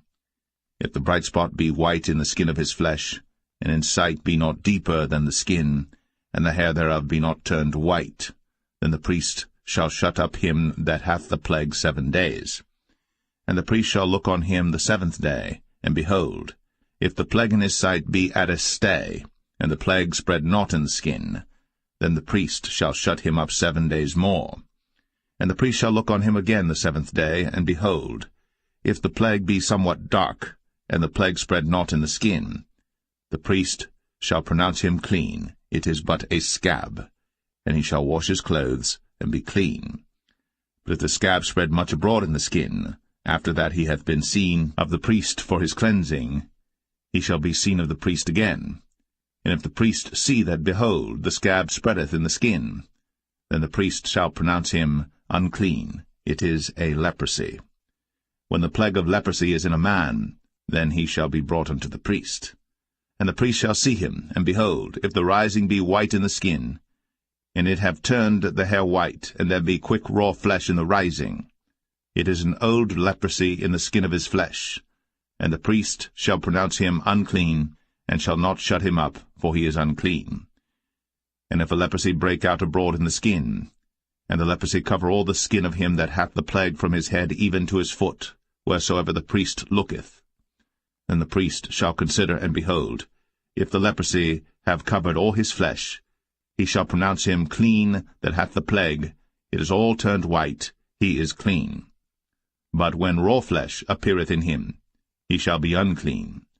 And the priest shall see the raw flesh, and pronounce him to be unclean. For the raw flesh is unclean, it is a leprosy.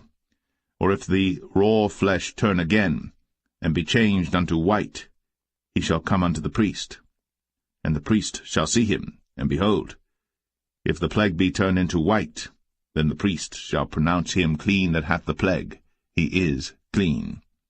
The flesh also, in which even in the skin thereof was a boil, and is healed, and in the place of the boil there be a white rising, or a bright spot, white and somewhat reddish, and it be shown to the priest. And if, when the priest seeth it, behold, it be in sight lower than the skin, and the hair thereof be turned white, the priest shall pronounce him unclean. It is a plague of leprosy broken out of the boil. But if the priest look on it, and behold, there be no white hairs therein, and if it be not lower than the skin, but be somewhat dark, then the priest shall shut him up 7 days. And if it spread much abroad in the skin, then the priest shall pronounce him unclean. It is a plague. But if the bright spot stay in his place, and spread not, it is a burning boil, and the priest shall pronounce him clean. Or if there be any flesh in the skin whereof there is a hot burning, and the quick flesh that burneth have a white bright spot, somewhat reddish or white, then the priest shall look upon it, and behold, if the hair in the bright spot be turned white, and it be in sight deeper than the skin, it is a leprosy broken out of the burning. Wherefore the priest shall pronounce him unclean. It is the plague of leprosy. But if the priest look on it, and behold, there be no white hair in the bright spot, and it be no lower than the other skin, but be somewhat dark, then the priest shall shut him up 7 days. And the priest shall look upon him the 7th day, and if it be spread much abroad in the skin, then the priest shall pronounce him unclean. It is the plague of leprosy. And if the bright spot stay in his place, and spread not in the skin, but it be somewhat dark, it is a rising of the burning, and the priest shall pronounce him clean. For it is an inflammation of the burning. If a man or woman have a plague upon the head or the beard, then the priest shall see the plague, and behold, if it be in sight deeper than the skin, and there be in it a yellow thin hair, then the priest shall pronounce him unclean. It is a dry scall, even a leprosy upon the head or beard. And if the priest look on the plague of the scall, and behold, it be not in sight deeper than the skin, and that there is no black hair in it, then the priest shall shut up him that hath the plague of the scall 7 days. And in the 7th day the priest shall look on the plague, and behold, if the scall spread not, and there be in it no yellow hair, and the scall be not in sight deeper than the skin, he shall be shaven, but the scall shall he not shave, and the priest shall shut up him that hath the scall 7 days more. And in the 7th day the priest shall look on the scall, and behold, if the scall be not spread in the skin, nor be in sight deeper than the skin, then the priest shall pronounce him clean, and he shall wash his clothes, and be clean. But if the scall spread much in the skin after his cleansing, then the priest shall look on him, and behold, if the scall be spread in the skin, the priest shall not seek for yellow hair, he is unclean. But if the scall be in his sight at a stay, and that there is black hair grown up therein, the scall is healed, he is clean, and the priest shall pronounce him clean. If a man also or a woman have in the skin of their flesh bright spots, even white bright spots, then the priest shall look, and behold, if the bright spots in the skin of their flesh be darkish white, it is a freckled spot that groweth in the skin, he is clean. And the man whose hair is fallen off his head, he is bald, yet is he clean. And he that hath his hair fallen off from the part of his head toward his face, he is forehead bald, yet is he clean. And if there be in the bald head or bald forehead a white reddish sore, it is a leprosy sprung up in his bald head, or his bald forehead. Then the priest shall look upon it, and behold, if the rising of the sore be white, reddish in his bald head, or in his bald forehead, as the leprosy appeareth in the skin of the flesh, he is a leprous man. He is unclean. The priest shall pronounce him utterly unclean. His plague is in his head. And the leper in whom the plague is, his clothes shall be rent, and his head bare, and he shall put a covering upon his upper lip, and shall cry, Unclean, unclean. All the days wherein the plague shall be in him, he shall be defiled. He is unclean. He shall dwell alone. Without the camp shall his habitation be.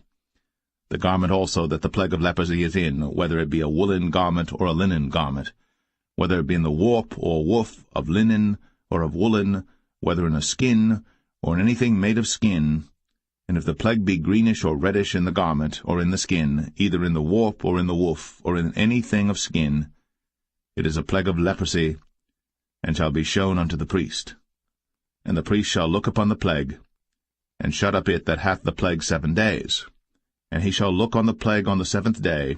If the plague be spread in the garment, either in the warp, or in the woof, or in a skin, or in any work that is made of skin, the plague is a fretting leprosy, it is unclean.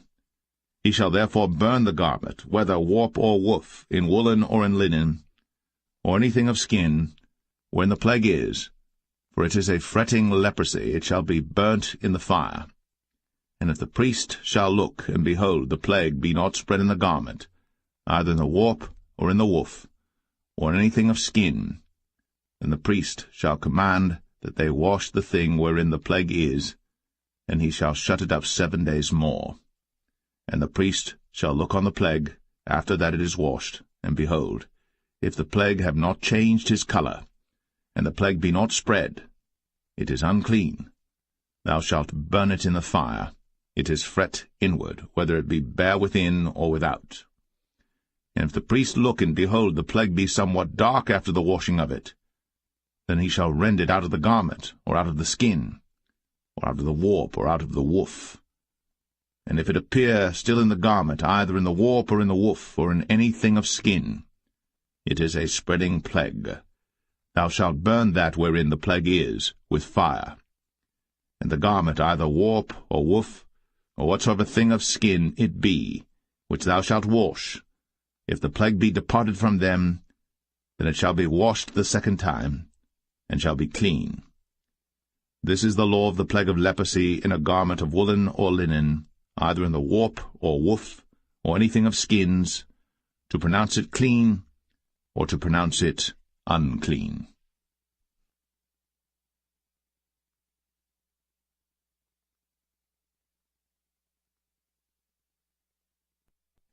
Leviticus 14. And the Lord spake unto Moses, saying, This shall be the law of the leper in the day of his cleansing. He shall be brought unto the priest. And the priest shall go forth out of the camp, and the priest shall look, and behold, if the plague of leprosy be healed in the leper, then shall the priest command to take for him that is to be cleansed 2 birds alive and clean, and cedar wood, and scarlet and hyssop. And the priest shall command that one of the birds be killed in an earthen vessel over running water. As for the living bird, he shall take it, and the cedar wood, and the scarlet, and the hyssop, and shall dip them and the living bird in the blood of the bird that was killed over the running water.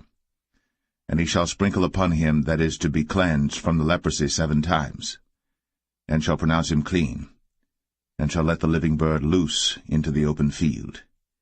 And he that is to be cleansed shall wash his clothes, and shave off all his hair, and wash himself in water, that he may be clean.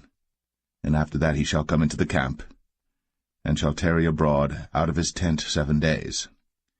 But it shall be on the 7th day that he shall shave all his hair off his head, and his beard, and his eyebrows. Even all his hair he shall shave off. And he shall wash his clothes. Also he shall wash his flesh in water, and he shall be clean. And on the 8th day he shall take 2 he-lambs without blemish, and 1 ewe-lamb of the 1st year without blemish, and 3/10 deals of fine flour for a meat offering, mingled with oil, and 1 log of oil. And the priest that maketh him clean shall present the man that is to be made clean, and those things before the Lord, at the door of the tabernacle of the congregation. And the priest shall take 1 he-lamb, and offer him for a trespass offering, and the log of oil, and wave them for a wave offering before the Lord. And he shall slay the lamb in the place where he shall kill the sin offering and the burnt offering in the holy place. For as the sin offering is the priest's, so is the trespass offering. It is most holy.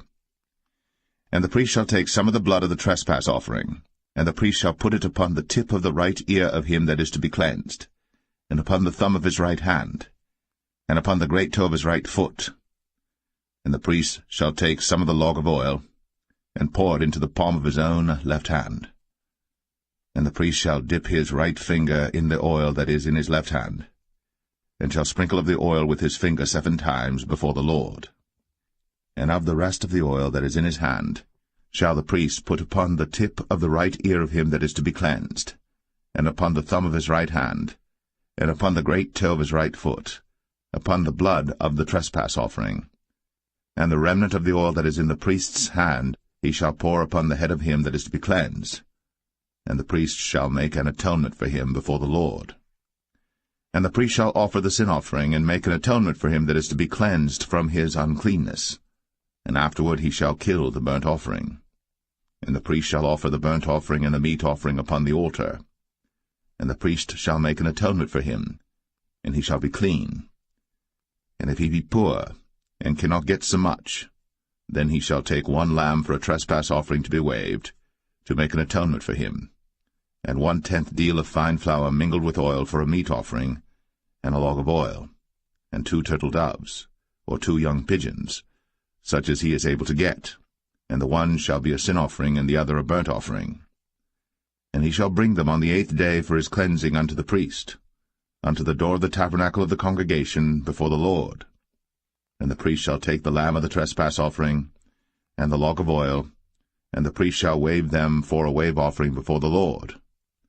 And he shall kill the lamb of the trespass offering, and the priest shall take some of the blood of the trespass offering, and put it upon the tip of the right ear of him that is to be cleansed, and upon the thumb of his right hand, and upon the great toe of his right foot.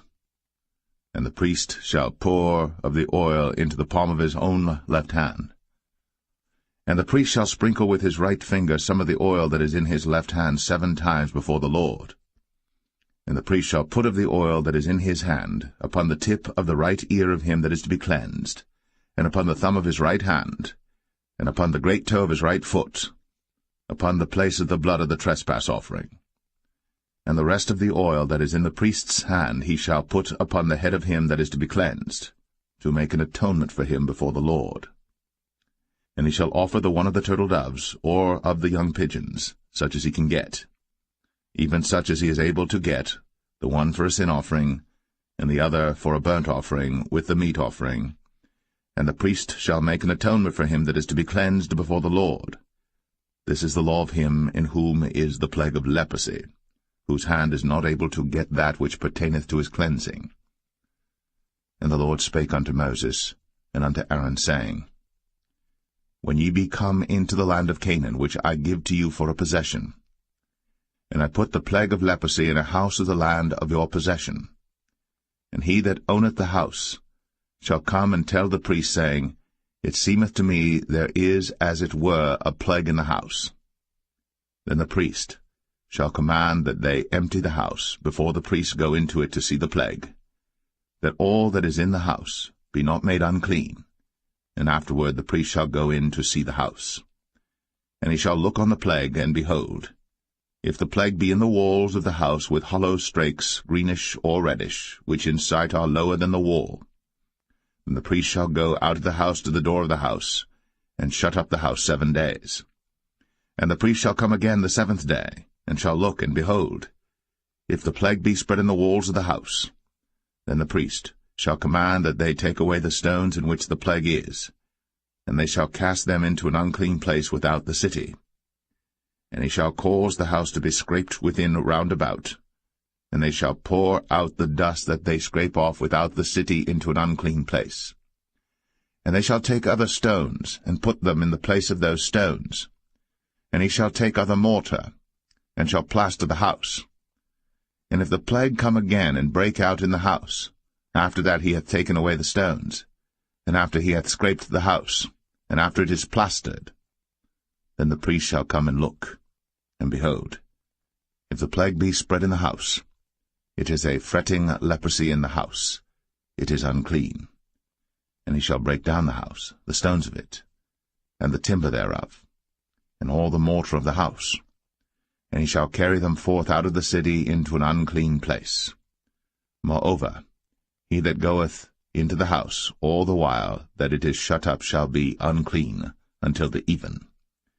And he that lieth in the house shall wash his clothes, and he that eateth in the house shall wash his clothes.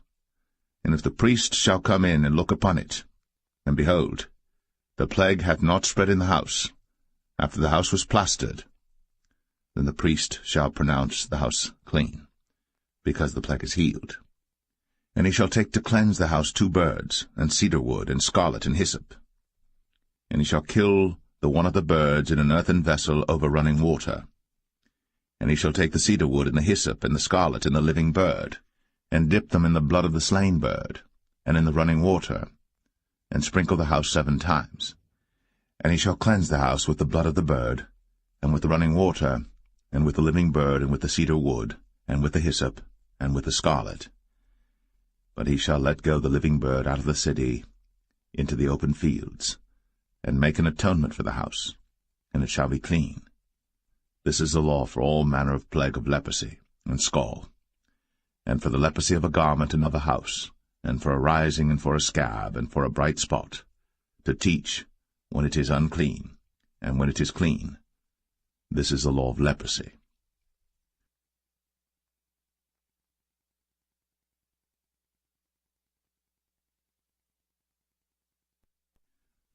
Leviticus 15. And the Lord spake unto Moses and to Aaron, saying, Speak unto the children of Israel, and say unto them, When any man hath a running issue out of his flesh, because of his issue he is unclean. And this shall be his uncleanness in his issue, whether his flesh run with his issue, or his flesh be stopped from his issue, it is his uncleanness. Every bed whereon he lieth that hath the issue is unclean, and everything whereon he sitteth shall be unclean. And whosoever toucheth his bed shall wash his clothes, and bathe himself in water, and be unclean until the even. And he that sitteth on anything whereon he sat that hath the issue shall wash his clothes, and bathe himself in water, and be unclean until the even. And he that toucheth the flesh of him that hath the issue shall wash his clothes, and bathe himself in water, and be unclean until the even. And if he that hath the issue spit upon him that is clean, then he shall wash his clothes, and bathe himself in water, and be unclean until the even. And what saddle soever he rideth upon that hath the issue shall be unclean. And whosoever toucheth anything that was under him shall be unclean until the even. And he that beareth any of those things shall wash his clothes, and bathe himself in water, and be unclean until the even. And whomsoever he toucheth that hath the issue, and hath not rinsed his hands in water, he shall wash his clothes, and bathe himself in water, and be unclean until the even. And the vessel of earth that he toucheth, which hath the issue, shall be broken, and every vessel of wood shall be rinsed in water. And when he that hath an issue is cleansed of his issue, then he shall number to himself 7 days for his cleansing, and wash his clothes, and bathe his flesh in running water, and shall be clean. And on the 8th day he shall take to him 2 turtle doves, or 2 young pigeons, and come before the Lord unto the door of the tabernacle of the congregation, and give them unto the priest. And the priest shall offer them, the one for a sin offering, and the other for a burnt offering. And the priest shall make an atonement for him before the Lord for his issue.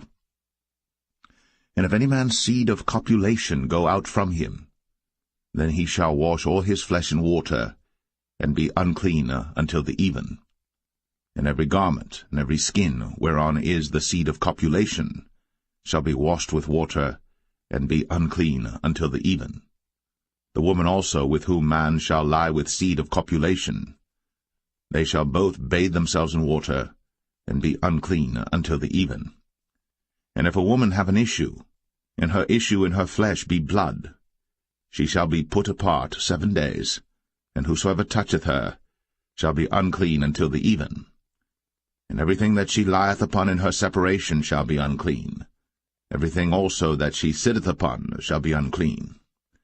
And whosoever toucheth her bed shall wash his clothes, and bathe himself in water, and be unclean until the even.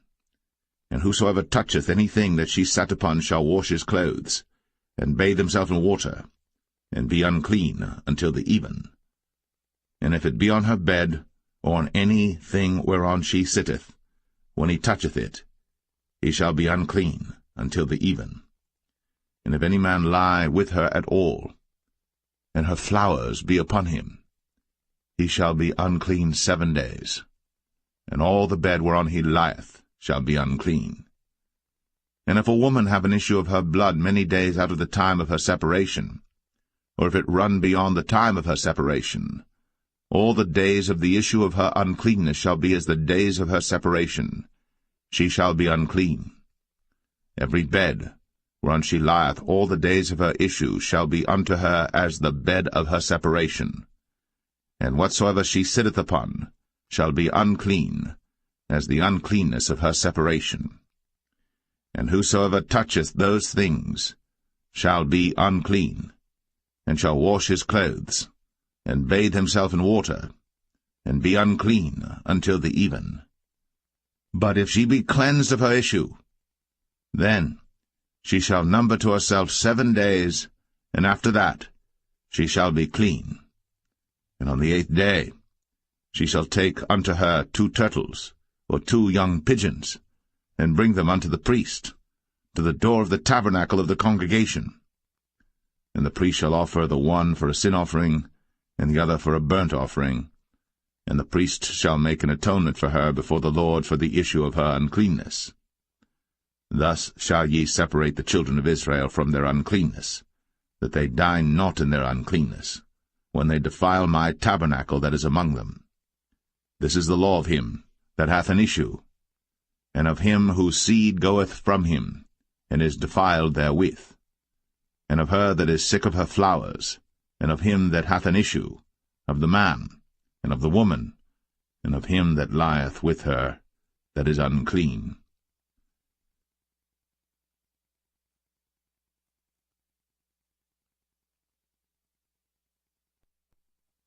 Leviticus 16. And the Lord spake unto Moses after the death of the 2 sons of Aaron, when they offered before the Lord and died. And the Lord said unto Moses, Speak unto Aaron thy brother, that he come not at all times into the holy place within the veil before the mercy seat, which is upon the ark, that he die not. For I will appear in the cloud upon the mercy seat. Thus shall Aaron come into the holy place, with a young bullock for a sin offering, and a ram for a burnt offering. He shall put on the holy linen coat, and he shall have the linen breeches upon his flesh, and shall be girded with a linen girdle, and with the linen mitre shall he be attired. These are holy garments. Therefore shall he wash his flesh in water, and so put them on. And he shall take of the congregation of the children of Israel 2 kids of the goats for a sin offering, and 1 ram for a burnt offering. And Aaron shall offer his bullock of the sin offering which is for himself, and make an atonement for himself, and for his house. And he shall take the 2 goats and present them before the Lord at the door of the tabernacle of the congregation.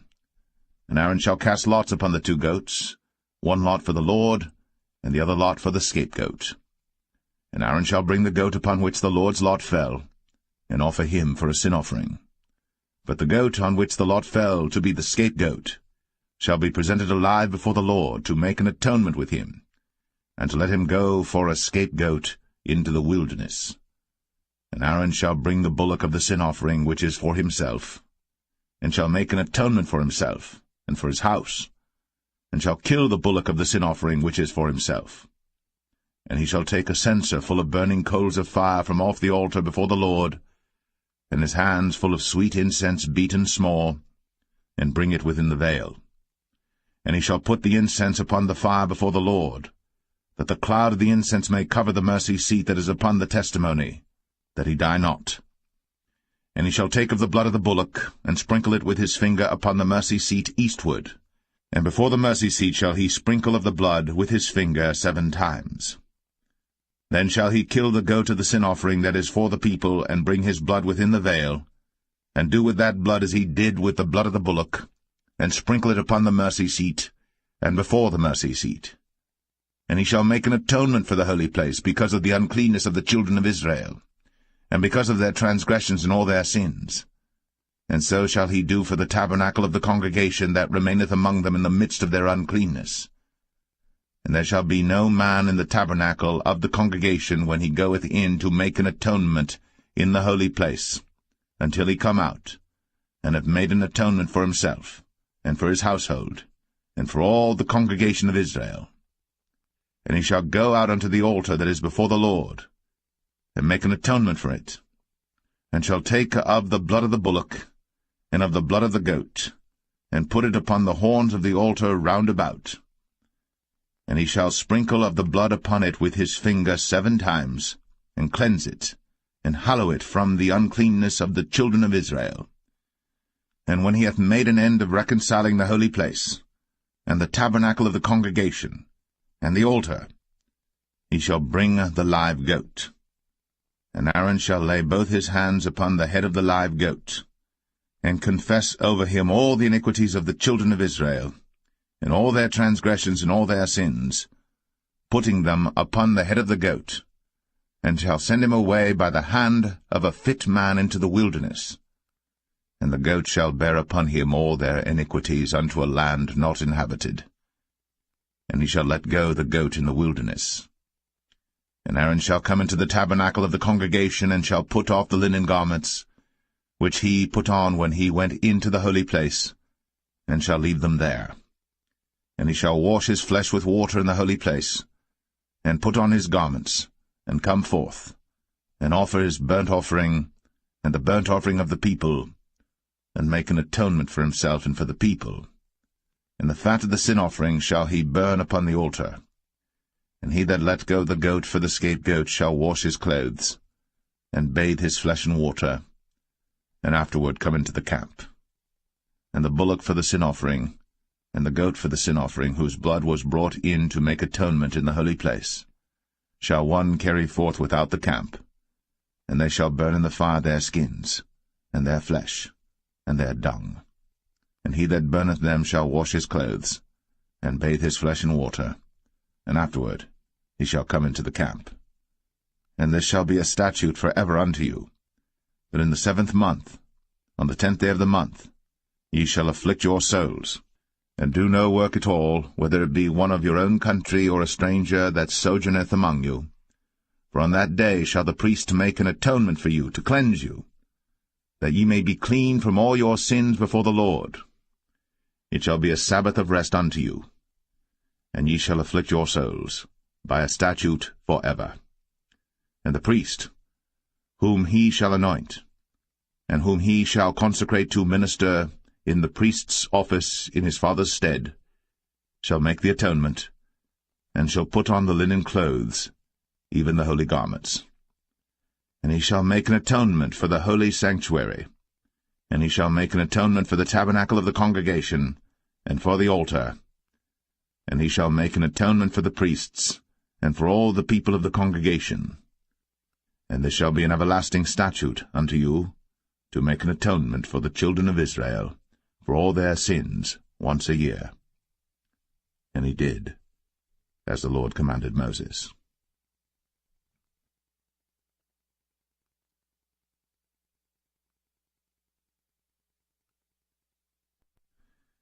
Leviticus 17. And the Lord spake unto Moses, saying, Speak unto Aaron, and unto his sons, and unto all the children of Israel, and say unto them, This is the thing which the Lord hath commanded, saying, What man soever there be of the house of Israel that killeth an ox, or lamb, or goat, in the camp, or that killeth it out of the camp, and bringeth it not unto the door of the tabernacle of the congregation to offer an offering unto the Lord before the tabernacle of the Lord, blood shall be imputed unto that man, he hath shed blood, and that man shall be cut off from among his people. To the end that the children of Israel may bring their sacrifices which they offer in the open field, even that they may bring them unto the Lord, unto the door of the tabernacle of the congregation, unto the priest, and offer them for peace offerings unto the Lord. And the priest shall sprinkle the blood upon the altar of the Lord at the door of the tabernacle of the congregation, and burn the fat for a sweet savour unto the Lord. And they shall no more offer their sacrifices unto devils, after whom they have gone a-whoring. This shall be a statute for ever unto them throughout their generations. And thou shalt say unto them, Whatsoever man there be of the house of Israel, or of the strangers which sojourn among you, that offereth a burnt offering or sacrifice, and bringeth it not unto the door of the tabernacle of the congregation, to offer it unto the Lord, even that man shall be cut off from among his people.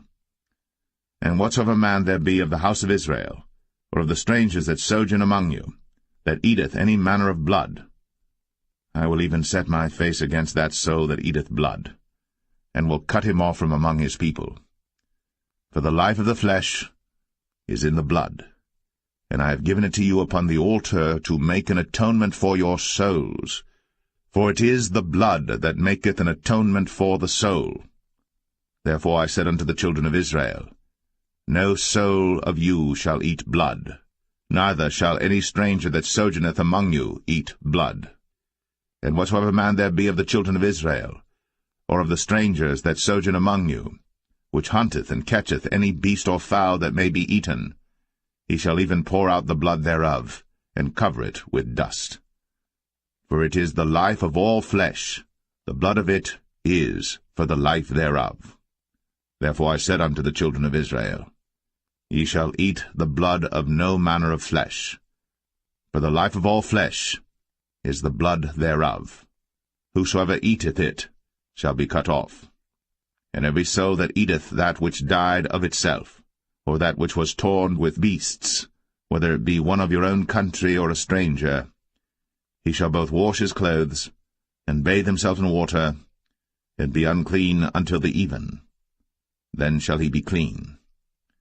But if he wash them not, nor bathe his flesh, then he shall bear his iniquity.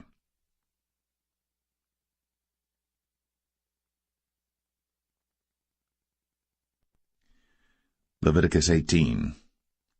And the Lord spake unto Moses, saying, Speak unto the children of Israel, and say unto them, I am the Lord your God.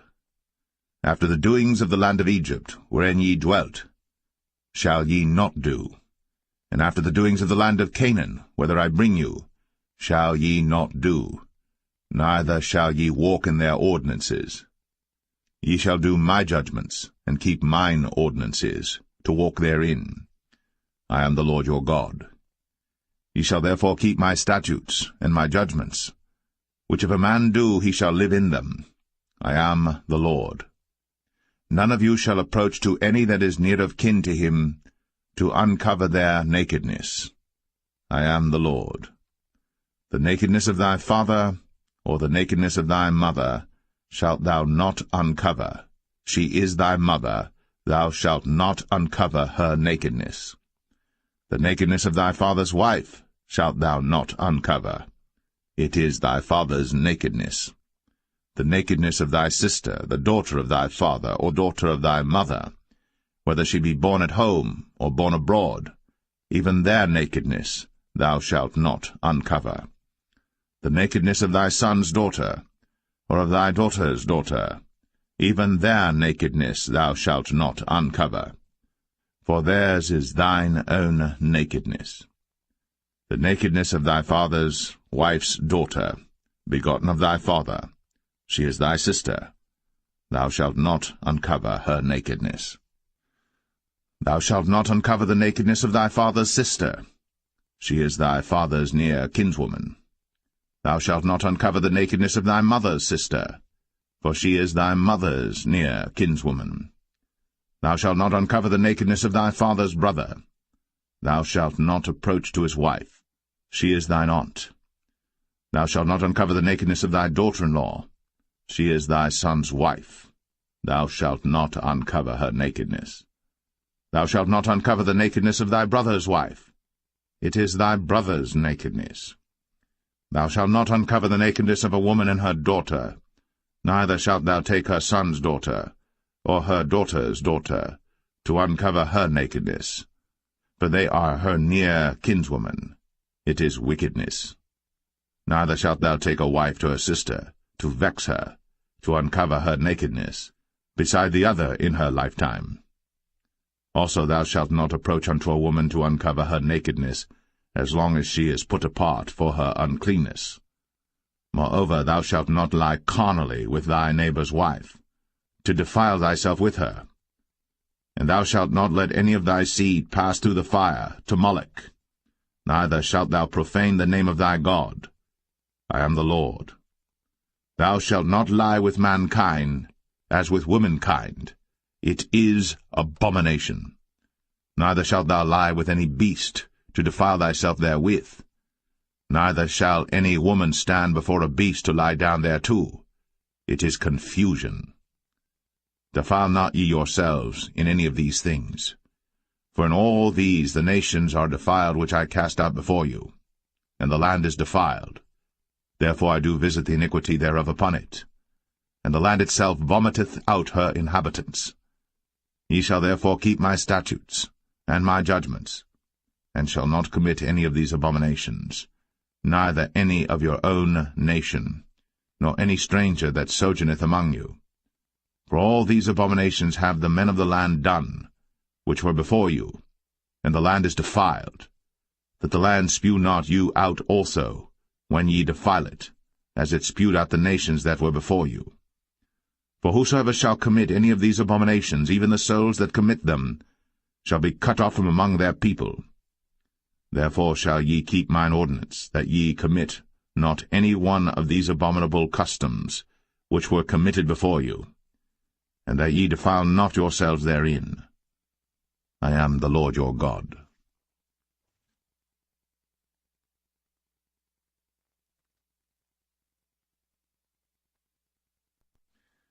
Leviticus 19. And the Lord spake unto Moses, saying, Speak unto all the congregation of the children of Israel, and say unto them, Ye shall be holy, for I, the Lord your God, am holy. Ye shall fear every man his mother, and his father, and keep my Sabbaths. I am the Lord your God. Turn ye not unto idols, nor make to yourselves molten gods. I am the Lord your God. And if ye offer a sacrifice of peace offerings unto the Lord, ye shall offer it at your own will. It shall be eaten the same day ye offer it, and on the morrow. And if aught remain until the third day, it shall be burnt in the fire. And if it be eaten at all on the third day, it is abominable, it shall not be accepted. Therefore every one that eateth it shall bear his iniquity, because he hath profaned the hallowed thing of the Lord, and that so shall be cut off from among his people. And when ye reap the harvest of your land, thou shalt not wholly reap the corners of thy field, neither shalt thou gather the gleanings of thy harvest. And thou shalt not glean thy vineyard, neither shalt thou gather every grape of thy vineyard. Thou shalt leave them for the poor and stranger. I am the Lord your God. Ye shall not steal, neither deal falsely, neither lie one to another. And ye shall not swear by my name falsely, neither shalt thou profane the name of thy God. I am the Lord. Thou shalt not defraud thy neighbor, neither rob him. The wages of him that is hired shall not abide with thee all night until the morning. Thou shalt not curse the deaf, nor put a stumbling block before the blind, but shall fear thy God. I am the Lord. Ye shall do no unrighteousness in judgment. Thou shalt not respect the person of the poor, nor honor the person of the mighty, but in righteousness shalt thou judge thy neighbor. Thou shalt not go up and down as a talebearer among thy people, neither shalt thou stand against the blood of thy neighbor. I am the Lord. Thou shalt not hate thy brother in thine heart. Thou shalt in any wise rebuke thy neighbor, and not suffer sin upon him. Thou shalt not avenge, nor bear any grudge against the children of thy people. But thou shalt love thy neighbor as thyself. I am the Lord. Ye shall keep my statutes. Thou shalt not let thy cattle gender with a diverse kind. Thou shalt not sow thy field with mingled seed, neither shall a garment mingled of linen and woolen come upon thee. And whosoever lieth carnally with a woman that is a bondmaid, betrothed to an husband, and not at all redeemed, nor freedom given her, she shall be scourged. They shall not be put to death, because she was not free. And he shall bring his trespass offering unto the Lord, unto the door of the tabernacle of the congregation, even a ram for a trespass offering. And the priest shall make an atonement for him with the ram of the trespass offering before the Lord for his sin which he hath done, and the sin which he hath done shall be forgiven him. And when ye shall come into the land, and shall have planted all manner of trees for food, then ye shall count the fruit thereof as uncircumcised. 3 years shall it be as uncircumcised unto you. It shall not be eaten of. But in the 4th year all the fruit thereof shall be holy to praise the Lord withal. And in the 5th year shall ye eat of the fruit thereof, that it may yield unto you the increase thereof. I am the Lord your God. Ye shall not eat anything with the blood, neither shall ye use enchantment, nor observe times. Ye shall not round the corners of your heads, neither shalt thou mar the corners of thy beard. Ye shall not make any cuttings in your flesh for the dead, nor print any marks upon you. I am the Lord. Do not prostitute thy daughter to cause her to be a whore, lest the land fall to whoredom, and the land become full of wickedness. Ye shall keep my Sabbaths, and reverence my sanctuary. I am the Lord. Regard not them that have familiar spirits, neither seek after wizards, to be defiled by them. I am the Lord your God. Thou shalt rise up before the hoary head, and honour the face of the old man, and fear thy God. I am the Lord. And if a stranger sojourn with thee in your land, ye shall not vex him. But the stranger that dwelleth with you shall be unto you as one born among you, and thou shalt love him as thyself. For ye were strangers in the land of Egypt. I am the Lord your God. Ye shall do no unrighteousness in judgment, and mete yard in weight or in measure. Just balances, just weights, a just ephah, and a just hin shall ye have. I am the Lord your God, which brought you out of the land of Egypt. Therefore shall ye observe all my statutes, and all my judgments, and do them. I am the Lord.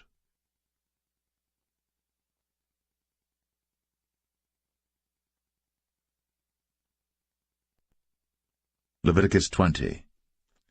And the Lord spake unto Moses, saying, Again, thou shalt say to the children of Israel, Whosoever he be of the children of Israel, or of the strangers that sojourn in Israel, that giveth any of his seed unto Moloch, he shall surely be put to death. The people of the land shall stone him with stones. And I will set my face against that man, and will cut him off from among his people, because he hath given of his seed unto Moloch, to defile my sanctuary, and to profane my holy name.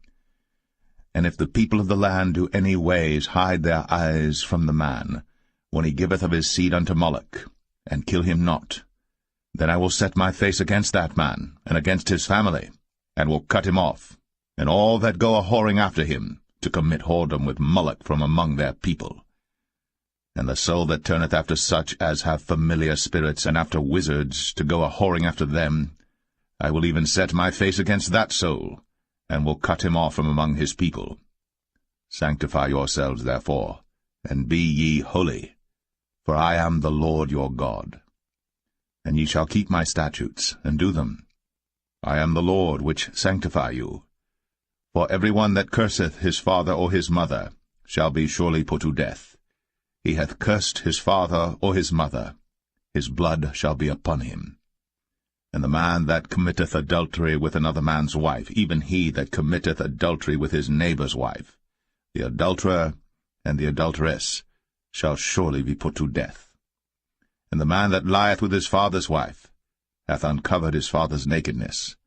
Both of them shall surely be put to death. Their blood shall be upon them. And if a man lie with his daughter-in-law, both of them shall surely be put to death. They have wrought confusion.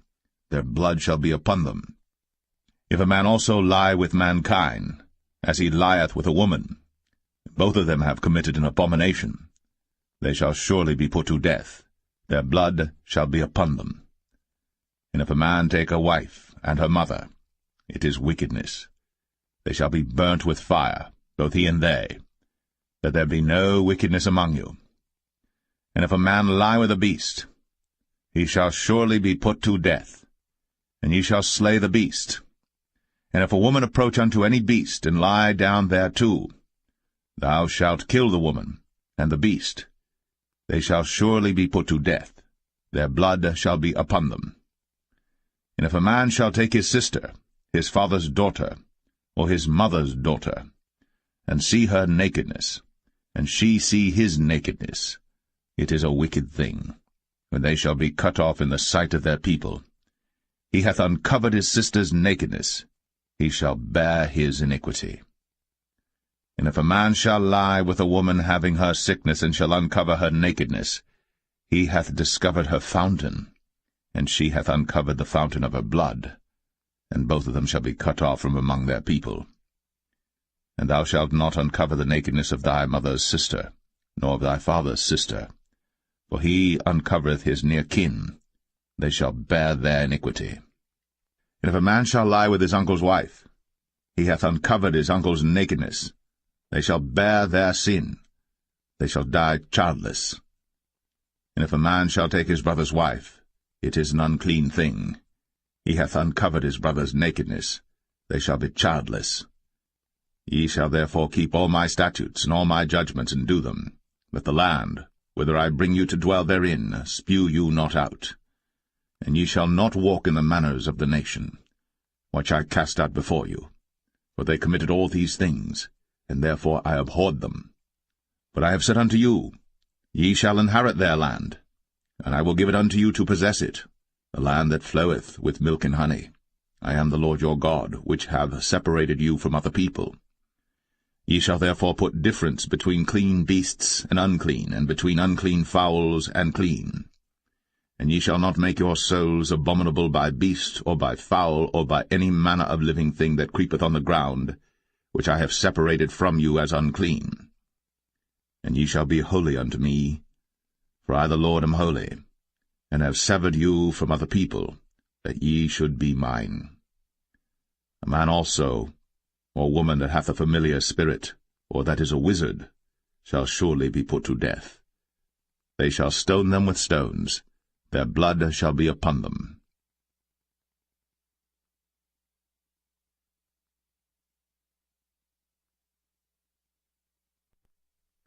Leviticus 21. And the Lord said unto Moses, Speak unto the priests, the sons of Aaron, and say unto them, There shall none be defiled for the dead among his people. But for his kin that is near unto him, that is, for his mother, and for his father, and for his son, and for his daughter, and for his brother, and for his sister a virgin, that is nigh unto him, which hath had no husband, for her may he be defiled. But he shall not defile himself, being a chief man among his people, to profane himself. They shall not make baldness upon their head, neither shall they shave off the corner of their beard, nor make any cuttings in their flesh. They shall be holy unto their God, and not profane the name of their God, for the offerings of the Lord made by fire, and the bread of their God, they do offer, therefore they shall be holy. They shall not take a wife that is a whore, or profane, neither shall they take a woman put away from her husband, for he is holy unto his God.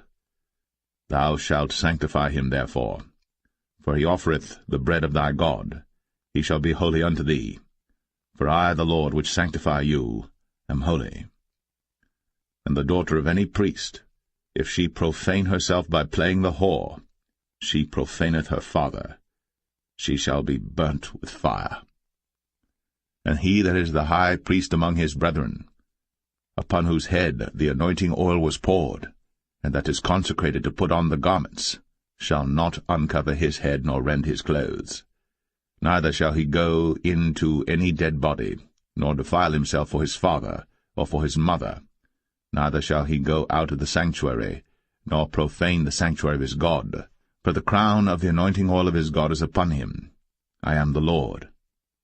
And he shall take a wife in her virginity, a widow, or a divorced woman, or profane, or an harlot. These shall he not take, but he shall take a virgin of his own people to wife. Neither shall he profane his seed among his people, for I the Lord do sanctify him. And the Lord spake unto Moses, saying, Speak unto Aaron, saying, Whosoever he be of thy seed in their generations that hath any blemish, let him not approach to offer the bread of his God. For whatsoever man he be that hath a blemish, he shall not approach, a blind man, or a lame, or he that hath a flat nose, or anything superfluous, or a man that is broken-footed, or broken-handed, or crooked-backed, or a dwarf, or that hath a blemish in his eye, or be scurvy, or scabbed, or hath his stones broken. No man that hath a blemish of the seed of Aaron the priest shall come nigh to offer the offerings of the Lord made by fire. He hath a blemish. He shall not come nigh to offer the bread of his God. He shall eat the bread of his God, both of the most holy and of the holy. Only he shall not go in unto the veil, nor come nigh unto the altar, because he hath a blemish, that he profane not my sanctuaries. For I the Lord do sanctify them. And Moses told it unto Aaron and to his sons, and unto all the children of Israel.